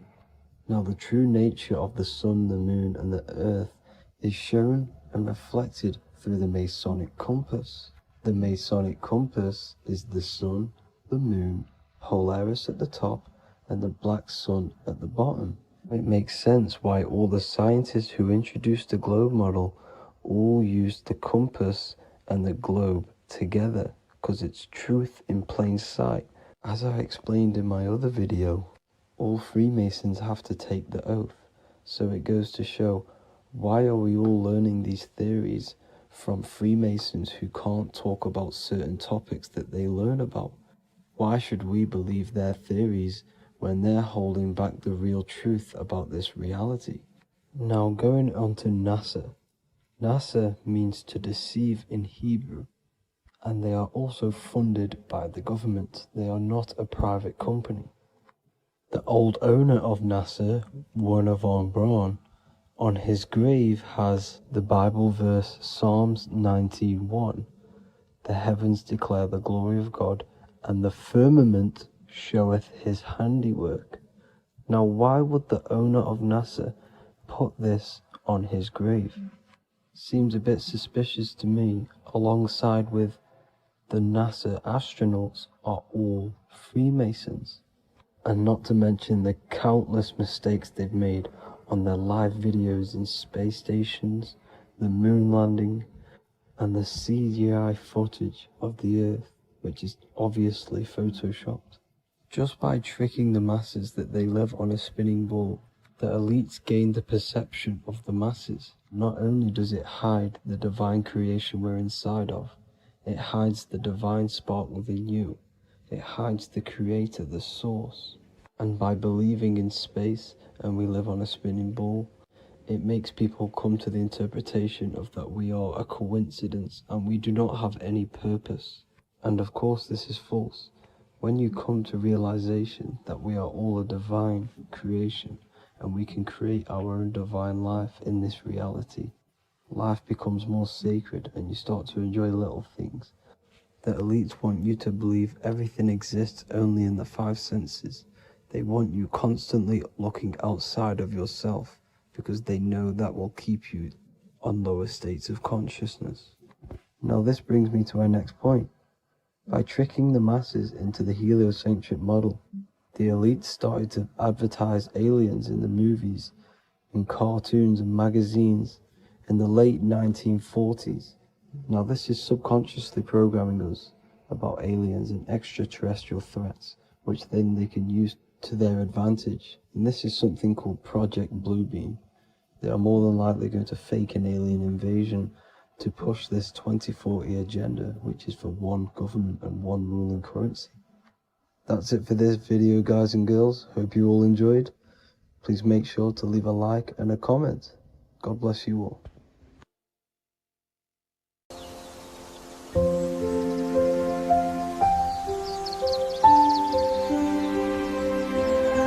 bookofwisdom.com.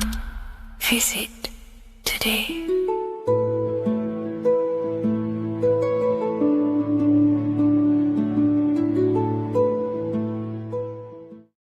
The scariest thing about having your first out-of-body experience and leaving your body is the realization that you have after. You realize everything you've been told about yourself, reality, the earth, what you're doing here on earth is a complete, utter lie. Your self-belief of what reality is and what you are is completely shattered. You now fully understand that you are more than your physical body that you inhabit. My first out-of-body experience happened a few years ago, but before all of that, I remember being a child, going to bed and closing my eyes, and I remember as a child feeling like I was floating above my body and moving. And maybe subconsciously this has led me into knowing intuitively that there is more to reality, and I've gone down this path of esotericism, occultism, consciousness. Maybe that has led me to this, I don't know, but I've always had this subconscious intuition in my mind that there's more to reality than what we've been told. And maybe it came from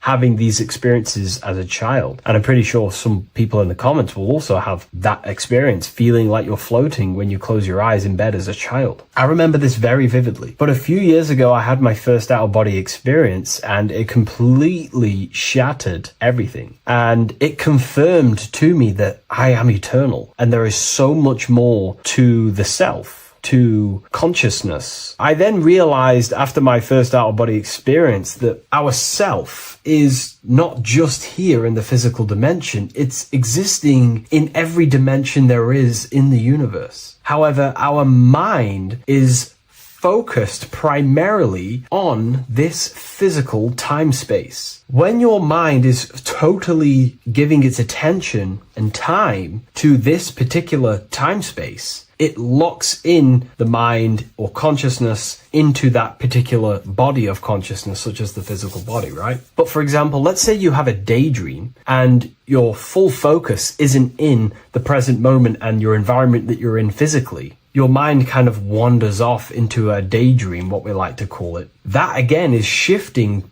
time space. Your consciousness is 40% here in the physical plane, because your body's there, but then the other 60% is in this daydream, this imagination. So you're shifting time space, and what an out-of-body experience does is allow your mind to reduce that attention to the physical body and access attention to this altered body or dimension of consciousness. So I'm going to give you the story of my first out-of-body experience, because I know when I was researching this, I was always looking for personal stories about someone's out-of-body experience, and there's not many out there, to be honest with you. Well, based off my research, I couldn't find many. You know, you find a few, but I'm going to give you my experience of my first out-of-body experience that happened a few years ago. It was early in the morning. I kept on waking up and falling asleep to my alarms. I went back to sleep after waking up for like the third time in the morning. When I fell back to sleep, that is when I had my out-of-body experience. It's also good to mention that I have been listening before that about podcasts, books about out-of-body experiences, astral projection, and things along them lines. So this was stored in my subconscious, you know, this topic. And I always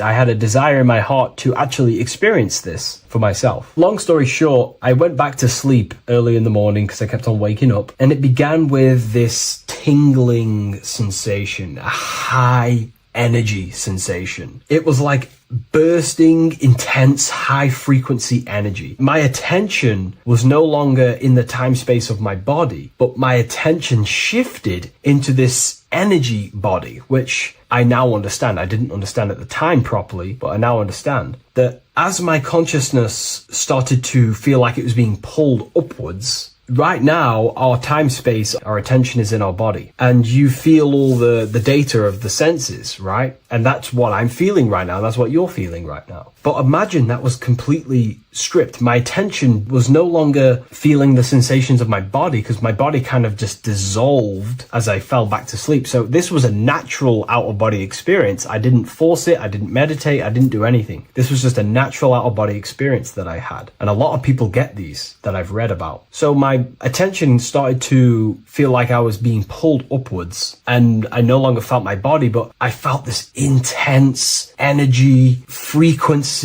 sensation all around my body. It felt like this, like it felt like illuminating energy that's moving very, very, very fast. So my conscious awareness was now shifting. I now understand. My whole body faded into this sensation. My whole mind faded into this energy sensation, this tingling, free, and it was very, very intense. I was not feeling my normal senses anymore, only this energy. This energy was also pulling me up. The more I was lifted up, the more intense the frequency became. So think of it like just a frequency resonator, how it just goes up and down, up and down. But then imagine the frequency resonator just going higher and higher and higher frequencies, and it would just get more and more and more intense. The energy was moving faster. This tingling was faster and faster and faster as I was being pulled up. Part of my mind began to fear this. My arms and legs grew very tense. I started to tense up because at this moment in time of the experience, I was very vaguely conscious. I was half there, half not. And as I was being pulled up, my physical body started to tense. And this is again when I started to feel my body again. But then I remembered what I heard out of body experiences is that you have to submit to the process. If you try and force an out-of-body experience, it will never happen, because an out-of-body experience is not truly out of body. What we're trying to do is trying to find a needle in a haystack. If you're trying to find a needle in a haystack, you don't go rummaging through the haystack to find the needle. What you do is you burn the haystack and then the needle reveals itself. It's the same with an out-of-body experience. We dissolve the senses of the body, so the body falls asleep, but the mind stays awake. As soon as I let go of this fear and I let go of the tensations in my body,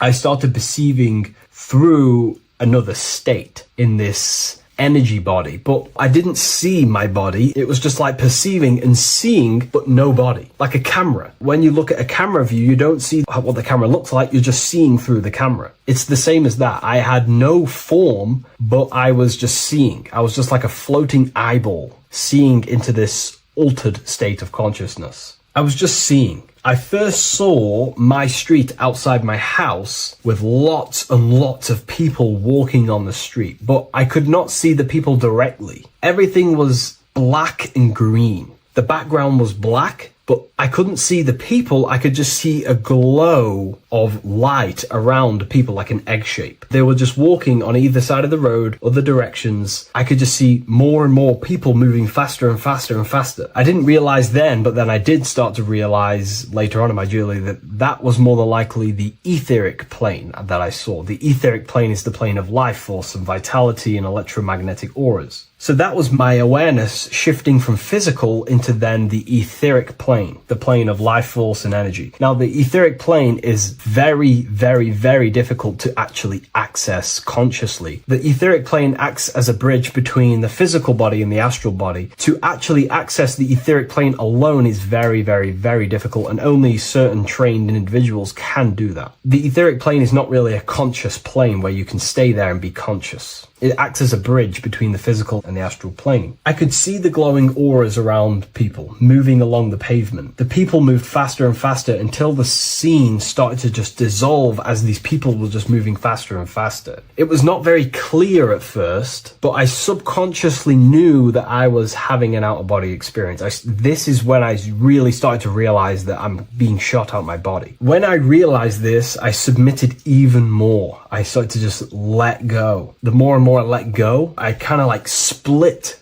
through a veil, and everything became super clear. Before, in the etheric plane that I think it was, the ethereal plane, things weren't very clear. I could only just see glowing auras. However, as I split through the veil of the etheric, this bridge, this place that I was going to, I then split and everything just came super, super clear. I was floating in the sky. I subconsciously knew that I was having an out-of-body experience when I realized this. As I was still being lifted upwards, I then split through the layer where everything just suddenly became super clear. But then I was awake, fully conscious, but I was not in my body. I was just like a camera in the sky. I had no body, no form. I could just see. When I entered this plane, there was some sort of voice guiding me through this whole process. It was a male voice, and it was basically guiding me where I was going. It was telling me what I can do here. This voice was pretty much saying, you can fly, you can think things into reality, you can do this, you can do that. While he was saying this voice, there was no being around me, but I felt a presence of another being. But this voice was just speaking to me mentally. Like, you can't hear it, but I just knew what it was saying. It was so weird to describe. It was like telepathy. You couldn't hear it, but I just knew what it was saying. But it was a male voice. It's so hard to describe. I still could not see any form of myself. I was not seeing my astral body or any shape. I was just perceiving a point of awareness like a floating eye, like I said earlier. While this voice spoke to me, I saw fractal patterns as he was saying, you can do this, you can do that. And while he said, you can fly, I remember just seeing this line like splitting and creating fractals. It was like this black line that was just splitting off into duality, creating fractals. But then my physical body just went through this line, split, and then split into fractals again. So strange, very difficult to explain because it's four-dimensional. To explain it in physical language, it's very difficult to actually explain what was going on. So as he was saying what you can do, I was seeing these fractals dividing and then creating fractals. When he says you can think things into reality or something along them lines, my awareness just did a full 360 as if I did a backwards flip. I had no conscious control over this. That's something that you later develop as you keep having these out-of-body experiences. Your first out-of-body experience, you probably won't be able to control what's going on, but you will have an out-of-body experience if you seek them. I could see all around as I rotated. I looked all the way down and then back to my original angle and point of awareness. During that rotation, when I started to turn upwards to do the backflip, I looked up and it kind of looked like the sun in the sky. It was very dark and gloomy.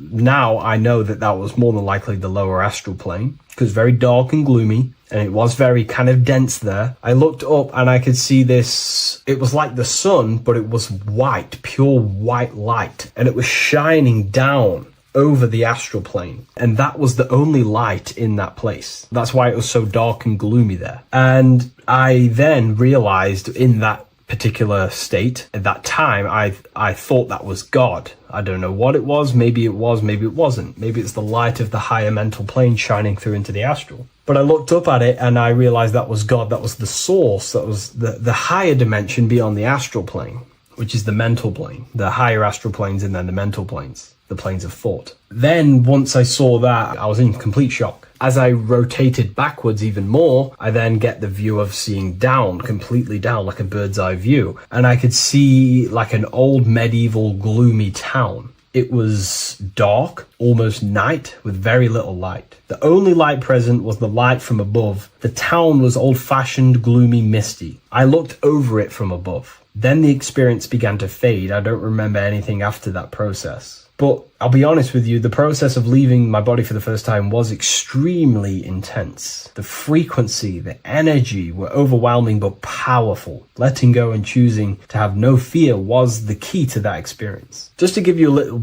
bit more wisdom on what I actually experienced now, what I realized what was happening, I now understand that the voice that I was hearing was not an external being guiding me. It was actually a higher aspect of myself, a part of my own consciousness that is not focused in the time space of the physical world. My physical mind is focused here in this timeline, but once I exited this timeline and focused elsewhere, the higher part of myself guided me towards that experience. This higher version of ourselves that we call the higher self is a higher dimensional being, but we're just unconscious of it. This being exists beyond our ordinary thinking mind. Our self exists everywhere in the universe, and we can unlock higher versions of ourselves as we progress on our journey of awakening and self-realization. Because let's say right now, only 10% of your awareness is actually in the physical plane. Science tells you that 90% of you is actually in your subconscious mind. 10% of your awareness is your conscious mind. So there's 90% of you that your conscious mind is not aware of.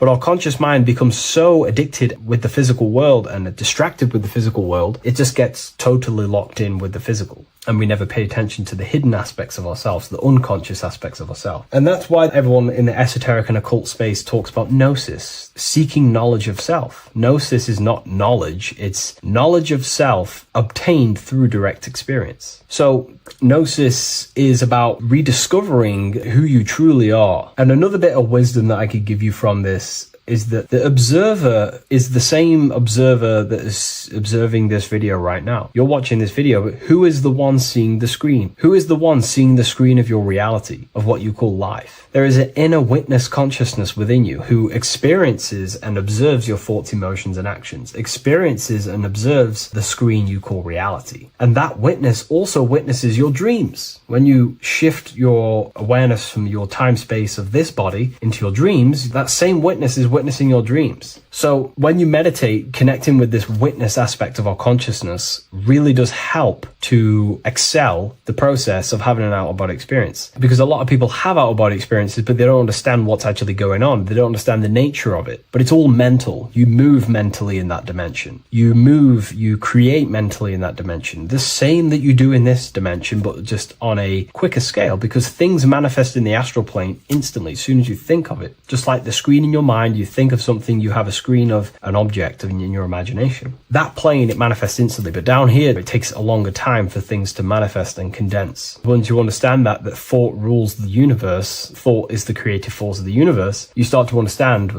these different dimensions and these experiences that you have. But really connecting with that witness consciousness, that part of yourself that observes everything, really does help with excelling the process of having an out-of-body experience, or mystical experiences, or lucid dreams. Because connecting with that witness consciousness just makes you more conscious. Even in your physical life, staying conscious. Most people aren't conscious. They think, feel, and act unconsciously throughout their day, and they unknowingly create their reality. Connecting with that witness consciousness allows you to actually stay conscious over your thoughts, emotions, and actions, because they are giving birth to realities. That's pretty much my experience, my first out-of-body experience. What that did for me was make me so much more confident and powerful. Most of my fears just disappeared overnight. The fears of death, the fears of unknown, the fears of that I had of things shattered, disintegrated, because I understood that I am eternal. No one can use death against me to control me, because I know I am eternal. I now take riskier actions because I know I am eternal. I know that I will never truly disappear or die. So it really, really does help you, and it gives you a lot of internal power, because no one can make you scared of anything. You should not fear someone who can hurt you physically. You should fear someone who can corrupt your soul. That is the worst thing. Who can corrupt your internal world, because that is what truly matters. So I hope this helps you understand out-of-body experiences. Hopefully this can help you move along in your journey. It's good to hear other stories, because this is exactly what I was seeking when I was researching this stuff. Maybe in the future I can share some more stories about my out-of-body experiences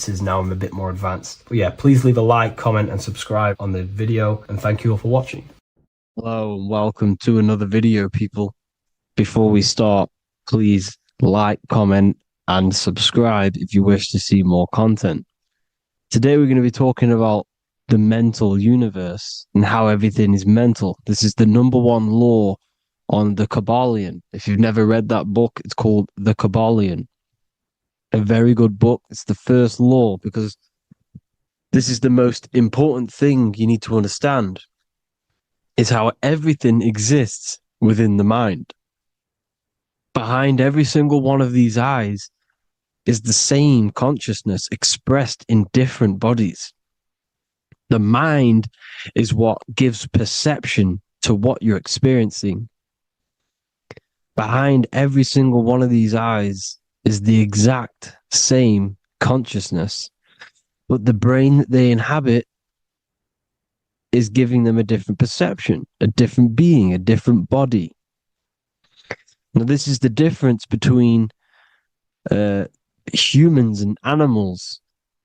Humans possess a advanced consciousness, an advanced mind that gives us the ability to be aware of ourselves mentally, physically, and spiritually. We can reflect on ourselves. When a dog looks in the mirror or an animal looks in the mirror, it doesn't know what it's looking at. It doesn't realize it has a consciousness. It can't reflect on itself.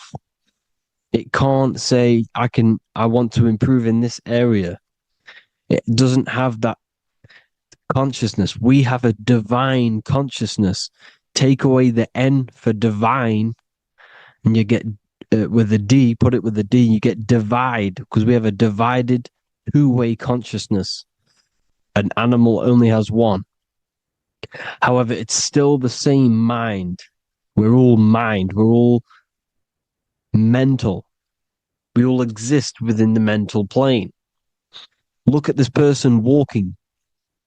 The body, the brain is sending electrical signals through the 12 cranial nerves, which the 12 disciples that spread the gospel of Jesus, right? You have 12 cranial nerves in your brain.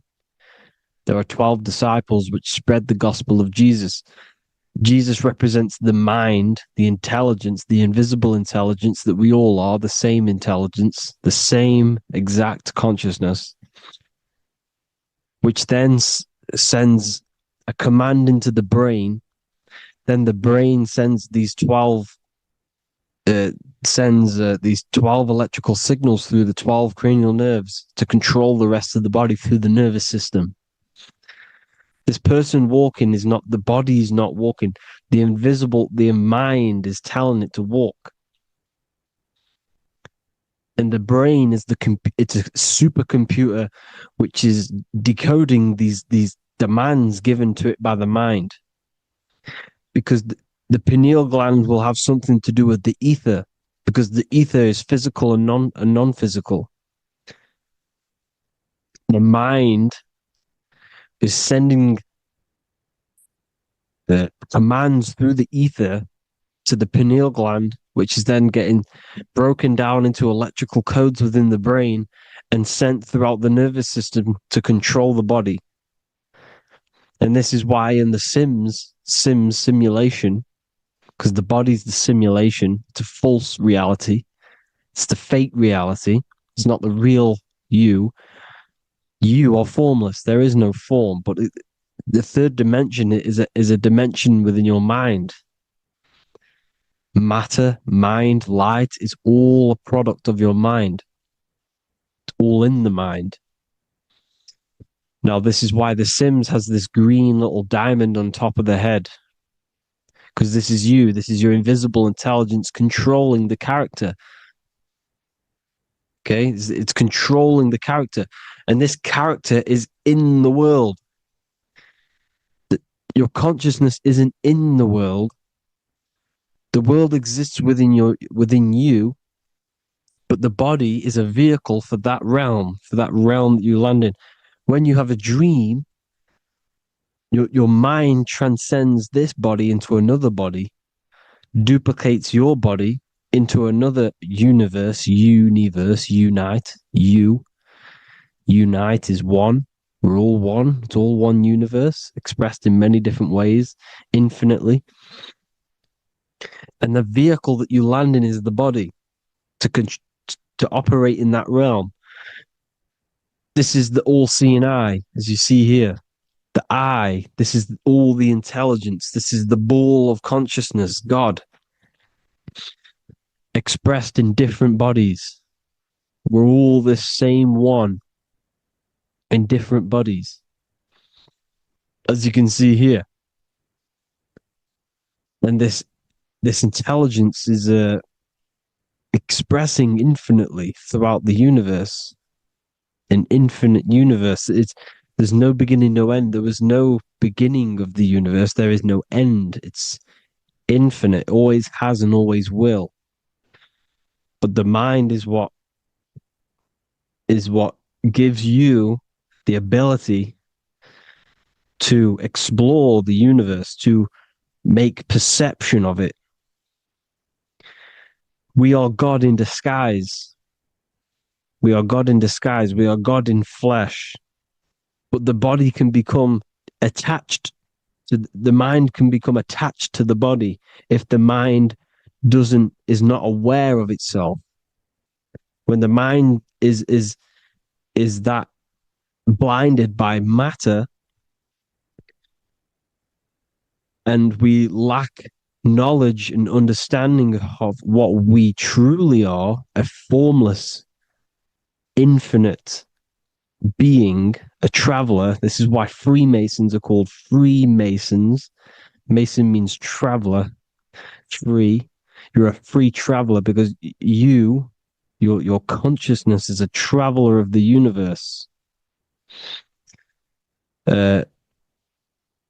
When we lack understanding, our mind bounds to the body because we don't separate the body with our different layers of consciousness. When we separate them and identify that we are mind, body, emotion, you then can apply this knowledge to when you want to astral travel and explore the different realms of your mind, because the mind is the universe. People, this is what we need to understand. The mind is the universe. I am you and you are me. This is the Egyptians showing you this. The Ankh is the symbol of life. This is the one ball of consciousness, mind, giving it the Ankh life to all the different life forms. The cows, the birds, the snakes, and the big Ankh given to the humans, because the humans are the most intelligent.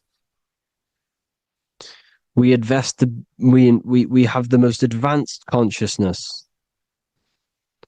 We have the most advanced consciousness. This is why the one is giving a big Ankh to the humans here. Here you see again, this is not the sun. This is also showing Ankh giving out its life to all things infinitely. And this is the Most High. We are the Most High in disguise. When we strip off the body, we strip off the desires for the physical world, we strip off all of these fake identities that the mind gets attached to. That is God. The universe. You are the universe experiencing itself. I and I. The letter I and the number one is just one line. The letter I is the number one. Because your I am, when you refer to yourself as I, every single one of you who's watching this video refers to yourself as I, which is the one. We are all the one. We are all intelligence. We are all invisible. We are all the one. One is the only number. 1, 2, 3. Everything goes up in ones because there is only one. Doesn't matter how far you go down the line with numbers, all of their numbers are created by one because there is only one. So me and you are the exact same consciousness expressed in different bodies. Mind. Cause. There is only one cause. There is only one mind. There is only one being. But because we lack understanding of this, we think we are the bodies. And this causes division because the physical world is the most illusionary world. It's an illusion. It's all an illusion. Now you see with the two, you look with the two eyes, but you see with the inner eye, the mind. Okay, the mind is the mental plane is a shared plane, and it gives perception to what you're looking at. The mind. I'm affecting you when I speak because the mental plane is shared. We all share mind. We all express mind. When I'm speaking to you, I'm affecting you because we are mind. So the words that I'm saying, which are being manifested from my mind, are being manifested through my body into vibration, is affecting you. I'm affecting you with what I'm saying. And these words are having an effect on your mind because we're all mind. This is why you need to be careful what you're listening to, music and all sorts. Because music can also create thought loops within your mind. Because the chorus, we shouldn't be listening to choruses. Choruses are loops. And what they're saying in the chorus is being looped. And this can create thought loops within your mind. Go and listen to an old song that you used to listen to about 5 years ago, 10 years ago, 20 years ago. Go and listen to an old song, and you guess what? You will get nostalgia. Why will you get nostalgia? Because that song will trigger the thoughts that you were thinking in that time of listening to that song. So songs with choruses create thought loops, and they reprogram your subconscious mind. It's important why music is very powerful. Mind and mind, same word. See, language is the truth, people. This is why I use language in all of my presentations, especially the English language. It's riddled with occult truth. I is my me, I, you, and me, or I, one. We are not the name, we are I. Every single one of you is I, because we are all the one, all mind. Now, the only thing that is truly mine is my mind. When you say something is mine, it's an illusion. It's not yours. The only thing that is mine is mind, my mind. Okay? It's my mind. It's the only thing. It's the same word, mine and mind. Like I said before, everything's one. Hot and cold is different degrees of the same thing, of the one substance, of degrees.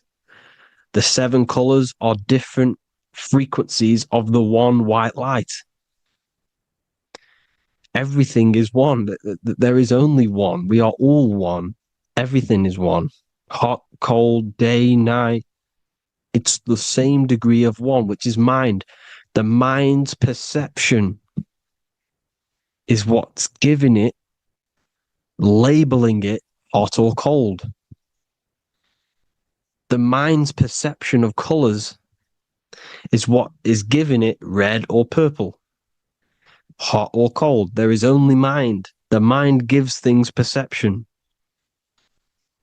There is only one, that is mind. The conscious and the subconscious mind. The male and the female, these are married. The subconscious mind is your hidden part of the mind.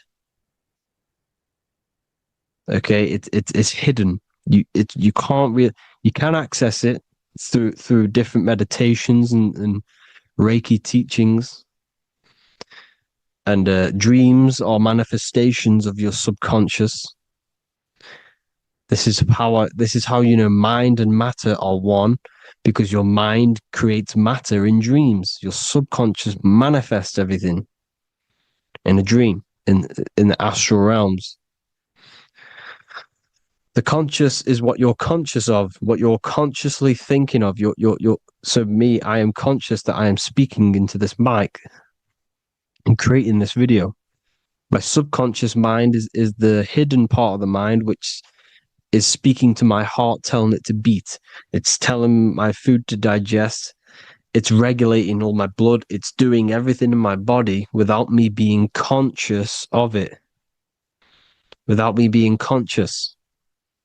The subconscious is the feminine. The conscious is the male. The Bible, of course. Proverbs 12:4. Helpful, not helpful, an excellent wife is the crown of her husband, but she who brings shame is like rottenness in his bones.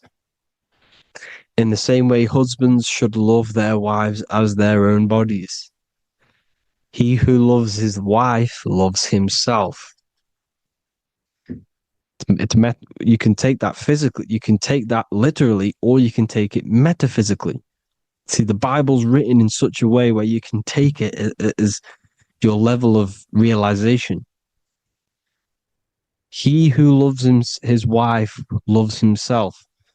If you love your subconscious, if you love yourself, you speak good about yourself because your subconscious takes everything literally. If you say, I hate you to someone, your subconscious does not know the difference between me and someone else. It only thinks me, me, me. Why? Because mind is the only thing that exists. You are mind, I am mind. If I say, I hate you, you're saying that to yourself. Your subconscious picks that up and says, I hate myself. And that's telling your subconscious that's what you want. Because your subconscious manifests 90% of your behavior.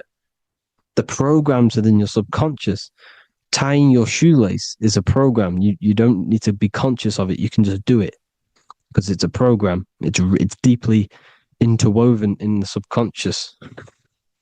Driving your car, texting on your phone. You don't have to think about what letter. You just do it because you know where the letters are. It's a program.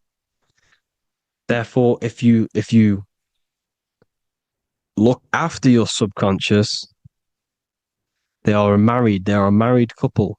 It's your wife. Your subconscious is your wife. And it manifests 90% of your daily basis thought patterns, actions, behaviors, emotions, all the things that you all the trauma that you've experienced is stored within your subconscious, which is affecting you. So let's say you were in a car crash 10 years ago and you had a really traumatic event, you really hurt yourself, and you had a very, very, very strong emotion that you felt of pain. That will still affect you today. And why? Because it will manifest into your behavior. How? Well, you'll be cautious of what cars to go in and who. You'll be cautious because of that event that stored within your subconscious, because of that feeling you felt was so painful and so strong. It's still manifesting into your behavior today. For example, you won't go in certain cars, you won't go with certain drivers. The subconscious stores everything, all your memories, the programs, and everything. So if you trick your subconscious, that's how you manifest your life. If you trick the subconscious, you already have something. And therefore it will manifest into your life, into your behavior, thoughts, and actions. This is why the golden rule is to treat others like you want to be treated. Because I am you and you are me. We are all subconscious. We all have subconscious. Whatever I do to you, I do to me. Because my subconscious picks that up and thinks I'm speaking to me. Mind is very powerful. Whatever I do to you, I do to me. Treat others like you want to be treated. The golden rule. That is the only rule we need in this realm, in the universe. If everyone understood this rule and how the subconscious works and how karma works, we'd live in heaven on earth, the Garden of Eden, the golden age. As a man thinketh in his heart, so is he. Proverbs 23:7. Where your heart is, there will be your treasure. Your heart's the emotions.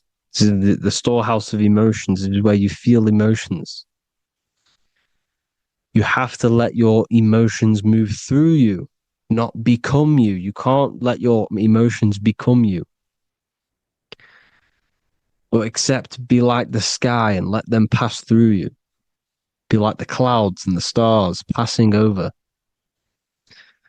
Let them pass through you. Do not let them become you. And this is how emotions can take over your mind. We are driven by, when a man is driven by emotions, he has no self to control. You must control the mind, because the mind can be corrupted. Because your thoughts are electrical in the brain. Your thoughts come from the mental plane. So how the mind works is that you place your attentions on something in the mind, and infinite information just flows in. Think about it. When you think of a certain topic, as soon as you think of that topic, information comes flying into your mind. Different ideas, ping, ping, ping. It's all connected. It's why we call it a mindset, because your mind sets itself to frequencies. And when we think of something, we tap into that frequency, and just the universe, the mind, the mental plane just flows in information based on that frequency and that thought.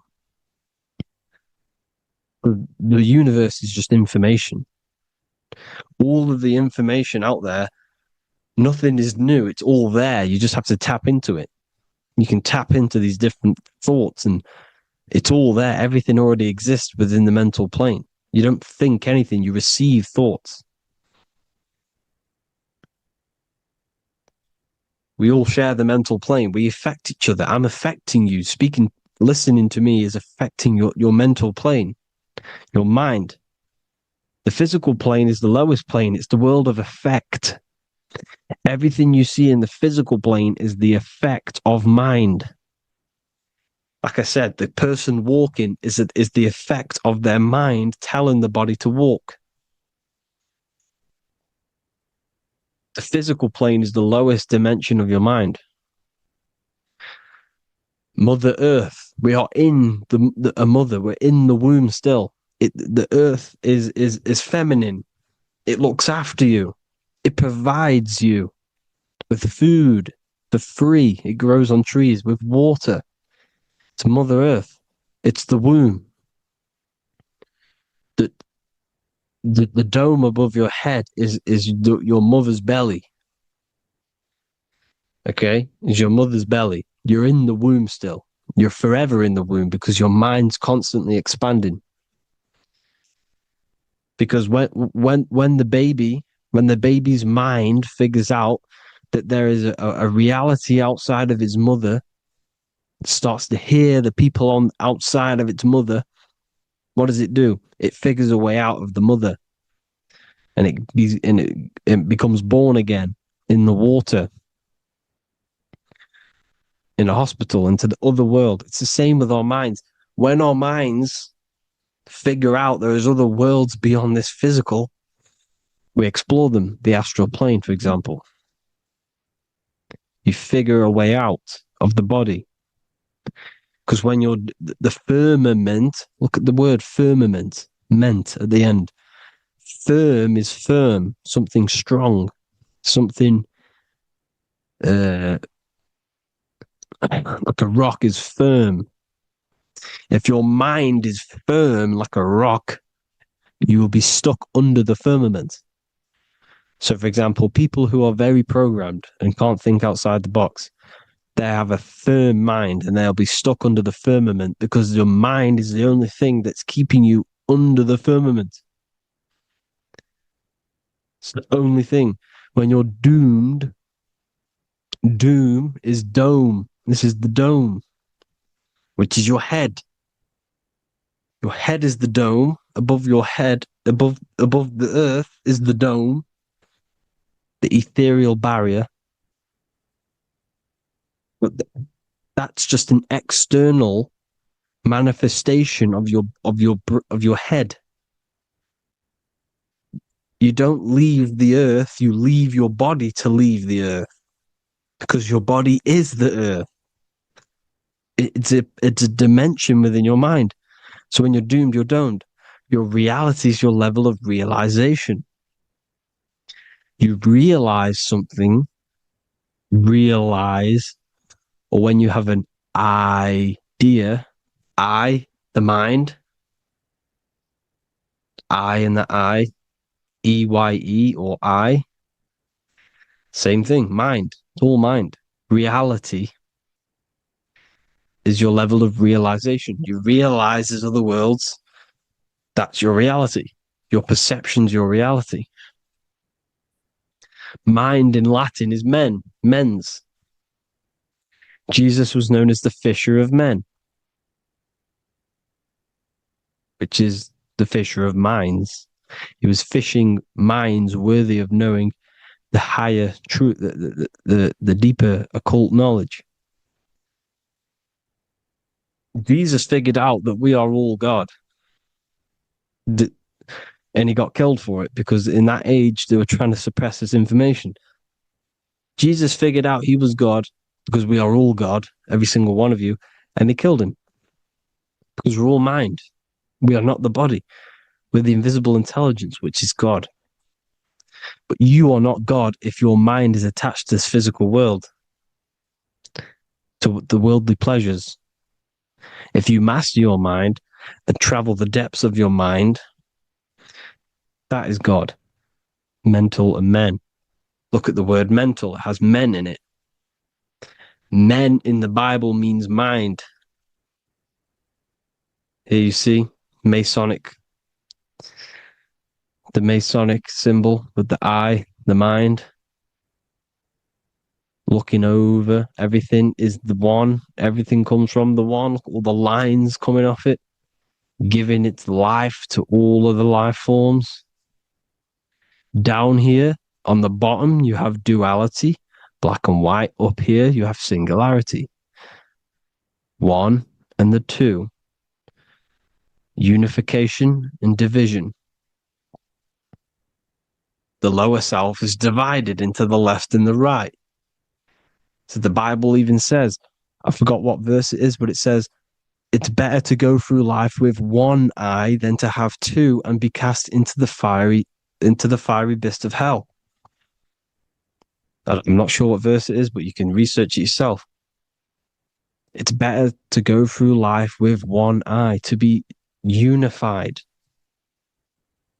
Unified consciousness. Dimension. No-brainer.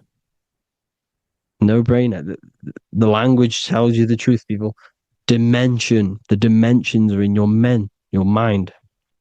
Entertainment. Entertain the mind. Disappointment. It's all in the mind. Environment.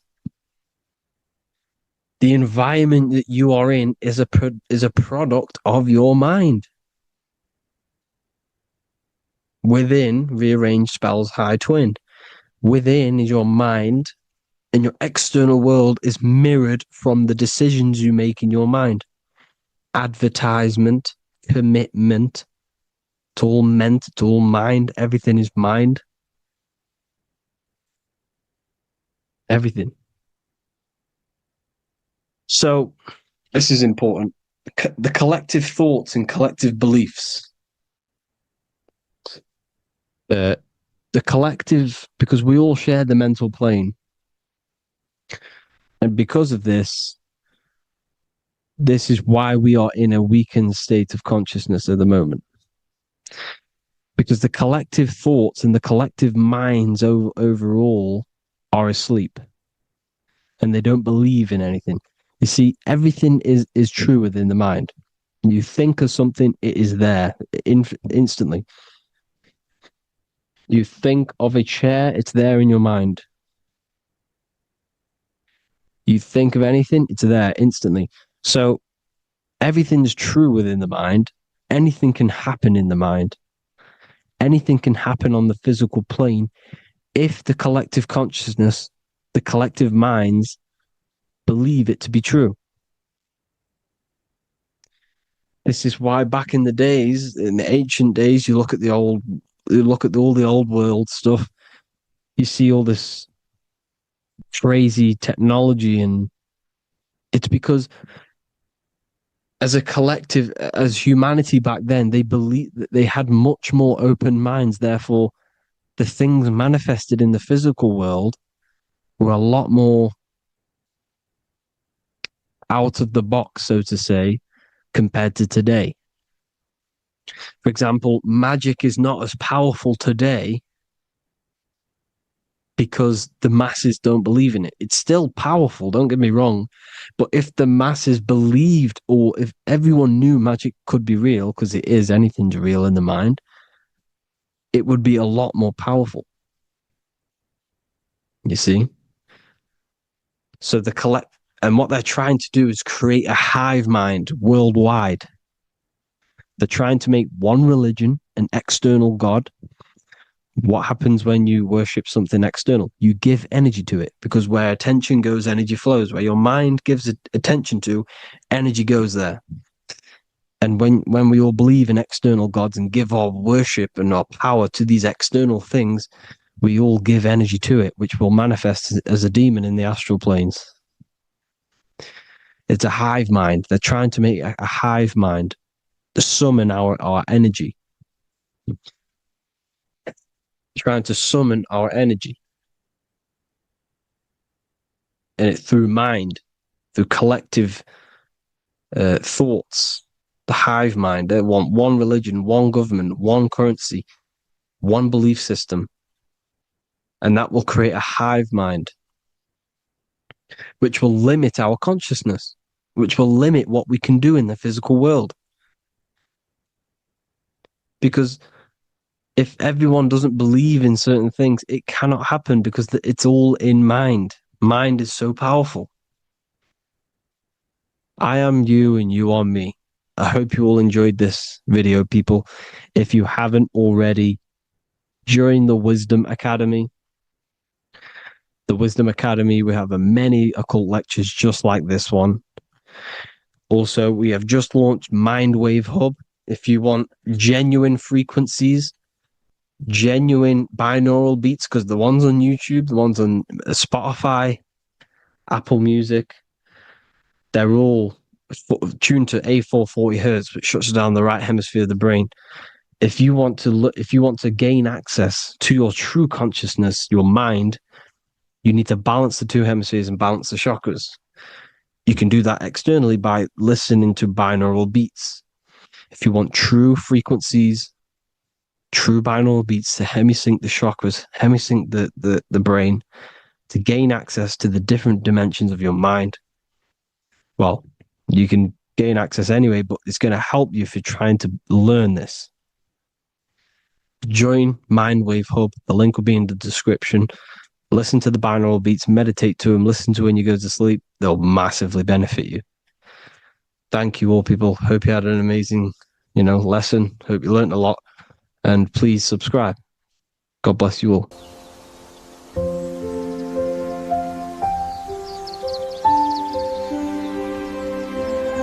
bookofwisdom.com. Visit today.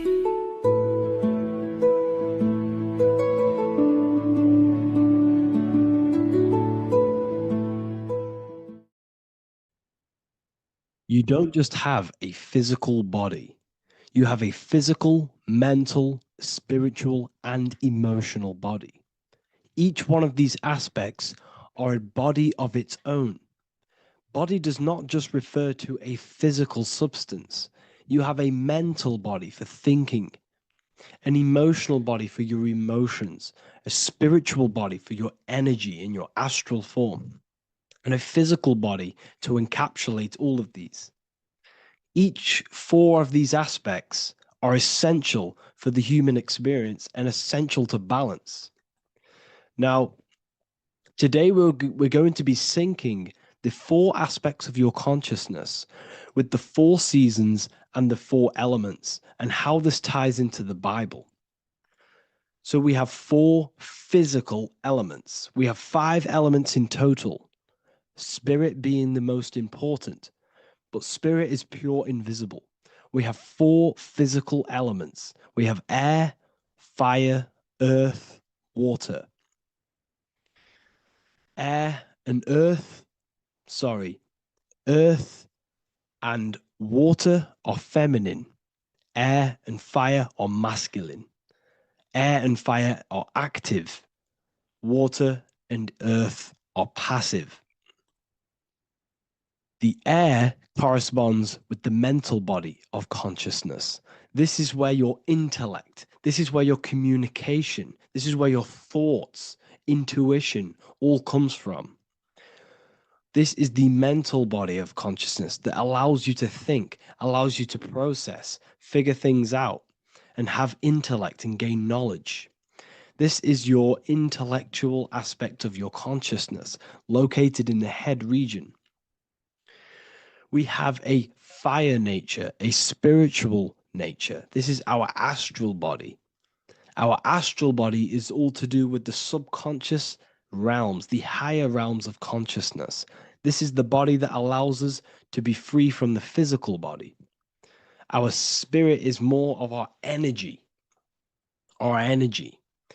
Water is our emotional body. This is what allows us to feel things, that allows us to gain intuitive feelings of conscience. So emotion allows us to understand what is right and what is wrong. When we feel something bad, we know that this is wrong. When we feel something good, we know that we are doing good. Emotions are a creational force that allows us to feel certain things to bring them into existence.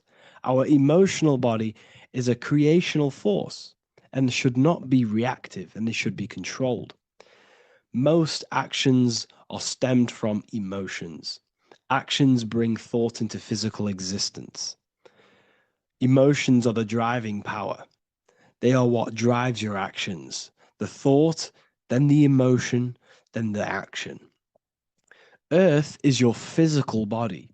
This is your physical state that allows you to take mind and emotion into action, into fruition, into physical matter.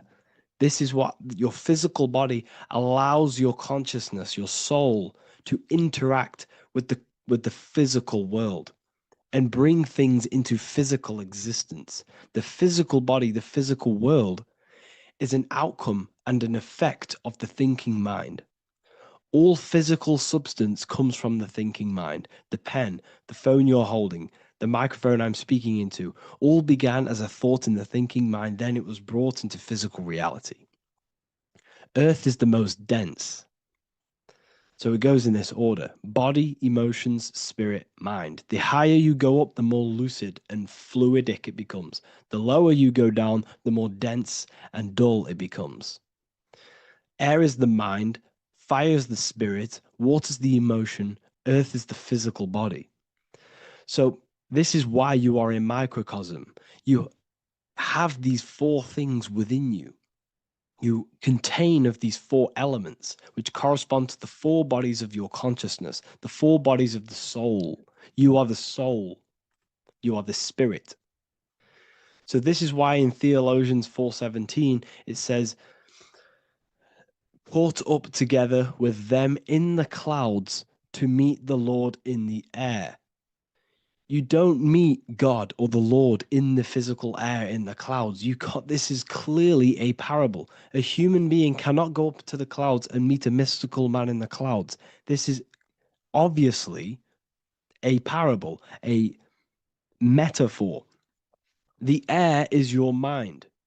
You must raise your consciousness beyond the body, beyond the emotions, beyond the spirit, and enter in the mind during meditation, turning the mind inward to connect with the Lord. The Lord is the highest aspect of your consciousness, the one that exists beyond the physical body, beyond your emotions, beyond the thought. So you meet the Lord in the air, in the mind. The mind represents the air. This is why in America there's a saying called an airhead. You're an airhead. This means that you are stupid, or you don't think, or you have nothing in your mind. You have nothing in your head. When someone's very stupid, you call them an airhead, because air represents the mind. You The air is elevated. The air is invisible. The mind is totally invisible to the human eyes. It is a metaphysical substance. In fact, it's not a substance at all.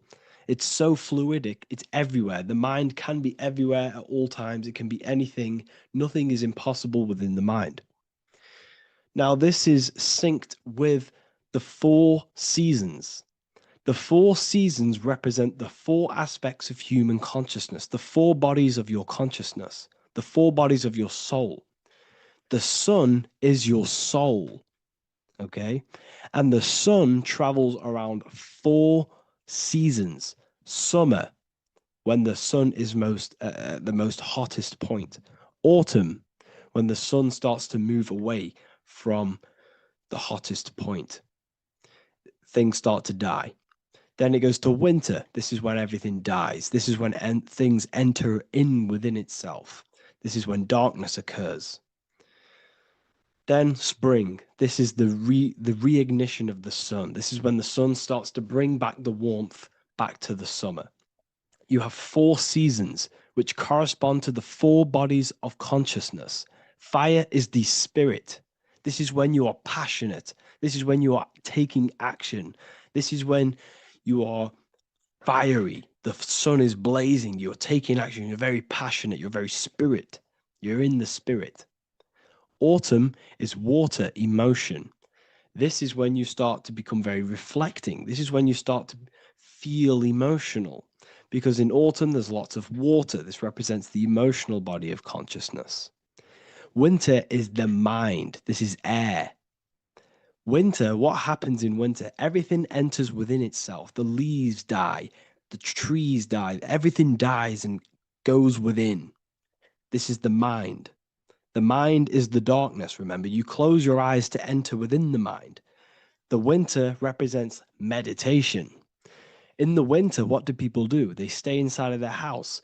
They research more. They read more books. They become more intellectual. They think more in the winter because we are so we're stuck inside.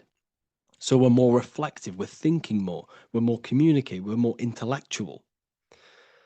In the spring, this represents the earth, the body.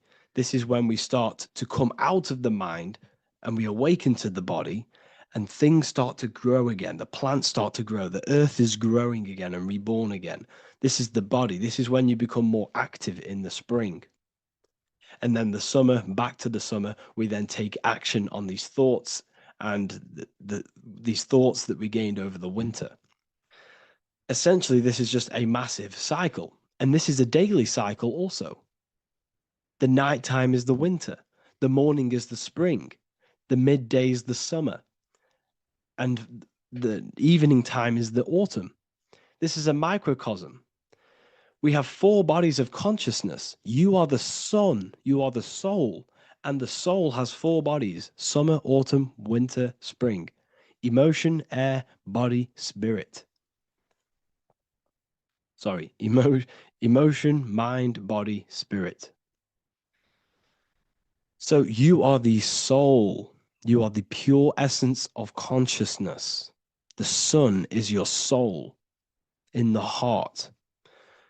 And the seasons are inside of you because you are a microcosm.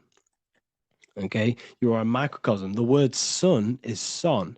The Latin word for sun is sol, which is soul or solo, because the sun is solo. It's on its own.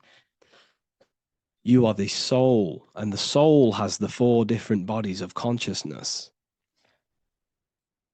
So before we move on any further, if I've blown your mind, please, if you can, leave a like, a comment, a share, and a subscribe. Let me know what videos you want me to make in the future. Please drop a like. It definitely will help me. You are a microcosm of the macrocosm. Man is a miniature universe that goes through its own cycles. The seasons of the summer, winter, spring, and autumn do not occur merely outside of him, but within him as well. The summer is within you. You feel different in the summer. You feel different in the winter. You feel, depending on the body of consciousness, it's your soul's interacting with. So the sun in the sky is your soul inside, and the sun goes through these cycles, which is affecting your bodies of consciousness, because the cycles represent your bodies of consciousness. Now, this ties in with the Bible. This is why we have 4 Gospels. This is why Matthew, Mark, Luke, and John are always seen with the 4 different zodiac sign animals or symbols. So you always see each one of the Gospels. If you just type in on Google Matthew, Mark, Luke, and John, type in ancient pictures, paintings, or pictures of them, and you will find these 4 zodiac signs are always standing with each one. Taurus, the bull; Leo, the lion; Scorpio, the eagle. An old symbol for Scorpio was the eagle, and a man for Aquarius. Here you see very, very ancient paintings and artwork. Here we see Matthew, the man, Aquarius. Here we see John, the Scorpio. Same here. We also see it on the tarot cards, on the world card. We see the 4 fixed zodiac signs. Here we see it as well. These are called the 4 fixed zodiac signs. Now, when we look at the zodiac, we're no longer looking at the sky, because what you must understand is as above, so below. What is above you is inside of you. What is above is what is below. What is outside of you is within you.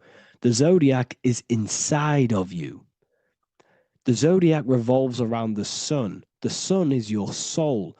These are different energies of your soul.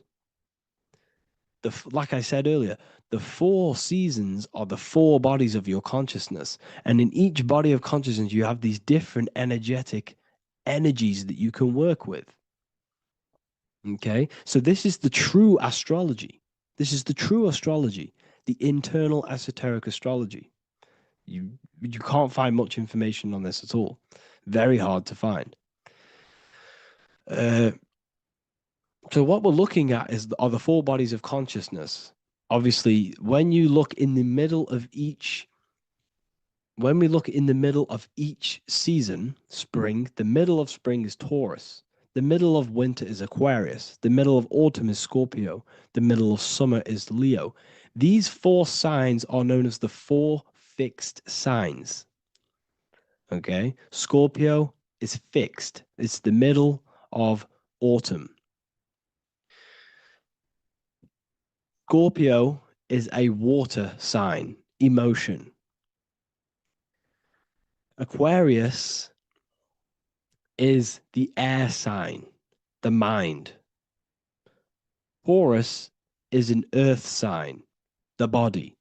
Leo is a fire sign, the spirit.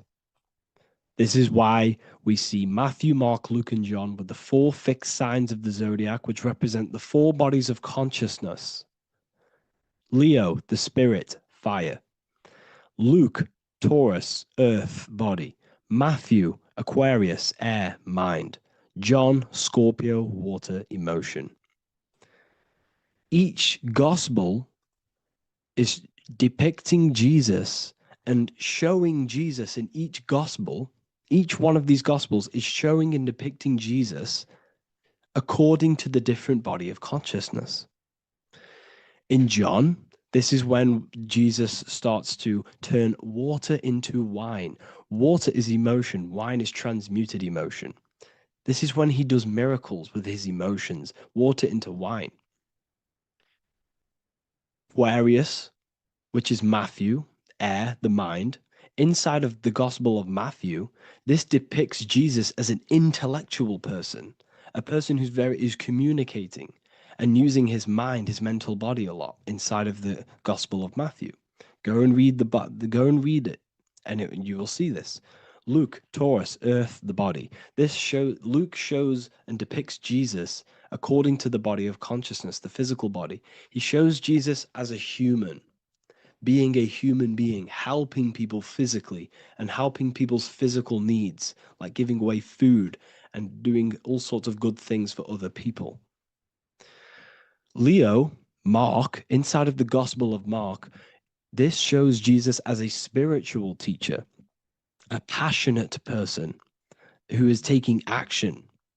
Each gospel is showing Jesus according to the different body of consciousness. And Jesus represents you, the Son. That's why it's called the Son of God, the light of the world. Jesus represents your soul, and your soul has these four gospels, the four bodies of consciousness, the four fixed signs, the four elements, and the four seasons. These things all correspond to your consciousness. So this is Leonardo da Vinci showing you the exact same thing. Jesus is the I am, the Son, the soul, in the middle, on his own. Luke, spring, earth, body. There are three people in each group. There are four groups, and there are three people in each group. 1, 2, 3. 1, 2, 3, 1, 2, 3, 1, 2, 3. Fall, winter, summer, spring. These are according to the four bodies of consciousness. Here we see Aries, which rules the head region. He's on the head of the table. Gemini, he's holding up the two hands because Gemini rules the two hands, the two arms. Gemini is the two twins, which is the two arms and two hands, and the two lungs. Here we see the beginning of summer, which is Cancer. You see the big knife here. Cancer, him here, this gray-haired guy, holding a knife for the crab. Cancer, they pinch. You have a knife, symbolizing the crab. Leo, the middle of summer, showing dominance. The sun is very dominant. He's got his elbow on the table, showing dominance. Virgo has no Adam's apple. Cancer here is pointing at this woman's neck, saying there's no Adam's apple. This is Virgo, the virgin, the only woman. Jesus, the sun. This is Libra, the balancing. He's holding his arms out, balanced, showing the balancing of the sun. Because when the sun enters Libra, the sun is balanced between winter and summer. So it's balanced. This is all astrology, but this is internal. Okay. This is Ezekiel's vision.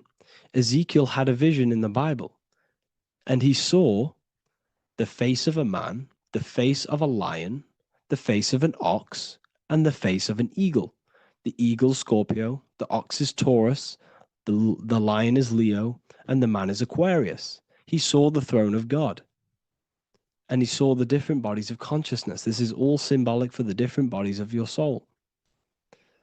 So when we look at the zodiac, we are actually looking at a map and the energies of our soul, and the energies of our bodies, and the energies of our consciousness. This is what we are looking at. Each zodiac is an aspect of our consciousness and an energy that we can work with and that we must purify. Balance and purification is essential.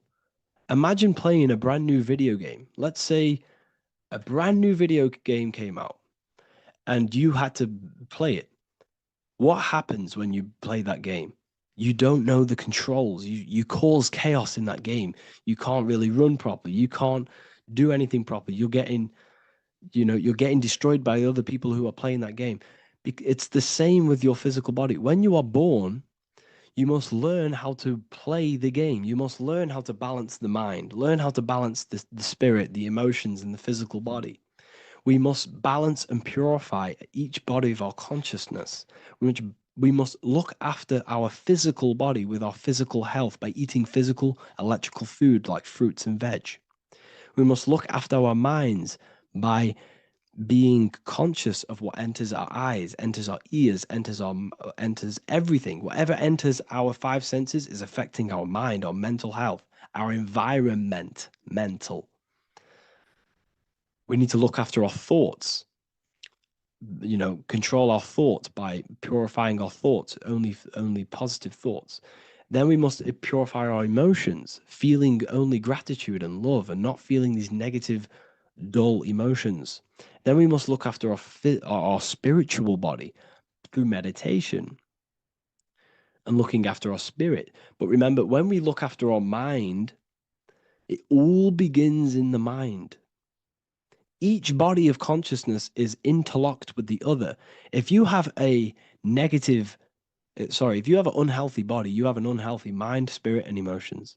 If you have an unhealthy mind, you have an unhealthy body, spirit, and emotions. If you have an unhealthy emotions, you have an unhealthy spirit, mind, and physical body. They're all interlocked. You must balance each one of them.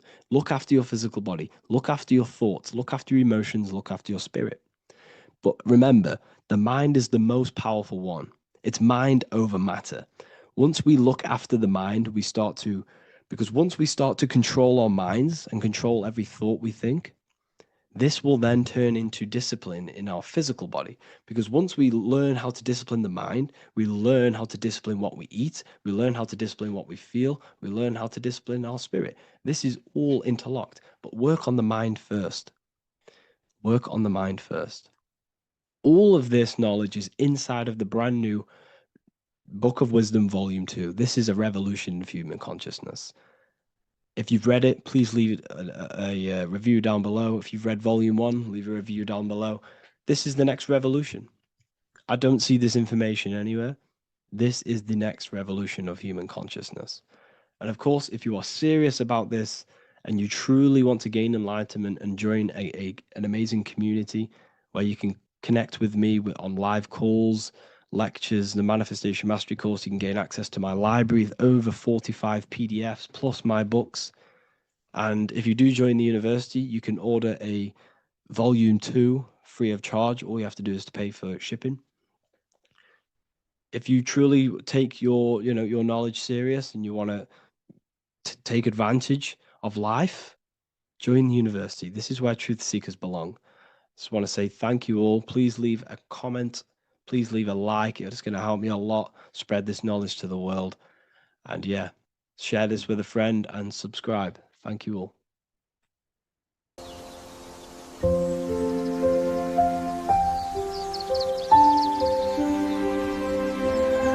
bookofwisdom.com. Visit today.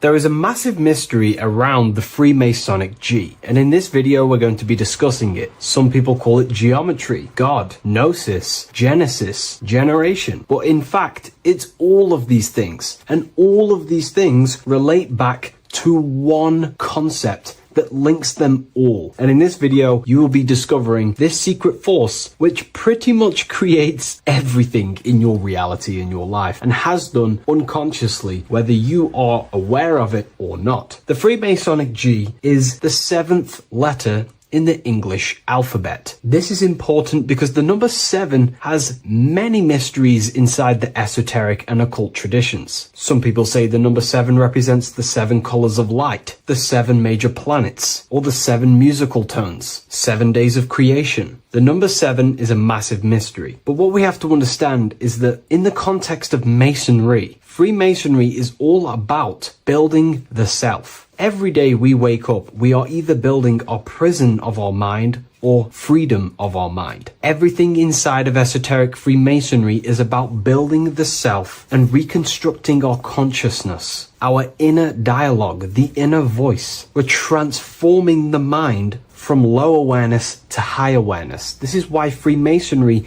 uses the allegory of stonemasonry, stones, chipping away at stones. The stone is in fact you, and we are perfecting the stone, which is your very own mind. Because the universe is a mental construct. Life is happening to us inside our minds. We are all the universal mind expressed and clothed in a different body. Therefore, now we understand that everything is about the internal inside of Masonry. This G relates to something inside of you. Hence why you see the G inside of the square and the compass. It's something internal in you. G is the 7th letter of the English alphabet, and the number 7 symbolizes the 7 cognitions of the mind. In esoteric and initiatory traditions, the 7 psychological cognitions of the mind refer to the 7 distinct modes through which human consciousness perceives, interprets, and transforms reality. Different schools use different names, but across Hermetic, occult, Gnostic, and mystical systems, the same underlying pattern emerges. The mind has 7 functional powers, each representing a layer of awareness and a stage of inner development. Number one would be perception. The first cognition is the raw reception of sensory and subtle impressions. It is the gateway where the outer world enters the inner world of our minds. Perception involves learning to see without distortion, to notice the symbolic dimension behind ordinary appearances in an occult interpretation of perception. The second one is interpretation. After perception comes the act of making meaning. The mind organizes impressions into patterns, beliefs, and judgments. Esoterically, this cognition determines whether a person interprets life through the ego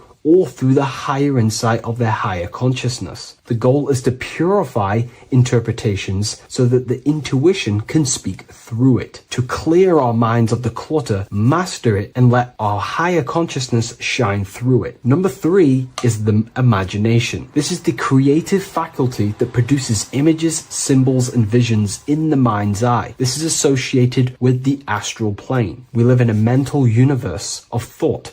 Thought wraps itself inside of imagination. The thought alone has no true form, but then the thought wraps itself in a vehicle of consciousness, what we call imagination, and we give form to the thought. Imagination becomes active. Imagination becomes active imagination, the foundation for rituals, alchemy, meditation, and visionary insights inside of occult traditions. Working on your imagination is a key part on developing your consciousness, as it is literally the sight into the astral plane, your internal vision of the mind. The fourth cognition of the mind is emotion. Emotion is energetic response that gives intensity, direction, and magnetism to thoughts. Emotion fuels the magical will. Unrefined emotion binds us to lower impulses. Refined emotions become devotion, compassion, and the inner fire to transform thought into a tangible reality, to become a conscious creator. The fifth cognition is will, the faculty of intention, decision, and directed energy. Will is the power that aligns personality with the higher self. It is the driver of discipline, transformation, and the capacity to act consciously rather than react unconsciously. Most people walk through life as an unconscious zombie, living day to day, running off subconscious programmings, never actually using their conscious mind. We develop our will and try to align our will with the highest will possible so we can align our will with our higher mind, so the higher mind can manifest through us in the material plane. The sixth cognition of the mind is memory, the storehouse of experience, impressions, and archetypes. It shapes identity, determines how one repeats and transcends past patterns. Memory includes not only personal memory, but also a deep strata of the subconscious and the collective subconscious field, what we call the Akashic records. Memory is a massive quality that you must work on inside the Masonic system. You are required to remember certain rituals and certain things so that you can regurgitate them to pass on along the degrees. Based off my research, I myself personally am not a Mason. The seventh cognition of the mind is intuition, the highest cognition possible. It's direct knowing. It bypasses the linear reasoning and reveals truth as the inner illumination. Intuition is the voice of the soul. It is the guiding force, guiding our physical vehicle of consciousness through this physical experience, providing revelations, insights, and even sometimes gnosis and higher understandings.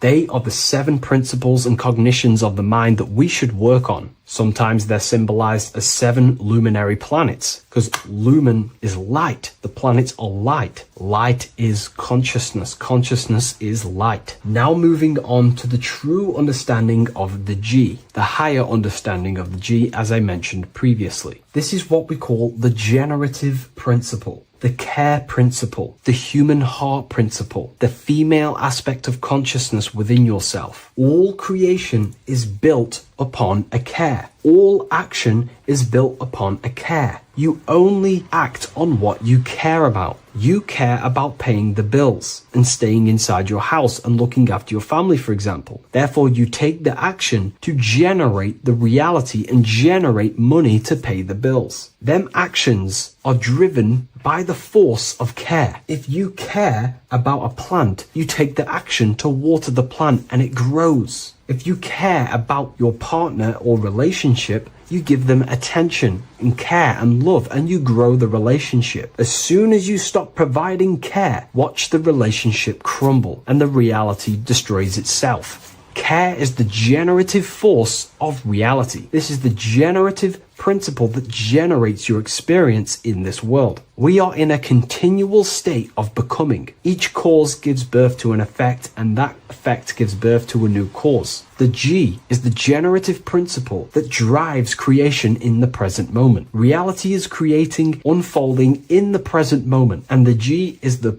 force inside of you that generates your experience. You're watching this YouTube video right now because you have a care in your heart for the information I have provided in the past, and you have a care about watching this video. As soon as you don't care, you take action to do something else with your time that you actually care about. The G is the generative force of the heart. It is the love energy. You only take action on what you love or care about. The whole world is built upon this principle. This is why we say money makes the world go round, because the whole world has a G or a care for money, and it's making everyone wake up in the morning, take actions, and make the world go round. It is the G, the care for that principle or money object to generate that reality. It is the force that drives you, hence why the G is sometimes surrounding with light rays, because it represents a force, emanation, something that is invisible but driving the physical body. The G is the internal force that focuses thought into an action. We can think many thoughts, but the thoughts you don't care about, you don't take action on. But the thought you care about, that you have a G for, intensifies that thought, focuses and directs it into an action to generate that experience and reality. The whole world is built upon this principle. The sun is a perfect example of the generative principle. The sun gives all of its life, light, never asking for anything back, making everything grow and generate on the earth. Everything in your life is built upon this principle, and gaining control over your care gives you control over your actions and your reality and what you generate. Once you see this, it is truly beautiful that the world is actually built upon love. This is why they say love is the force of God. It is.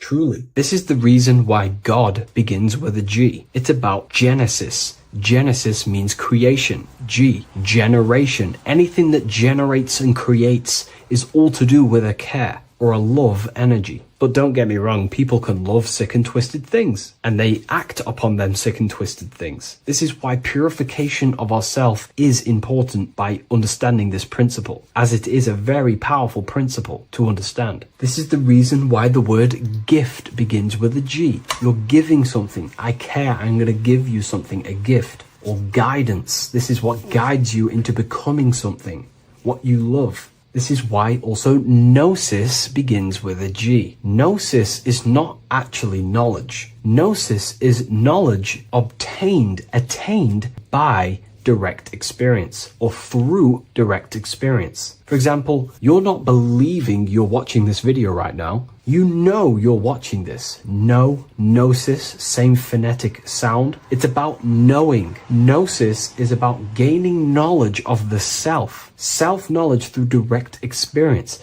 Instead of believing in God, I seek to know God through direct experience, by altered states of consciousness, transcendent meditations, understanding human anatomy, understanding the laws that govern my mind, understanding creation. That is direct gnosis, knowing that God exists instead of believing he exists. By going within the self, questioning the self, and gaining a deeper relationship with the inner observer, you start to gain gnosis, self-knowledge through direct experience. And in order to gain gnosis, you have to care, because gnosis requires action. It requires you to meditate and go within yourself. It requires you to study yourself. It requires you to go within yourself. And in order to do that, you have to care. If you don't care about knowing yourself, you won't take the action to generate the gnosis. If we take a look at this piece of Freemasonic artwork, we can see a whole lot going on here. But if we focus down here with the temple with the letter G on, and when you walk through the temple, there is a pathway leading up a hill towards the light. The light reveals things. If something is in darkness, you can't see it, but the light reveals something. It's symbolizing truth, the light of gnosis, knowingness. And in order to walk this path, you have to go through the temple, which means entering in yourself. This is symbolic of the path. The Masonic path is about the self, reconstructing and learning about the self. In order to walk up that hill, it takes a lot of effort. It's not easy walking up a hill. You're going to be tired. It's not easy. It's horrible. Who likes walking up a hill? I know I don't, but people like hiking and stuff. I understand that, but it's symbolizing this is hard work, working on yourself, because the labor of working on your mind is the hardest labor you will ever do. It's called the great work or the Masonic work. And in order to climb that mountain, you go through the G. You have to have the care. If you do not have the care,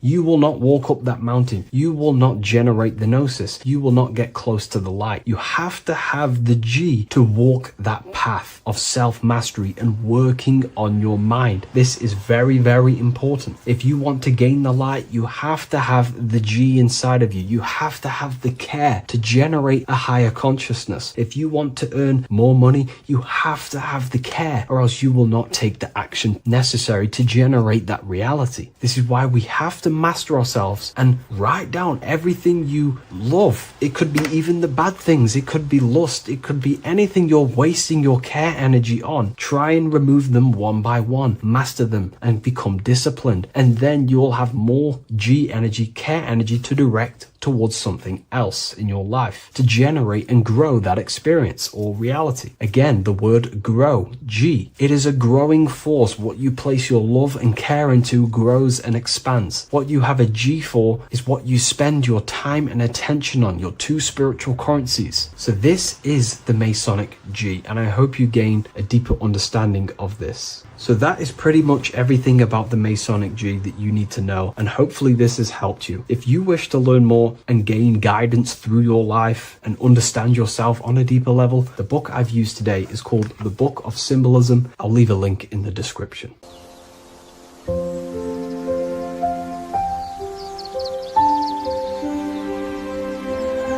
bookofwisdom.com. Visit today.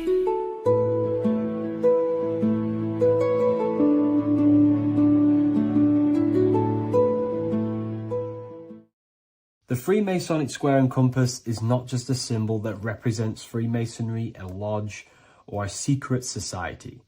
It is a symbol of gaining your own personal power.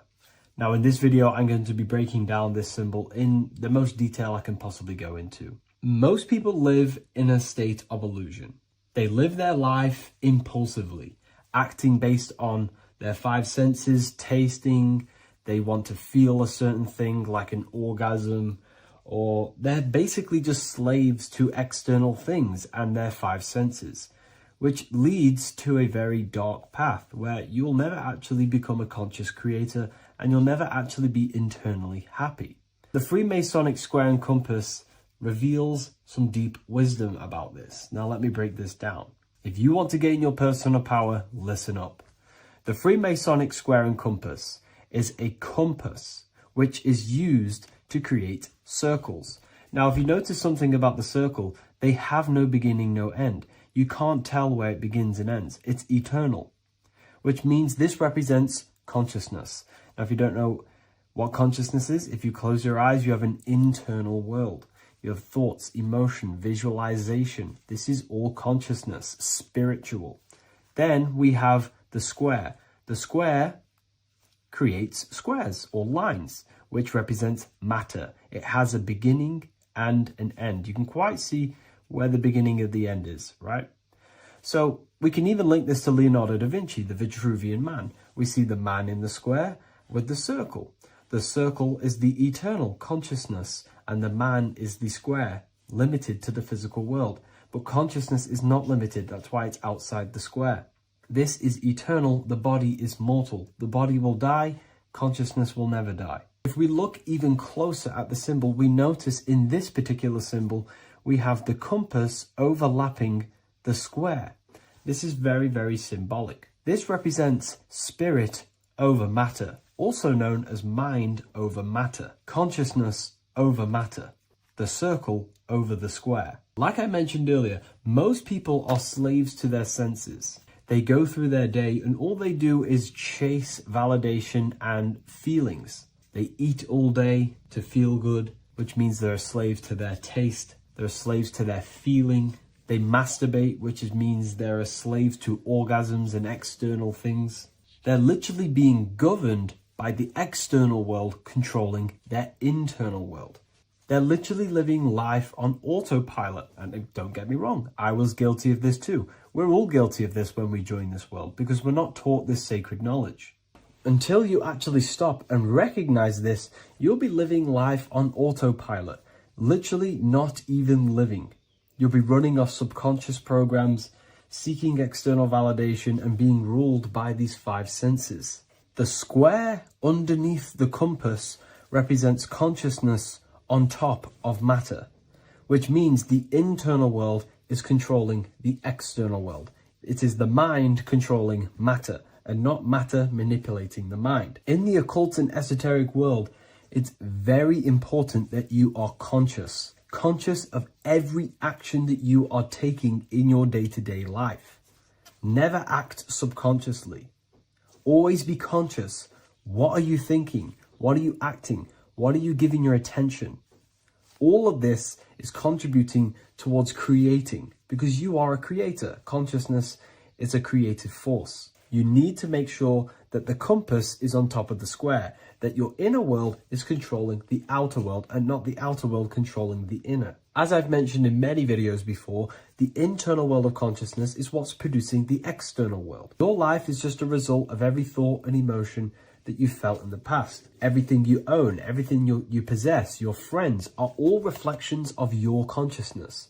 They're all reflections of what you are thinking about.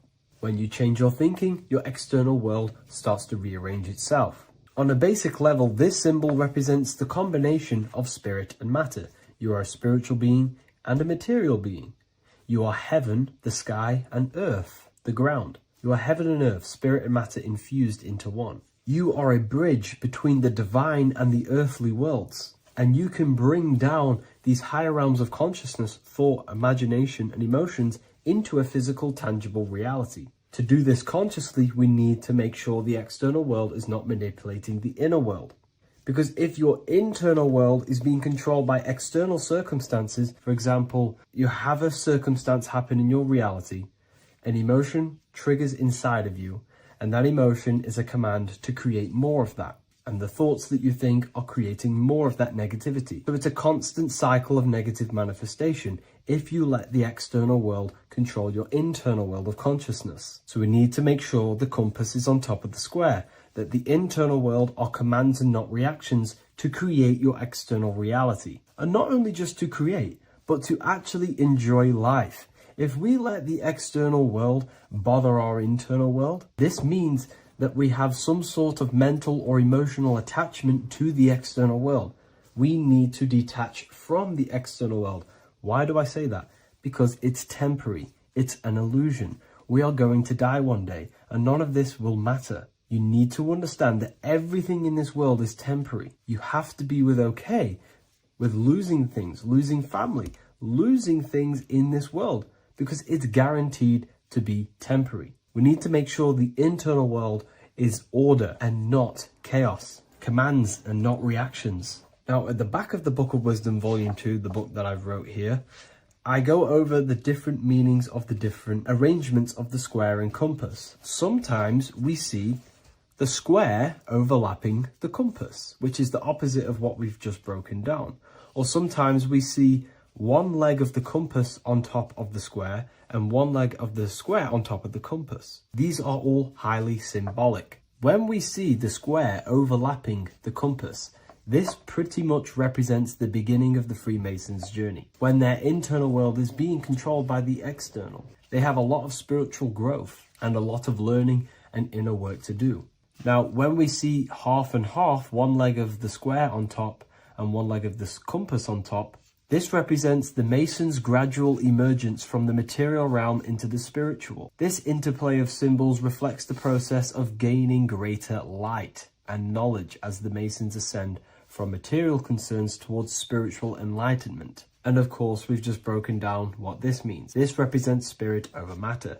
They're not chasing external physical things anymore. They're actually chasing and gaining validation and happiness from spiritual growth, more knowledge, and deeper understanding of consciousness and themselves. Most people chase external material things, which actually don't make you happy in the long run. You could be given £1 million today, in a week's time you would be back to the same original state of consciousness and actually chasing more and more millions of pounds. It's because nothing physical in this tangible world will ever satisfy your internal world of consciousness. So through spiritual growth, we can actually become happy and seek higher understanding, higher consciousness, which actually satisfies us eternally. So when we see the compass on top of the square, it symbolizes the triumph of spirit over matter. This arrangement not only signifies the mastery of spirit over the material realm, but also represents the resurrection, ascent, and dominion of spiritual principles over all earthly conditions. It's all about gaining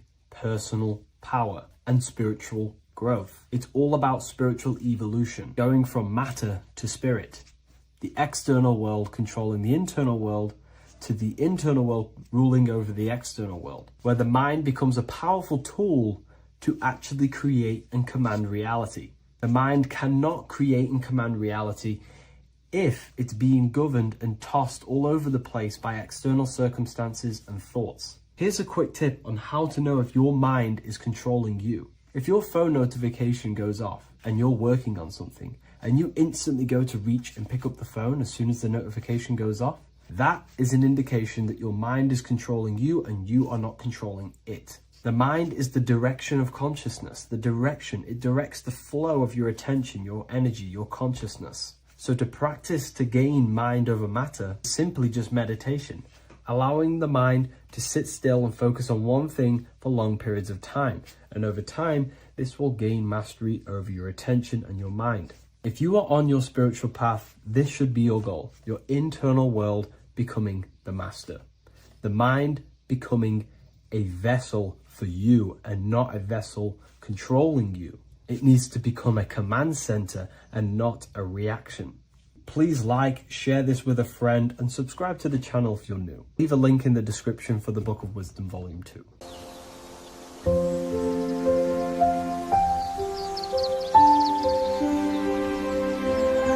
bookofwisdom.com. Visit today.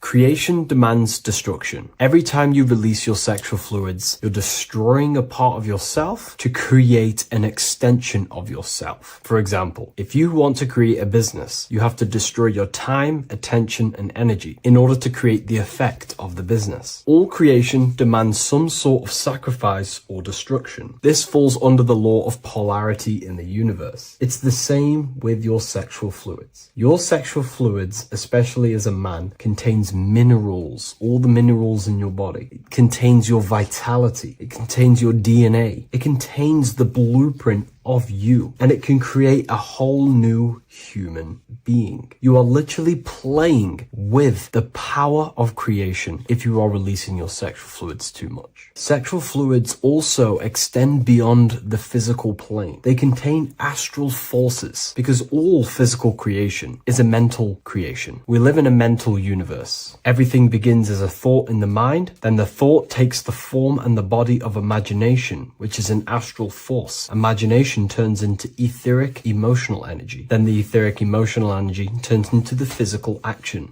and the physical manifestation. We live in a mental universe. Therefore, these dimensions do not exist separately. They are permeating and mixing in with all. Your physical body has an astral body. Everything physical has astral forces behind it. Semen is known as the astral fluid of the soul. It feeds nerves, the channels of life force and consciousness within the body. And every time you release it, you're destroying a part of your vitality, your brain, your nerves, your energy levels, your creativity, and your DNA to create an extension of you. Therefore, it is a sacred fluid within your body and not something to be played with and to be released too much. Think about it. This is a very creative energy, your sexual fluids. It can create a whole new human being. This is how powerful it actually is. It is the power of creation, and the misuse of this power can destroy your own vitality and your life of your body. Because that life you are giving in order to create an extension or a child is the same life you could keep inside of you and not waste to recycle and regenerate the body. Sexual energy has been for thousands of years associated with regenerating the body, longevity of life, and maintaining youth. Not only that, every time you release your sexual energy, it floods the brain with dopamine. Dopamine is the brain's reward system, created within the middle of the brain. It releases every time you've achieved something. However, sex or an orgasm is the most powerful feeling you can feel. It's the most amazing, intense feeling and release of dopamine you can possibly feel as a human. Therefore, if you flood your brain with this high amount of dopamine every single day, you are getting the epitome of human feelings every single day. Therefore, you will become numb to everything else in reality. You won't be able to enjoy the small things in life. And I know this firsthand because I experienced this myself. As soon as I stopped, this is when I started to enjoy the little things in life, seeing family, and I actually gained more energy, more ideas. We'll get into this a bit later. It is a creative energy. It creates a whole new human being. Therefore, if we maintain this energy, we can maintain our creative power within us, because that's what we are. We are all creative beings, moving energy from higher dimensions of consciousness, the mind, into lower dimensions of consciousness, the physical world. You hold the power to create. You are not in a world. The world is working through you. You do not possess a life. Life is working through you. You are not in a universe. You are the universe. It's moving through you. There is no past, present, and future. The present moment is you. When we release every single day or frequently throughout the week, like I said, we're triggering the brain's reward system, dopamine, which makes you feel as if you have already achieved something. And if your brain is telling you you have already achieved something by overusing your sexual fluids, then you will not have the motivation to achieve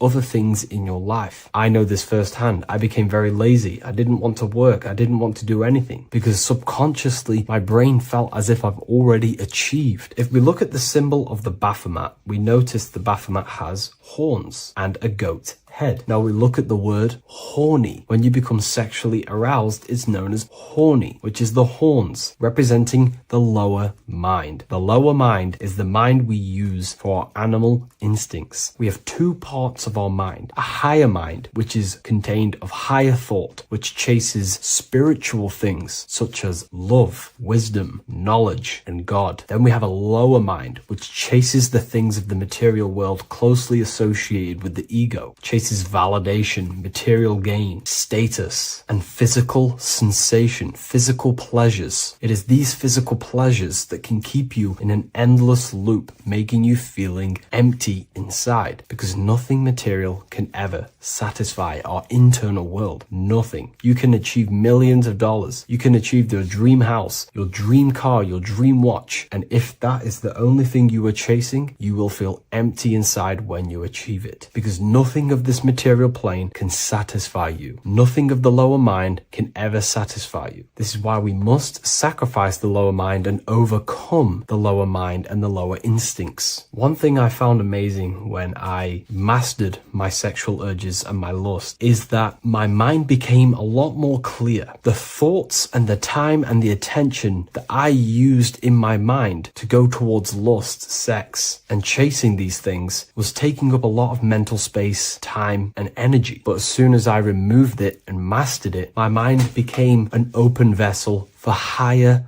thoughts to be received from the higher mind. The mind is like a radio antenna. Whatever we attune it with, that's what we receive. If we're constantly thinking about lust and low-level pleasures, we're going to just receive low-level thoughts. But once we remove all of the lower mind and we conquer our physical body and physical urges, our mind becomes an open channel for divine thoughts and spiritual thoughts. This is what most people call today as downloads. You receive wisdom from your higher self. Not only do you receive more wisdom, you just receive more power to create. The male and the female come together to create a child. That's how you were created. Now, the law of correspondence teaches as above, so below. It refers to everything in the universe. Therefore, in order for you to create a reality, to give birth to something, you have to bring together the masculine and the feminine. Your masculine forces are willpower and actions. Your feminine forces are emotions and imagination. When you combine the willpower, action, emotions, and imagination and combine them together, you can give birth to reality. But it's important to only give birth to things that are spiritual, that are good,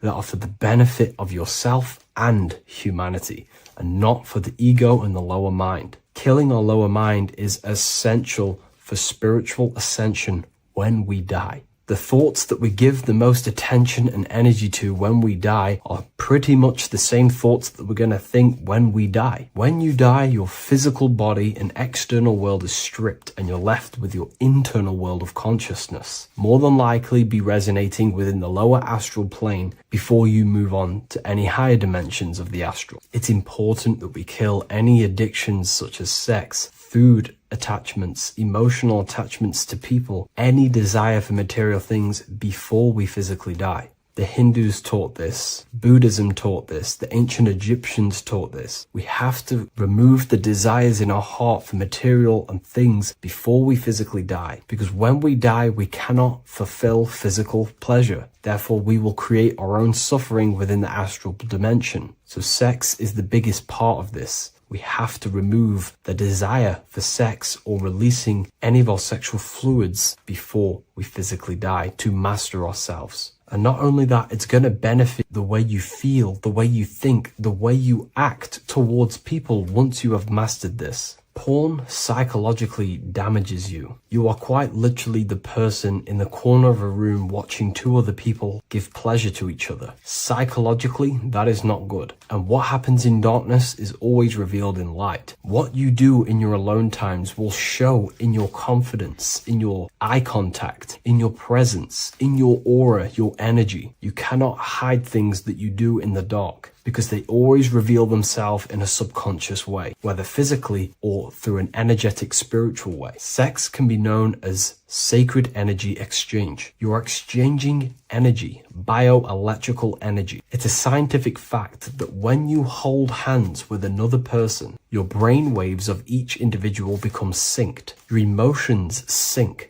And you exchange electromagnetic energy because you are an electromagnetic being. But when you have sex with someone, you are literally exchanging emotional energy. Your aura is not just an electromagnetic field. It is literally a manifestation of your internal consciousness. Your consciousness contains your thoughts, your beliefs, your traumas, your emotional state. And this manifests externally through the vortex of your heart into an energy presence around your body. This is why you can feel sad when someone else is sad next to you, because their energy is merging with yours. When you have sex with someone, you are quite literally exchanging consciousness, beliefs, traumas, emotions, feelings, vibrations, and your consciousness merges with their consciousness. So be careful with just having casual sex. Now, I'm not here trying to say never release, never have sex with your partner. I'm not saying that. I'm saying take caution with these things. Take my teachings with a pinch of salt. If it benefits you, that's great. I'm not here to tell you how to live. I'm simply giving you my research and the things that have helped me in my life on my esoteric research, awakening, or spiritual path. I don't like calling it a spiritual path, because it's not spiritual. It's simply just life, the knowledge of consciousness and the self. So I hope this video helps. If you'd love to read this book, I'll leave a link in the description. This book I wrote myself called The Book of Wisdom, Volume 2.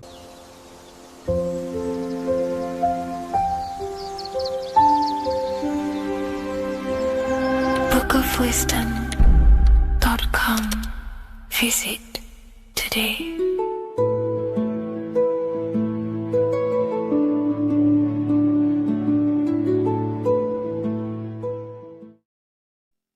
What is good, people? How are we all doing? Today we're going to be talking about the different planes of existence, the occult side of the world, the things they don't teach you in school. And of course, you can only find that on this channel, so welcome. So you need to understand is that your consciousness moves through these different planes of existence, these different states of consciousness, which make up all of you. Okay? They are all interlocked planes. They are all interpenetrated into each other. They are all one. They melt into the plane above and below. You see, each plane is a product of each plane. As above, so below. Now, the higher you go, the more fluid, the more dreamy, the less dense it becomes. The lower you go, the more denser it becomes, the more solid it becomes. The lowest plane is the physical plane, which you are obviously aware of. You are inside of the physical plane now. But while you are in this inside of this physical plane, you are indeed inside of all these other bodies which you have not awakened yet. You have to awaken these different bodies. You have these bodies. Okay? It's like a ripple effect. And the center is the most dense, the most solid.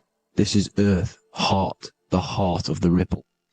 And the lower you, the further you go out from the center, the more dreamy, the less fluid, the more fluid, the more less dense it gets until you're one with the all. You see?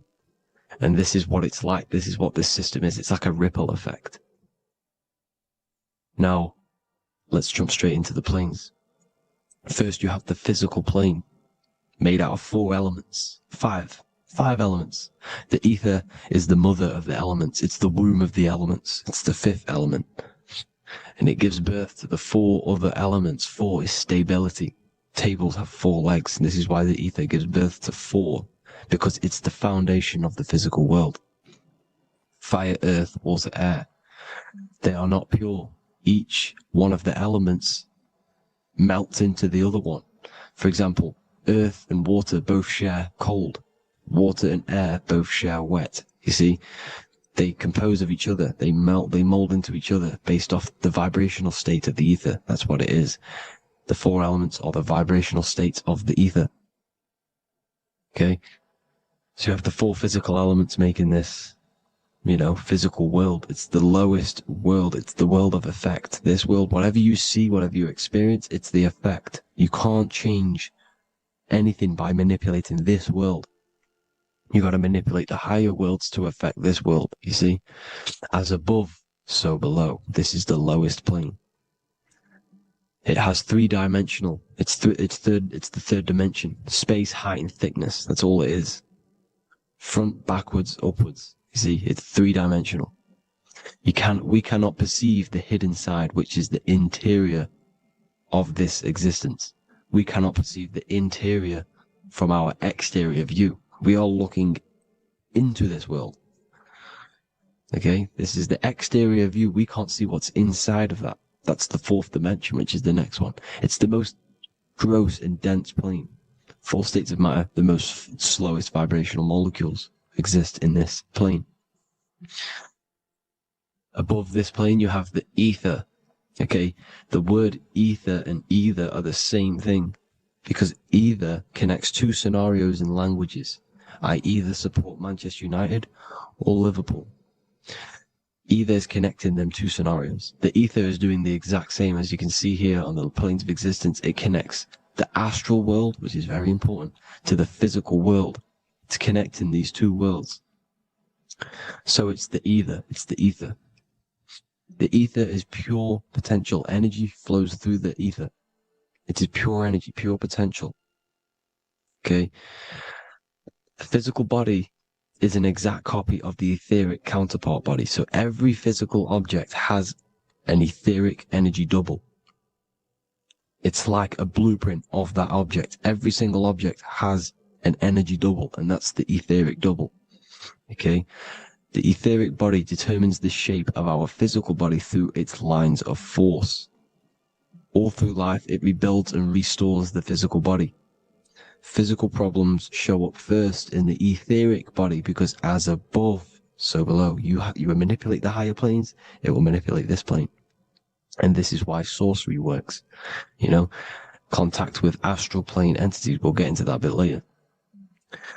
So the reason why we can't see this plane, this energy world, which is all around us, which we are inside of right now as we speak, is that the molecules that compose it are further apart than those of the physical plane, making it invisible to the two eyes. That we can't perceive it.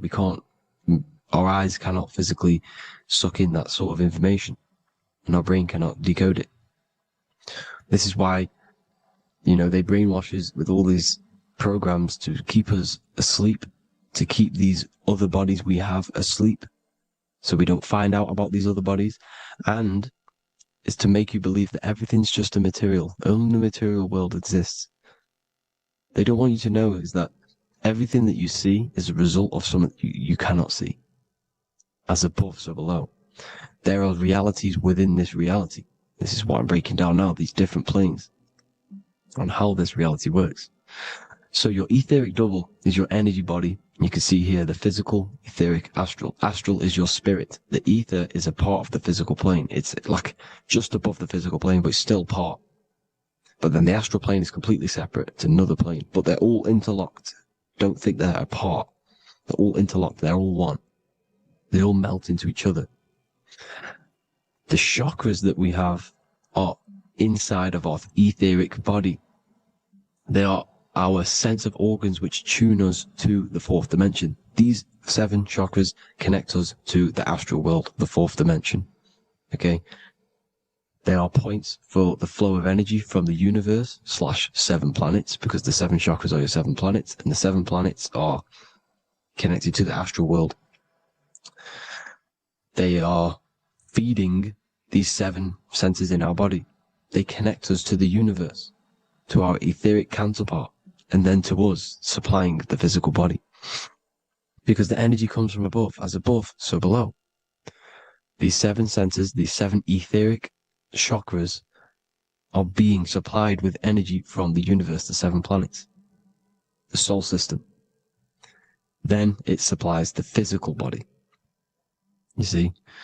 So, the ether is very important. And this is, that the ancients understood the science of the ether, and they could, harness free electricity from it, because it's all around us. The ether is all around us. And this is what they were doing. They were harnessing free energy using the ether. The astral plane, the 4th dimension, very important plane. Very, very important. We've all been there. Every single one of you has been there. Okay? The 4th dimension is unseen of what we see. It's the interior of the exterior that we see. We see the 3rd dimension, but we cannot see beyond what's making this 3rd dimension. This is the 4th dimension.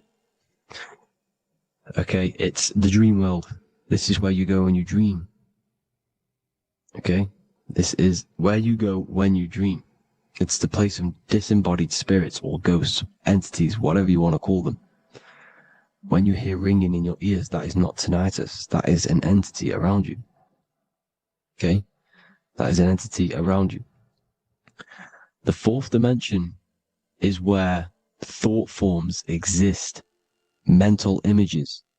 Thought forms as in what you see in your mind when you think of an image, because the mind is the highest plane of existence. Mind is the highest plane of existence. And it manipulates all of the planes below. So it goes the mental plane, then the astral plane. So the thought is in the mind, the mental plane. That just the thought alone, no image, but then the form depiction, the thought form exists. It manifests in the astral plane as a sort of image, an entity, a living conscious being. So this is why thoughts are things. You see, thought forms exist within the 4th dimension. So when you imagine something, when you are, for example, right now, look into your hand and imagine there's an apple in your hand. If you can see that, you are seeing into this 4th dimension. You can only see into this 4th dimension using the mind's eye, not the 2 eyes, the mind's eye. When you shut off the 2 eyes into darkness, the 3rd eye opens. The mind's eye is open. And you can see, this is astral travel. You got to work on astral travel. And you will see this astral plane, this 4th dimension. And there are 3 different sections to this astral plane. Higher, middle, or lower. So yes, there is a kind of a heaven and hell, and a mid-God.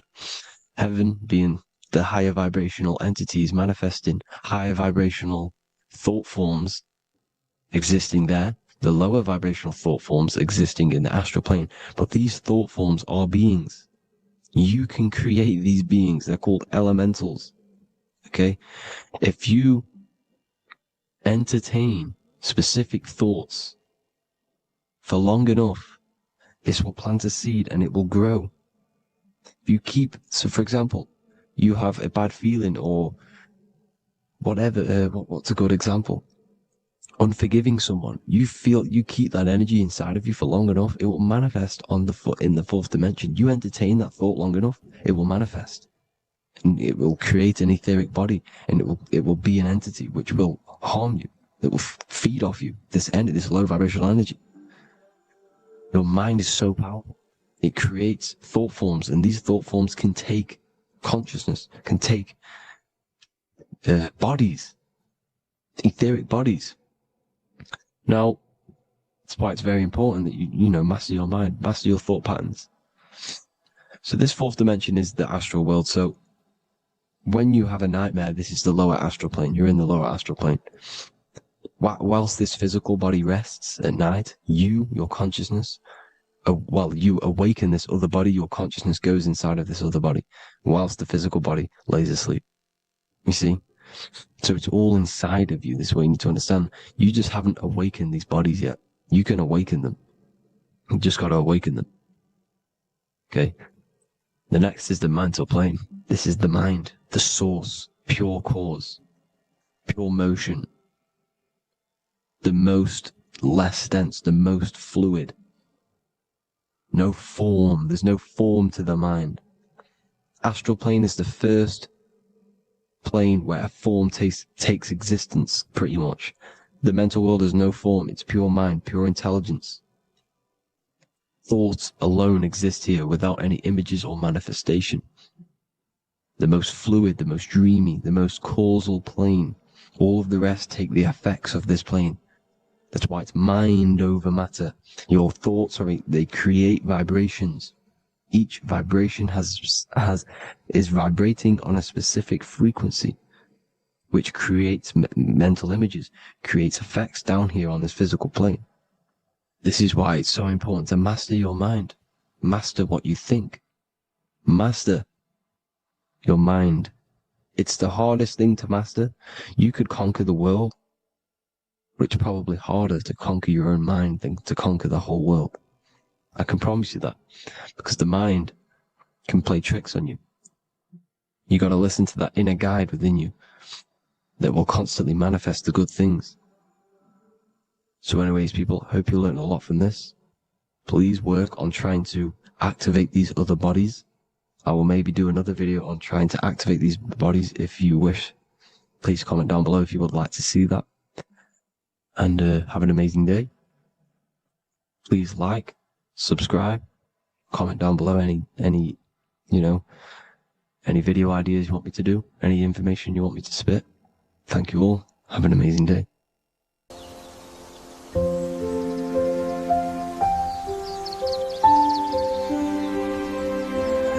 bookofwisdom.com. Visit today.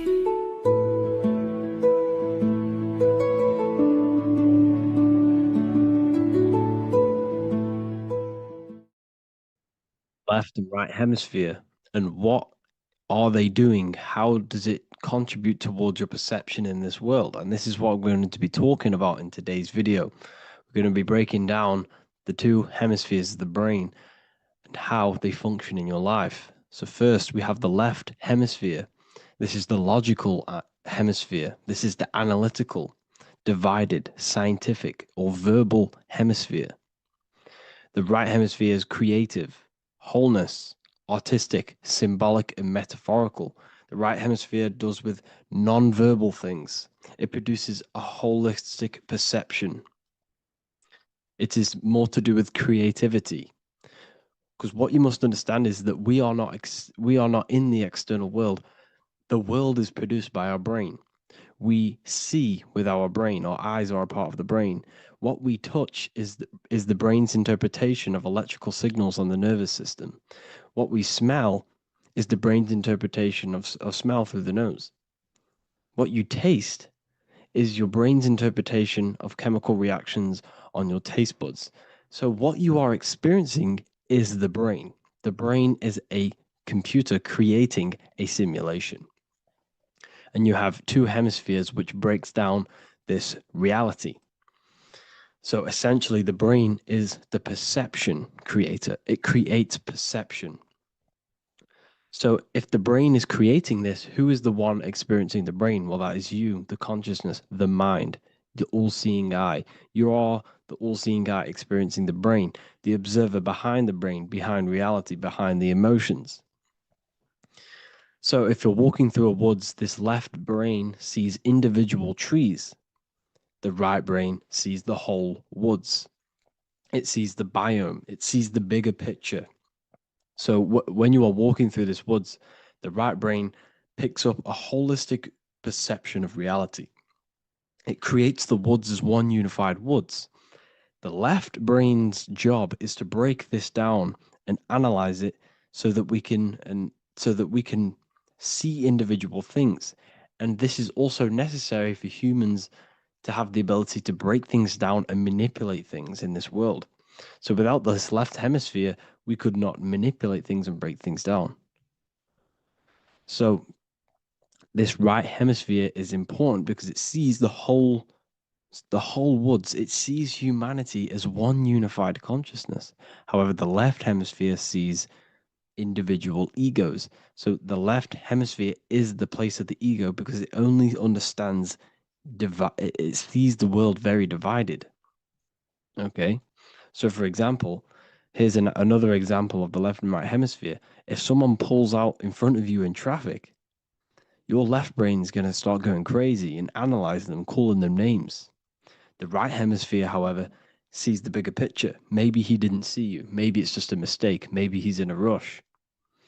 You see how the two brains are very different. They do the same thing, but they function in different ways. The right hemisphere is feminine, the left hemisphere is masculine. So, like I said, this person pulls out in front of you, you start to think with the left. If you start to perceive that in the left brain, you're going to start analyzing them, you're going to start going crazy and calling them names because you're analyzing it. You're not seeing the bigger picture behind it. You're not seeing it from his perspective. So there is a crossover. So the left hemisphere of the brain controls the right side of the body, the right ear, the right eye. Everything to do with the right side of the body is connected to the left hemisphere, and the right hemisphere controls everything on the left side of the body, including your eyes, your arms, your legs. So everything is crossed over, and even your visual field is crossed over. So this is your visual field, as you can see here, and even the left side of your visual field goes to the right brain. There's a crossover. No one really knows. There's not really a reason for this. However, this is how the human body is designed. As we all know, the human body is the most advanced piece of technology on the face of the earth. They cannot replicate the human body. And they tell you it has no creator. This is crazy. People are that brainwashed, they can't even understand that their body is the most advanced piece of technology. Your body is so advanced, the computers that you use are mimicked of the body. Everything they create is mimicking nature, but they don't show you how intelligent nature is because they don't want you to understand you're in an intelligent design. So anyways, let's get back on track. There is a crossover in the brain, and this is why they teach you to write with your right hand. And I was speaking to someone who's in a nunnery, or whatever you want to call it. They were a nun, or they knew someone who was a nun, and they forced these people, these nuns, to write with their right hand. You had to write with your right hand. This is why, I'd say at least 70% of the world, or 80%, is right-handed and right-legged, because they taught us this to activate the left hemisphere more because of this crossover that happens in the body. So when we are using this right side more, we are using that left hemisphere more. Why? Why are they doing this? Well, they also called it writing. Writing is a spell, to cast a spell on you, to use that right side of the body so that you use this left hemisphere, because they want you to see the world as a divided perception. They don't want you using the right hemisphere, using that left side of the body to activate the right hemisphere to see the bigger picture and see how everything is all one and everything is created. This left hemisphere domination keeps you from seeing the connections between everything, because that left hemisphere analyzes, it breaks things down. So when we are left hemisphere dominated by using the right side of the body, we are essentially seeing everything as divided. And this is why so many people will not understand my work, because my work connects dots and connects fields of knowledge, and makes you see the bigger picture. So people who are left hemisphere dominated will see my work and think this guy's crazy. But everything, it's all about activating that right hemisphere. So they called it writing because every word you say is molding your mind in some sort of way. The things you see is molding your mind. Everything you take in through the five senses is molding your mind. And language is a massive spell, especially the English language. They called it writing so that you use that right side. It's a spell because your subconscious mind picks up everything you say. And 90% of your daily basis behavior and thought patterns is produced by these subconscious programs within the subconscious mind. Essentially, your conscious mind is only the 10% of you. The conscious mind is just what you're aware of, what you're wearing, how you're feeling, what you're thinking. That's your conscious mind. The subconscious mind is controlling every system in your body. It's telling your heart to beat without you being conscious of it. So essentially, this is what they're programming. They're programming this system in the back of the mind, which is controlling everything through the words. And this is what spells are, because it's all about creating perception in the subconscious. So they want you to use that right side more. I truly believe the ancients, they were balanced. They used the left and the right side of the body. They didn't have a stronger side because they understood this science of the body and how the body works. So this is actually called phonetics. It's not etymology. Etymology is the study of root words. Phonetics is the study of how words sound similar. The way words are spoken. So phonetics, phone, is why we call them a phone, because you speak into a phone. So this is write and writing, to use that right side to activate the left hemisphere more. So your hands are a manifestation of your brain. The left hand is the right brain, the right hand is the left brain. And as a child, we were always taught that when you place your hands together like this is the size of your brain, which is true because your hands are a part of your brain. They're an extension of your brain. Every part of your body other than your brain is an extension of the brain. Everything's working and feeding back information to the brain because you're experiencing the brain. So another trick that you can do, or another exercise, is looking in the mirror and closing one eye at a time. If you close your right eye, if you take your top off, for example, you'll analyze your body if you close your right eye, because you're using that left hemisphere. Sorry, other way around. If you look at yourself through your right eye, you'll use that left hemisphere, which will analyze yourself. You'll see individual body parts.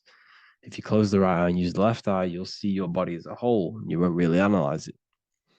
This is how you can analyze yourself using these two hemispheres. So this whole system is created to keep you thinking logically and to restrict you from creating and restrict you from understanding symbolism, allegories, metaphors, and teamwork. They want you stuck in a logical way of thinking and a logical way of seeing the world. This is why when you go to school, you are told exactly what to do. You're told to think this way and no other way. You're told to do orders, do this. It's a very left-brained system, because if we all started to open up this right hemisphere, we'd all see, wow, everything is all one, everything's all connected. And this is what my work is doing. I'm showing you everything is one. The physical world is an illusion of duality, but everything comes from the one source, the one mind. The universe is a giant mind. I am mind, you express mind. We all possess mind. Behind the physical body is the same mind consciousness. And we are all expressions and fractals of this infinite consciousness called mind. And this is what they don't want us to figure out, is that we are all just one consciousness expressed. It's an infinite consciousness. It's even in the squirrel, it's in the dog. All of these different animals, they're just different bodies, but behind the bodies is the same consciousness, which is mind. That's what the pineal gland is. The pineal gland is not the mind, and it's not the third eye. The third eye is your mind. If you have a closed third eye, it just means you have a closed mind. If you have an open third eye, it just means your mind has expanded from beyond physical things through astral projection and mystical experiences. This is how you gain an open third eye. It's just an open mind. A mind that has astral travel, that has explored the realities within the mind. So everything they do is to keep us in a divided state. Divide and conquer, right? That's their motto. All to keep you thinking how everything is divided. Everything they've done is division. Postcodes, countries, everything is divided. Like football teams and all this stuff. It's also a natural process when you grow up, because as you grow up, your brain is constantly analyzing the world. So this is sort of a natural process of how you become more left hemisphere dominated, because your brain is always analyzing. And unless something awakens you, you can awaken that right hemisphere where you can start to see the bigger picture. Even the music, it's all tuned to 440 hertz, shuts down the right hemisphere of the brain. 440 hertz, Spotify, Apple Music, the radio. Every time you turn on the radio, it's tuned to 440 hertz. This was specifically tuned. It never used to be tuned to this. It was in the 1950s. It was changed. The standard music tuning was changed to 440 hertz because it shuts down that right hemisphere of the brain. They don't want you thinking, seeing the world in this way and perceiving things as one. And I'm going to show you. It tells you this in the Bible. Cast the net onto the right-hand side of the boat and you will find the fish. What was Jesus saying? This is, you see, people read the Bible and they don't understand it. If the Bible is not talking about you, then it has no meaning. The Bible, everything you read in the Bible is about you and how it can better your life. It occurs to you. So if Jesus says, cast the net onto the right-hand side of the boat, this is an allegory. The boat is your body. Cast the net. It's the awareness, the perception onto the right hemisphere of the brain, and you will find the fish. What's fish? What do fish do? They swim deep in the ocean. It represents the knowledge, deep knowledge. Cast the net onto the right-hand side of the boat and you will find fish. You will find the wisdom. You'll gain understanding when you cast that your awareness into that right hemisphere. You will see that I am you and you are me. We are all one consciousness. You will see everything. You'll see that the trees are the same patterns as the nerves in your body. You'll see everything is connected. Everything is a fractal of the one infinite consciousness. And how many fish did they catch? 153. That adds up to 9. This is now numerology. The Bible's filled with numerology. Adds up to 9. What's 9? Human consciousness. It represents consciousness. You're in the womb for 9 months.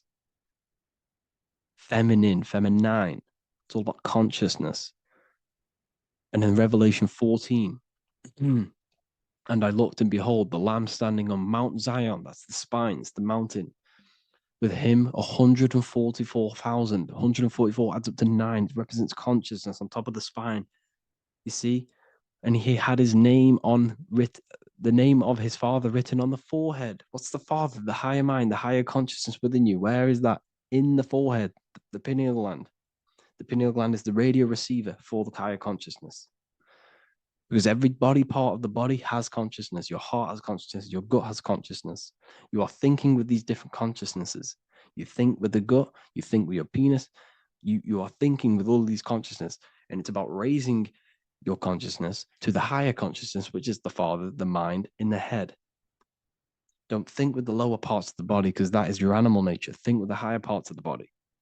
It's all representing consciousness. How to activate the right hemisphere of the brain? Well, it's all to do with non-verbal things. So music will activate the right hemisphere. Make sure it's tuned to the right frequency, though. 432 hertz, 528 hertz. Any frequency that adds up to 3, 6, or 9 is good for you. Meditation, turning off the thoughts, and you raise yourself to the higher brain. Symbolism. Symbolism is all right hemisphere. Reading between lines, metaphors, determining the Bible, it's all right hemisphere. Seeing the bigger picture, it's reading between the lines. So tithing in the Bible. These people in the churches are giving 10% of their money to the church. It's nothing but a scam. What these people have done is they have externalized the Bible. They have taken the Bible and literalized it so that they can make a business out of it. So what they're doing is a tenth of the produce of what it says in the Bible, a tenth of the produce of the land, whether grain or fruit, is the Lord's and is holy. So what's that saying? The tenth of, it's basically saying give the 10% to the Lord, to God. What does that mean? Well, what's the land and the fruit? This represents physical things, the physical things that you have. The tenth of the physical things that you have. What's that? That's your ego. All the physical things that you have is all to do with your ego. That's the lower self. The ego, what is the ego? It's the mind's perception of the physical self. You had no ego when you were a child. Okay, when you were a child, you had no ego. As you grew older, you created the ego. But the ego is the full self. It's the echo. Ego, echo. It's the echo of the full self. So it's saying give the ego over. Take away the animal self. In that left hemisphere, that's all to do with the left hemisphere. That left hemisphere sees the ego. It sees individuality. It's divided. So it's saying give that 10%. Give that 10% of you over to the right hemisphere. The 90%. The 90% of you is in that right hemisphere. The higher self. Now, I'm not saying the left hemisphere is bad. Okay, I'm not saying that at all. But it sees it sees things divided. It's like I said, the left, the hands are manifestations of the brain. So when these Christians are praying, they're putting their hands together. What are they doing? That they're syncing the brain hemisphere is what you're doing, because everything's an extension of your brain. So if you put your hands together, you're putting the two hemispheres together. And what's happening when you place the hands together? All the electricity in the body is now running in a circuit. So once you connect these two hands, the electrical energy is now running in a circuit. And energy can move around the body quicker and more efficiently. So when you pray, when these people are praying, they don't realize that they're engaging in ancient forms of meditation, of balancing the two hemispheres. So now we're talking about balancing the hemispheres, not the right hemisphere. This is what Israel is. Look at the symbol for Israel, the up triangle and the downward triangle. What's that? The up triangle represents male. The downward triangle represents female. Okay? This is talking about the brains. Israel is Ra. Isis, which is female, the Egyptian god. Ra, El. El means God. Electricity. That's the force of the physical world. It's the force that runs this world, electricity. It's the force of God. El, consciousness. It means God. Ra, El. Isis, Ra, and El. It's the two hemispheres of the brain, the holy land of Israel. It's the holy land, it's the brain. Once these two hemispheres are synced, this is how you unlock your consciousness. This is the easiest way of astral projecting. Hemisphering, I forgot the word for it. Hemisphere syncretization, something like that. It's about syncing the hemispheres. This is how you unlock your consciousness. Once the brain is running as one electrical system. This is how you balance the two masculine and male opposing energies. Once these opposing energies are no longer in war with each other, the brain, they come together to work as one. You unlock your consciousness. You are born again. What happens when a male and female have sex? It creates a new child. It becomes one. You are born again. Once the two hemispheres of the brain, you are born again. You can then have an out-of-body experiences. So this is why the symbol of the Holy Land, Israel, is the up and down triangle back combined together, because it represents unification of the male and female, unification of the hemispheres. You're born again. You unlock consciousness. And you can get this for free. It's called the Gateway Tapes on my website. Basically, it's a audio track from the government, and they did this in the Gateway Experience. It's a CIA document, and what they do is there are different forms of meditations you go through. I think there's about 5 waves of meditations you do, half an hour each one, and it will teach you. It will sync your hemisphere, because what does it do? They understood that playing one frequency into one ear and another frequency into the other, they understood that the right ear is connected to the left hemisphere, the left ear is connected to the right hemisphere. So when you play 2 different frequencies into both ears, what happens? The brain picks this up, the 2 hemispheres of the brain picks this up, and it syncs it. It syncs these 2 hemispheres, these 2 frequencies together. So now the brain is working as one to sync this frequency. So this is how you can sync your hemispheres, through listening to these frequencies. Okay, you can get them for free and do the meditations yourself. This will definitely help you. This is an easy way to astral project. So it's all about syncing the hemisphere and seeing reality from a unified perception. We should all aim to get out of that left hemisphere. I'm not saying don't use it, but we should now start to see. We should not start to read between the lines of the Bible, read between the lines of the symbolism they're showing. Study symbolism, study allegories and myths. What are they trying to tell us through these allegories? And, this is how we start seeing things in a better way. Once we understand that we are all microcosms of an infinite consciousness, we can all come to one, because love is the unifying force of this infinite consciousness. We are all divided. We are all disconnected from our hearts. Once we all connect with our hearts and see that everything is one, we can all start to love and come together as one, because love is the unifying force of consciousness. So if you haven't already seen, I now have launched the Ethereal University. I will be doing lectures like this one, but even better, deeper, and even releasing knowledge that I can't talk about online, as they are censored. I'll be doing lectures every single week. I'll be doing live calls every single week. You also gain access to my library, which is filled with over 45 occult books, filled with knowledge. Okay, I'll show you now. Plus, you get my book, The Book of Wisdom, PDF form, and the Human Health Guide, PDF form. You also get all of this stuff, the health section, Q&As, Ethereal meditations. We've got some celestial studies, cosmology, and numerology coming soon. You also get the brand new Manifestation Mastery course, plus the library. And there'll be new books, new lectures, new live calls every single week. Or you can get the Book of Wisdom, use the code WISDOM in all capital letters to gain 40% off. This sale will be ending very, very soon. So if you're watching this, be very quick to get yourself a physical version or a PDF of my book. You can get it in all these languages. Hope you enjoyed this video, people. I'll see you inside the Ethereal University, the real university. Have an amazing day.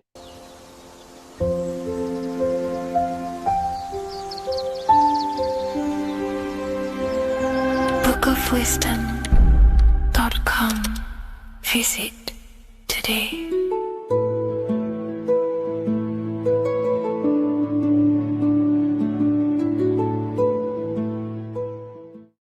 What if dreams aren't random at all, but messages from a deeper part of yourself, trying to show you things? In this video, you're going to learn exactly what dreams are from an esoteric view, how to control dreams, and how to dream more frequently. Dreams are not nonsense. They are expressions of the subconscious mind. In the daytime, we're using our conscious mind, what we are aware of. This represents the daytime, the sun, the external world. We're operating in the external, outside the body in the day. But when we go to sleep, we return inward. Everything does this breath. We breathe in through the nose and out through the nose. Everything does this in and out process in the universe. We live, we die every single day. We wake up, we express things in the external. Then at nighttime, we return back to darkness, back to the internal. This is the breath of the universe. We have summer, we have winter. This is the breath of the sun and the seasons with the earth. You have an internal world and an external world. External is physical, the internal is spiritual. Like I said, when we go to sleep, we are returning back to the internal world of your own consciousness and subconscious mind. Your subconscious mind holds everything about you, your memories, your traumas, everything you've ever learnt, your language, your name, your job, everything you identify with is stored within this vast network of the subconscious mind. It is your own personal consciousness. Therefore, when we dream, we return back to the subconscious mind, and we are in fact thinking, but in a subconscious way. The subconscious does not speak the same language as the conscious mind. The conscious mind uses language, thoughts, and all things that are very logical and very easy to understand. The subconscious is the complete opposite. It is very indirect, metaphorical, and symbolic. The subconscious communicates and works in symbols. Ultimately, symbolism is the language of consciousness. This is why in occultism and esotericism, it is filled with occult symbols, because symbols are used to communicate directly with the consciousness within the subconscious mind, and the subconscious mind is ultimately connected to the collective consciousness. We are all connected and tapping into the mental plane, where we receive thoughts, ideas, depending on what we attune our mind to. That's why we call it a mindset. But getting back on topic, the subconscious mind is your own personal network. It is like a net, an interconnected web of your thoughts, memories, traumas, emotional blockages, and all the things you identify with and have experienced in your life is stored within this network. It can be seen as a web. One example of the subconscious mind using symbolism is this next story I can tell you. Let's say I was in a very traumatic car crash as a young child. I experienced a lot of emotional trauma in that car, and that deeply impressed my subconscious mind with that trauma of emotion that I felt. Therefore, every time I see a car in my external world, that car is now a symbol that represents the state of consciousness I was feeling in that particular time of the traumatic car crash. The car is a symbol for a state of consciousness within my subconscious mind. Just like when you see a word, that word triggers what you believe that word to be in your subconscious mind. Symbols are the language of the subconsciousness. Therefore, when we dream, we are basically seeing symbols of our own personal subconscious mind. Our higher mind, which is basically our subconscious,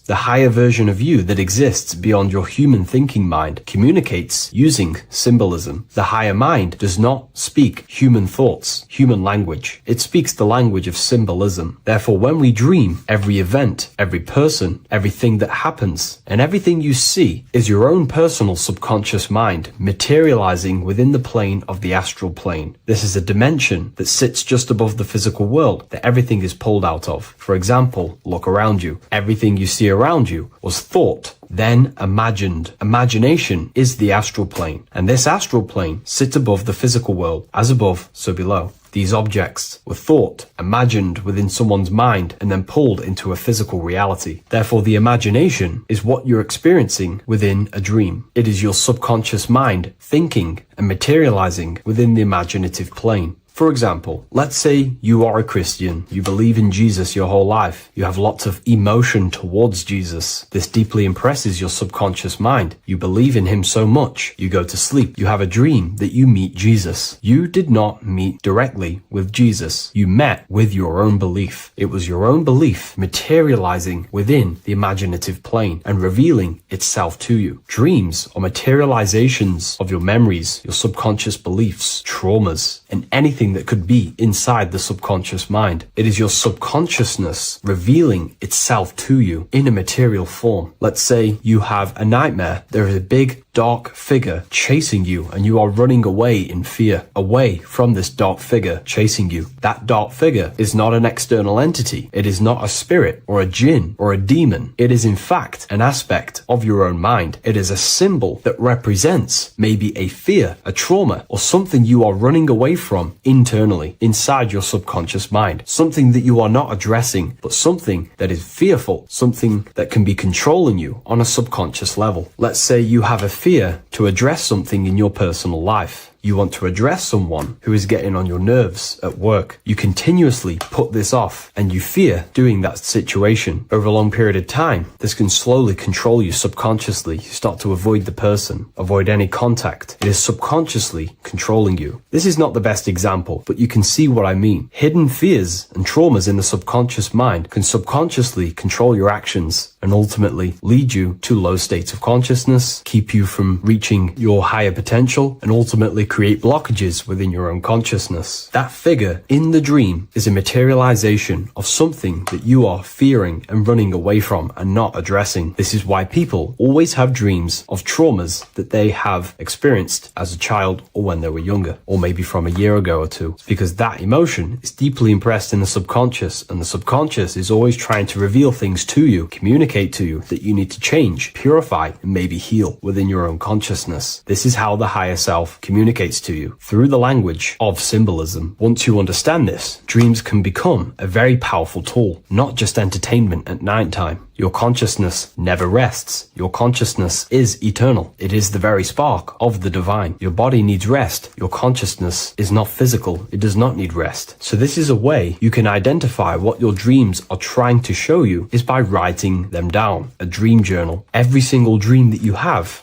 a book placed near your bed. Every time you wake up, first thing you should do is pick up the book and write every single detail that you can remember about the dream. The people that you met are all symbols or aspects of yourself. Maybe it is a friend you saw in your dream. That friend represents a state of consciousness that is within you and is trying to reveal something to you. It's about making the subconscious into the conscious, to become conscious of the unknown. Write down every detail, everything you saw, every event that played out, even the details of the clothes that they were wearing. Everything is symbolic within dreams. Write everything down and then analyze the dream. Don't analyze it from a logical mind. Analyze it with the right hemisphere of the brain, which allows you to see metaphors, read between the line. Try and gain the message that it's trying to show you. What does this overall mean to you? And what could this reveal about aspects of yourself that you need to heal or maybe take action in your life and world? Because your higher self is always guiding you towards awakening and fulfilling your mission in the manifested physical world. Dreams speak in symbols, not logic. Ask about your dreams. What is this trying to tell me? Don't take things literally. Look for an emotional tone and symbolic resonance. With practice, you'll begin to understand the personal language of your subconscious mind. Now that you understand that, again, please leave a like or a comment on this video. This is now a technique for lucid dreaming and dreaming more often. This is not going to happen overnight. This is not an easy method. It simply takes practice and dedication. Every morning, choose 3 time slots. For me, I choose 4:30, 5 a.m. and 6 a.m. 3 alarms that are going to go off at these 3 times, half an hour apart from each other. Each time you wake up, stay awake for 5 to 10 minutes. Turn off the alarm. Try and keep your conscious mind awake, but drift back into sleep. There's no other better way for me to explain that. It's very difficult, but try and keep the mind awake, but the body falling back asleep. More than likely, you will drift off back to sleep. Then the next alarm will go off half an hour after. This will wake you up again. Guaranteed. You will probably drift back to sleep by repeating this process. After the 3 alarms go off, each one of them times, you're either going to have a dream or a lucid dream, but definitely you will have a dream. And if it doesn't work one time, keep trying it. I've been using this method for a very long time, and I can tell you 70-80% of the time it triggers a dream, and a very vivid dream. And it's ideal for lucid dreaming, because keeping the conscious mind awake while letting the body fall asleep, you can become conscious within these subconscious realms of your mind. But when you are conscious inside the dream world, you can do what you want, but you also want to let the dream naturally unfold. If you try and take too much control,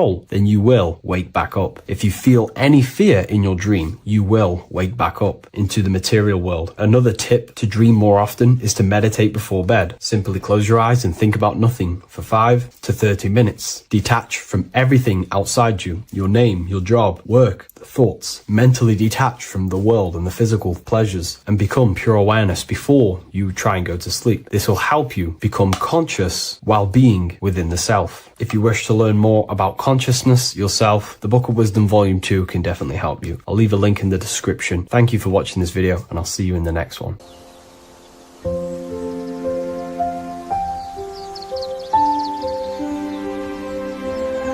bookofwisdom.com. Visit today.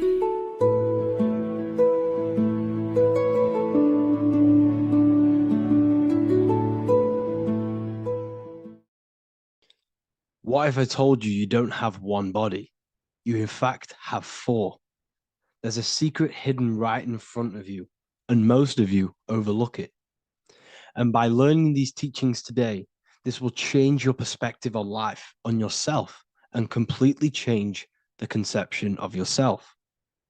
This is the key to your highest potential. If you stay with me today, you will find secrets about yourself that will change your life. But I warn you, once you step this path of esoteric knowledge, there's no going back. Once you see, you can't unsee. So stay with me, and we will discuss the 4 bodies of your soul and how you can master yourself to reach your highest potential. The first thing we must understand is that there is a sun. And just like the sun gives life to the earth, there is this life force within the sun that gives life to all matter. We must understand that that matter itself is dead. It has no life potential. It has no ability to create or destruct anything. All of the life comes from above, from the sun, from the life-giving power of this infinite energy source we call the sun. No matter what model you believe, the sun still gives power to this physical realm, giving life to all of the crops, giving life to animals, giving life and growth to all things that the rays come in contact with. This is a macrocosm process. We must understand the teachings of as above, so below. This means that the macrocosm repeats itself in a microcosm form. Now, what do I mean? Humans are made in the image and likeness of God. You are a miniature version of God, a spark of the divine consciousness made in human form, in physical form. Just like the sun gives life to all physical matter and growth to all crops on the earth, your soul is a miniature sun. And your soul is giving life to the body. Your body is a miniature earth, which also goes through the cycles of the 4 seasons of the sun. We feel different in each one of these seasons. It's because our body does not only go through these cycles externally, but these cycles happen within ourselves, within consciousness. Your soul is the sun. The sun you see in the sky is an externalization of your soul. Your soul is the life force. You are the soul, not the body. And like the sun gives power to the earth, the soul gives power to your body. So first, let's look at the etymology of the word sun. The word sun comes from it's a Latin word solis or sol, which means the sun. Sol then became soul, sun, soul. And in fact, S-O-N and S-U-N in the old etymology dictionary mean the exact same thing. They are interchangeable. So when we look at the symbol of the sun, we look at a circle and a cross, which represent the 4 aspects of the sun, the 4 seasons of the sun: summer, winter, spring, and autumn. These are the 4 states of the sun. Like we said, this is why we get this symbol. You have the 4 states of the sun, which represent the 4 bodies of the soul. Now, this is where we get deep. Like I said, the sun you see in the sky is a macrocosm of your soul, an externalization of your soul. Just like your sun has 4 seasons, the 4 seasons within us are the 4 bodies. Our soul is incarnated and split into 4 sections. We have a mind, we have a physical body, emotions, and spirit. These are all interchangeable and they are all linked. In ancient alchemy, we have the exact same symbolism of the 4 stages of alchemy. But in this case, they're symbolized as the 4 elements: earth, water, air, fire. In this ancient alchemical symbol, we have the pentagram, with the top one representing the soul, ether. Our soul then has the 4 bodies, with the human here. We have the man, the eagle, the bull, and the lion. We see this on the tarot card, the Wheel of Fortune. The man, the eagle, the bull, the lion. We see this in Matthew, Mark, Luke, and John. The lion, the bull, the man, and the eagle. We see this with depictions of Jesus. Jesus, the man, the bull, the lion, and the eagle. These represent the 4 fixed signs of the zodiac: Taurus, the bull; Scorpio, the eagle. Scorpio was symbolized as an eagle. It's an ancient symbol. Now it's been changed to a scorpion, of course. Leo, the lion; Aquarius, the man. These represent the 4 fixed signs, which are 4 different elements. Taurus is an earth sign. Scorpio, a water sign. Leo, a fire sign. Aquarius, an air sign. Taurus is the earth. As above, so below. The earth is the physical body. Leo is fire. Fire is the spirit. Scorpio is water, which is the emotions. Aquarius is the mind, which is an air symbol. Air is the mind. That's why we call people airheads. Okay? So what we're actually looking at here are the 4 aspects of our soul. We have the sun in the middle and the 4 bodies of the soul. This is what Jesus is symbolizing. Jesus represents you. God made flesh with the 4 aspects of the soul. The 4 gospels are all depicting Jesus in 4 different ways according to the different body of consciousness. The Wheel of Fortune are representing the 4 bodies of the soul. This represents the 4 bodies. Now, how are they 4 bodies? They are 4 dimensions of consciousness. The mind is not made of the same substance of the emotion. The emotion is not made of the same substance of the physical body. The spirit is not made of the same substance as the physical body also. They exist in 4 dimensions of consciousness. They are 4 bodies of our soul. And the most important teaching here is what I'm actually getting to, is the powerful one. This is what gives you power. Most of us live in chaos. Our mind is thinking of doing something. Our emotions are feeling something else. Our body is lusting and wanting to do something else. And our spirit's energy is completely off. Most people live in unbalance. None of these 4 bodies are working together. This is why we produce chaos in our lives. When these bodies are in balance, are not working together. So in alchemy, they symbolize the 4 elements, which are the 4 bodies of consciousness. These are the furnaces with the fire. They represent transmutation of each body. We have to sync these bodies. We have to sync the mind with our emotions, and our emotions with our actions, the physical body, and with our spirit. these four key bodies need to be in line in order for us to create consciously in our life. Because each one of us is a creator, a miniature version of God, creating our own earth, creating our own material reality. And in order for us to create consciously and with effect and power, we must have these bodies unified so that we can create consciously and not create chaos. So this is very, very important. And this is a secret teaching found in all ancient societies. But this is what the hidden symbolism of astrology actually is. The sun is our soul, and the 12 zodiacs are 12 aspects of our soul. And we have the 4 aspects of the 4 main bodies. This is what we're looking at. We're not looking at the sky. We're actually looking at aspects of ourselves, aspects of our soul that we must master and transmute in order to become our highest potential.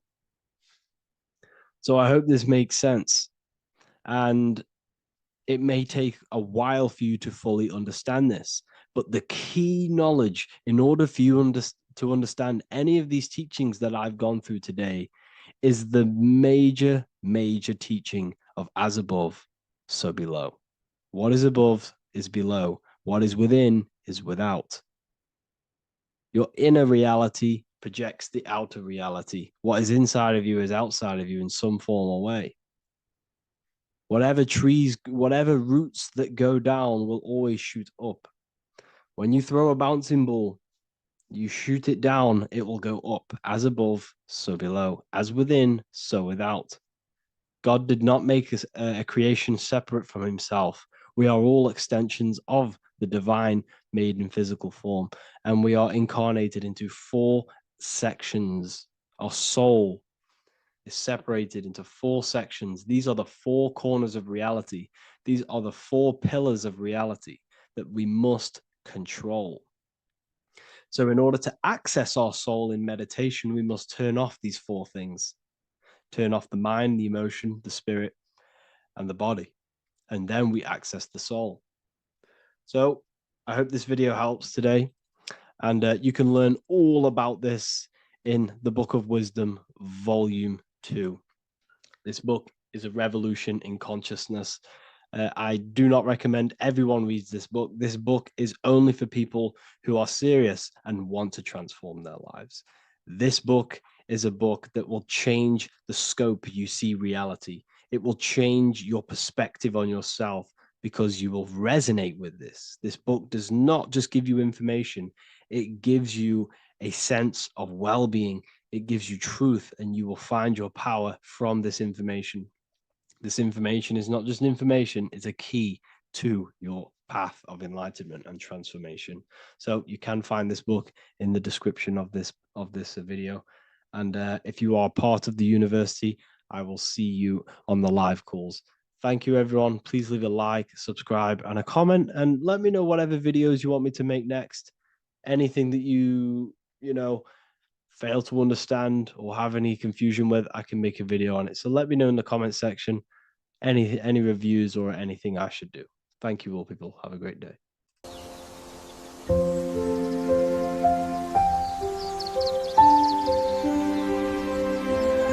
bookofwisdom.com. Visit today.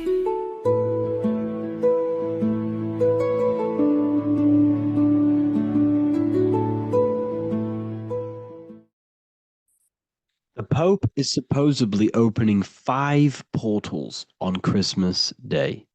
Now, I know this video is a bit late, but I'm going to be commenting on what I think this symbolism and this ritual truly means and what they are trying to do to society with this symbolic ritual. So the first thing we must understand is that everything these people do on a mass scale, all of these major events that they take place on, are all symbolic. They're all ritual. They all have purpose. Okay? So when we look at the locations of these 5 doors that are in Rome, we actually see the sigil of Lucifer. when we connect the dots of all of the 5 door locations. This is the sigil of Lucifer. Lucifer is not what you think. Lucifer, sigil of Lucifer, represents the outline of the human brain and our visual perception field.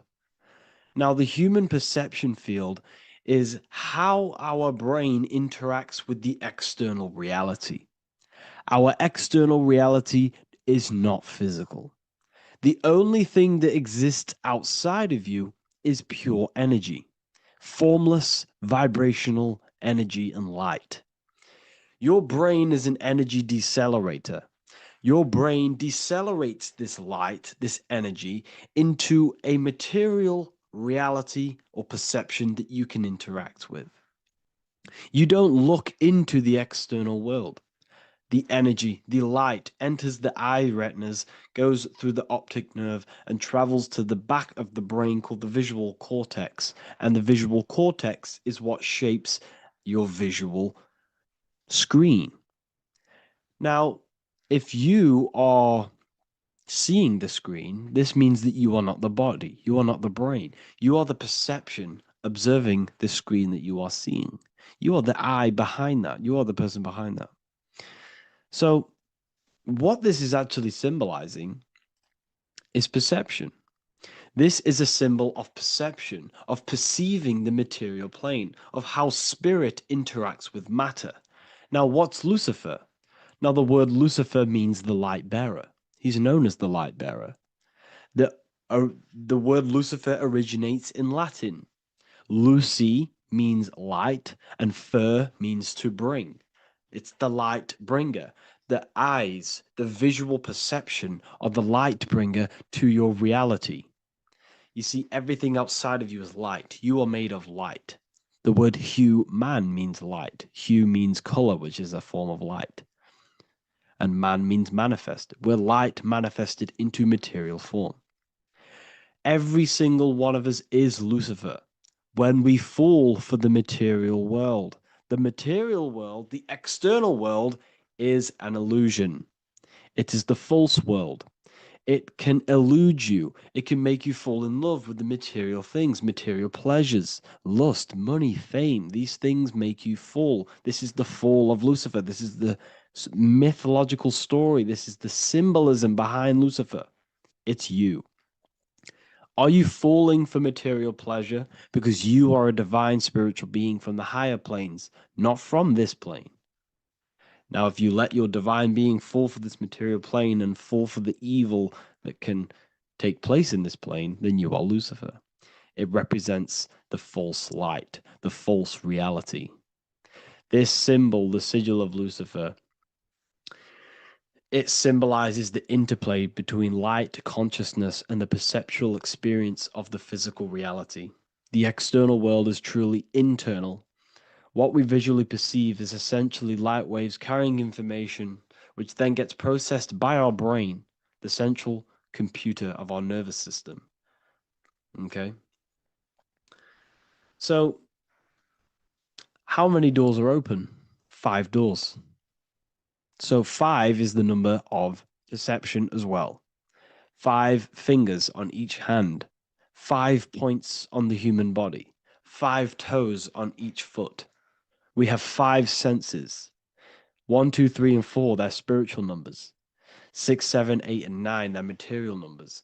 5's the gateway. 5 is the middle bridge of how our spiritual self interacts with the physical self, how spirit interacts with matter. So this ritual is symbolic of perception. This is maybe bringing in a new perception. A new event will happen after this, a new perception of the world. Or personally, I think this ritual was to obviously shape the collective consciousness, because your reality is an externalization of your inner consciousness. It's simply just a mirror. Your material life, your material world outside of you is simply a mirror reflecting with mathematical and geometric precision of your internal consciousness. Your consciousness is creating and causing the effect called reality, physical reality. Your life is a result of every thought you thought in the past. Therefore, with that being said, everyone who perceives this ritual of, the Pope's opening 5 spiritual portals, who's letting in demonic energy into the world, they're going to let demonic energies and demonic spirits all in the world. Well, what if I told you the only portal they're opening is a portal in your own mind for negativity? By you believing in negative forces coming into the world and going to possess everyone, that's opening up your own mind. The collective spiritual community has been brainwashed in thinking there's going to be demonic energy. Therefore, what will happen? There will be demonic energy. Not because the Pope opened up a portal to the demonic energy, it's because everyone opened up their own minds to the demonic energy. Therefore, we as a collective consciousness shape the external world on a macrocosm scale. For example, the microcosm is your personal life. Your personal life. You have created it through consciousness. Your belief system is just externalized in your world. But on a collective scale, we all believe in money, for example. And because we all believe in money, and we believe that this piece of paper holds value in our minds, okay, in the mental plane, this has an effect on the physical plane by shaping the physical plane by being ruled by this belief on a macrocosm scale. Yes, I know that money doesn't exist. It's just a belief in my mind. But that doesn't have an effect because the collective consciousness believes that money has effect, has power. When it doesn't, it's just a piece of paper with a belief behind it. If the collective consciousness stopped believing in money, then the collective consciousness would have broke the spell and we would have no longer had a material plane ruled by money. You see, our beliefs is ruling and shaping our physical plane. This physical world outside of you is truly just an effect of the mind, an effect of our consciousness, our inner world. So I believe this ritual was done to change our perception, to make us think the Pope is bringing this spiritual energy and negative forces into the world. And it's just simply us creating the negativity in the world by believing in this, by thinking this.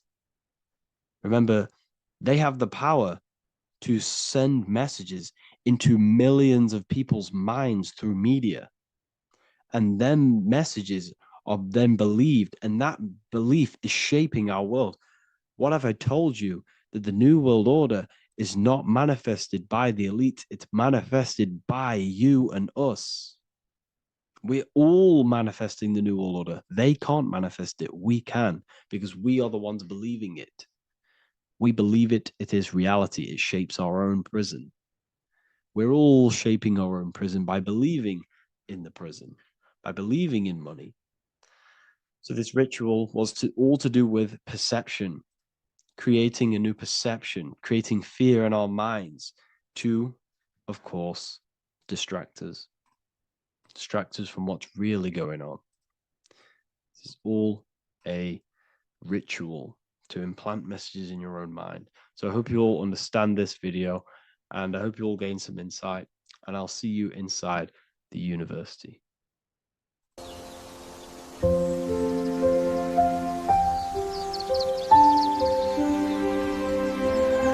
bookofwisdom.com. Visit today.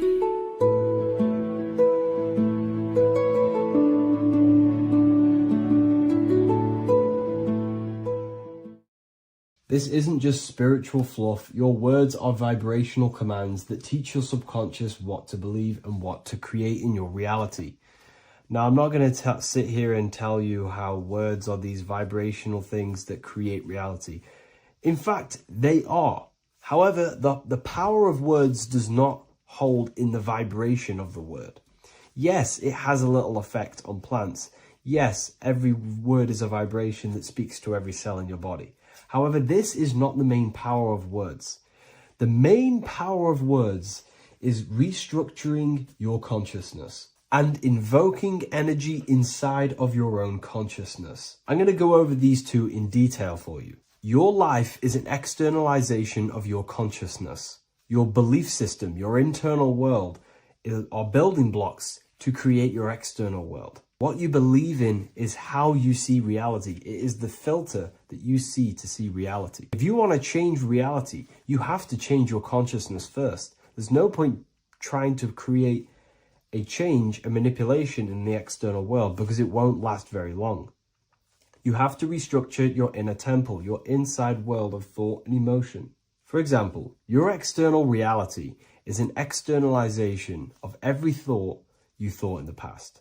Your life circumstances are just a result of every thought you thought in the past.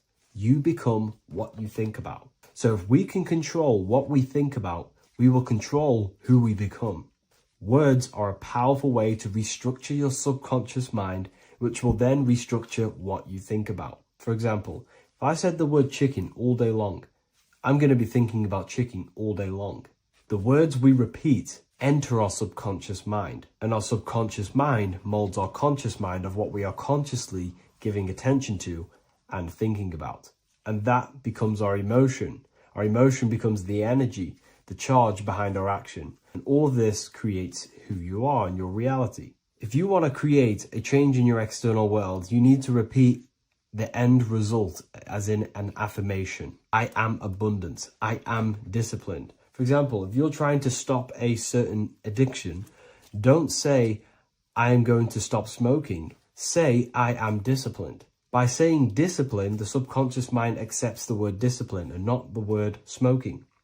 If you repeat smoking, I am not smoking, your subconscious mind will just pick up smoking and then do more smoking. So if you are trying to create discipline in your life and trying to stop something, say, I am disciplined. The reason for this is powerful because you're conditioning your consciousness. You're conditioning your subconscious mind and filling it with the word discipline.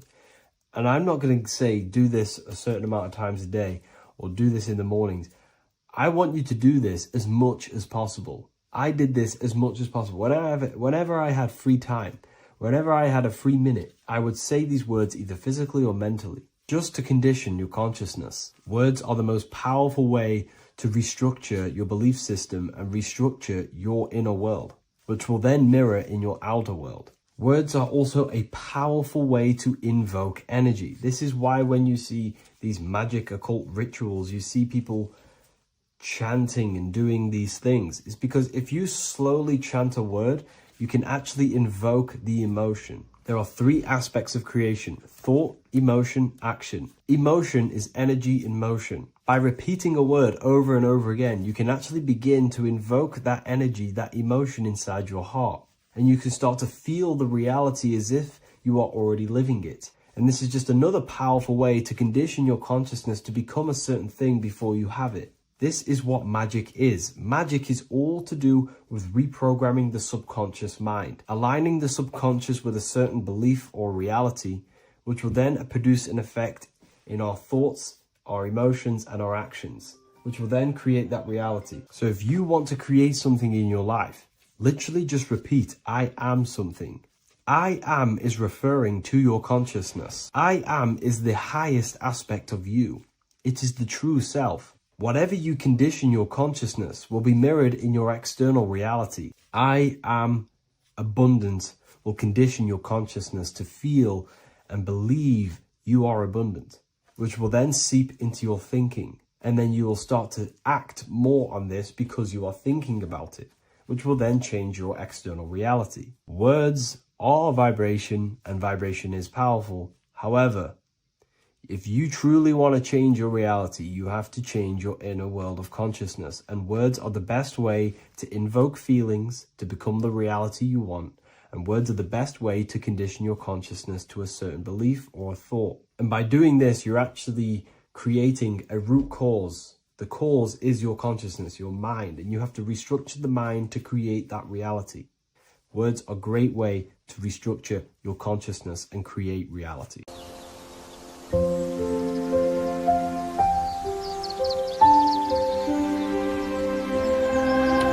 wellofwisdom.com. Visit today.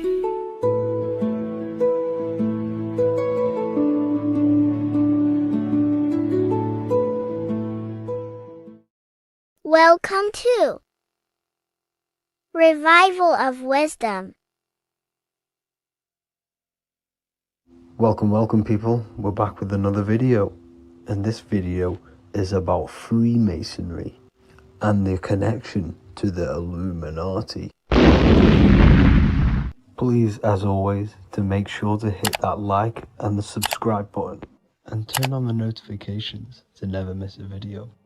On May the 1st, 1776, the founder of the Illuminati, Adam Weishaupt, founded this secret organization, and this date can be found in Roman numerals underneath the all-seeing eye pyramid on the $1 bill. This $1 bill also says Anu Coptus Novus Ordo Secularum. This is Latin for announcing the birth of the New World Order. This New World Order will be headed by Lucifer, the all-seeing eye, and followed by the 13 layers of bricks for the 13 elite bloodlines. So your Orsini's, Rockefellers, Rothschilds, Soroses, and the other 9 elite families. So when Adam Weishaupt created the Illuminati, he made it consisting of high-level degree Masons, French and Latin philosophers, and many more powerful people to all become one society. So this is why you see Masons using the same symbol of the all-seeing eye inside the pyramid. But not all Freemasons are part of this Illuminati secret society. As the 33rd degree Freemason Manly P. Hall said in his book The Secret Teachings of All Ages, Freemasonry is a fraternity within a fraternity, an outer organization concealing an inner brotherhood of the elect. So what he's saying here is that Freemasons have to go up the degrees of Freemasonry, and once they hit the top, they either get elected or not into these secret societies like the Illuminati, Skull and Bones, and Knights Templar. So when you see celebrities doing this one-eye symbolism, either covering one eye, doing the triangle, or doing 666 over one eye, this is showing and reflecting the symbolism of Freemasonry. They have taken the oath to never speak on anything they learn about Freemasonry. Duncan's Ritual of Freemasonry book states the oath they have to take. Quote, I ... of my own free will and accord, that I will hail, ever conceal, and never reveal any of the secrets, arts, points of Master Mason's degree to any person whomsoever. All this most solemnly, sincerely promise and swear. Now, this is what happens when they break the oath, stated in this book, quote, myself severed in two, my bowels taken from thence, and burnt to ashes. So this states that Freemasonry comes first, before any law of the land. It has the right to kill you if you break your oath. This is the hand gesture they have to do every time they enter the ritual room inside the Masonic lodge. This is the cutthroat symbol, showing you and reminding you of the oath and what will happen if you break it. Now in this book, Richardson's Monitor of Freemasonry, it states, if you break your oath, binding myself under no less penalty than to have my throat cut across, my tongue torn out by the roots, and my body buried in the rough sands of the sea. If they do not decide to kill you, this book states this by pointing him out to the world as an unworthy vagabond, by opposing his interest, by dearranging his business. In other words, they have the power to frame you and destroy your reputation to the world, and destroy your business if you break this oath, So yes, they do kill to keep this truth hidden, because this truth of this reality is what keeps them in power. They have the ability to manipulate people, because people do not know what manipulates them. This is why they call themselves the government. They govern the ment, which is the mentality, because the mind is the root cause of reality. They control what you perceive to control what you manifest. By knowing the truth, you are set free, and you no longer need no controller above you. So this is why they are willing to kill and do whatever it takes to keep the truth concealed within these high-level degrees of masonry and these secret societies. However, going back to Manly P. Hall's book, it states, part of the symbols are displayed here to the initiate, but he is intentionally misled by false interpretations. So this is saying even Freemasons are intentionally misled and told lies to conceal the truth, to make sure the truth is hidden in the high degrees of Masonry. So that's it for this video, guys. Thank you all for tapping in. Please leave a like and a subscribe. God bless.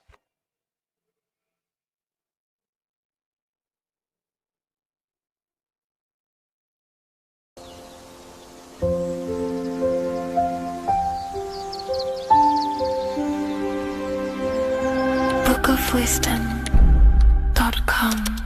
Visit today.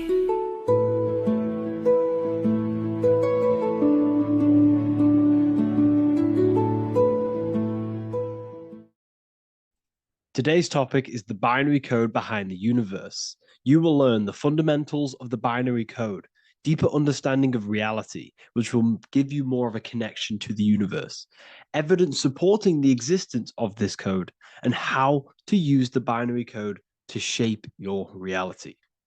Now, this is an important one. We have 0 and 1. This is the binary code of the universe. It underlies everything. It is the source of all creation. The universe is binary in nature, meaning it exists as both something and nothing, on and off, male and female, light and dark. Everything has its polar opposite. At its core, all that exists is 0, representing nothingness, infinite potential, and 1, representing something, order. 0 represents the feminine, vast, formless, and infinite potential. It is the space from which all